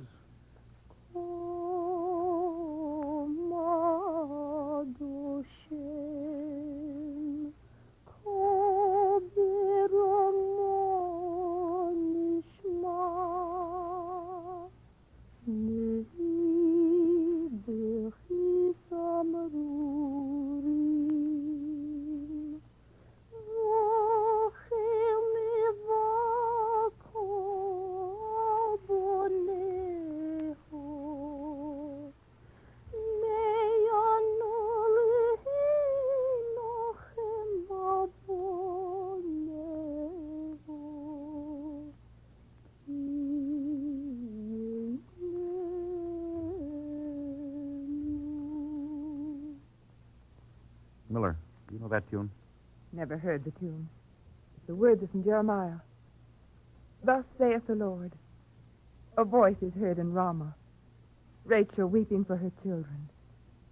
She refuses to be comforted for her children because they are not. Bernard, that was your mother's song, wasn't it? Oui. Ma mère disait que c'était la chanson composée par ma grand-mère. That was a very special tune, wasn't it? Oui. Just your grandmother's and your mother's? Oui. And maybe your uncle in America knew it? Oui. Miller, it's hardly enough to go on. Well, it's more than we've had up to now. All right. I'll get Miss Abrams to call up all those people again. Miller, keep praying.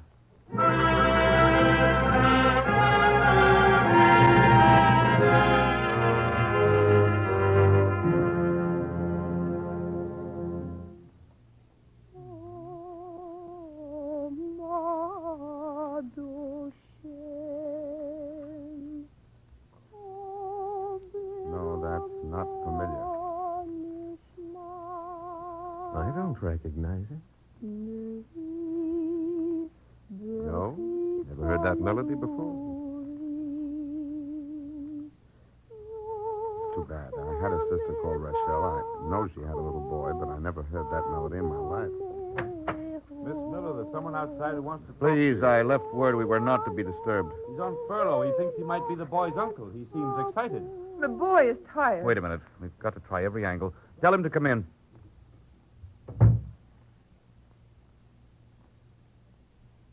That's Bernard? Yes, that's Bernard. He's such a little kid. Yes, he's little. Sonny, Oui. I had a sister in Provence. When she was little, her eyes were, Comme les miens? yeah, like yours. Her hair was black like yours. Ma mère avait les cheveux blancs. It turned white? Oui.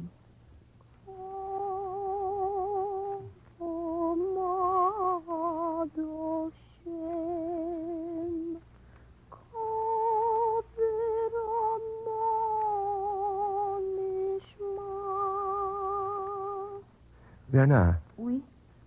Listen. Écoute, Bernard. Écoute.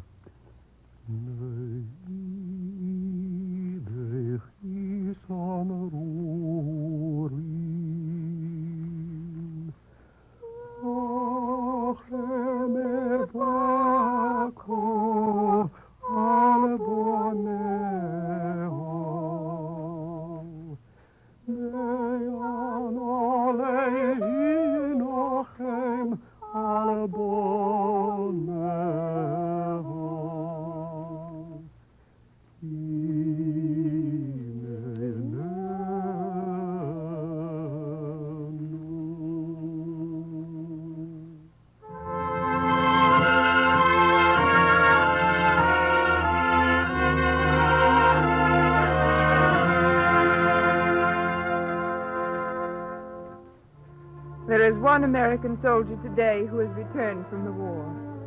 And in his house there is a boy smaller than a short toddy, with eyes very large and very bright. Yes, the days run in circles, and every ancient thing is refound in the circuit, and every new thing has already been many times. Men are united but to be parted again, and men are parted and then reunited. I awake, and I am with thee, O Lord, and I give thanks, and it is sweet to thank thee.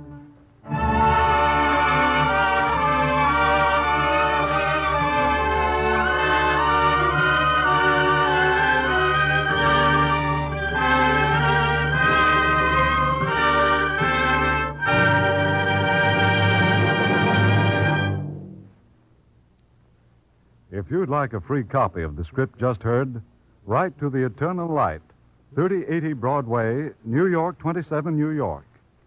Now, we present a brief talk by Mr. Edward Silver of New York City, President of the National Council of Young Israel. Mr. Silver. How true it is that today so many of us are saying, je ne sais pas, I do not know, when our hearts and minds seek some cure for the sickness that has taken hold of this troubled world. How futile, too, seems to be the medicines prescribed. I cannot help but feel that in the end, like to little Bernard, our salvation will come from the word of the prophets.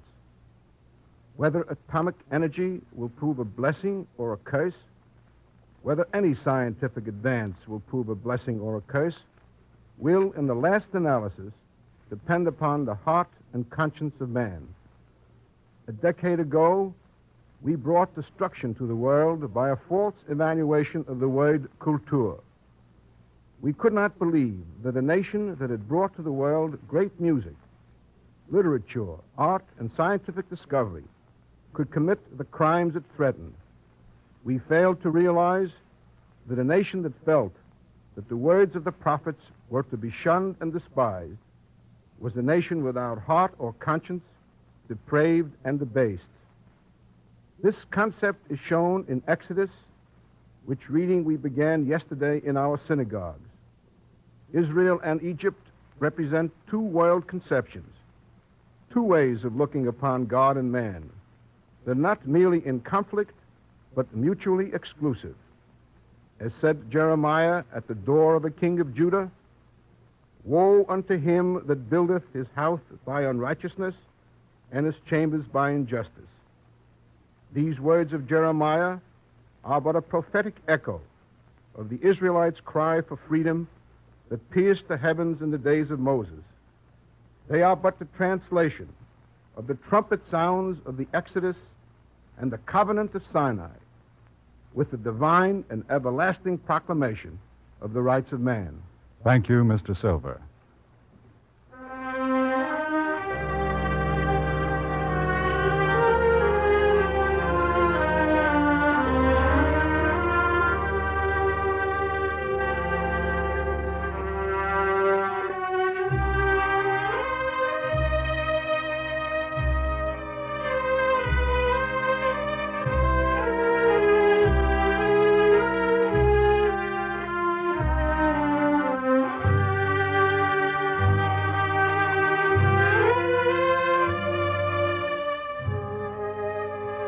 The Eternal Light is written by Morton Wishengrad.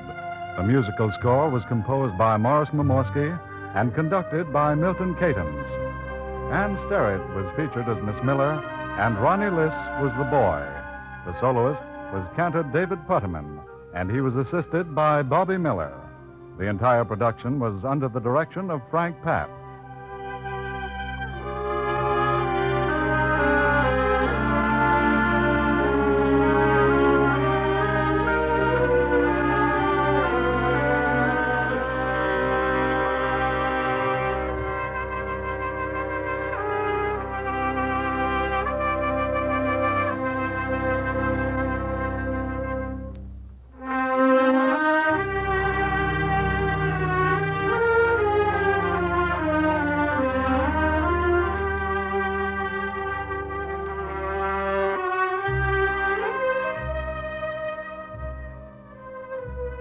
This program is presented by the National Broadcasting Company and its affiliated independent stations, and comes to you each week at the same time under the auspices of the Jewish Theological Seminary of America.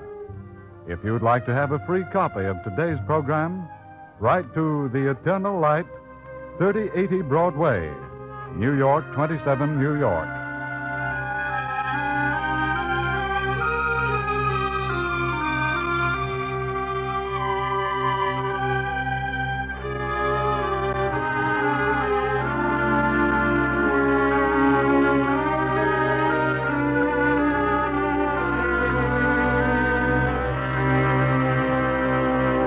This is the National Broadcasting Company.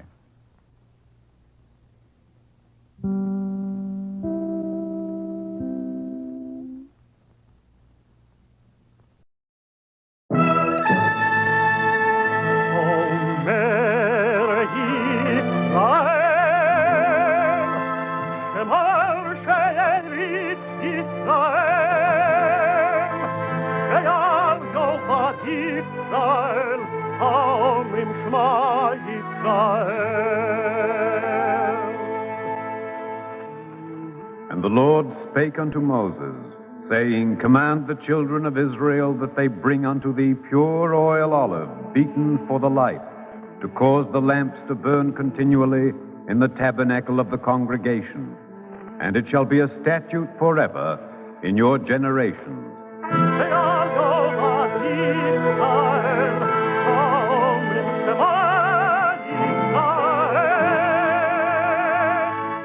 The Eternal Light.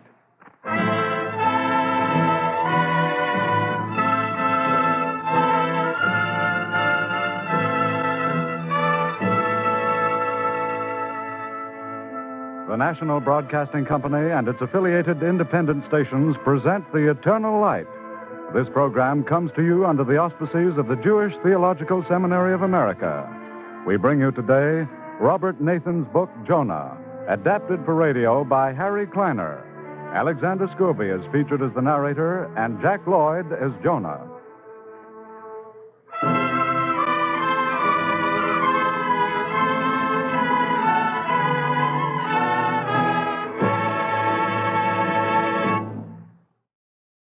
In those days, there were prophets in Israel. Often they would live in the desert beyond the Jordan, in caves and in rude huts of clay. Surrounded by rocks and sands and skittering lizards, they would see visions and listen for the Lord's voice. Through this life, they purified themselves to carry the word of the Lord back to their people. And among these prophets was young Jonah.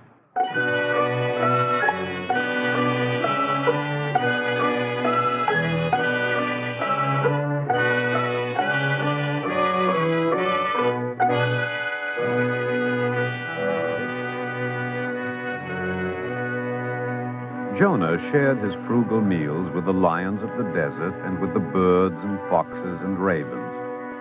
One day, a fox came out of his hole and, seeing Jonah, said,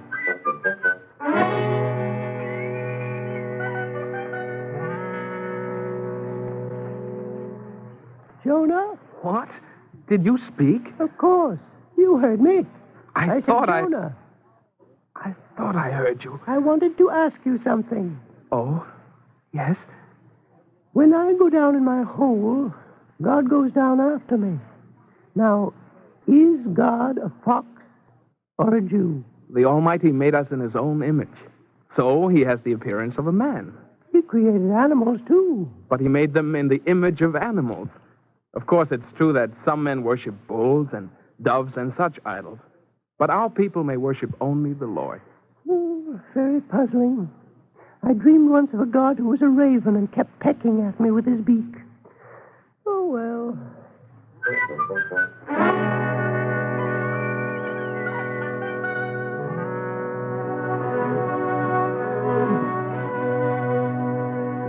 The fox lay down and went to sleep, and Jonah thought deeply. The lizards scurried about the rocks. The wind whispered across the desert like the wings of God's messengers, and the prophets sang to the Lord their God.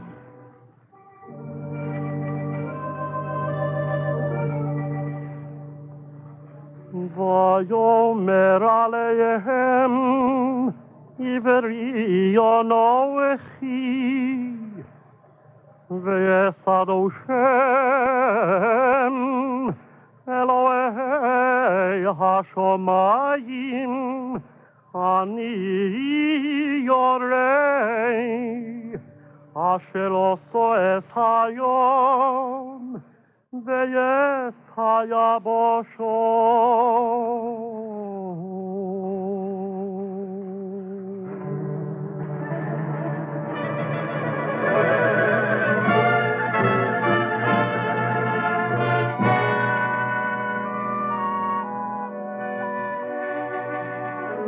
Now in time the Lord spoke to Jonah and sent him to speak to the people of Israel. And Jonah did so. And though people did not always do as he said, the fame of this new prophet spread throughout the land. And in time he came to his own village, the village where he had been born. And even there his fame had reached. So, we actually have a prophet in the family. Yes, Uncle. Indeed we have, and why not? A great prophet. Of course. Congratulations, boy. Thank you, Uncle, but... Only I wish you'd stay home now for a while, Jonah, and let me look after you instead of going off again to the desert. What's this? Going away again? I have to, Uncle. Oh, no. Alone, off to that desert. I'm not alone in the desert, Mother. Besides... But you can't go back yet. Why, the whole village is talking about you and about our family. Yes. Do you know what they're saying, Jonah? When will your mother make a feast and invite everybody? Oh, no. Oh, it would be so nice to have a feast, Jonah. No, Mother, please, no feast. How will it look, no feast? An honor comes to us, a prophet in the family, and we don't invite the neighbors over for anything. My son, just a little party. And why a little party? It should be a big party, as big as we can afford. Big enough to invite Prince Ahab and his niece, Judith. I heard the prince goes around bragging that Jonah was born in his village. No, there must be no feast in my honor. Can't you understand all I did had nothing to do with me? It would be wrong to honor me when it was all the Lord's doing.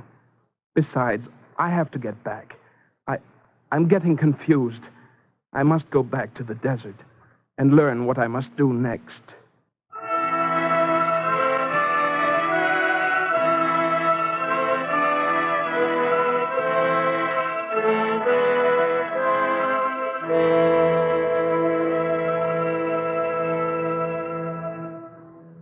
And Jonah took leave of his birthplace.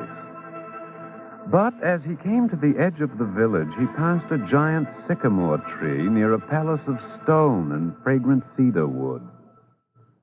My love is a shepherd in Sharon. By rivers he waters his sheep. Blue are the waters of Sharon.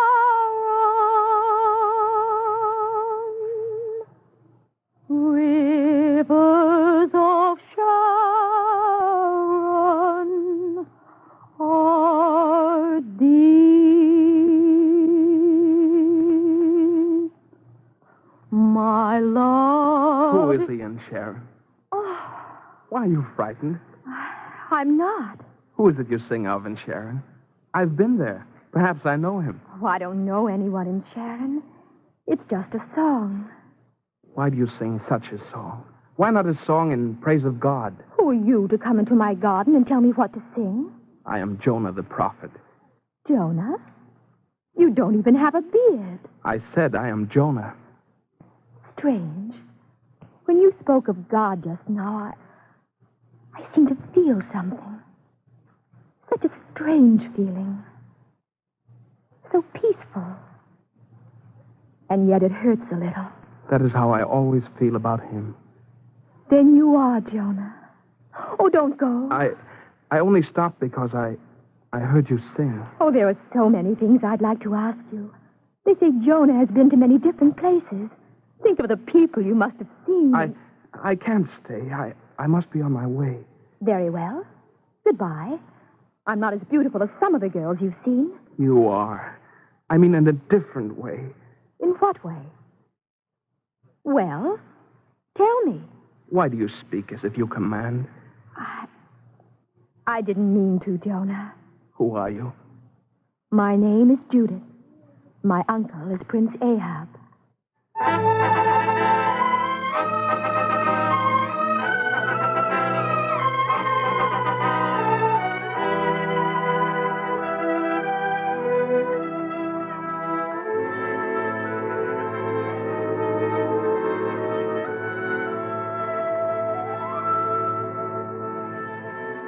And Jonah stayed and spoke of his travels and did not return at once to the desert. Day after day, he and Judith met outside the palace. And when his mother spoke again of a feast in his honor, Jonah said nothing against it. And finally, the night of the feast came, and everyone in the village came to honor the prophet, even Prince Ahab and his niece, the Lady Judith.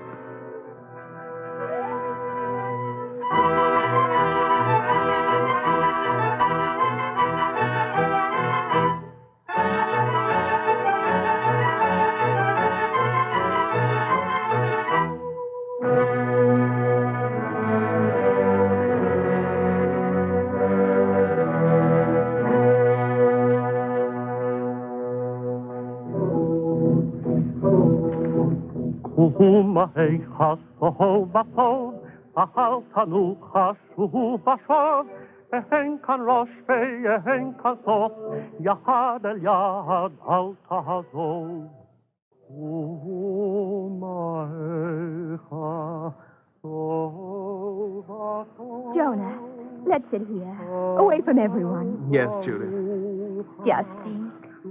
They say you're the greatest man in Israel. How proud you must be. All I did was speak as God told me to. You're modest. And always a little sad. And sometimes you're very sad. I'm sad now. Why should I be sad, Jonah? Is it because everything's so beautiful? The moonlight and the smell of jasmine?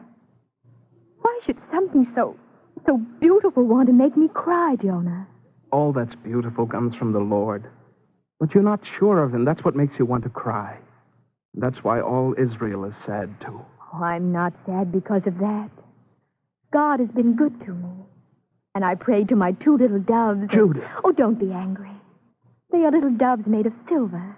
They're sacred to Astarte. My uncle brought them to me from Tyre. I was unhappy, and I prayed to them. That day we met. So you see, I can't be sad. Because the doves answered me. You must not pray to such idols. You must pray only to the Lord. He is mightiest of all. Then why must you go to him in the desert after tonight? To help him? I must go for my sake. For your sake? And how about me? Don't you understand? I'm sad because you're leaving. I'm glad I told you. Oh, Jonah, take me with you. To the desert? Yes. But there are no women in the desert. I'll be the first. You don't know what you're saying, Judith.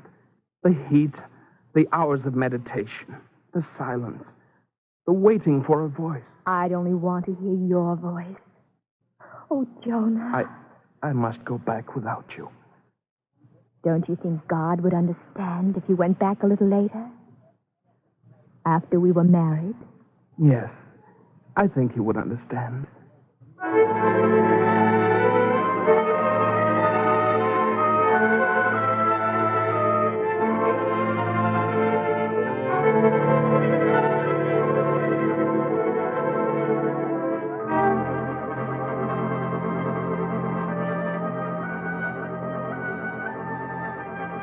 And so it was that Jonah's mother and his uncle went to Prince Ahab to discuss the matter.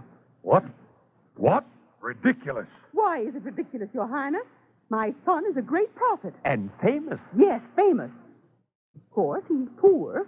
But what does wealth mean to you who have so much? What impudence. Woman, let me tell you that my sister's daughter shall not marry a pauper, prophet or no prophet. Tell your son to go back to the desert, where he belongs.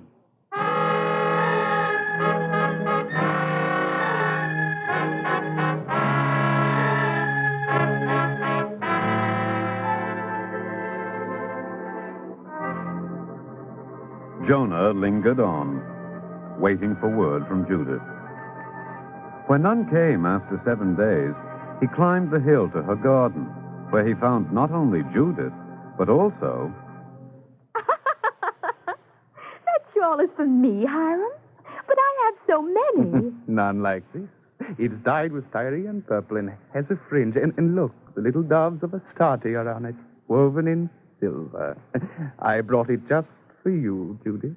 Oh, how I should like to go to Tyre and see everything. You will. Who is that? Jonah. I have business with the Lady Judith. Please leave us. What does this mean, Judith? What does he want? Please, Hiram. I'll talk to him. Very well. If you need me, I'll be close by. Well, Jonah, I suppose now you'll be going back to the desert soon. That's all you have to say? What else? Is it so easily forgotten in 7 days? 7 days is a long time, especially when you have things to do and new people to meet. And you're getting ready for a trip. You were once going to the desert. Was I? Oh, Jonah, what must you think of me? I didn't know what I was doing then. But after I'd cried and my uncle, the prince, had done with ranting at me, I saw how foolish the whole thing was. You have your work. But what of you, Judith? I must think of you. I'm going to be married, Jonah. Judith? To the man you just saw. A great merchant of Tyre. But you, Jonah, you must go on. Be a great prophet for everybody's sake.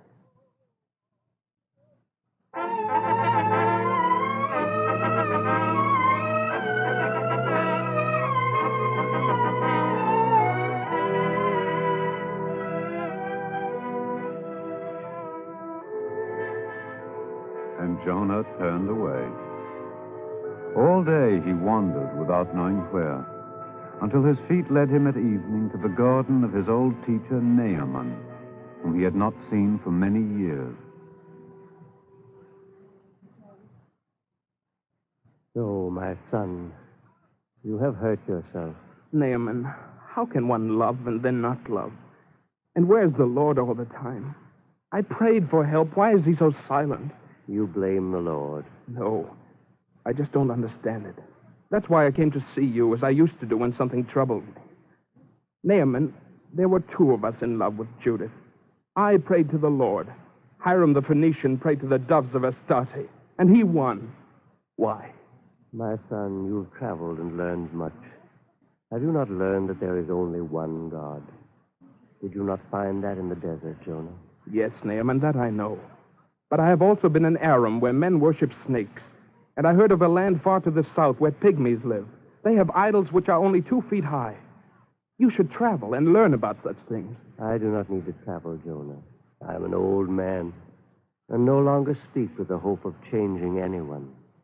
But this I have learned with my heart. There is one God, and he is all things.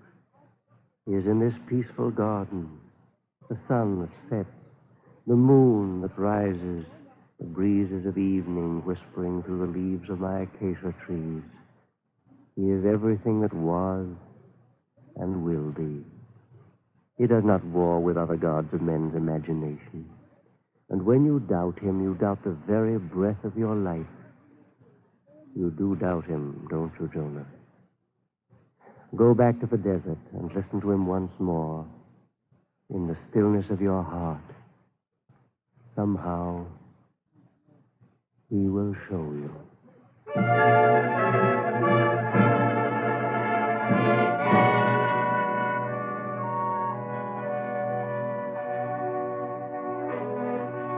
And Jonah returned to the desert, to his hut among the gloomy rocks. The beasts of the field were his companions, and the wind whispered across the sands. And Jonah listened for a voice. But he heard many voices. They were the voices of demons, but also they were voices he knew. Forget God. Forget him. He can't help you. He can't help you. Go away. Away. Go away. He can't help you now. He can't help you now.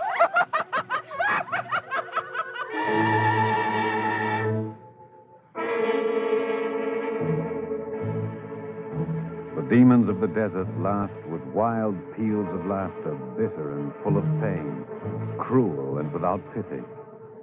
But then at last, Jonah heard the voice he had been waiting for. Jonah, your eyes shall be opened. Arise, go to Nineveh. Cry out against that great city for its sins. Nineveh? What have I to do with Nineveh? Am I a prophet to the Assyrians? I am a Jew. Go, do the Lord's bidding. Or do you still doubt the Lord? Over what does he rule? Was he God of Israel when a Phoenician stole my love? Or has he power over Tyre, too, that he lets his servants suffer? Or is he God of the desert where the demons mock me and the very stones cry out against me? Nineveh, Nineveh. In whose name shall I cry out against Nineveh? Do the gods of the Assyrians visit their wrath upon Jerusalem? What power has the Lord in Nineveh? I stand here in the darkness and ask, what is he God of? Jonah, go to Nineveh. He is not God in Nineveh, and I will not go. The wrath of the Lord, slow to start, flamed for a moment over the desert, and Jonah cowered to earth while the ground shook. But then it was gone, and Jonah sat in silence. The desert was quiet. And Jonah said in his heart, I will leave God.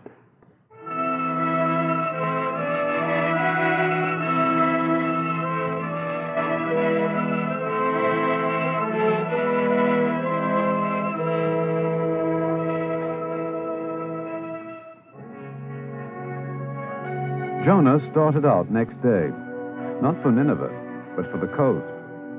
He traveled swiftly, and on the night of the second day came to Joppa, where ships lay at anchor in the gray fog. In the morning, he found a ship bound west for Tarshish. He made his bargain and went on board. Soon the ship moved out of the harbor, and before long there was nothing but water around them, everywhere. And Jonah sat silent and peaceful as the sails sang in the wind. God has lost me at last. And Jonah slept. But then the wind died, and an ominous haze came over the sky. Draw in hail! Draw in hail! Then the sea began to roll, and suddenly it seemed as if the sky fell down upon the sea.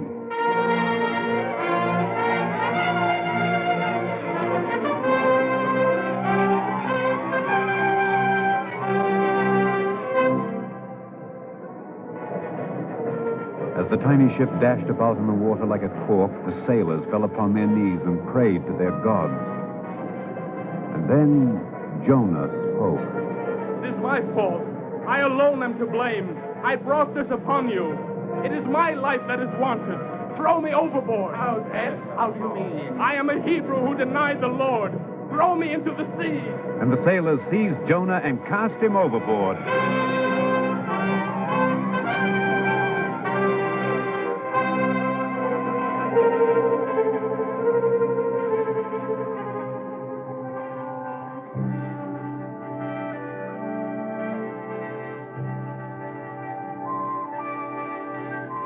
Then the sea grew calm and the wind died away. Jonah struggled through the waters, but when all breath was about gone, the huge, dark form of Leviathan came out of the sea and swallowed Jonah the prophet.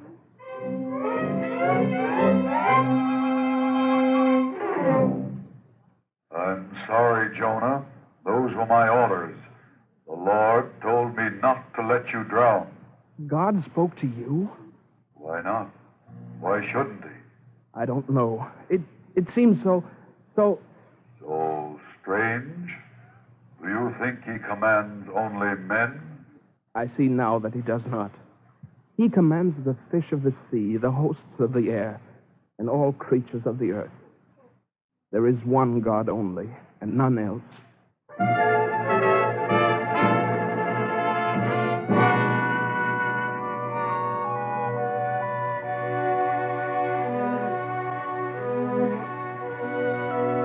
On the third day, Leviathan cast Jonah upon the sand as God had commanded him.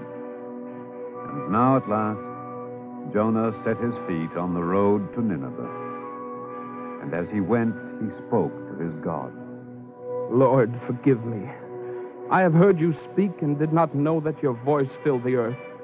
I did not know that you were in the thunder of the sea, the holy calm of evening in a village street, in loneliness itself. I thought to run away from you, and to help me find you, you cast me into the deep. The waves passed over my soul, Lord, but I did not perish. You heard me cry and remembered me.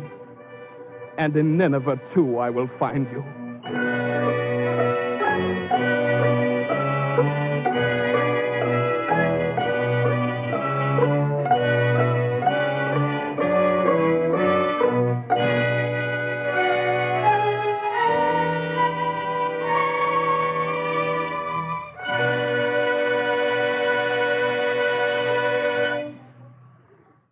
And now we present Dr. Herman Halperin, a rabbi of the Tree of Life congregation of Pittsburgh. Speaking from Pittsburgh, Pennsylvania, Dr. Halperin.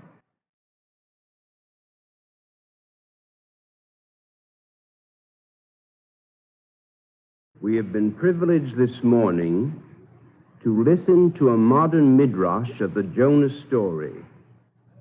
The story of the prophet Jonah is an old one. The theme has been the subject of many sermons and preachments. The vitality of this morning's presentation is due not merely to the modernity of Robert Nathan's midrash and to the vigor of its adaptation by the eternal light. The perennial novelty of the Jonah theme lies in the fact that deep down in our subconscious selves there is the feeling that we have not yet accepted Jonah's religious experience as valid for us. Jonah's discovery that there is one God who speaks to all humanity and to the whole of reality is not yet our very own real conviction. It is one thing to give lip service to the belief in one God. It is another to so live and act as if we believed it to be true. If we believe in one God, it follows logically that we should believe in one race of mankind. If we look further at that belief through the eyes of the historian, we are led to acknowledge that such a belief could have been enunciated to the world only because men of prophetic insight conceived intuitively of the unity of the human race. No prophet could have taught us to believe in one God unless he himself believed at the same time in one human race, in a common humanity. So Jonah became a great prophet for everybody's sake. He came to love the Assyrians of Nineveh as he loved his own people. He was a prophet to the Assyrians because he was a true prophet to Israel. The truth which the story of Jonah exemplifies was valid not only for all nations in his time, but also for all generations. Thousands of years after his death, our acceptance of his teaching remains the final test of whether we really believe in one God.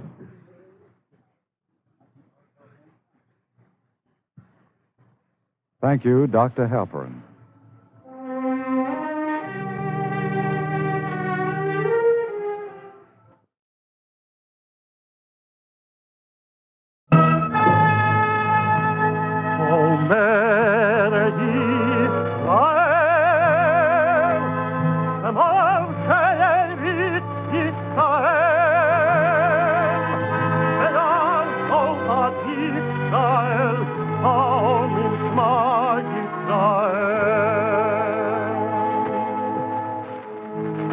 And the Lord spoke unto Moses, saying, Command the children of Israel that they bring unto thee pure oil olive, beaten for the light, to cause the lamps to burn continually in the tabernacle of the congregation, and it shall be a statute forever in your generation.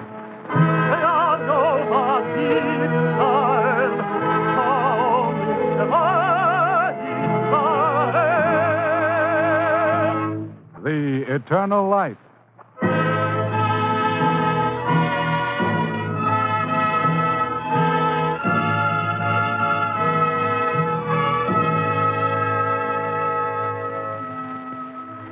The National Broadcasting Company and its affiliated independent stations present The Eternal Life.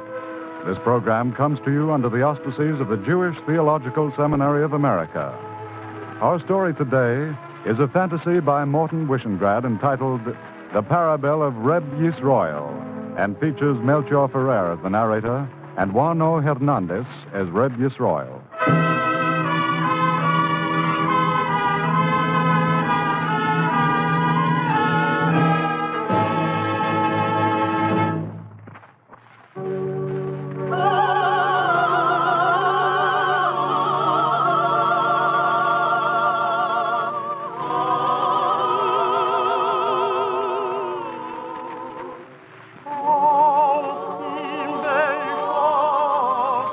That morning in question, I happened to be standing outside the heavenly gate. As usual, there was a great throng waiting to be tried by the heavenly tribunal.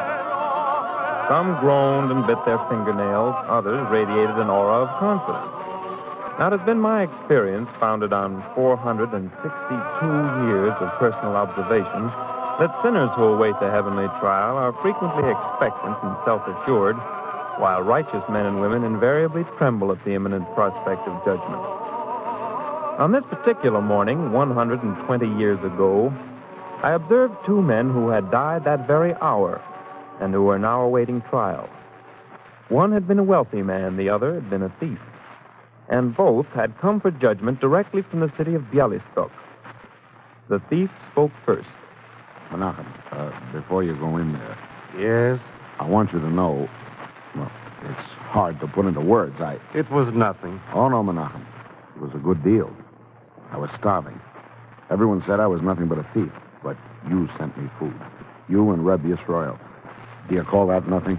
Well, thank Reb Yisroel. It was his example. Next case, Menachem Aronson. Wait, Menachem. I must tell you. The angel is calling me. All I want to say, that Menachem Aronson of Bialystok. Menachem, what I'm trying to say, well, good luck to you, Menachem Aronson. May you be admitted to paradise. There's little chance, my friend. On earth, I was a rich man. Not a good man, only a rich man. Well, good luck, Menachem.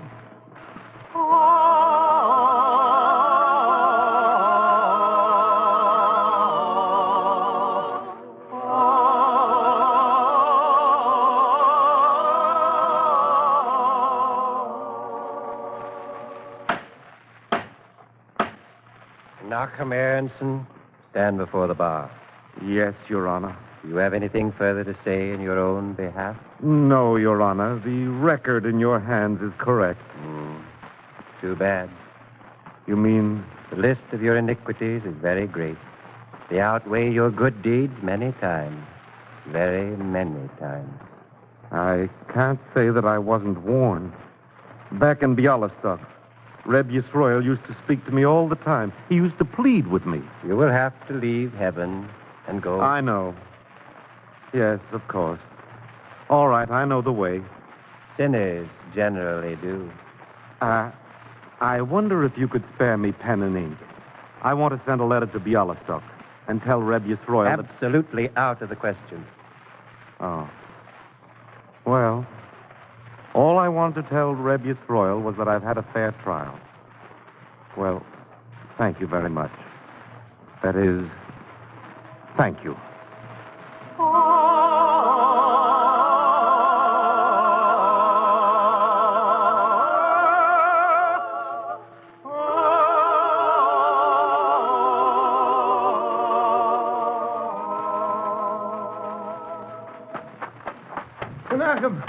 Menachem Aronson of Bialystok, hold on. Oh, I really know the way. You didn't have to follow. Stop. Don't go any further. But I was told to... The order has been countermanded. What?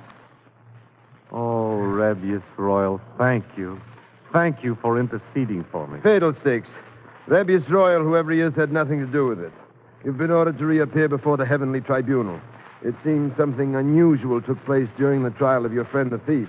I hope he hasn't taken sick. Don't speak nonsense, Menachem. No one gets sick here. Come on. You're going back.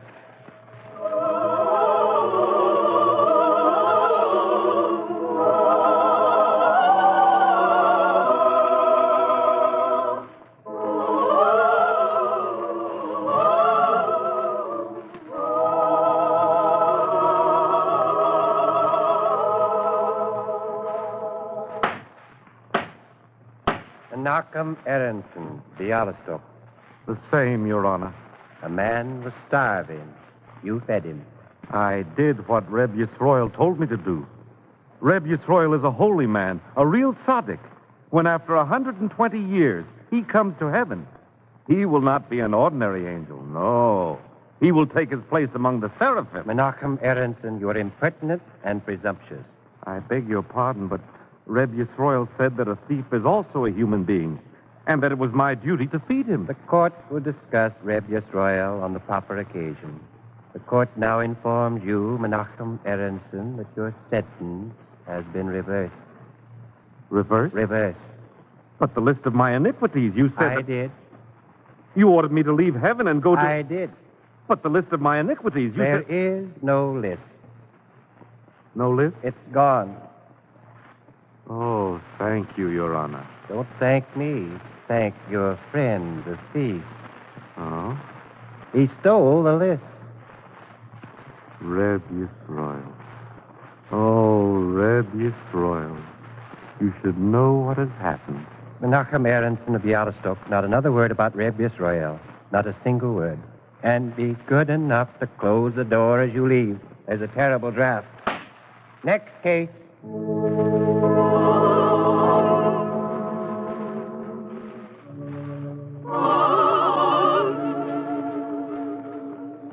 a very unusual incident even for heaven.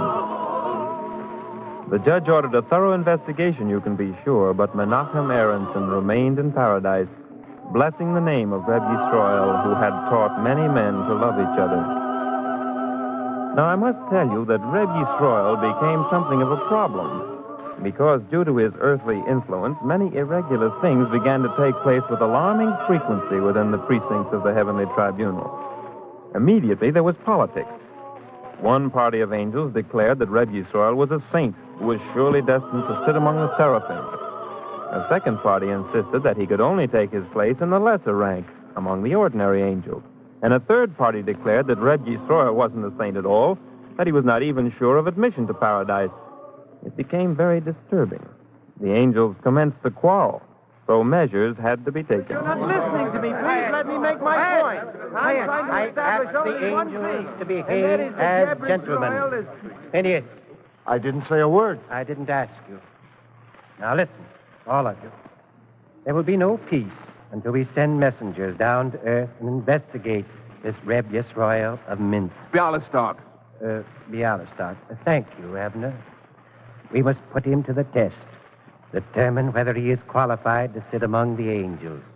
To say nothing of our superiors, the seraphim. I need 2 angels for the mission. I'm willing. So am I. Good. Now step closely and listen. We've got to put Reb Yisroel to the test. Now, the plan is... That's test 1. Is that clear? Absolutely. Very good. The second test is... You understand? Perfectly. Very good. May you both have a quick passage to Bialystok. I will expect you to report back every fortnight. Good luck.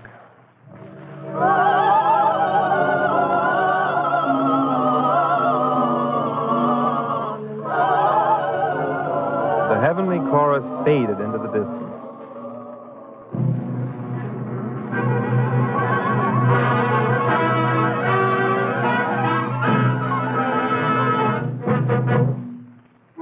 Phineas and Abner descended through the atmosphere toward the place where the 53rd meridian intersects the 23rd parallel, or to be more specific, exactly where the synagogue stands in the city of Bialystok. For an angel, I must say that Phineas had a most peculiar disposition. They saw Reb Yisroel and a number of men deep in study, but Phineas insisted on creating a disturbance. Not so loud. We are studying. Which one is Reb Yisroel? Shh, my friend. We spend this hour in silence. Never mind that. Which one is Reb Yisroel? If you cannot behave properly, I'm afraid I shall have to ask you to leave. You over there, are you Reb Yisroel? Yes, my son. I am Yisroel. I want to ask you a few questions. I should be glad to answer, my son.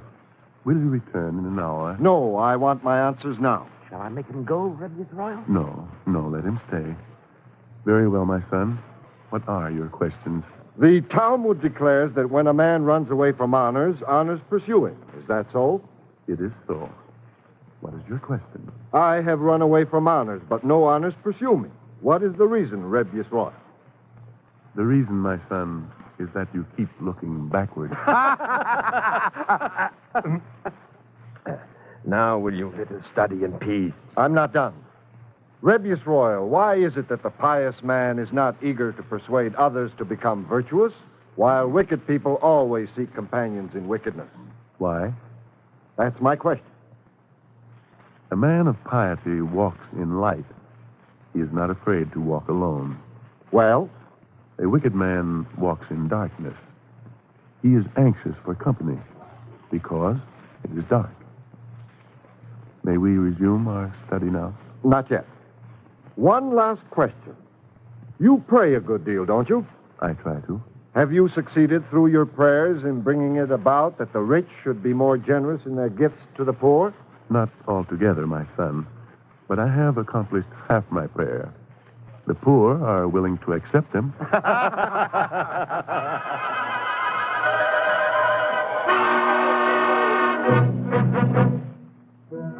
They laughed while Phineas bit his lip.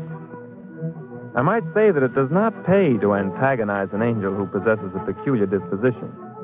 For Phineas immediately quit the synagogue and spoke to Abner, who had been waiting near the rabbi's house.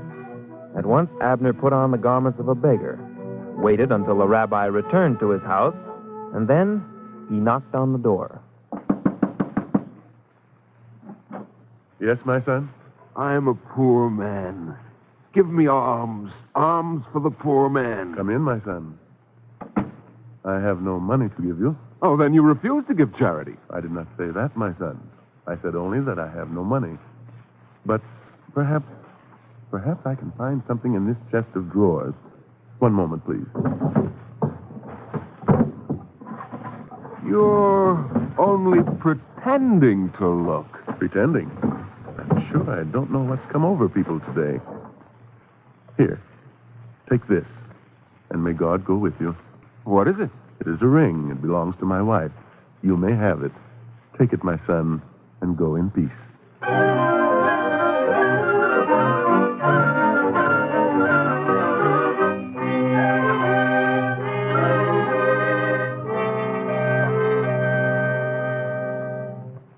Good heavens, what has happened here? Yisroel, stick your head out of the book. Look at my chest of drawers. What is it, my dear? Yisroel, how can you sit there? The drawers are open, ransacked. There have been burglars. Hmm? I said burglars. Look, my ring. It's missing. Oh, no, my dear. It isn't missing. But I put it here myself. If it isn't missing, where is it? A man came. He asked for alms. I had no money, so I gave him your ring. You did what? Your ring, my dear. I gave it to him. It is a sin to turn a man away who requests alms. Yisroel, do you know what you've done? That ring is worth $50. Ooh, that's a great sum, isn't it, my dear? Oh, Yisroel, put down that book. I want you to run after that beggar. I want you to run after him this very moment.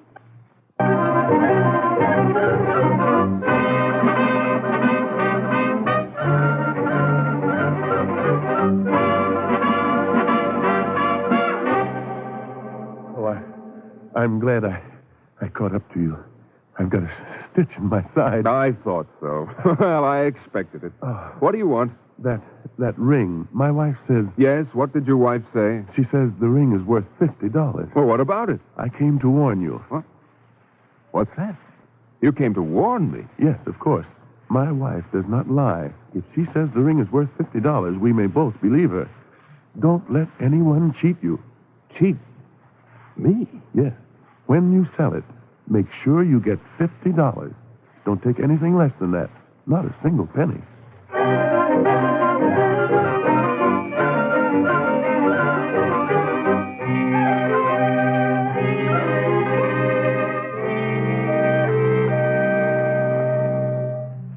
la la la la la la la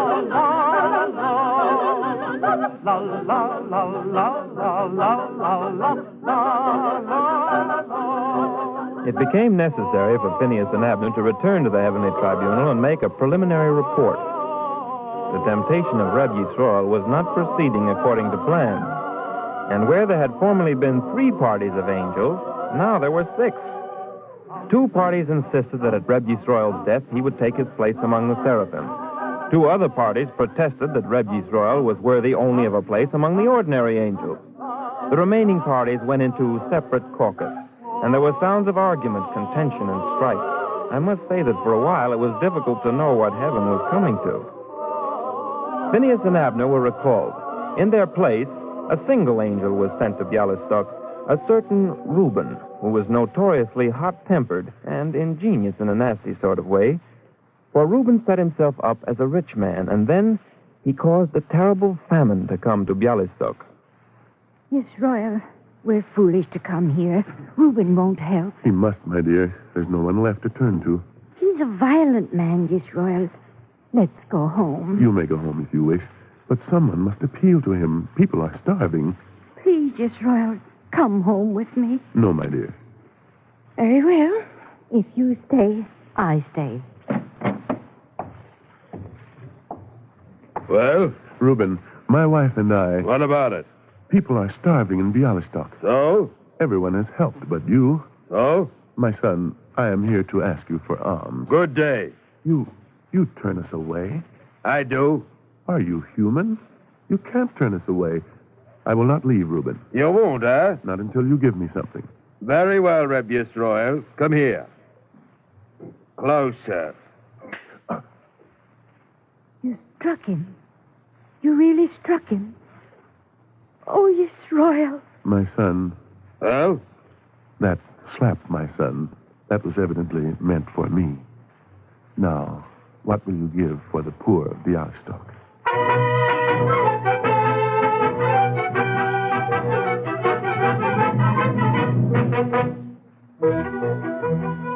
Reuben stood there, and it was as though he himself had been slapped. And so another chastised angel returned from Bialystok to the heavenly tribunal. And for once, there was no bickering, no tumult or contending angelic voices. That was very significant. Even the heavenly choir was silent, and one voice sang. La, la, la, la, la, la, la, la. Only one voice. And it was significant also that he sang Reb Yisroel's Sabbath melody, a song without words.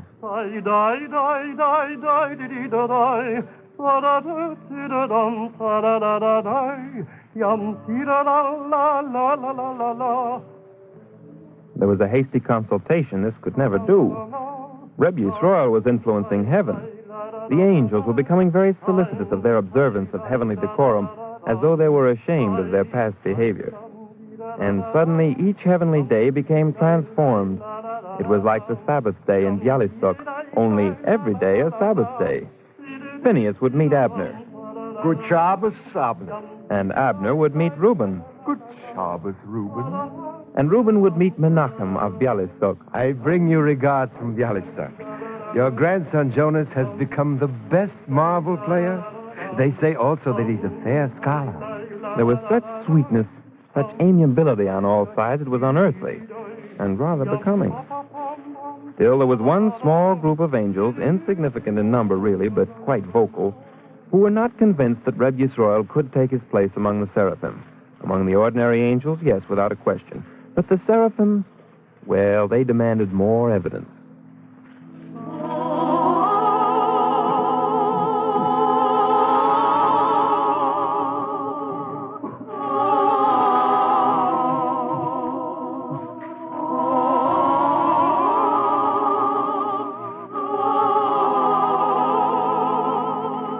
It happened that in Bialystok, Reb Yisroel and the townsmen were observing Yom Kippur, the holy day of atonement.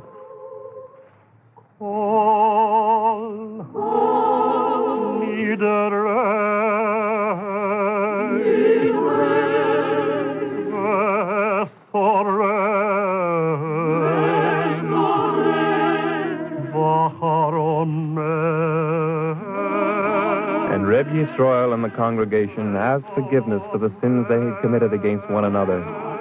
And they asked God to forgive them for the sins they had committed against him.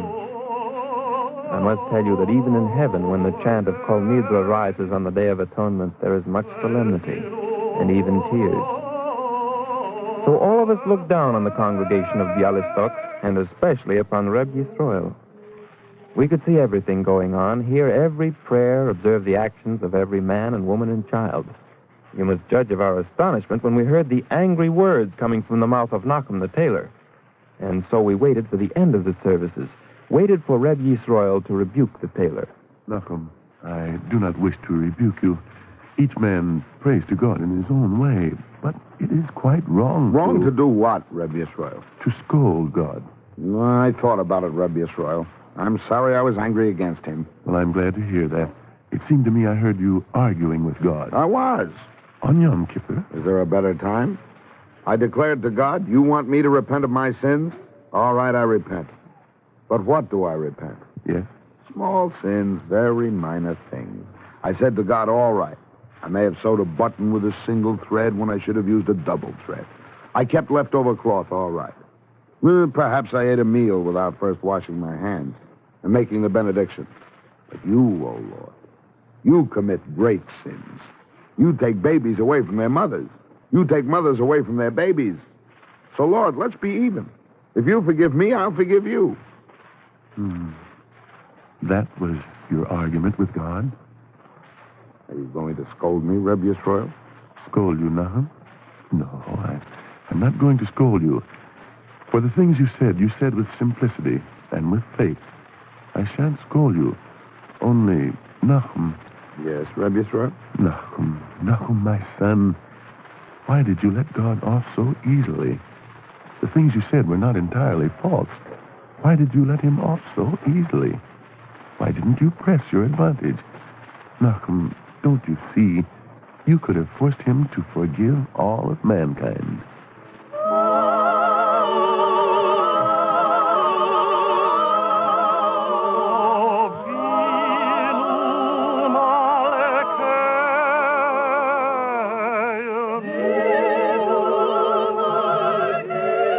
Very irregular, I admit.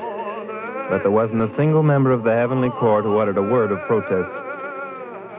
And for the remainder of Reb Yisroel's life on earth, there were no disputes among the angels. Many days were left to him, and he lived each one with goodness. And then, when his spirit rose to heaven, there was a sound of singing outside the portals of the heavenly tribunal.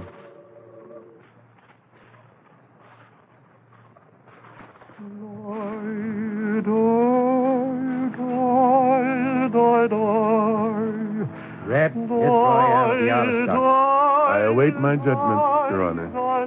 Nice to see you, Reb Yisroel. It was this very hour, this precise minute and second, 109 years ago, that the soul of Reb Yisroel flew straight to heaven and took his place among the seraphim. Not among the ordinary angels, but among the seraphim. I tell you this as a fact.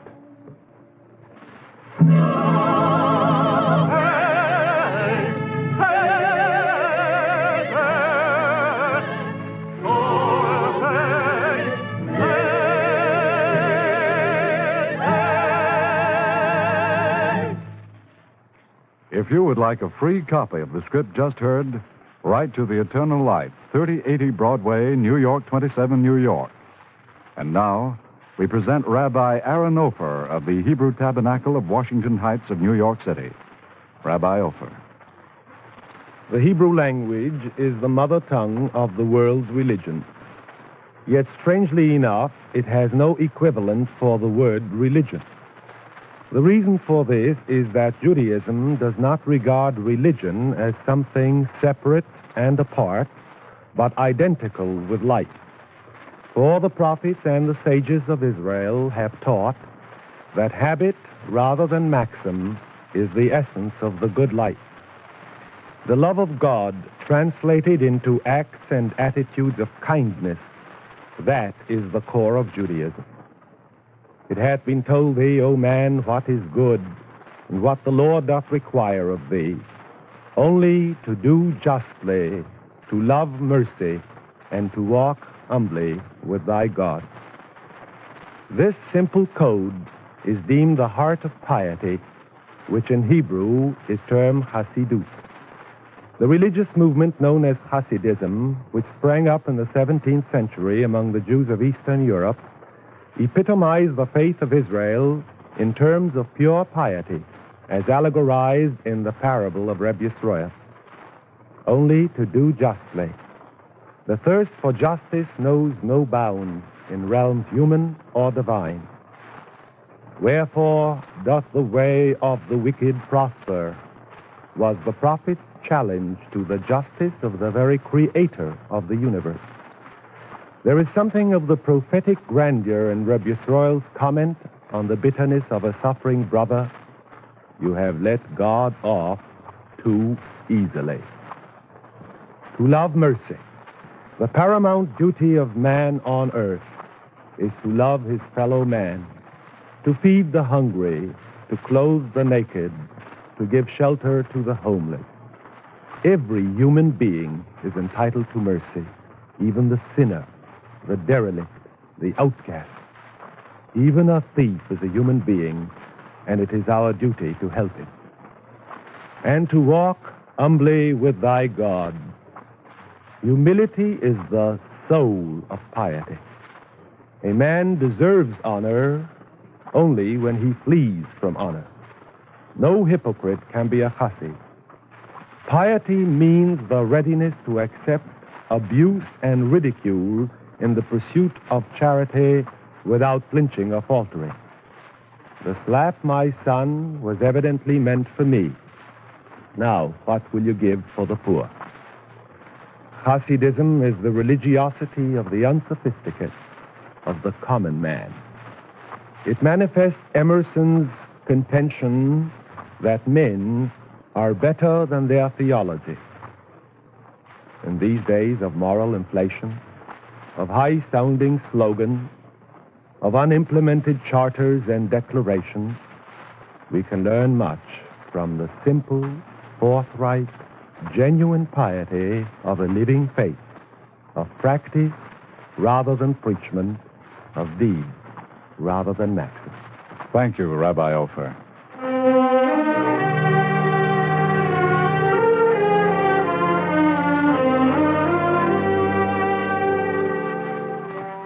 Our script today was Morton Wishengrad's fantasy, The Parable of Reb Yisroel. The music was composed by Morris Momorsky and conducted by Milton Katams. Cantor David Putterman was the soloist. The narrator was Melchior Ferrer, and Juano Hernandez was featured as Reb Yisroel. The entire production was under the direction of Frank Patt. This program is presented each week at the same time by the National Broadcasting Company and its affiliated independent stations, under the auspices of the Jewish Theological Seminary of America. If you'd like a free copy of today's script, write to The Eternal Light, 3080 Broadway, New York 27, New York.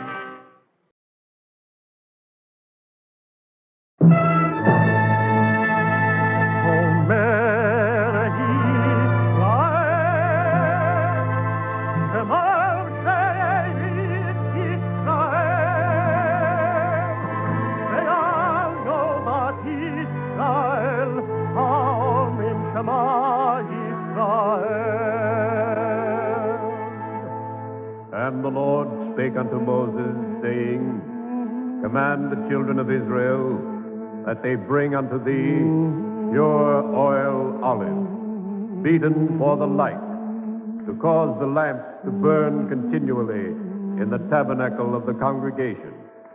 And it shall be a statute forever in your generation.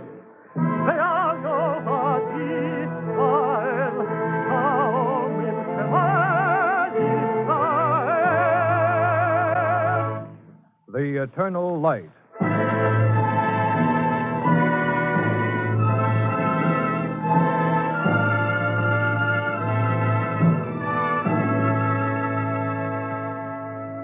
The National Broadcasting Company and its affiliated independent stations present The Eternal Light.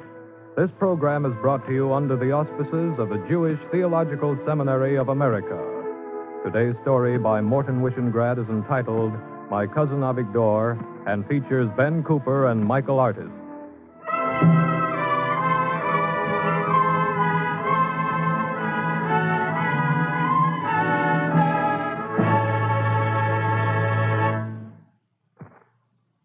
My cousin Avigdor is all right in his way, but he had peculiar ideas.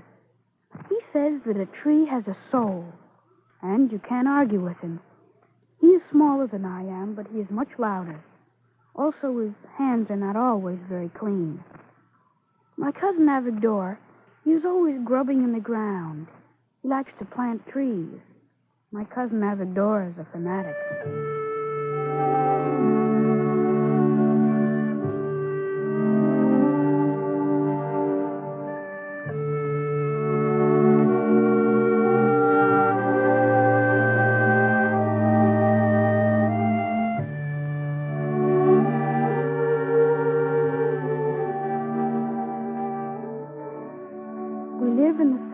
At the north end of the valley of Yisroel.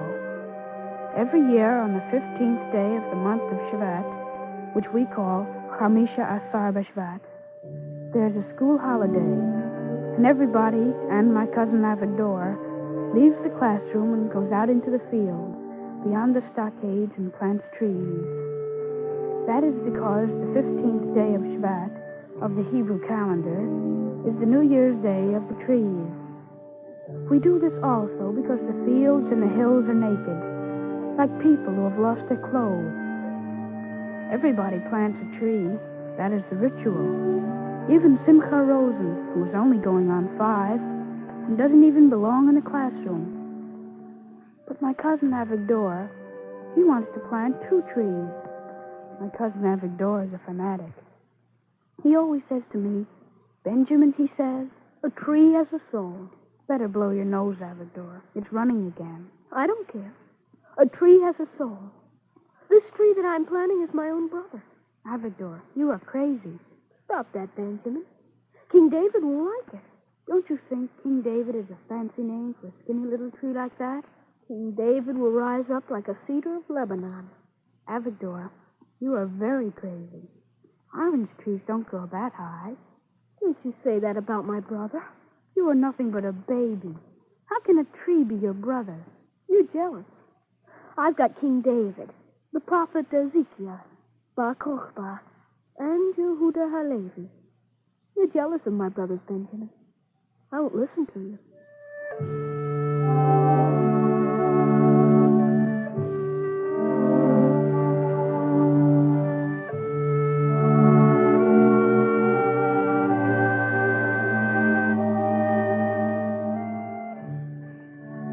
I like my cousin Avigdor, but he has peculiar ideas.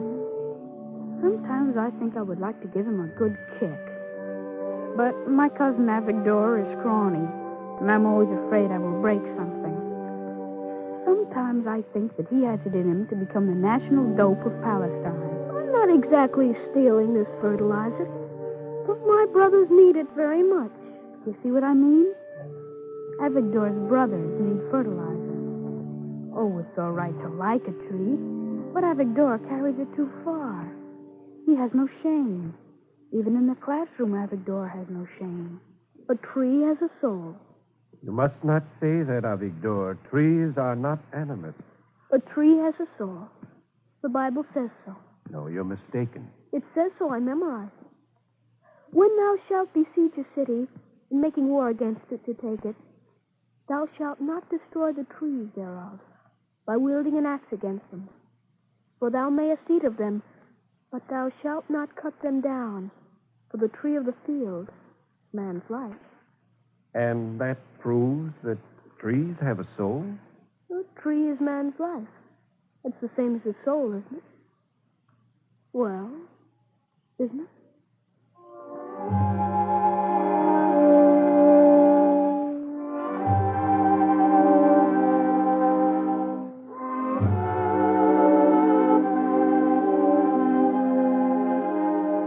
No one laughed, and the teacher didn't say anything, because my cousin Avigdor would have started to cry. And when my cousin Avigdor cries, his nose runs and he gets the hiccup. It was a mistake for teacher to have kept quiet. After that, even Simcha Rosen, who was only going on 5, and who just hangs around the class, even Simcha began to give names to his trees. I wish the teacher had explained to my cousin Avigdor that a tree doesn't really have a soul, because when the trouble started, it made even more trouble. It started that day when 2 Arab constables drove up to the settlement. My cousin Avigdor sneaked up to listen. He had no business being there, but somebody had to watch my cousin Avigdor, so I listened too. Jacob, where are all the men of the settlement? Some are in the dairy, some are plowing. Why do you ask, Constable? Call them in, Jacob. Get them all here. Trouble? Yes, I think you'd better call them in. Aaron, you call them in from the dairy. Yes, Jacob. Benzion. Right. Get Meyer, David, Abraham, 1 or 2 others. I know where they are. And do it quickly. I'll be waiting near the truck. We've brought some rifles. Constable, I didn't think it was that serious. Yes, it's serious. I might as well tell you what we know. 2 days ago, at Herzliya, 1,500 fruit trees were burned to the ground. Constable, a living tree is rather hard to ignite. Very hard, Jacob. We took that into consideration. One of our men found some empty kerosene drums. Oh, that's bad. That isn't all. Yesterday, 3,000 trees were hacked down in the Balfour forest. An Arab constable caught them at it. They shot him. Constable, have any of the settlements been attacked? Not yet, but you can't tell. Well, thanks for telling us, Constable. Jacob. Yes? I want you to know, over in the Arab settlement, Ibn Musa, Ibrahim, they asked me to tell you that they're coming to help you. Thank you. That's good. You can tell Ibn Musa and Ibrahim that there are some people who want to make bad feeling between the settlements. We won't let it happen. I'm glad you see it that way, Jacob. Whoever those vandals are, well, there are plenty of rifles in the truck. If you want more, ask the constabulary. Thanks again, Constable. We'll know what to do. Hold on. Jacob, when man gets hold of a gun, sometimes his fingers begin to itch. Constable, we're farmers. We don't want any trouble. That's good. But, Constable, those trees out there... Yes? They're more than just trees. They are the promise of this land. Constable, we shan't look for trouble. But we're not going to run away from it.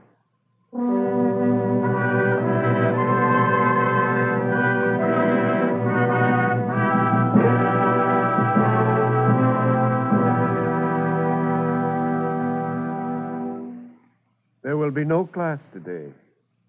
Stay inside the walls of the settlement. No one is to go into the field. Teacher, No one at all, Avigdor. you're going out to guard the trees? Yes. That's where I'm going. I wish to go with you. No, this isn't a job for children. All the children can go with me. We shall put our arms around the trees. And then when they come with their axes, they'll not strike us.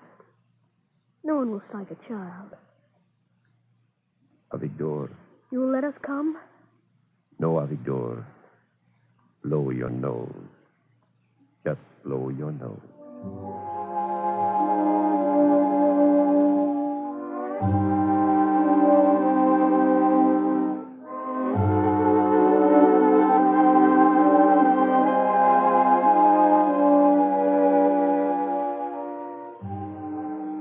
Teacher went with the others to guard the trees. And Ibrahim and Ibn Musa came from the Arab settlement to help. Some went at night, others went during the day. We could see the watchfires burning from our windows. My cousin Avigdor did not sleep very much. And during the day, we could see that he had big black circles under his eyes. So the teacher spoke to Jacob, and my cousin Avigdor was allowed to go out into the fields to see his brother. It was only because of Avigdor that Jacob allowed this. They look all right, don't they, teacher? Just fine, Avigdor. They're the best trees in the valley of Yisroel. See? This is my prophet Ezekiel. He is 2 years old. He has very fine branches. I think so myself. This is Bar Kokhba. He is also 2 years old. Yehuda Halevi is 1 year old. King David over here is the baby. Oh. King David is growing nicely. He will grow like a cedar of Lebanon, even though he is just an orange tree. Yes, Avigdor. Just like a cedar of Lebanon. When I planted him, you said I was wrong. The watchman is signaling it's time to go home. No one will hurt them, teacher. They will guard the trees. Day and night. No one must hurt them.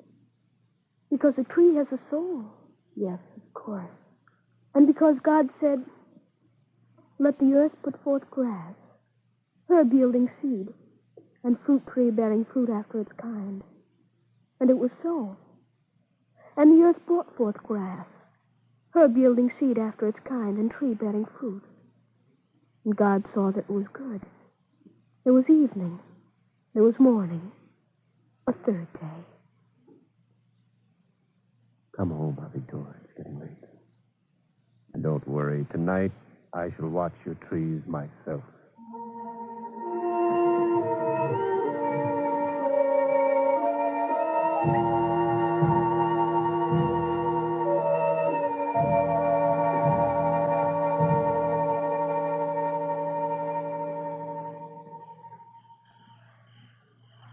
Who's there? I said, who's there? Stop or I'll shoot.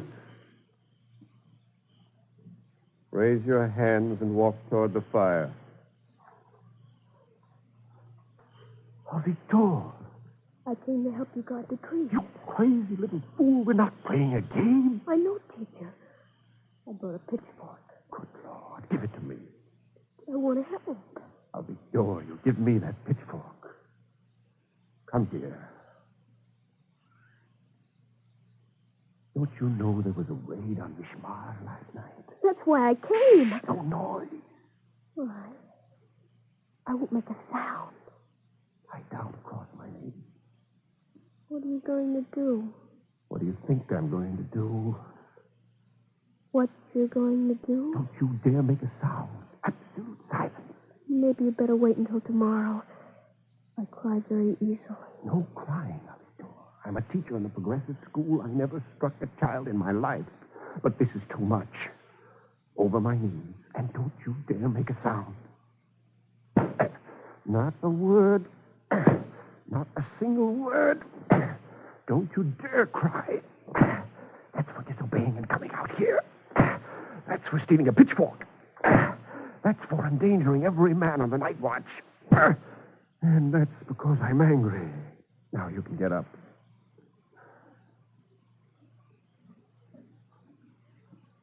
Does it hurt? Of course it hurts. Here. Take this. But don't blow loud. How can I blow if I don't blow loud? Not another word.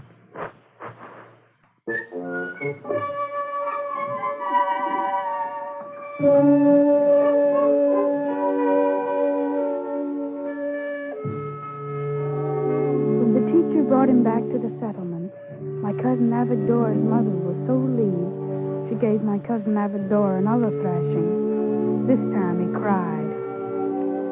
For 3 nights, there was no more trouble. Then, on the 4th night, Ben Zion and Simcha Rosen's father were ambushed in a south field. The night watch carried them back, all bloody and wounded. Jacob, where are those men going? Where are you going? Where do you think, Constable? We're going to protect our trees. You've lost your mind. Or have we? That's just what those hoodlums want. They'll pick you off one by one, then they'll come for the settlement itself. Constable, they'll never get within shooting distance of these houses. I'm responsible for lives and property in this district. Jacob, I say you stay here. Lives are more important. No, sir. They got the trees at Mishmar HaEmek. They got the trees in Balfour Forest. Constable, they're not going to change this land back into a desert and a wilderness. Trees haven't got legs. They can't run away. They've got to be defended. I tell you, man, they'll come for the settlement. This isn't the work of just a few hoodlums. Jacob, Constable, they're coming. Aaron, close that gate. Meyer, get the children and the women into the houses. Even Musa, turn those floodlights on. Get those lights working.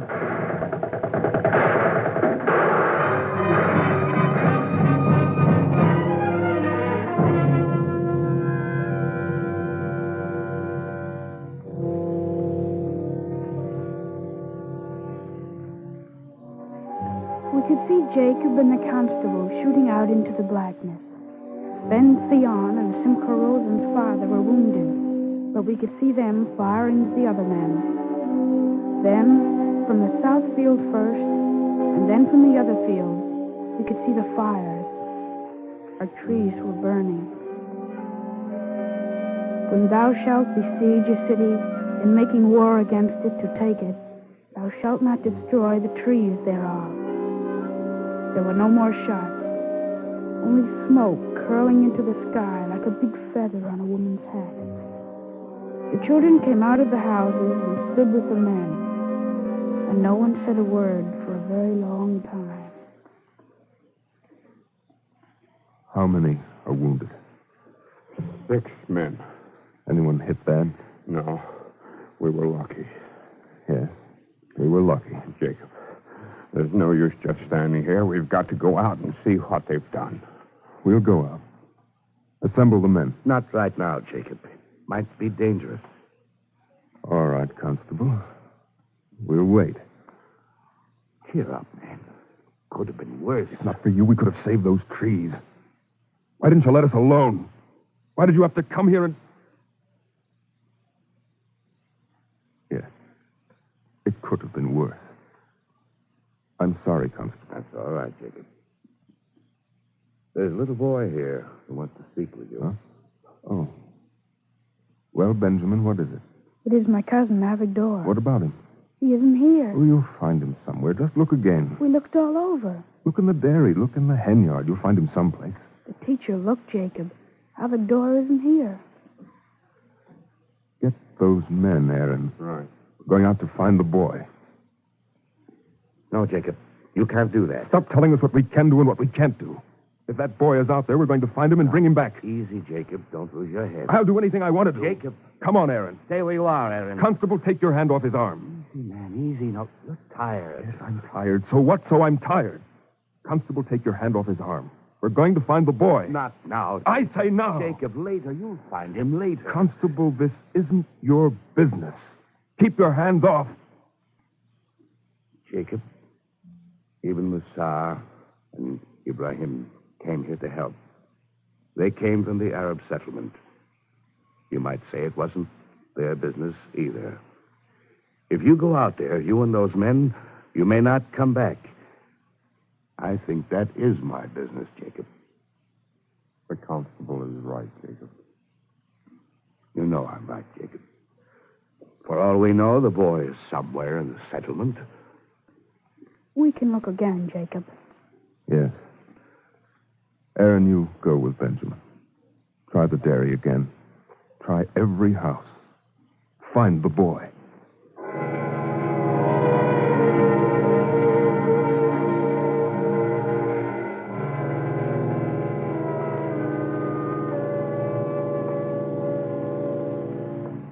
Yes? I've gone through the dairy again. I've looked in the schoolhouse. Avigdor isn't there. Jacob, we've searched every cellar and every garret. He isn't here. Aaron? Same thing. There's no sign of Avigdor. At least we've made certain, Jacob. What do you suggest now, Constable? First, we clean our rifles. Then we wait until the light is stronger.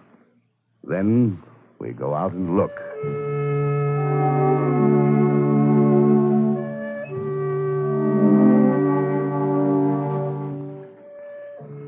I went with them to look for my cousin Avigdor. We went through the fields, which were black with smoke, and we counted the places where the trees had once stood.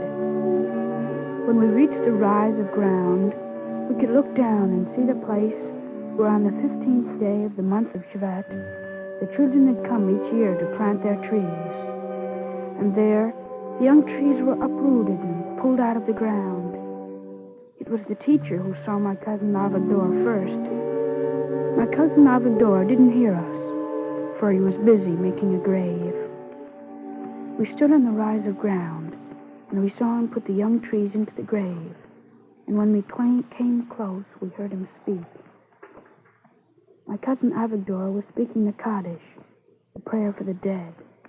Yiskadav, Yiskadash, Shmei Rabo.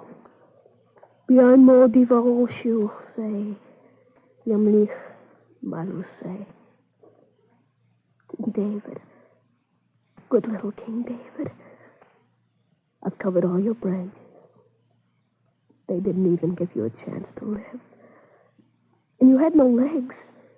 You couldn't run away. You would have grown higher than the cedars of Lebanon. King David, you would have grown twice as high, and you... Oh, King David.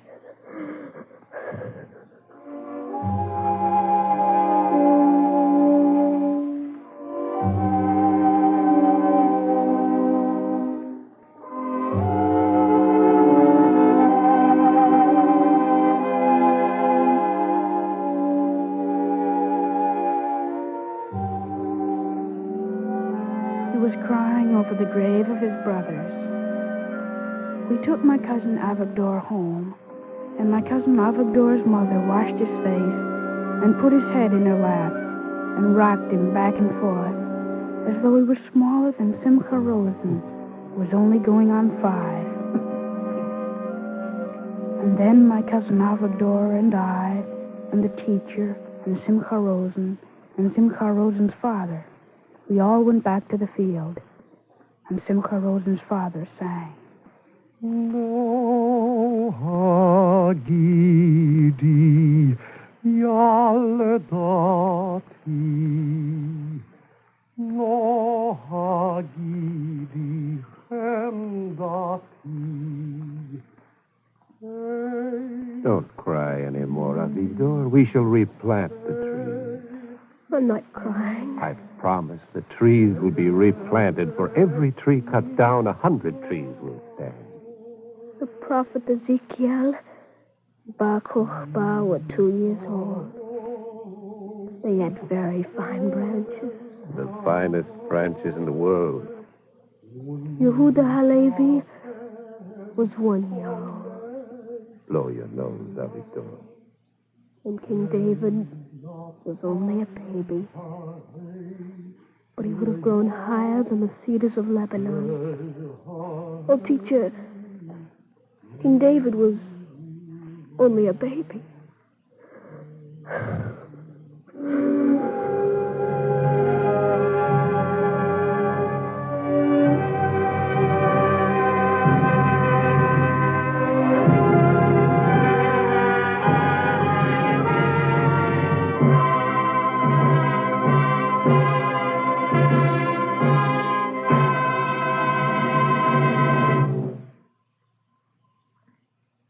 If you would like a free copy of the script just heard, write to the Eternal Light, 3080 Broadway, New York 27, New York. And now we present Dr. Benjamin H. Birnbaum, Rabbi of the Ner Tamed Congregation of Northtown, Illinois, speaking from Chicago. Dr. Birnbaum. Little Avigdor, the hero of the story presented at this broadcast, in honor of the Jewish festival known as the New Year's Day of the Trees, brings vividly before our attention a reminder of the age-old story of destructiveness that has been unfolded before the eyes of man in the course of many centuries. These centuries have witnessed man's titanic struggle against the many forces that sought to undermine his influence and to pave the way for his eventual disappearance. First came the forces of superstition. Then came the forces of tyranny. That great colossus, the mighty machine, what a tyrant that turned out to be. It sought to make man accept the belief that all that matters in the world is the production of vast quantities of materials and goods. Slowly but surely, it silenced man's inner voice that sought for freedom of expression and for the fulfillment of his noblest dreams. Superstition, tyranny, and the philosophy of materialism, each in turn, made their claim to supplant man's inherent faith.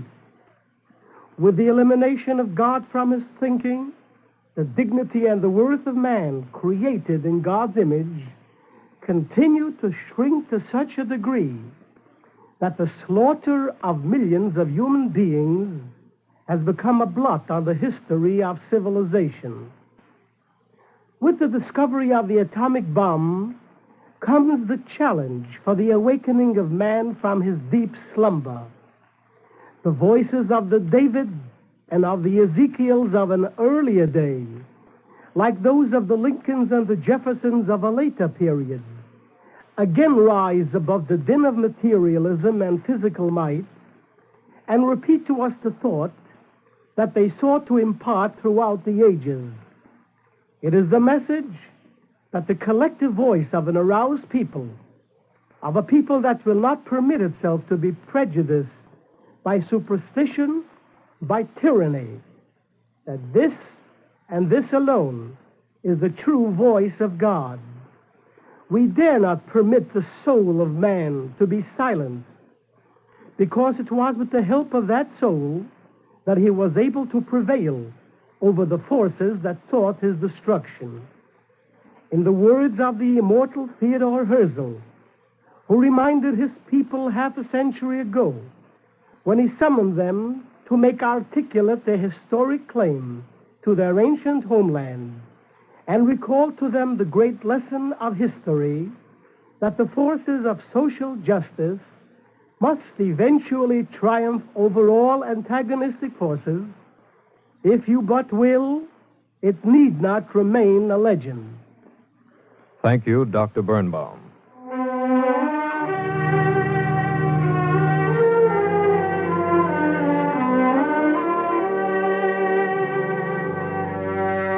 The Eternal Light is written by Morton Wishengrad. The music was composed by Morris Mamorsky and conducted by Milton Katims. Cantor David Putterman sang the liturgical music. The narrator was Ben Cooper, and the boy Avigdor was played by Michael Artist. Today's story was suggested by A Brother's Grave, written by Ari Ibn Zahav. The entire production was under the direction of Frank Papp. This program...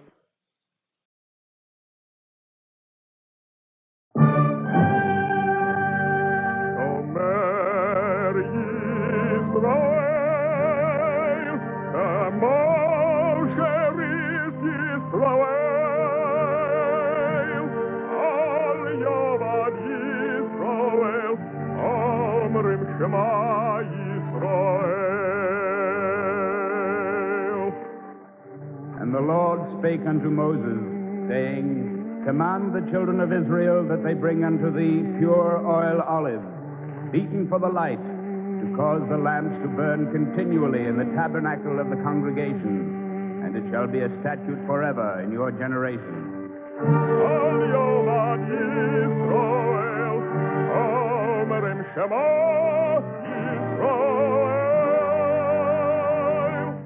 The Eternal Light.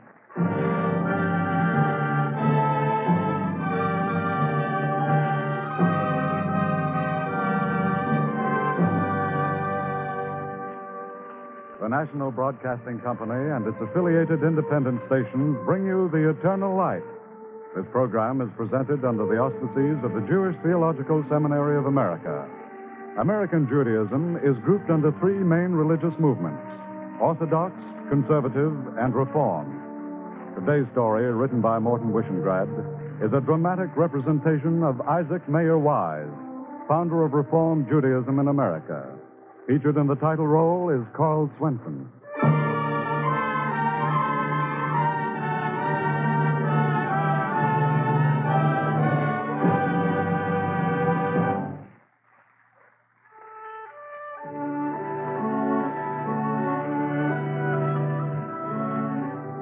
The year is 1899. Talmud Ezekiel, the internationally celebrated sculptor, has come to a Cincinnati suburb to carve a likeness of the stormy petrel of American Judaism. It is spring, and a bird is singing. But for Isaac Mayer Wise, it is winter, the 80th year of his turbulent life.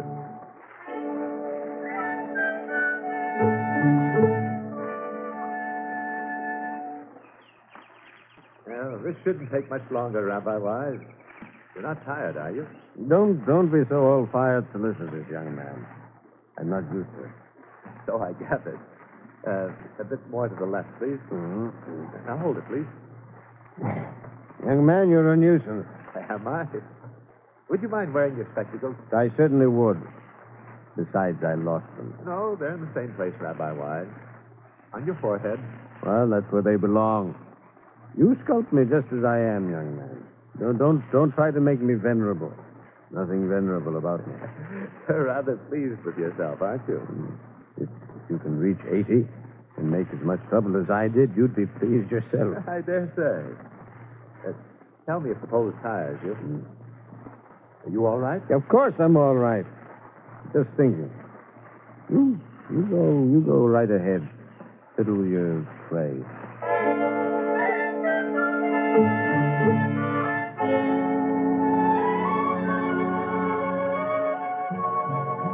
Being old. Like like a state of suspended convalescence. Just sitting. Satisfaction in small things. A little bird singing, and the sun on your cheek. Feel of your own pulse. It's good. Just sitting and being pleased with the smell of April.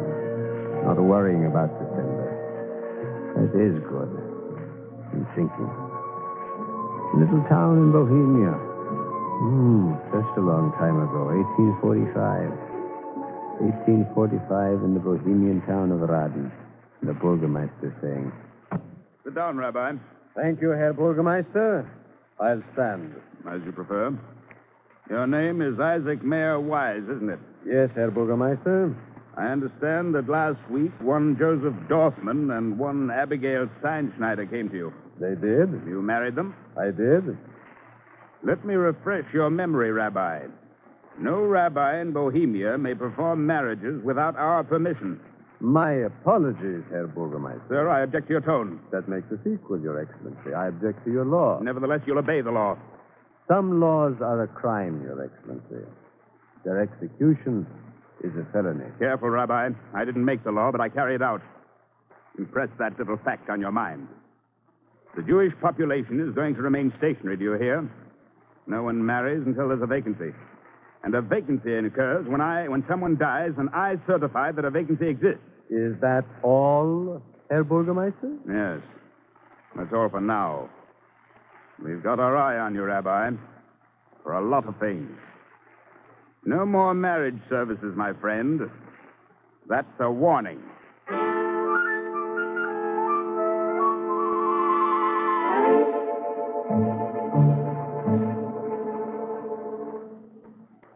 Place the ring on her forefinger. No. The right hand. Yes. Now say after me. Behold, thou art consecrated unto me by this ring. Thou art consecrated unto me by this ring. According to the law of Moses and of Israel. According to the law of Moses and of Israel. Don't be alarmed. Apparently we are to have uninvited guests. There is a door in the back. Are we married, Rabbi? Yes. The ceremony is over. Don't hurry as you leave. Don't be afraid. They are the criminals, not we. Now go, and God bless you. Come in, Herr Burgermeister. Where are they? Rabbi, I said, where are they? You're too late, Herr Burgermeister. That's a pity. Yes, a pity that it's true, and very true that it's a pity. Well, tell me their names. No, Your Excellency. You refuse? I do. I'm not going to arrest you. Oh, no, Rabbi. Not for this. When I get you, it's going to be for something good. I appreciate the compliment. Not at all, Rabbi. Not at all. Wait a minute. I've forgotten something. Yes. Tomorrow is the Emperor Ferdinand's birthday. You will preach the customary sermon of congratulations? Yes, of course, Your Excellency. Why not come yourself? A very good idea, Rabbi. Well, then I shall take special pains with the sermon. No doubt, Rabbi. No doubt.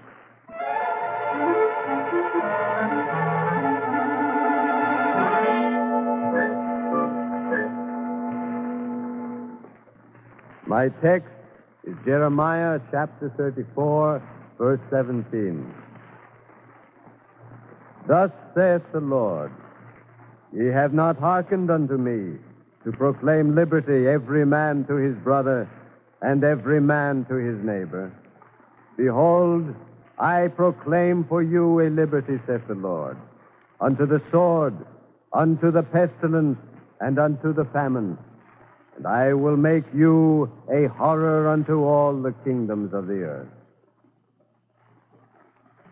Members of the congregation, the gown is getting threadbare. The gilding wears off from the wooden idols. The priest deserts the altar. Add shame to blasphemy. Add folly to falsehood. Contradict humanity and praise the Emperor Ferdinand on his birthday. Europe is an aching sore, a bleeding wound, a blasting stigma. The nations are a flock of sheep, a herd of cattle belonging to the tyrant. Let us pray for our noble and virtuous Emperor Ferdinand. Put a man in a chair, set a cap on his head, place a scepter in his hand, and worship him. Slaughter one another at his command.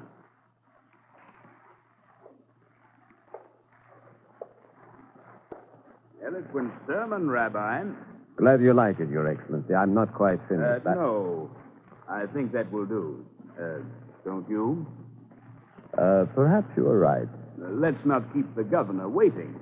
The governor? Yes, of course, Rabbi. He's most anxious to speak with you. Oh, I see, Herr Burgermeister. By all means, we mustn't keep the governor waiting. Just what I think. All right, Rabbi. Let's go.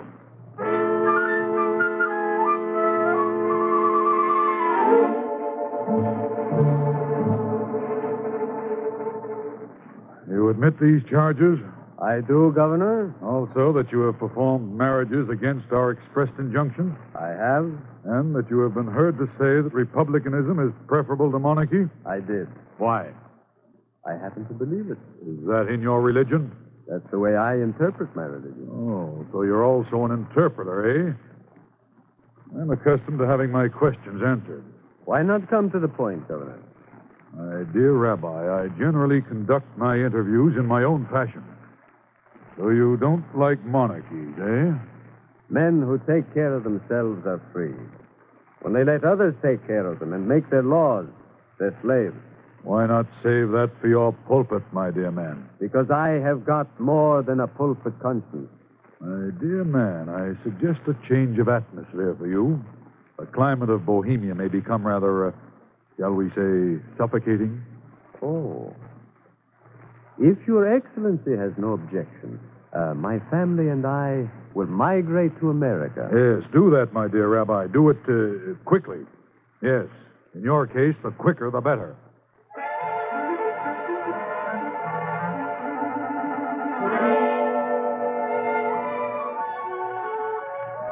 In the timeless pattern, pilgrimage to freedom, the oceans numerous with the wet footprints of exiles who had gone before, wind steering westward to the American earth, where no man gnaws the dead bones of past centuries, the place for new beginnings, where men can write their names upon the stars and not upon tombstones, a place to learn new words and a new language, and to stand in a free pulpit and open an American Constitution and see in every line the law of Moses, the code of Israel. Oh, so many years ago, my first American pulpit, the call to the Albany congregation. Rabbi Weiss, before we decide to engage you, we'd like you to make something clear. I want him to make a lot of things clear. I'll come to it, Schmidt. If you don't, I will. Don't you trust me, Schmidt? Go ahead. Don't talk so much. Now, as I was saying, Rabbi Weiss, we want you to clear up something. Oh, what is it? We hear you believe in some kind of reform. That's what we heard. I do. Is that so? What kind of reform, Rabbi? Well, I'll try to state it simply. Only that portion of Judaism which will and must become the common good of all men is religion to me. Is that so? Go on, we're listening. You want to speak? No, just tell us what you believe. All right, Mr. Schmidt. I believe that Judaism does not insist on dogma. Yes? What makes a religious Jew? His deeds, not his creed. Schmidt, what do you think? I'm still listening. That is not only my doctrine, Mr. Schmidt. You'll find it in the Talmud. I'm still listening. See, there is a section in the Talmud where God is imagined to exclaim, I would rather they had forgotten me and had observed my law. Schmidt, what can we lose? He quotes Talmud. That's a fact. Well, Rabbi Weiss, you've got a congregation.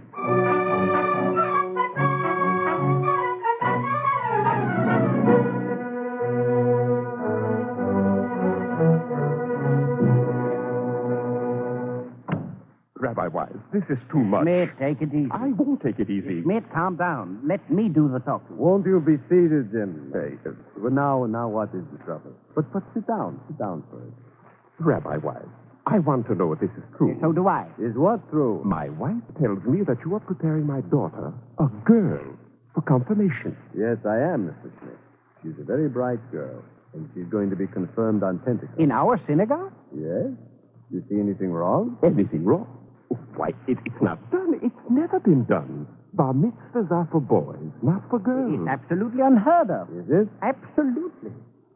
Rabbi Wise, you're not going to disgrace the synagogue with these crazy innovations. Tell me, when Moses brought the women of Israel to Mount Sinai, were you disgraced? You can't justify this thing. I think America justifies it. Women are not second-class citizens. Go back and read your Bible. Chochmas Noshim Bonta Beso. It is the wisdom of the woman that builds the home. Schmidt, what do you say? I don't know. I believe in a living Judaism. Legalism isn't religion. Mysticism isn't religion. No? No, religion, Judaism, for me, it's the fear of the Lord and the love of man. I've tried to introduce reform in other places. I've been mocked, scorned, and reviled. But I have faith in America. Someday, the mockers and the scorners and revilers will admit they are wrong. They will accept the confirmation of girls. This is a small thing, perhaps, but they'll come to it. Well, all right. It can't hurt. Good. Let us enter the palace of the Lord and not waste our time scratching our names on the bricks outside. Schmidt, what do you think? I don't know. Life used to be peaceful before he came. True. Rabbi Wise, you ought to go out and found a college of rabbis. Would it surprise you, Mr. Schmidt, if I say that I have been thinking of nothing else? Rabbi Wise, nothing you say surprises me.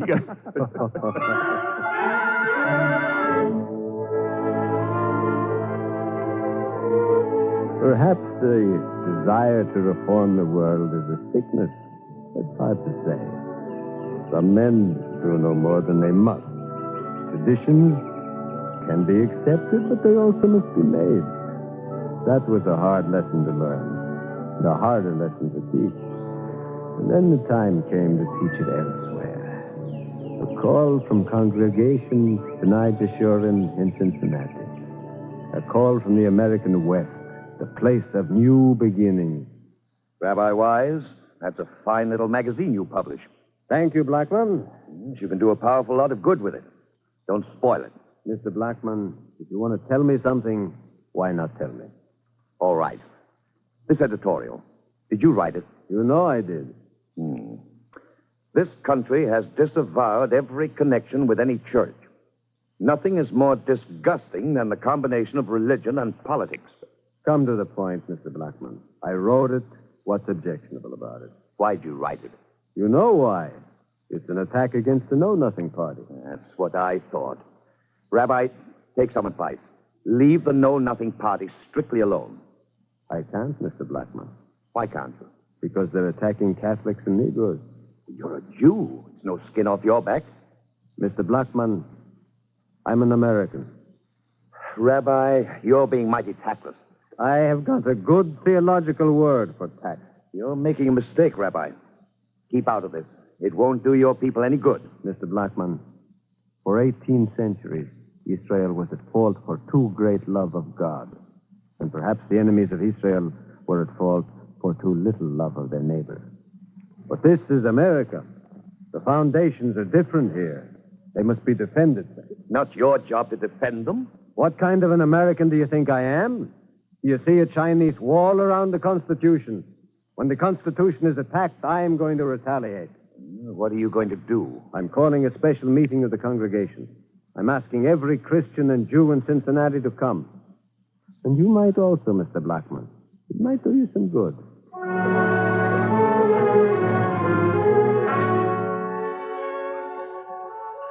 The old sickness, bigotry and sectarianism. And in America, it hurts so much in other places. In America, so much more. For this is the beacon light of nations. And yet, Every generation must fight its own evil and build against it. And every man must build in his own way. Oh, Rabbi, can I drive you somewhere? Thank you. Thank you, Father Riley. I'm going to the station. Well, get in. It's only a bit out of my way. Oh, thanks. Well, that was a good talk the other day, Rabbi Wise. Thank you, Father Riley.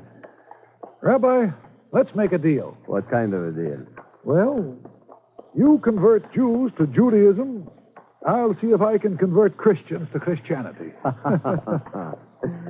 Well, I'm going to keep my part of the bargain.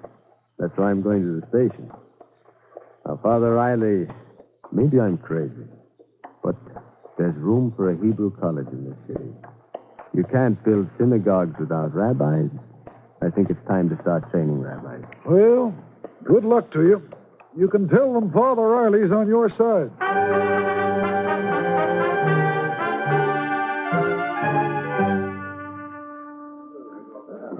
If you gentlemen have no objection, I'll turn the meeting over to Rabbi Wise.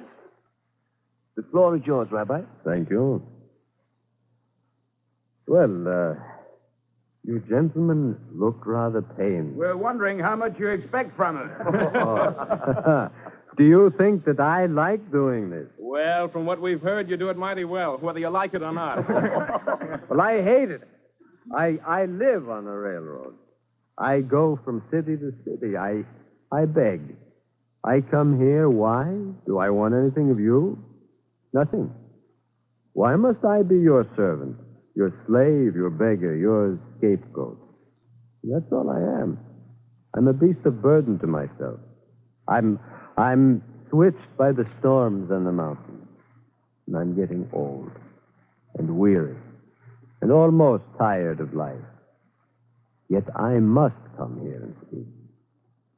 A man can't rebel against his conscience any more than he can rebel against God. You and I cannot separate ourselves from our people. We cannot be faithless to our religion. I am here to plead for a holy cause. I am asking you to help me build a college for the training of rabbis. I think a portion of the history of America depends on your answer. It isn't much, Rabbi Wise, but it's all we can afford. Thank you, Jonas. That's enough for 6 classrooms. Will you accept this, Rabbi Wise? With all my heart. You've just given us half of a library. I'd like to enroll as a rabbinical student. Glad to have you. I'm glad to come. Nervous, Rabbi? What for? The first commencement of the Hebrew Union College? I've never been happier in my life.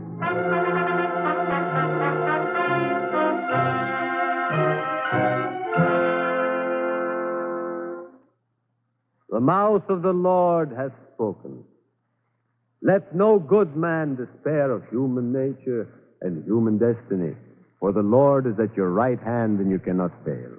His promises are your banner of light.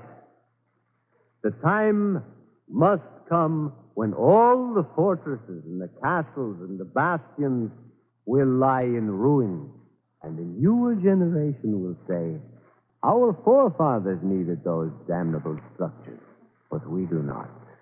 The time is fast approaching when men will recognize in man, his fellow creature, the image of his God, the object of his love, the brother of his heart. The knowledge of God will fill the earth as the waters fill the sea, and God will be one, and his name will be one among the nations and all the tongues. God bless this country. Let it be a beacon light of nations. Let all free men raise their temples to the Most High and praise his glorious name forever and ever.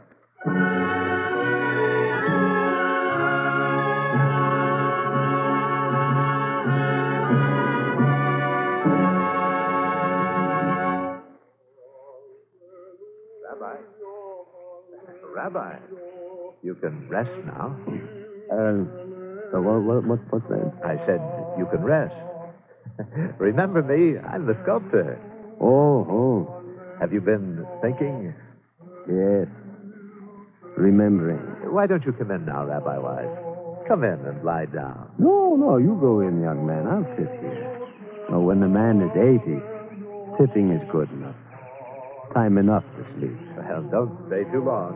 As long as I'm allowed, young man. I'll bring you a blanket. No, young man, don't bother. I'm warm enough. It's spring. There's a good smell from the ground. And the birds are back. And someone's singing. I'm warm enough.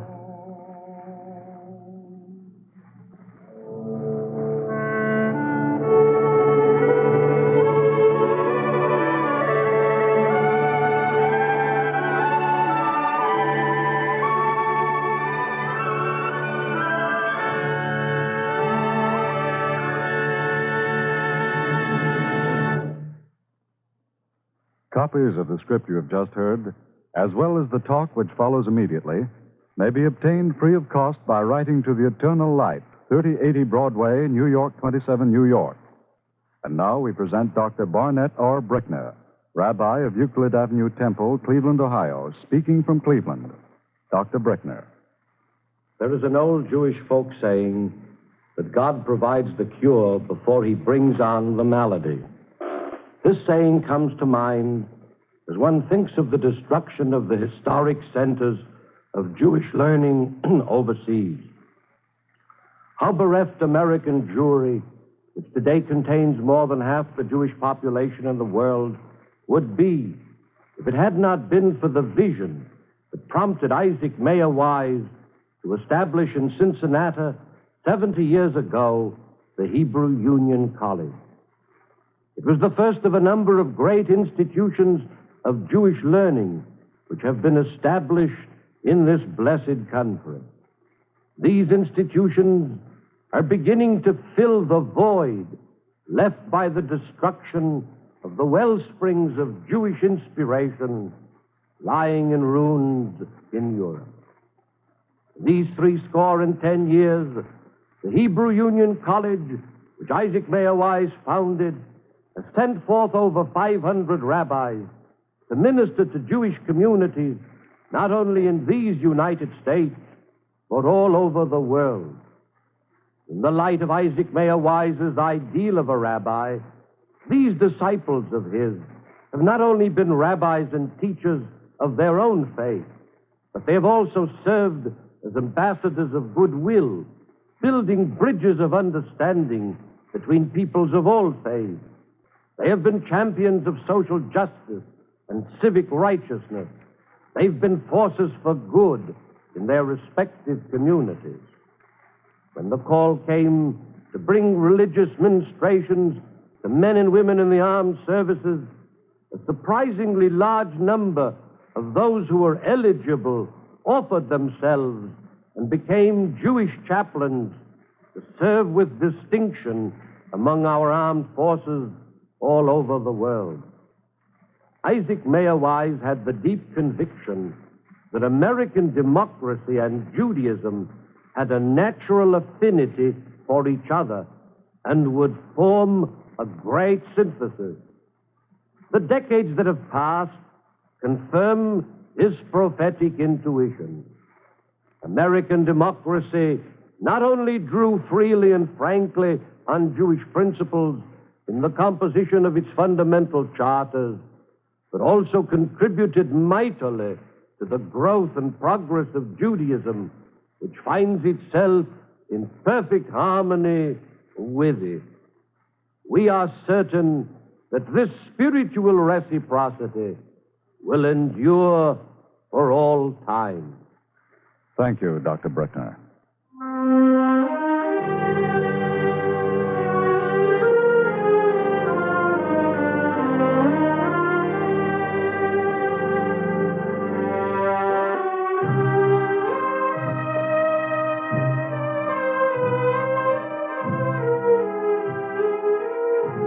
The Eternal Light is written by Morton Wishengrad.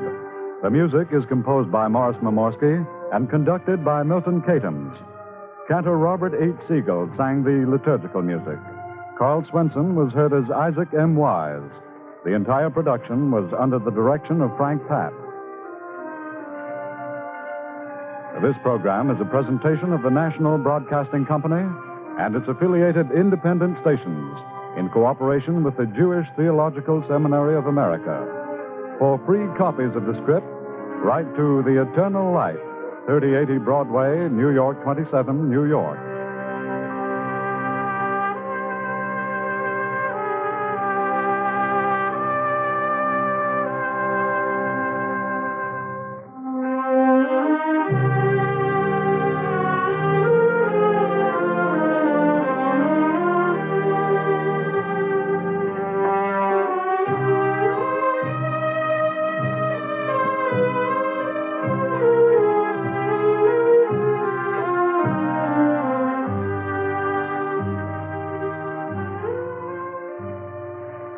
This is NBC, the National Broadcasting Company.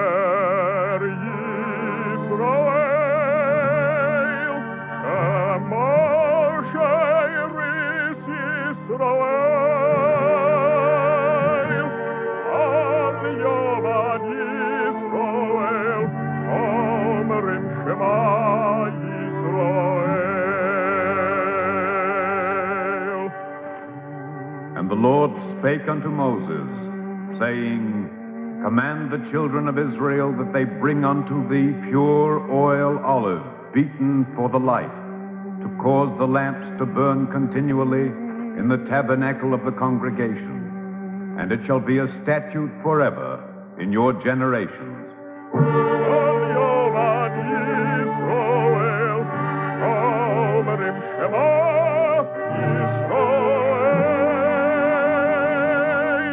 The Eternal Light.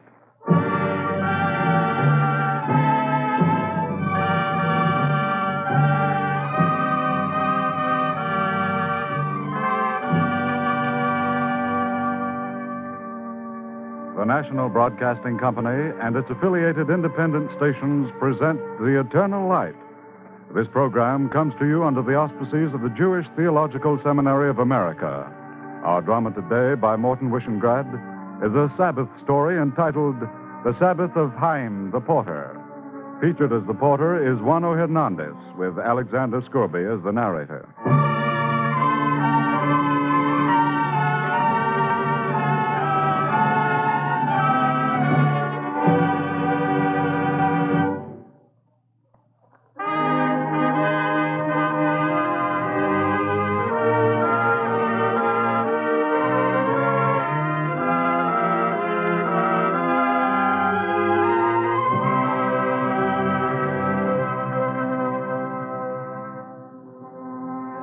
Very many years ago, in the town of Modlin, which is not far from Warsaw, there lived a simple street porter named Chayim.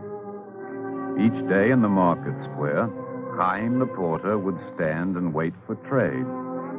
For a single penny, he would carry the baggage of a visiting merchant. For 2 pennies, he would load his broad shoulders with boxes until his back was bent in two. And Chayim would smile a little smile under his burden and greet the passers-by. Good day to you, Isaac the bookbinder. A very good day to you, Chayim the porter. A very fine sermon yesterday, Rabbi. Thank you very much, Chayim the porter. I'm glad you liked it. And Chayim would stoop a bit lower under his load until it seemed that a box would be walking along on 2 feet of its own. I didn't realize these boxes were so heavy, Chayim. Here are 3 pennies. Thank you, Nathan the cobbler. But give me only 2 pennies. 3 pennies are too much. As you wish. Thank you, Nathan. Don't mention it, Chayim. Chayim would wrap the 2 pennies in a bit of paper. Then he would run to the courtyard of the house where he lived. He would stand for a while and look up. Anna. Anna. Chayim? Hello, Hannah. Hello, Chaim. That's a new kerchief you're wearing. No, it's the same one. They would just look at one another. Chaim the porter and Hannah his wife. Chaim of the broad shoulders, Hannah of the white kerchief. And he would say, Hello, Hannah. And she would say, Hello, Chaim. And the neighbors would look on and smile. Chaim the porter and Hannah, they're making love again. Hannah, guess what? What, Chaim? Here in this paper, 2 pennies. Oh, that's just fine. Here, I'm throwing it up. Catch. Oh, got it. Hannah, you're a wonder. You never miss. Chaim. Yes? Hello. Hello, Hannah.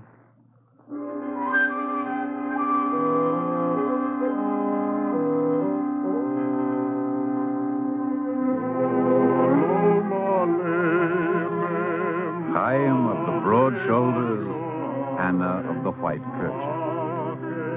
It was as though God had said in the beginning, Here I create 2 human beings, but I shall give them a single soul. Let them be even as one. And this is how it was. There was a third who was part of their soul also, Bryna, the daughter of Chaim and Hannah.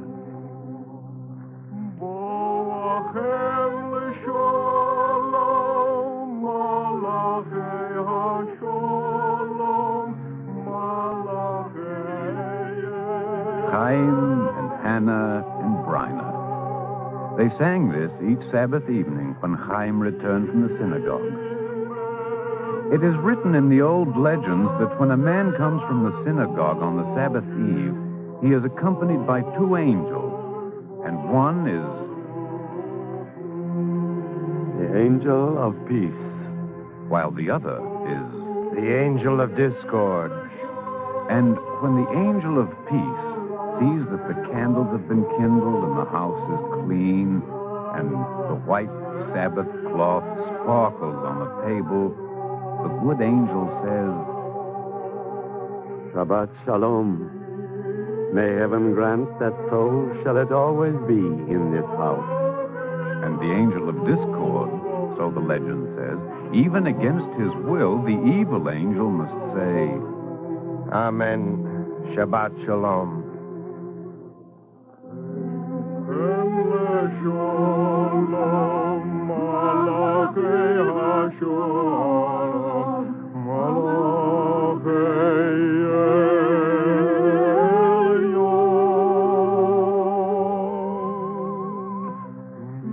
What does the father of the house do on the Sabbath eve? He does what is written down and prescribed. His children stand by his side, and together they turn to the mother of the house. And he opens the book, even as Chaim opens the book. And he says, Hannah, Yes, Chaim. a woman of valor who can find, for her worth is far above rubies. The heart of her husband doth faithfully trust in her, and he hath no lack of gain.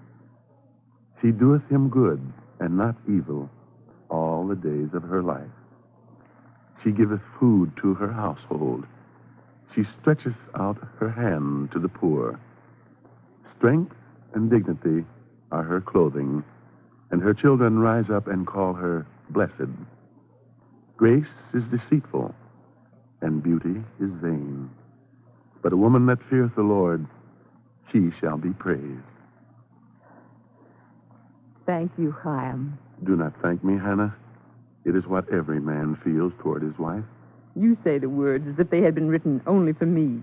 That isn't right. Isn't it?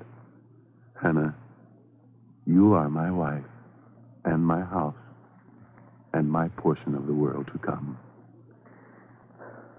Chaim, I do not think it is proper for a man to embrace his wife before the singing of the Sabbath Kiddush. Perhaps not. I shall have to ask the rabbi. Don't. No? I mean, don't ask him. He might say, Hello, Chaim. Hello, Hannah.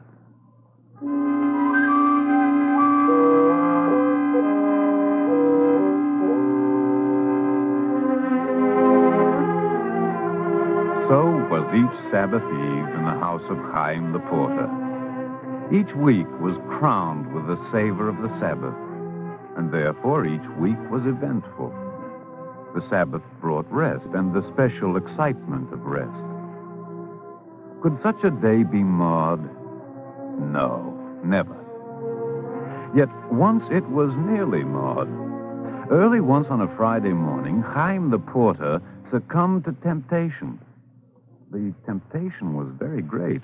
A whole ruble? A whole ruble, Chaim the porter. For me? For you.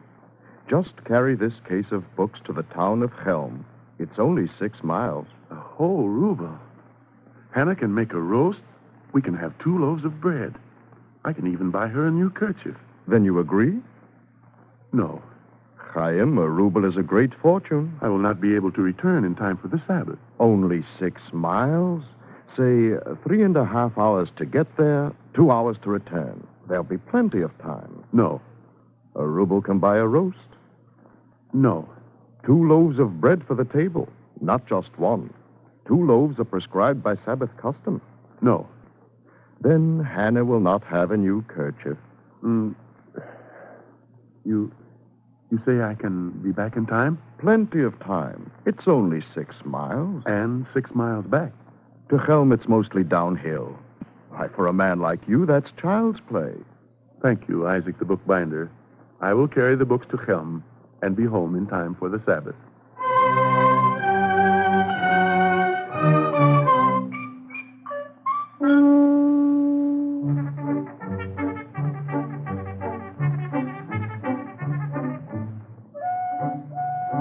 The road to Helm, as Isaac the bookbinder had said, was mostly downhill. Still, there were nearly 100 books for Chaim the porter's broad shoulders, and so it was past noon when Chaim reached the town of Helm. And upon the heart of Chaim the porter there lay a cold finger of dread. If the road to Helm was mostly downhill, the road from Helm was mostly uphill. Chaim the porter stood as one who has been stunned by a blow. Stanislaus. What is it, Pan Chaim? It will be dark soon. I shall not be home before the Sabbath. Sabbath is on Sunday. My Sabbath begins tonight. Stanislaus, will you drive me back? The horse, he is old. Please, Stanislaus. The horse, he has sore feet.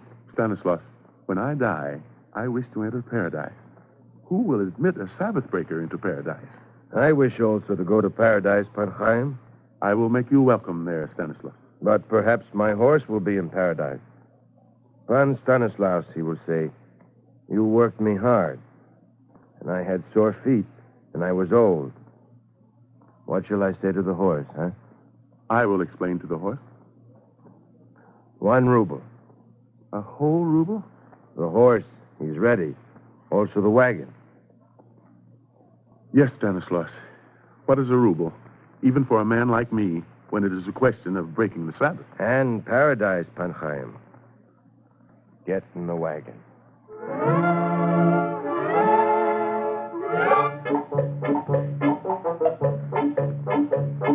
The horse, he is old. Out of the wagon, Pan Chaim. We push the wagon up the hill, huh? Yes, Stanislaus.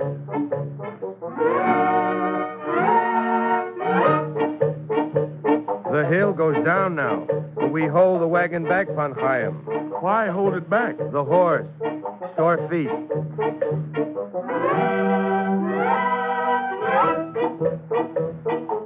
Once more, push up the hill. Help the horse, Pan Chaim. Anything you say, only hurry. The sun is beginning to set.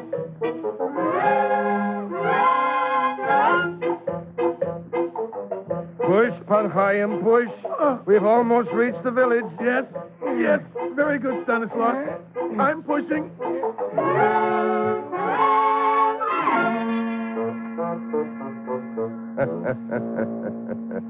You see, Pan Chaim, you are home. There is still some sun in the sky. You enter paradise, huh? Thank you, Stanislaus. I shall bathe and go to the synagogue and greet the Sabbath. Fine. I feel good for that. Stanislaus. Yes? I did not mind pushing the wagon up the hill. No? No. Nor holding the wagon back downhill. No? No. Nor paying you this ruble, although it is more money than I have ever received. But Stanislaus. Yes, Pan Chaim? I understand why you came. I understand why I came. But why did we have to take along the horse?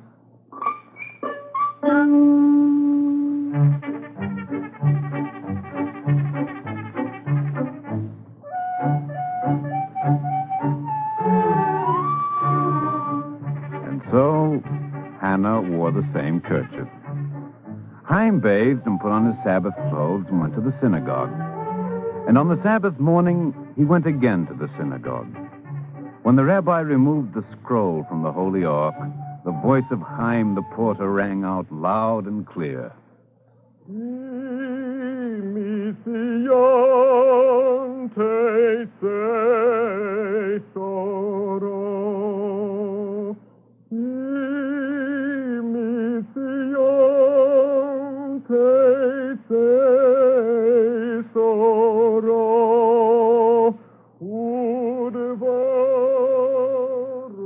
And this is what Chaim the porter sang. Out of Zion shall go forth the law, and the word of the Lord from Jerusalem. Chaim sang, and the congregation of Modlin spoke to God. Thine, O Lord, they said. Thine, O Lord, is the greatness, and the power, and the glory, and the victory, and the majesty.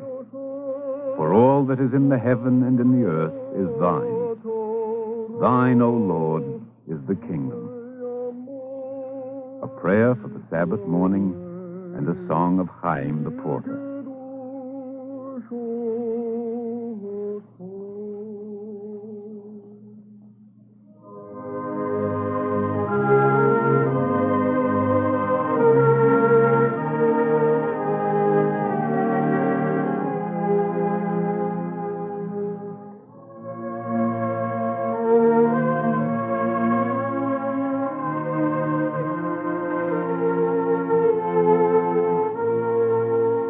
No one in the town of Modlin could sing the prayer Ki Metzion as well as Chaim the porter.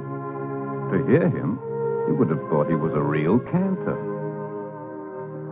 After the morning prayers and the noonday meal, Chaim would sometimes go to the house of Nathan the cobbler, for Nathan had some learning, and Chaim had reverence for learning.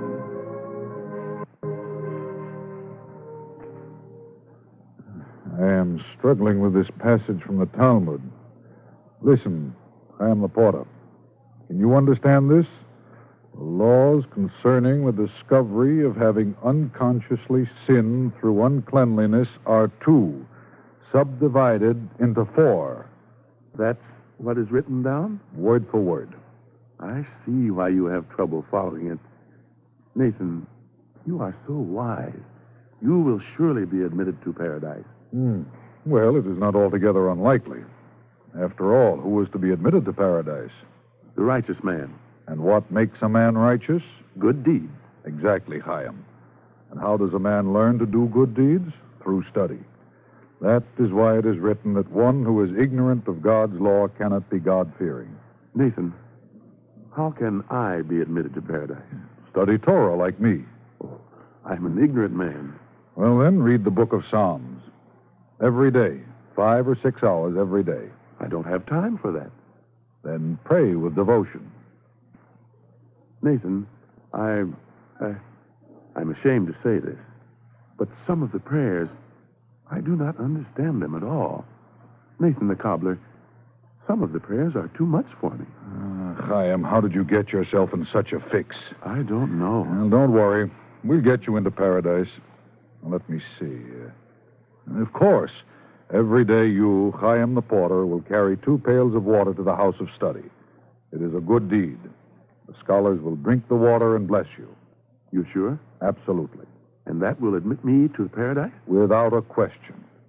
I must go right home and tell Hannah. Good Shabbos to you, Chaim. Good Shabbos to you, Nathan the cobbler. And thank you. You don't know what this means to me. Where was I? The laws concerning the discovery of having unconsciously sinned through Excuse me, Nathan. Huh? Oh, did you forget something? You said that I would be admitted to heaven. Of course. You don't even have to bother the rabbi about it. They will give you a chair in paradise, and you will sit there and study Torah all day long. How about Hannah? When a man sits on a chair in paradise, his wife is his footstool. Footstool? Just what I said, footstool. You're sure? When a man sits on a chair in paradise, his wife is a footstool. I'm absolutely sure of it. Chaim, what's the matter?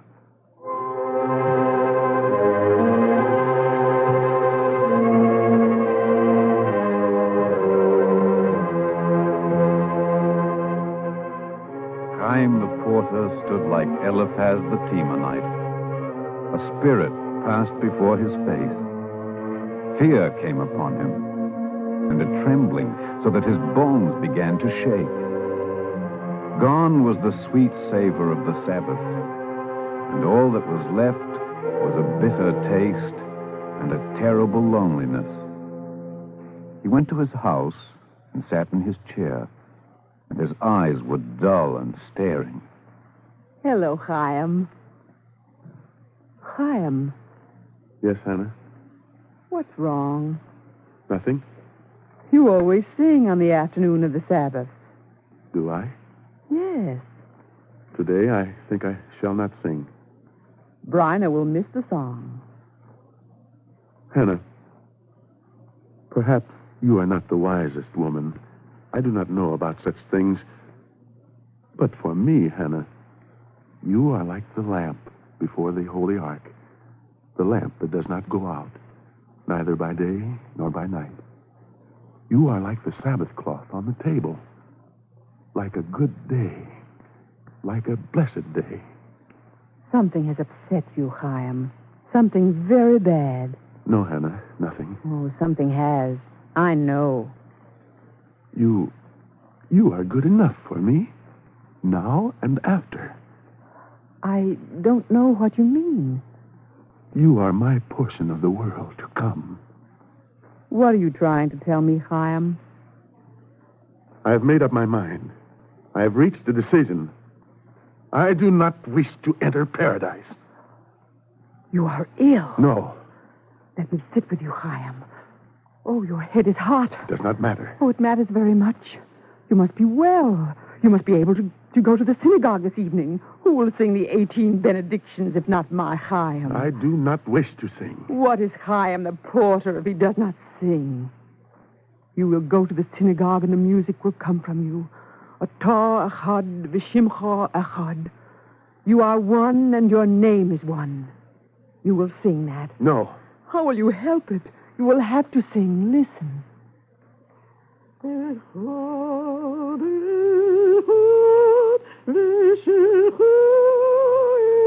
No, Hannah.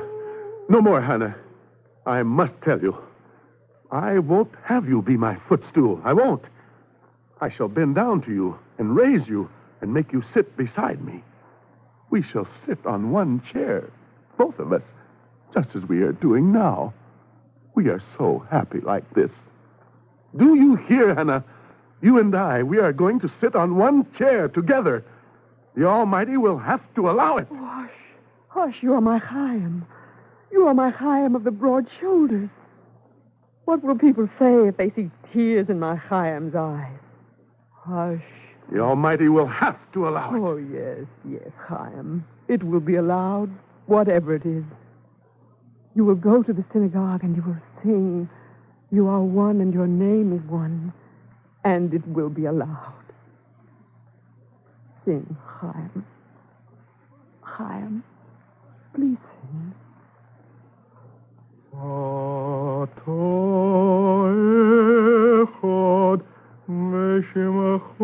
Sing louder, Chaim. Let the Almighty hear you. Louder still. Louder. Louder, Chaim.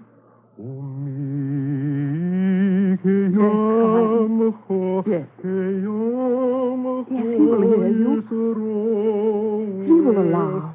Oh, I know. Whatever it is you want, the Almighty will allow it. For you are...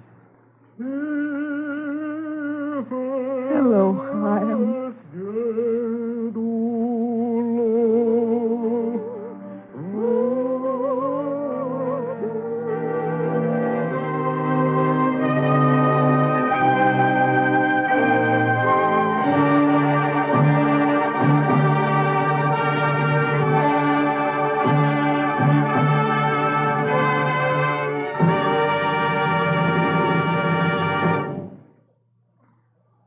If you would like a free copy of the script just heard, write to The Eternal Light, 3080 Broadway, New York, 27 New York. Now, we present Rabbi Benjamin A. Lichter of the B'nai Israel congregation of Pittsburgh, Pennsylvania. Speaking from Pittsburgh, here is Rabbi Benjamin A. Lichter.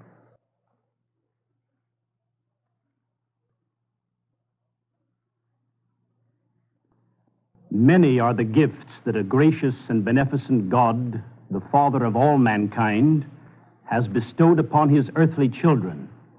Among the most precious is the priceless institution of the Sabbath day, the day of peace and rest. Although given as a commandment to glorify the Creator of the world, it was nevertheless meant primarily to bring blessing and happiness to man.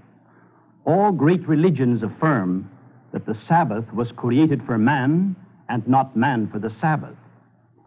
To the Jew, this holy day of God was regarded first as a day of rest, when he ceased from his labors of the week, when he could refresh and recreate his physical and mental powers.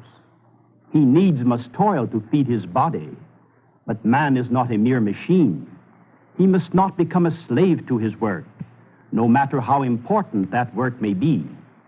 But there is a higher and nobler purpose contained in the Sabbath commandment.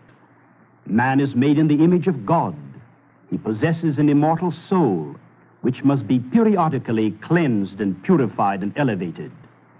That exaltation of the Spirit came to the Jew on the Shabbos, when, like Chaim the porter in our beautiful story just dramatized, he went to his synagogue, and there in the house of God he communed with his Maker in the company of his fellow Jews. The singing of the old traditional prayers, the interpretation of scriptures, brought to him a joy and an inner peace which the workaday world, with all its bitterness and struggles and hardships, denied him. This joy and peace were intensified in his home, where he found a devoted wife and loving children. He may be poor and live in very humble circumstances, but on the Sabbath day, poverty is forgotten. And every Jew, as the poet Heinrich Heine pictures him, is transformed into a beautiful prince, for Queen Sabbath has come to gladden his heart and the hearts of his dear ones.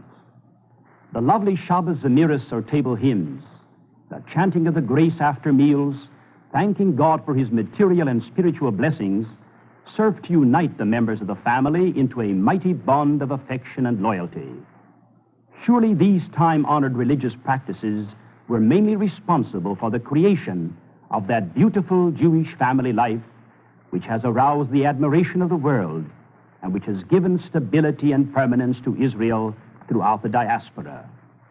We of this generation, both Jew and Christian alike, have in a great measure lost something of that earthly paradise which the day of rest offers.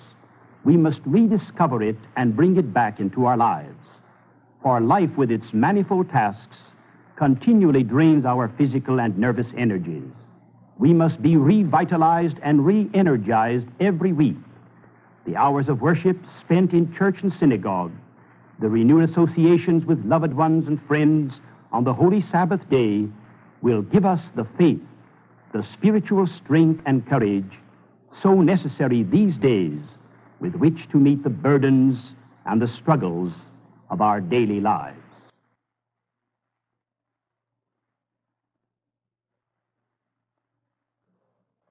Thank you, Rabbi Lichter.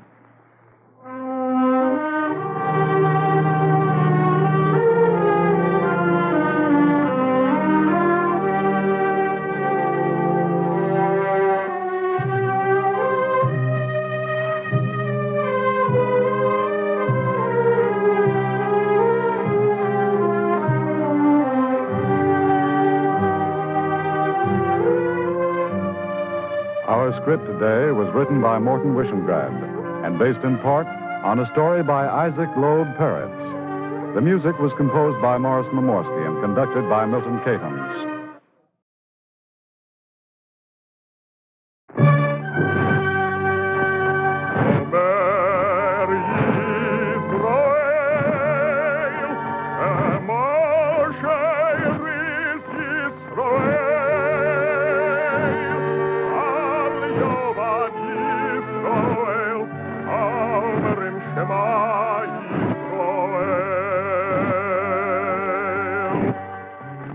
And the Lord spake unto Moses, saying, Command the children of Israel that they bring unto thee pure oil olive, beaten for the light, to cause the lamps to burn continually in the tabernacle of the congregation. And it shall be a statute forever in your generations.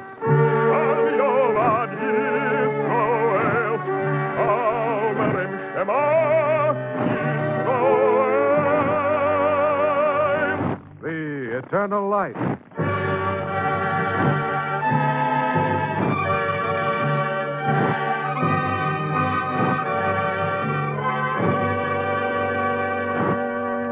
The National Broadcasting Company and its affiliated independent stations present The Eternal Light. This program comes to you under the auspices of the Jewish Theological Seminary of America. Our story today is Morton Wishengrad's The Postmaster of Quincy and features Roger de Koven as Abraham Jonas.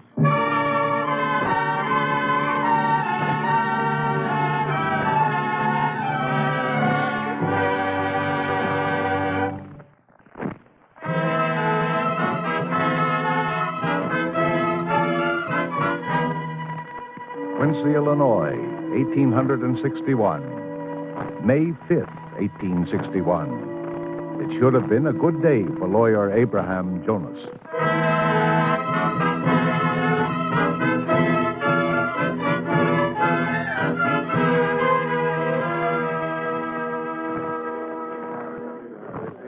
Are you all here, Senator? Reckon you can start.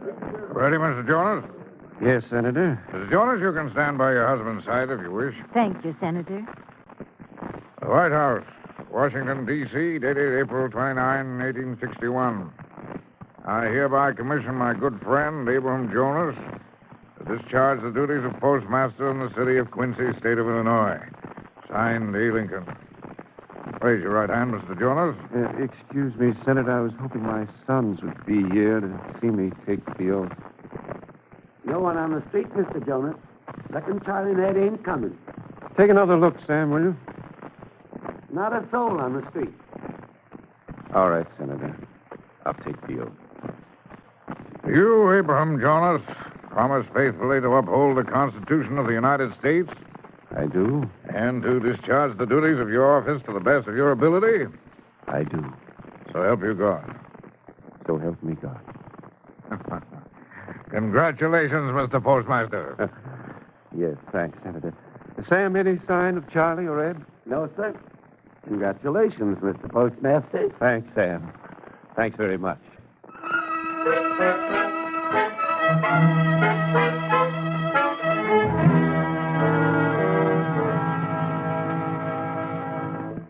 Charlie Jonas, I'm waiting for you. Ed, I'm telling you again, don't wait. Charlie, it's your own father who's being sworn in. I'm not going, Ed. Look here, Charlie, this isn't a matter of politics. It's Father. I'll stay here. You know what this is going to do to Father. Ed, you're wasting your time. I'm not asking for myself. I'm not going. Why don't you stop being a stubborn Confederacy fool? Ed Jonas, don't you say that again. All right, I won't, but you remember that your name is Charlie Jonas and not Jefferson Davis. Now, you want to stop being a fool? Ed, if you say that once more, I'll punch your face. Look, Charlie, stop thinking with your emotions. You're Confederacy. Father and I are Union. Even if Illinois is divided, our house can't be, Charlie. Think of Father, this house. Ed, I didn't start this. Well, we won't argue about it. Not here, anyhow. Let's forget it. What do you say? Come on, Charlie, shake. Not me. Charlie, you don't mean that. That's what I mean. No, you can't. I wasn't going to tell you, but I will. My regiment leaves tonight. I know how you feel about that, but we're still brothers, Charlie. Shake. I don't shake hands with abolitionist Union Army officers. Oh, for heaven's sake, this isn't a debate. Charlie Jonas, I'm your brother. I don't shake hands with abolitionists. I take it back. You're a fool. I told you not to say that. And you're not an ordinary fool. You're a simple... Why, you... Don't ever do that again, Charlie. I told you not to say that. Charlie Jonas, you've gone crazy. Maybe. You have. Plain crazy. You said that before. I'm bigger than you, Charlie. If I hit you, I'll kill you. Try it, abolitionist. Don't make me, Charlie. Don't make me hit my own brother. I'm willing to forget about that. No. You're not an ordinary fool. You're a stupid, fanatic, idiotic fool. Wait. That makes twice, Charlie. If that's how you want it, all right. Father used to say that with some people, knowledge enters only after you break the skin. Charlie Jonas, I'm going to find out. Oh, no, you don't. I'll show you. You call me a fool, you abolitionist. Started this and I'll finish it. Hands up, you hear me? Take your hands off me. Oh, stop it. Charlie, hey, stop it. Oh, Father. Mother. Charlie and me, we... I don't want explanations. Louisa, Yes. please go to the kitchen and fetch a basin of warm water for your son. Charlie and I... Father, Charlie and I... We're sorry, Father. Sorry? Don't be sorry. You're my sons, grown men. You're the boys who used to stand by my side. You're the boys who used to sing the prayer in E Matov Manoim Sheves Achim Gam Yochad. Behold how good and how pleasant it is for brothers to dwell together in unity. It is like the precious oil upon the head. I think I'll sit down. I'm tired.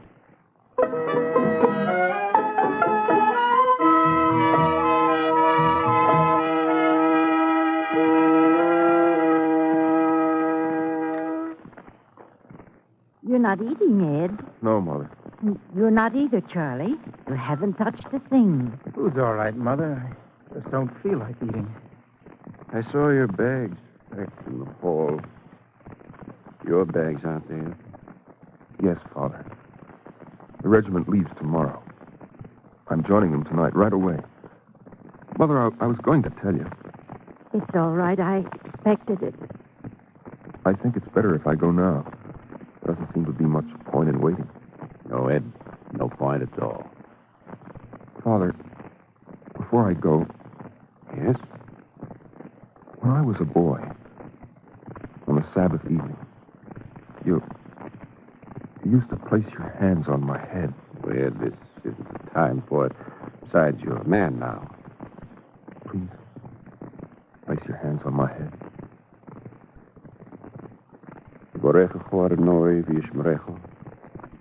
May the Lord bless you and keep you.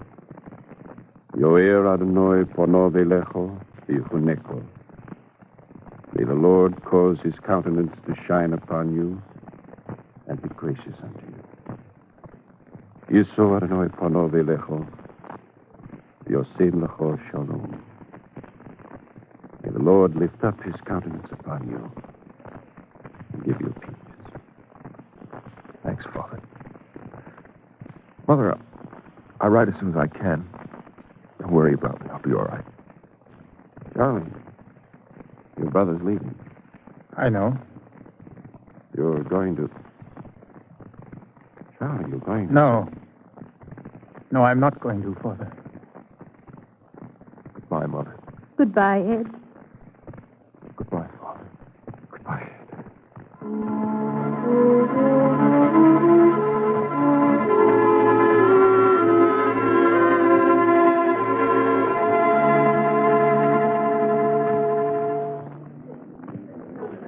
Jonas, I want to talk to you. Here I am, Senator. Talk away. No, not out here, Jonas. In your office. All right. Cigar? Thank you. Well, Senator? Good cigar, Jonas. All right. Mighty good cigar. How's Louisa? She's all right. How's Charlie? I don't feel particularly well, Senator. I wish you'd say it, whatever it is. Yes, I'm coming to it, Jonas. How often does your son Ed write home? Twice, sometimes 3 times a week. And he writes about his regiment, doesn't he? What are you driving at? That regiment is made up of Illinois boys, Jonas. Your son, my son, a lot of others. We wouldn't want anything to happen to those boys, would we? Go on, Senator. I'm listening. This came from Washington. It was intercepted. The man who was carrying it is now in prison. Read it, Jonas. The 44th Illinois entrained for southern Pennsylvania on May the 6th. Troops number 20. Charlie's handwriting. No. Abe Jonas, you make him out of poor life. Charlie couldn't do this, not my son. That's what I wrote to Washington. But I think maybe you better have a talk with him. What do you think? Yes, I'll talk to him. Right now.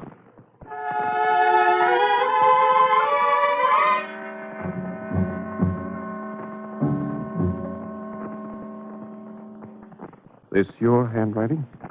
Where did you get it? This your handwriting? Yes, Father. Give you 20 minutes to pack your things. Father, I want to explain. You're wasting time. You've got to give me a chance to explain. That's 10 seconds. I did what I was ordered to do. Let me explain. Get out of this house. I'm your son. Charlie Jonas, you're dead. Don't say that, Father. I have only one son. He's a soldier, not a betrayer. I'm a soldier, too. Get out. No, sir. Not before I say what I have to say. You can slap my face, you can hit me, you can cut me into pieces. I'll say what I have to say, Father. I'm a soldier. Charles H. Jonas, Lieutenant, 12th Arkansas Regiment, assigned to Confederate intelligence. My orders were to report troop movements before joining my regiment. Why do you think I couldn't shake Ed's hand? He's your son and he's my brother. But he's also my enemy. What do you think I am? Do you think it was easy for me? Do you think I wanted to do it? Do you think I didn't hate myself every minute? Get out of this house. Father, I was obeying my orders. Leave this house. You don't understand. I'll put a uniform on now. It's like coming out of prison. I'm glad to go. For the last time, get out. Yes, I'm getting out. I thank God for it. Father, I'm your son. You said a blessing for my brother. Say it for me. I have only one son. His name is Ed. My son Charlie is dead. Don't say that, Father. Don't say it. Give me your blessing. Iskadal v'iskadash me rabo. Not the prayer for the dead. V'olmo divro cherusei v'amlich malchusei. V'chaychon v'yomechon. Father, V'chay not the dechol prayer beit for the Yisroel. dead. Agolo v'zman kori No. v'imru amen. Yehi shmei rabo.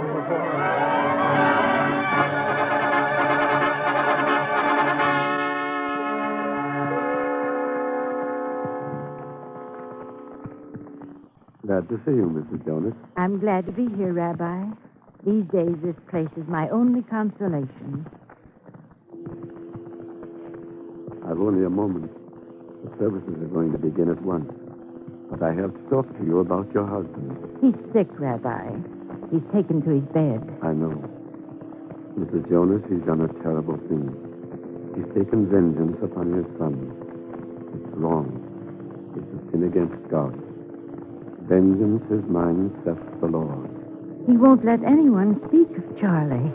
I'm going to see him. No, Rabbi. Abraham Jonas is sick. Sick and bitter and old. Leave him alone. Rabbi, the cadre is waiting. In a moment, Jacob. Mrs. Jonas, I must tell you Please, that... Rabbi. The synagogue is my only consolation now. Don't spoil it for me. Maybe in time my husband will... Time heals a lot of things. Right now, I want to pray. I'm sorry. You're quite right.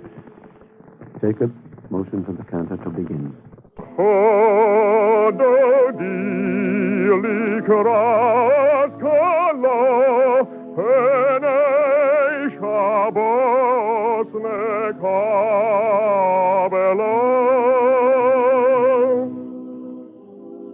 How many weeks is it now, Mrs. Jonas? It's 3 months, Rabbi. No word from Charlie, and my husband is worse. Motur Yeshuasi lefano ele shabeach.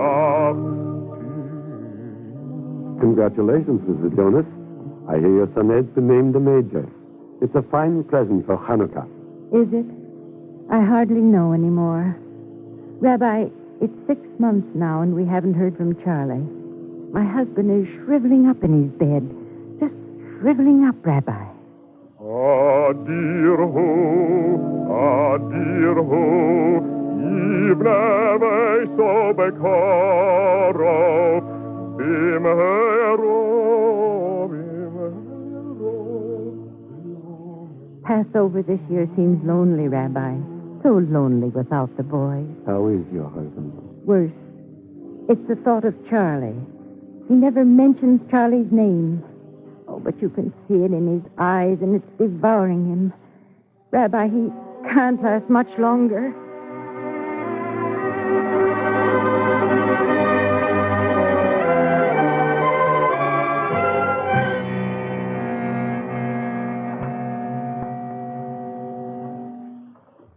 Hey, well, now, you look fine today, Jonas. You're a worse liar than I am, Doctor. Nothing of the sort. Here. Let's have a look at your ankle. Headache, dizziness, faintness, flashes of light, pain in my left arm.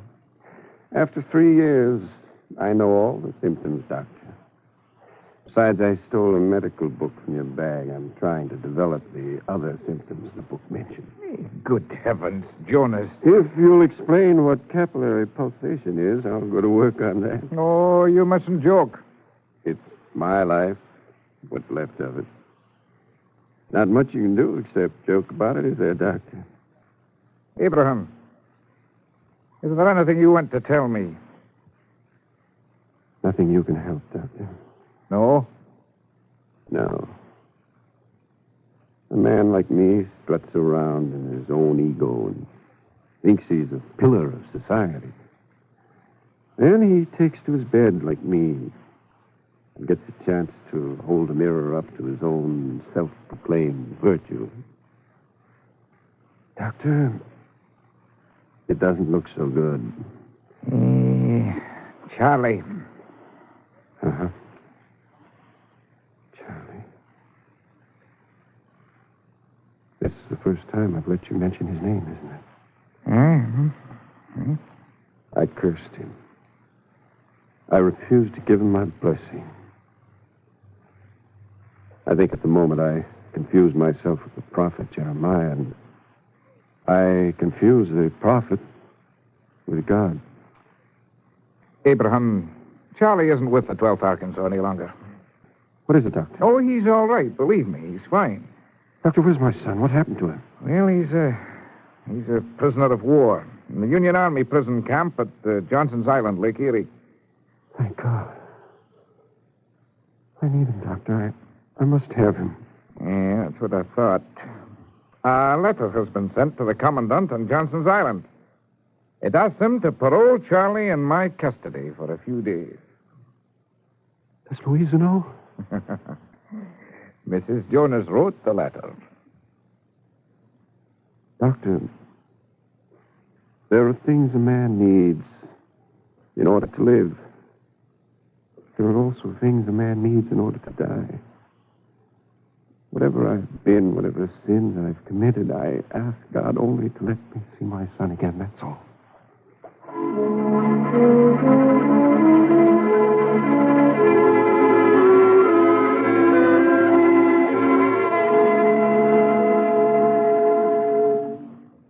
Louisa, what's keeping that confounded doctor? He'll be right in. Here, let me give you a third pillow for your head. 2 pillows are enough. Let me be. Just bring that doctor in. You're exciting yourself.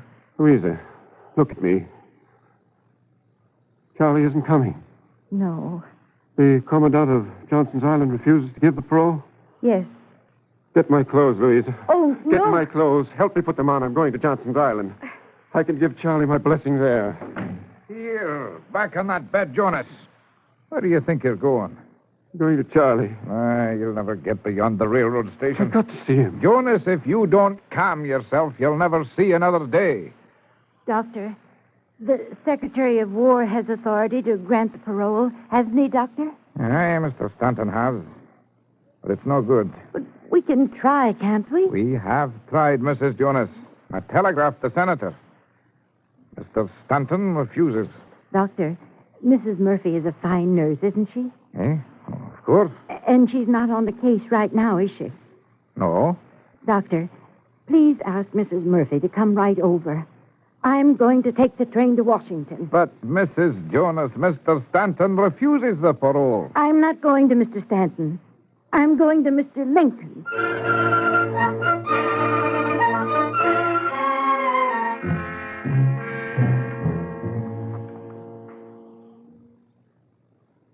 Mr. Hay, what did the president tell you? Mr. Lincoln is very busy, Mrs. Jonas. Oh, I've got to see him, Mr. Hay. I cannot go back to Quincy before I see him. I must. Mrs. Jonas, I've already spoken to the president about your husband. He was distressed to hear that an old friend is dying. Then you'll see me? No, but he gave me this. You may read it, Mrs. Jonas. Allow Charles H. Jonas, now a prisoner of war at Johnson's Island, a parole of 3 weeks to visit his dying father. A. Lincoln. The telegram has already been sent. Your son is on his way home. The president has asked me to say that he hopes it will not be too late.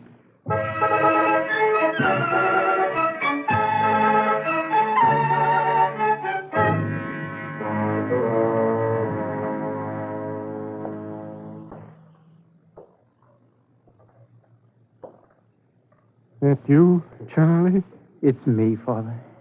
I'm glad you came. Your face is damp. Let me wipe it for you. I had to see you. Will you forgive me? Forgive you? Oh, no, it's I who need forgiveness. We'll call it quits then. All right, Father. That's all. That's all I wanted to hear. It's very good. Father, once you said the mourner's prayer for me. Now you'll say it for me. Paradox. I wonder if in all the books of the Talmud there's a record of a similar case. That isn't what I meant. I know, Charlie. Do you, Father? You'll have to bend your head. I can't sit up. Yes, Father. My hand is upon your head. Just as when you were a little boy. Say it, Father. Say it for me. I say it for you, Charlie. Yevarechecho Adonai v'yishmerecho. May the Lord bless you and keep you. Yoer Adonai pono v'elecho v'yichunecho. May the Lord cause his countenance to shine upon you and be gracious unto you. Yisroel Adonai pono v'elecho Yasim lecho shalom. May the Lord lift up his countenance upon you and give you peace.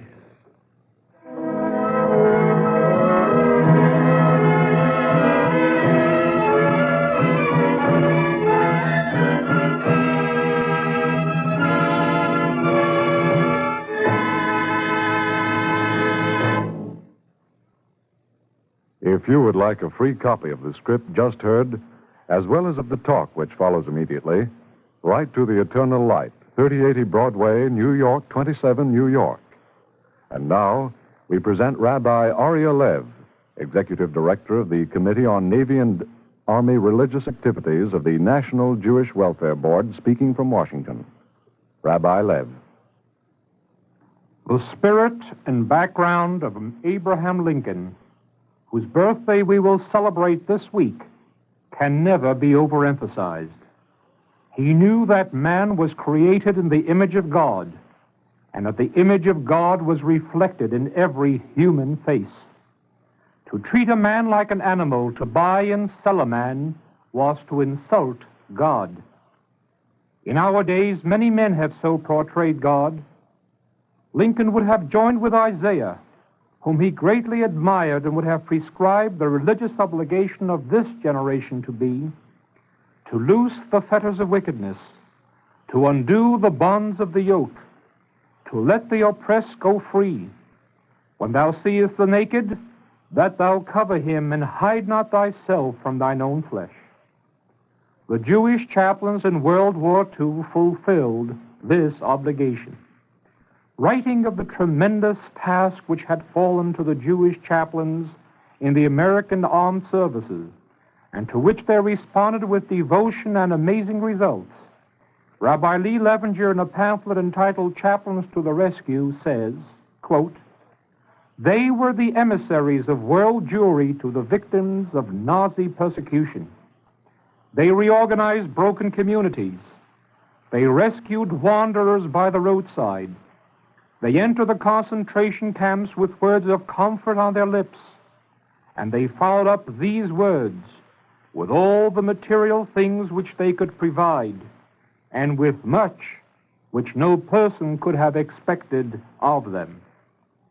The men who wore the Star of David and the tables of the law as part of their uniform brought by their very presence a pride and a hope to the hidden, the fearful, and the starving. They were greeted as the messiahs of their people, and they lived up to that exalted call, so far as men are able," unquote. During the emergency, chaplains became statesmen, physicians, and social workers, depending upon the situation. As the sole representatives of world Jewry at that time and place, they rose magnificently to the occasion.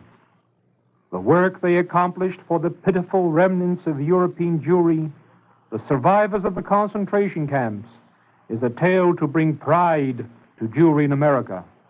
They rekindled in the hearts of the unfortunate the eternal light. There is much still to be done. Only the interim task was accomplished by the chaplain. Now the civilian ministers and leaders must take over. Now the words of Isaiah and Lincoln apply to us. The remnant must still be clothed and fed. The remnant still requires a home, and even more a homeland. This is our religious and moral obligation. We must dedicate ourselves personally to this task with all our heart, with all our soul, and with all our might. Thank you, Rabbi Lev.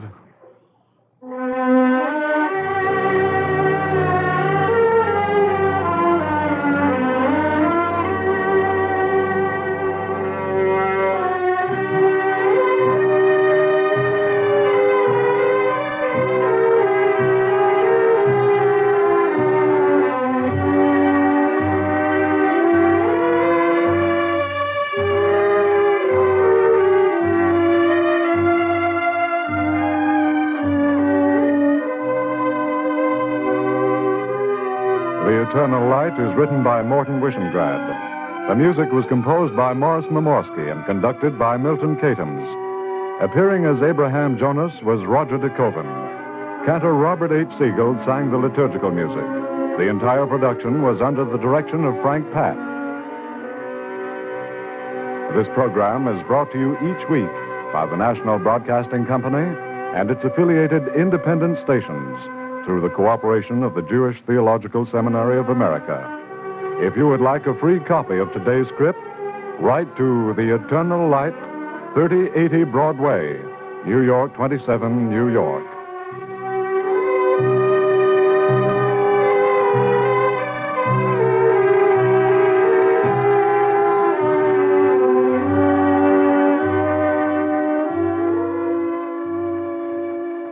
This is NBC, the National Broadcasting Company.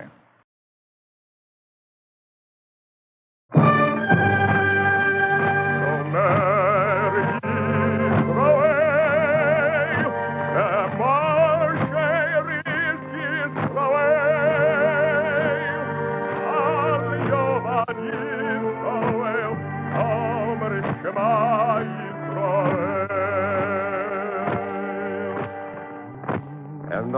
spake unto Moses, saying, Command the children of Israel that they bring unto thee pure oil olive beaten for the light, to cause the lamps to burn continually in the tabernacle of the congregation, and it shall be a statute forever in your generation.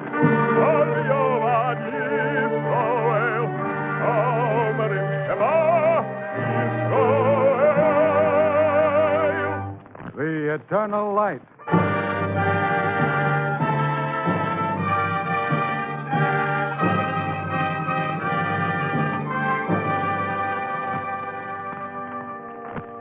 The National Broadcasting Company and its affiliated independent stations present The Eternal Light.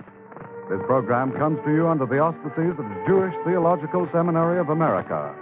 Following the dramatization, you'll hear the presentation of an award to the Eternal Light program. Our story today, written by Morton Wishengrad in observance of American Brotherhood Week, is entitled The Pastor of Eindhoven. Featured in the title role is Carl Swenson.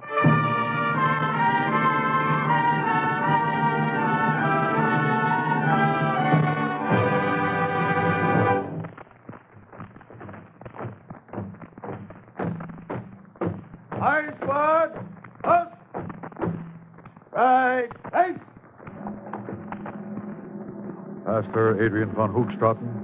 Yes? Is there something you wish before you die? I should like you to unbind my eyes. That is not permitted. I'm not afraid to see. It is strictly forbidden. It is you, then, who are afraid. Very well. I am ready. Pastor Adrian von Hoogstraten, for high crimes committed in the city of Eindhoven against the laws and the occupation forces of the Third Reich, it is the order of Reichscommissioner Arthur Seyss Infort that you be summarily executed. Sergeant, proceed. Aye, squad. And then, halt!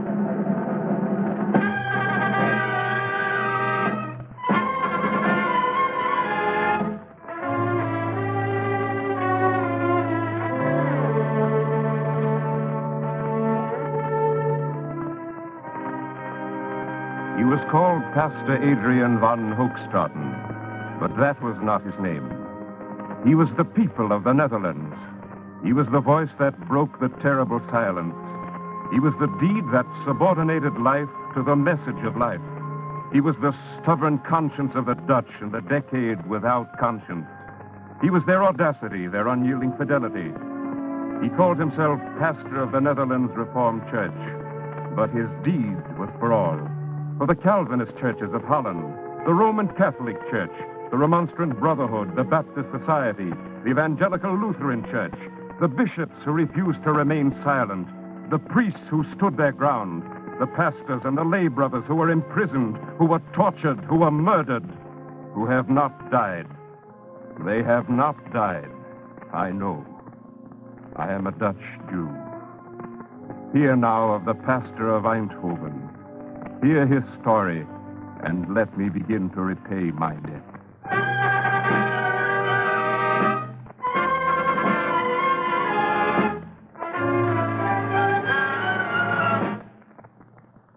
You sent for me, Gauleiter? Come now, Pastor, let's not be formal. Herr Schmidt will do. You sent for me, Herr Schmidt? That's better, Pastor. But I didn't send for you. Shall we say I invited you, and you were kind enough to accept my invitation. What do you want, Herr Schmidt? A cigarette? Thank you, no. Brandy? No. Good brandy. Very best, Pastor. Why did you send for me? You are a stubborn man, Pastor. Myself, I like stubborn men. Very well. I am newly assigned to this district. I wish to offer you the fullest cooperation of the occupation authority. What for? Shall I be frank? Please. Holland is not Poland, nor France. Between Germany and Holland, there is a great bond. The exigencies of war have brought us here, but the foundations of Dutch life will not be touched. Reichscommissioner Seyss Inquart has made that pledge, and I propose to live up to it. Brandy? No, thank you, Herr Schmidt. You will come around, Pastor. Myself, I like stubborn men. You will come around.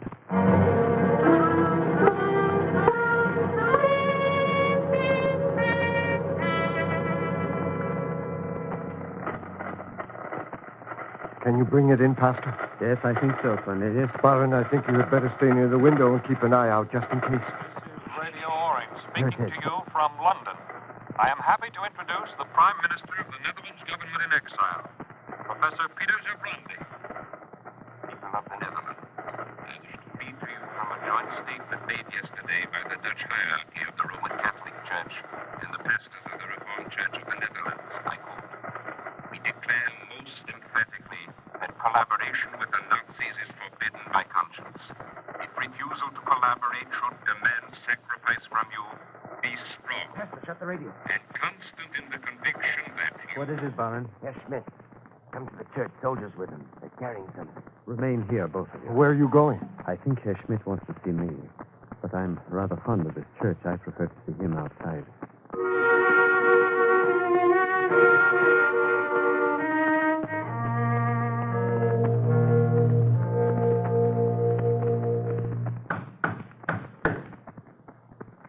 Can you read, Pastor? I can read, Herr Schmidt. That's good. Effective 1 minute past midnight Monday, all Dutch Jews may not appear without the distinguishing badge of the Star of David. I can read, Herr Schmidt. We shall expect you to read this order from your pulpit on Sunday morning. It would seem to be superfluous, Herr Schmidt. Mine is a Protestant congregation. The order hardly affects them. Nevertheless, you will read the order. It should interest them. Yes, Herr Schmidt, you're quite right. They will be interested in the order of the Reichscommissioner.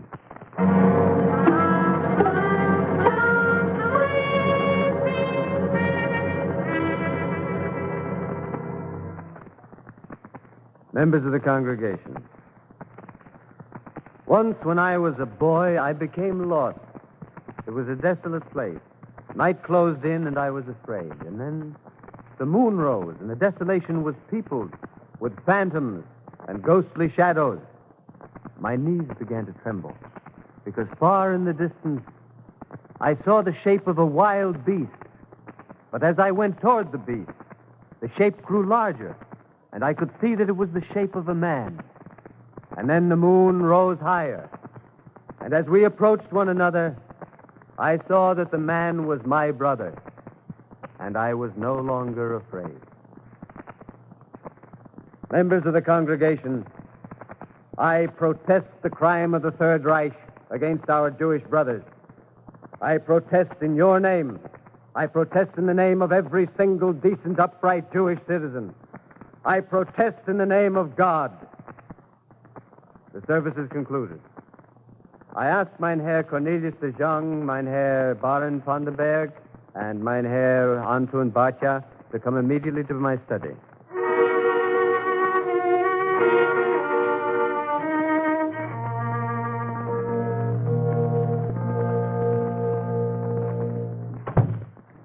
Cornelius, you might bolt the door before you sit down.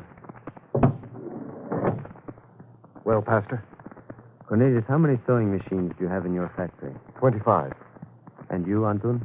Oh, about twice that. Very good. Barend, you brought the designs? Here it is. Quite simple. I've got plenty of cloth. With 2 cutters, I can make enough in a few hours for the whole town, including the children.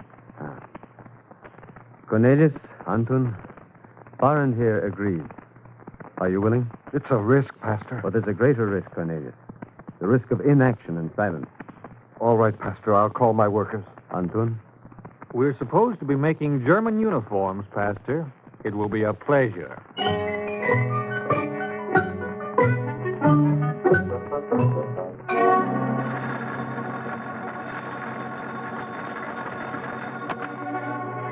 Schmidt speaking. What's that, Captain? No, absolutely not. Captain, don't be an idiot. You can't arrest every man, woman, and child in the city. This is the pastor's work. We'll tend to him first.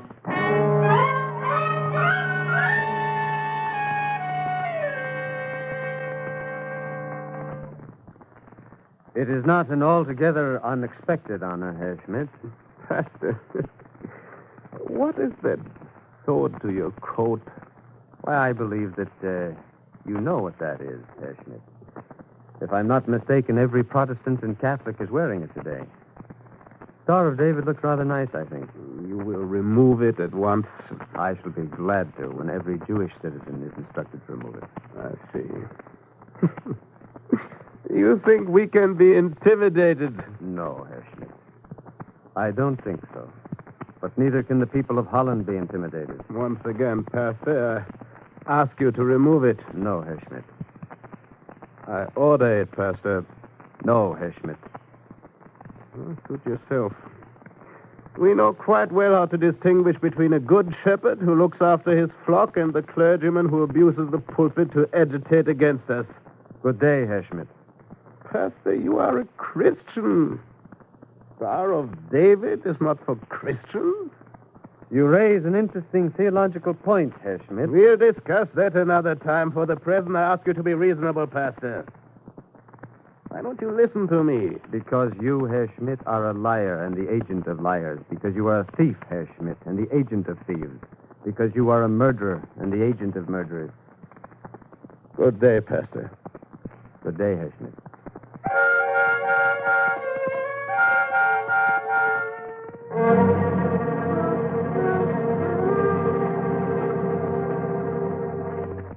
Cornelius, put away the revolver. Anton, are you being foolish? Put down the gun. Pastor, when they come for you, it's going to cost them something. They will not come for me. Put the weapons away. No one will come for me. How do you know? They are interested in proving that the Dutch people collaborate with them. They will not come now. I don't like it. Do as I say, Cornelius. Anton, do you have Herr Schmidt's latest order? It's what we expected. All Jewish business establishments must be clearly marked Jewish. We are forbidden to trade with them.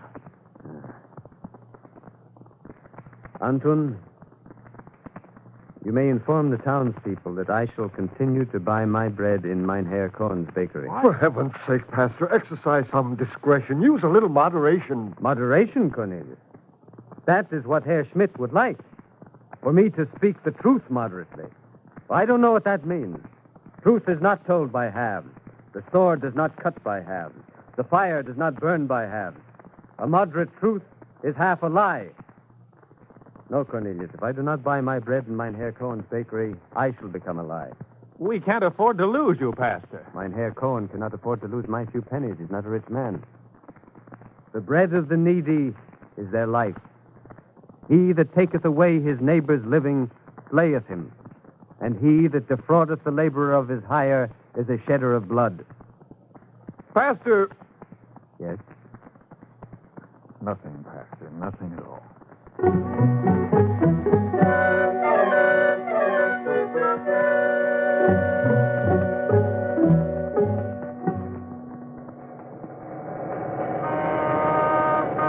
What do you say, France? Do we run them over? Keep your shirt on. I'll take care of him.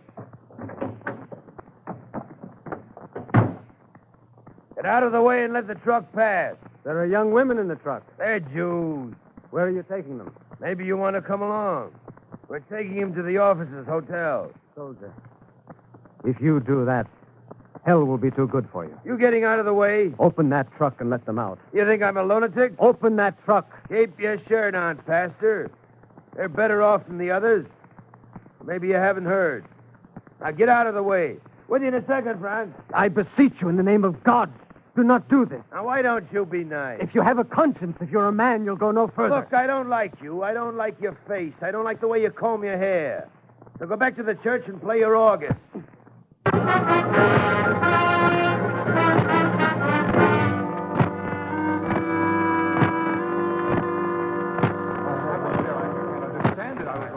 Oh, leave me alone, Cornelius. No, I'm all right. It's only my shoulder. Byron, give me a hand. No, wait, all of you, wait. Listen! People! All of you, listen to me! I have stood in the pulpit and spoken to you of mercy. I have deceived you. I have preached falsely to you. Everything I have preached is a lie. This is the truth. Do not be docile. Do not be loving. Carry fear in your heart.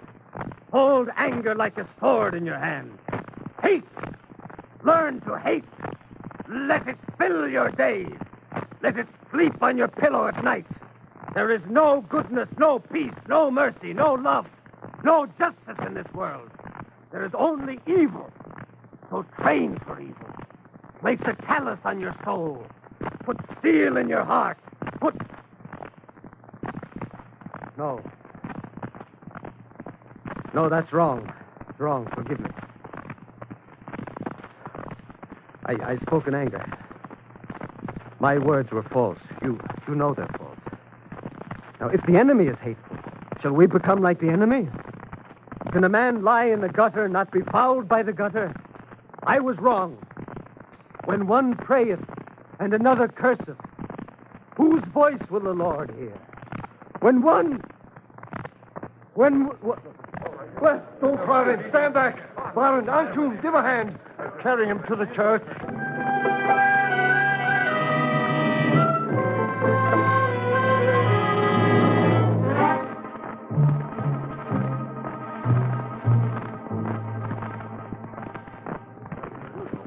Pastor, they're coming. Cornelius. Not this time, Pastor. I'm not putting down the gun. Cornelius, I forbid it. Antun, Baron, der, Kate. No guns. I forbid that. Not now, Pastor. They don't get you. Cornelius de John. Who am I for you to give your life? Is my blood more red than yours? Let them come. We have to live with ourselves. Are we going to stand here and let them take you? Yes. My work is finished. Your work begins. They are deporting the Jews. Hide them in your house. Save them. Hide them in your fields. Try to save them all, but save the children first. If they hunger, give them to eat. If they thirst, give them to drink. Pastor. Promise. Cornelius, promise. They're coming. Live so that you may save life, Cornelius. Promise. I promise. Swear it, Cornelius. I swear it. Anton. I swear it. Baron. I swear. Der, Peter. Yes, Pastor, we swear. Now go through the back door. All of you, quickly. Leave me alone.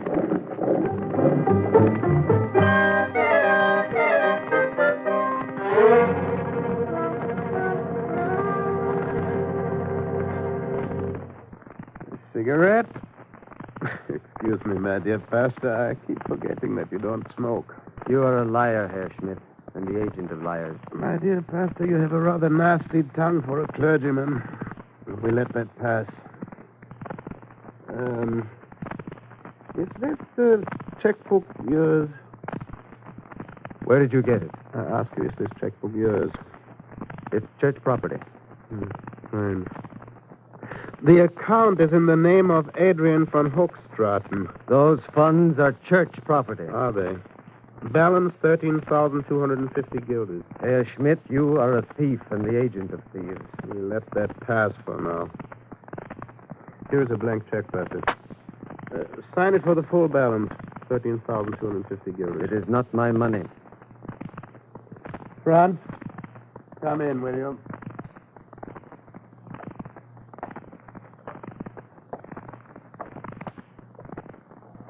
Sign the check, Pastor. The full amount. Make it out to me. It is not my money to give. It is not yours to take. Shall I tell you what the account is for? Jewish war relief. Altogether superfluous now, my dear Pastor. There will be no Jews to relieve. You sign. You are a murderer, Herr Schmidt, and the agent of murderers. Franz, assist the Pastor. Pastor, note his technique. Absolutely sound. There's nothing vulgar about the method. You may stop, Franz. You sign. Once again, Franz.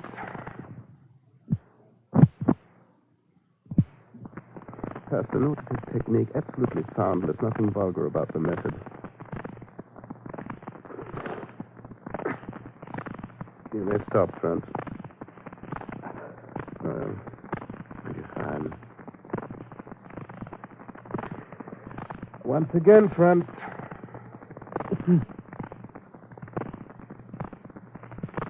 Will you sign, Pastor?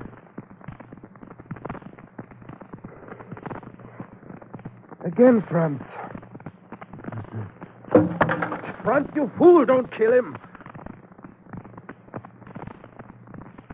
Get out, Franz. Leave us alone.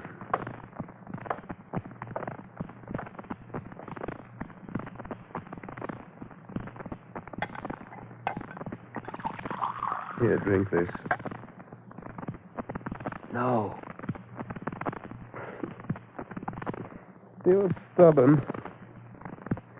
I have an order in my pocket. Your name is on that order.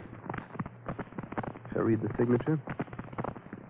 Reichscommissioner for the Netherlands, Arthur Seyss in court.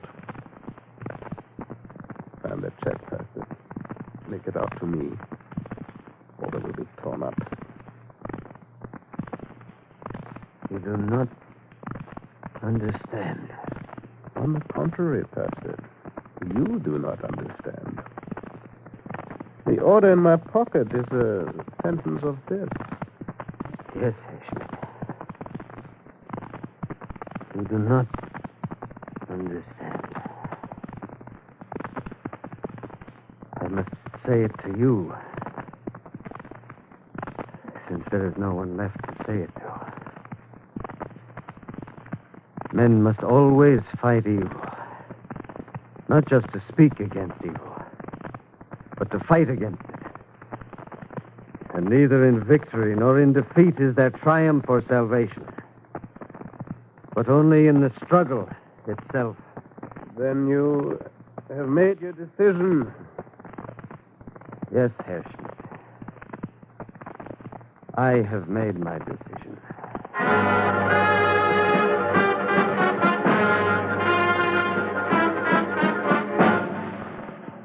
Pastor Adrian von Hoogstraten, for high crimes committed in the city of Eindhoven against the laws and the occupation forces of the Third Reich, it is the order of Reichscommissioner Arthur Seyss in court that you be summarily executed.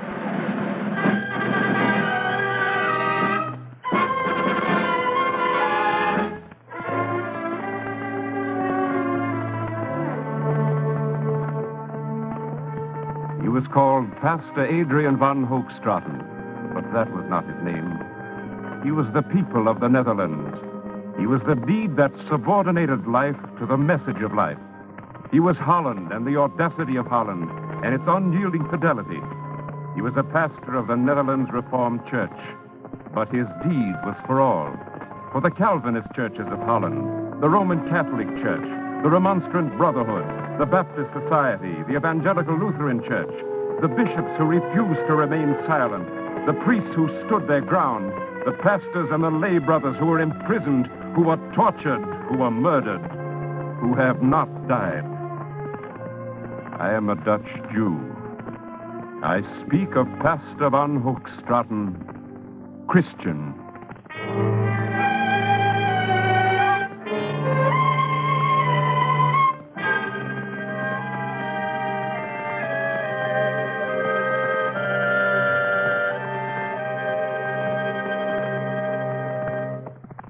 If you would like a free copy of today's script, write to The Eternal Light, 3080 Broadway, New York, 27, New York. And now we present Mr. Charles H. Tuttle, distinguished lawyer and member of the New York City Board of Higher Education, who will present the Brotherhood Week Award to the Eternal Light program. Mr. Tuttle. For the past year, the Eternal Light has presented through outstanding dramatic scripts the cultural heritage of 4.5 million Americans. But more than that, through these dramatizations, the program has consistently shown that the cooperation and mutual understanding of people of many different religious, racial, and national backgrounds constitute the basis of this union of men, the United States. The first Eternal Light program to be presented sounded the keynote of this series, for it brought to its audience the words of George Washington, whose birthday we celebrate this week, Brotherhood Week. In his letter to the Hebrew congregation at Newport, Washington wrote that, "Happily, the government of the United States gives to bigotry no sanction and to persecution no assistance." Through subsequent scripts, the Eternal Light has broadcast the message of unity and brotherhood, not only in the lives of distinguished citizens of the Jewish faith, such as Louis D. Brandeis, Judge of the Supreme Court of the United States, and Emma Lazarus, whose lines on the base of the Statue of Liberty have become a definition of the word America, but also through the actions and statements of equally distinguished Christians like Thomas Kennedy, who fought in the Maryland State Legislature in 1818 for equality for all Americans. He said, to disqualify any class of citizens is for the people to disqualify themselves. Disqualification stains nations, tramples the charities of life, places arms in the hands of bloody war. Now it is my privilege on behalf of the National Conference of Christians and Jews to present the 1946 Brotherhood Week Radio Award to the Eternal Light for its contribution as the outstanding network religious radio series in 1945. The award reads, the National Conference of Christians and Jews, an organization of Americans seeking to promote justice, amity, understanding, and cooperation among Protestants, Catholics, and Jews in the United States, presents this citation of distinguished merit to the Jewish Theological Seminary of America and to the National Broadcasting Company for their presentation of the program series, The Eternal Light. Because through dramatizations it demonstrates that intolerance on the part of any group of our people is a threat to the unity of America, and because it promotes understanding in the spirit of brotherhood of all faiths, the National Conference of Christians and Jews cites, for the approbation of all Americans, those whose inspiration, devotion, and craftsmanship have made this program possible. Thank you, Mr. Petal. The award will be accepted on behalf of the Eternal Light program by Rabbi Moshe Davis, Registrar and Radio Program Editor of the Jewish Theological Seminary of America. Rabbi Davis. Mr. Tuttle, the Jewish Theological Seminary of America is deeply gratified by the action of the National Conference of Christians and Jews in awarding it this citation of merit. Our respect for the men and women who constitute the National Conference makes this citation especially meaningful. In accepting this award, we regard ourselves as trustees for the many groups and individuals who have cooperated in making this program possible. The Eternal Light is the composite achievement of the National Broadcasting Company and its officials who have initiated this program, of the National Radio Committee, which includes all Jewish religious approaches, of the artists and scholars who prepare the programs, and of the millions of listeners who have encouraged us in this work. The purpose of the Eternal Light is to recount in dramatic form the story of men and women who sanctified God's name by their daily acts of living. We relate from the book of our religious tradition those historic events which may strengthen us to face the problems of the present world. We tell the story of those individuals, children of all people, who have helped bring the message of humanity to man. This high award attests that these efforts have been deemed worthy by men of all faiths. The continued reward to all those associated on the Eternal Light program is the service they are rendering in bringing men to renewed faith in God and teaching them the more profound truths of loving kindness for fellow men. Thank you, Rabbi Davis. The Eternal Light is written by Morton Wishengrad. The music was composed by Morris Momorsky and conducted by Milton Katams. Cantor Robert H. Siegel sang the liturgical music. Featured as Pastor Adrian von Hoogstraten was Carl Swenson. The entire production was under the direction of Frank Papp. This is NBC, the National Broadcasting Company.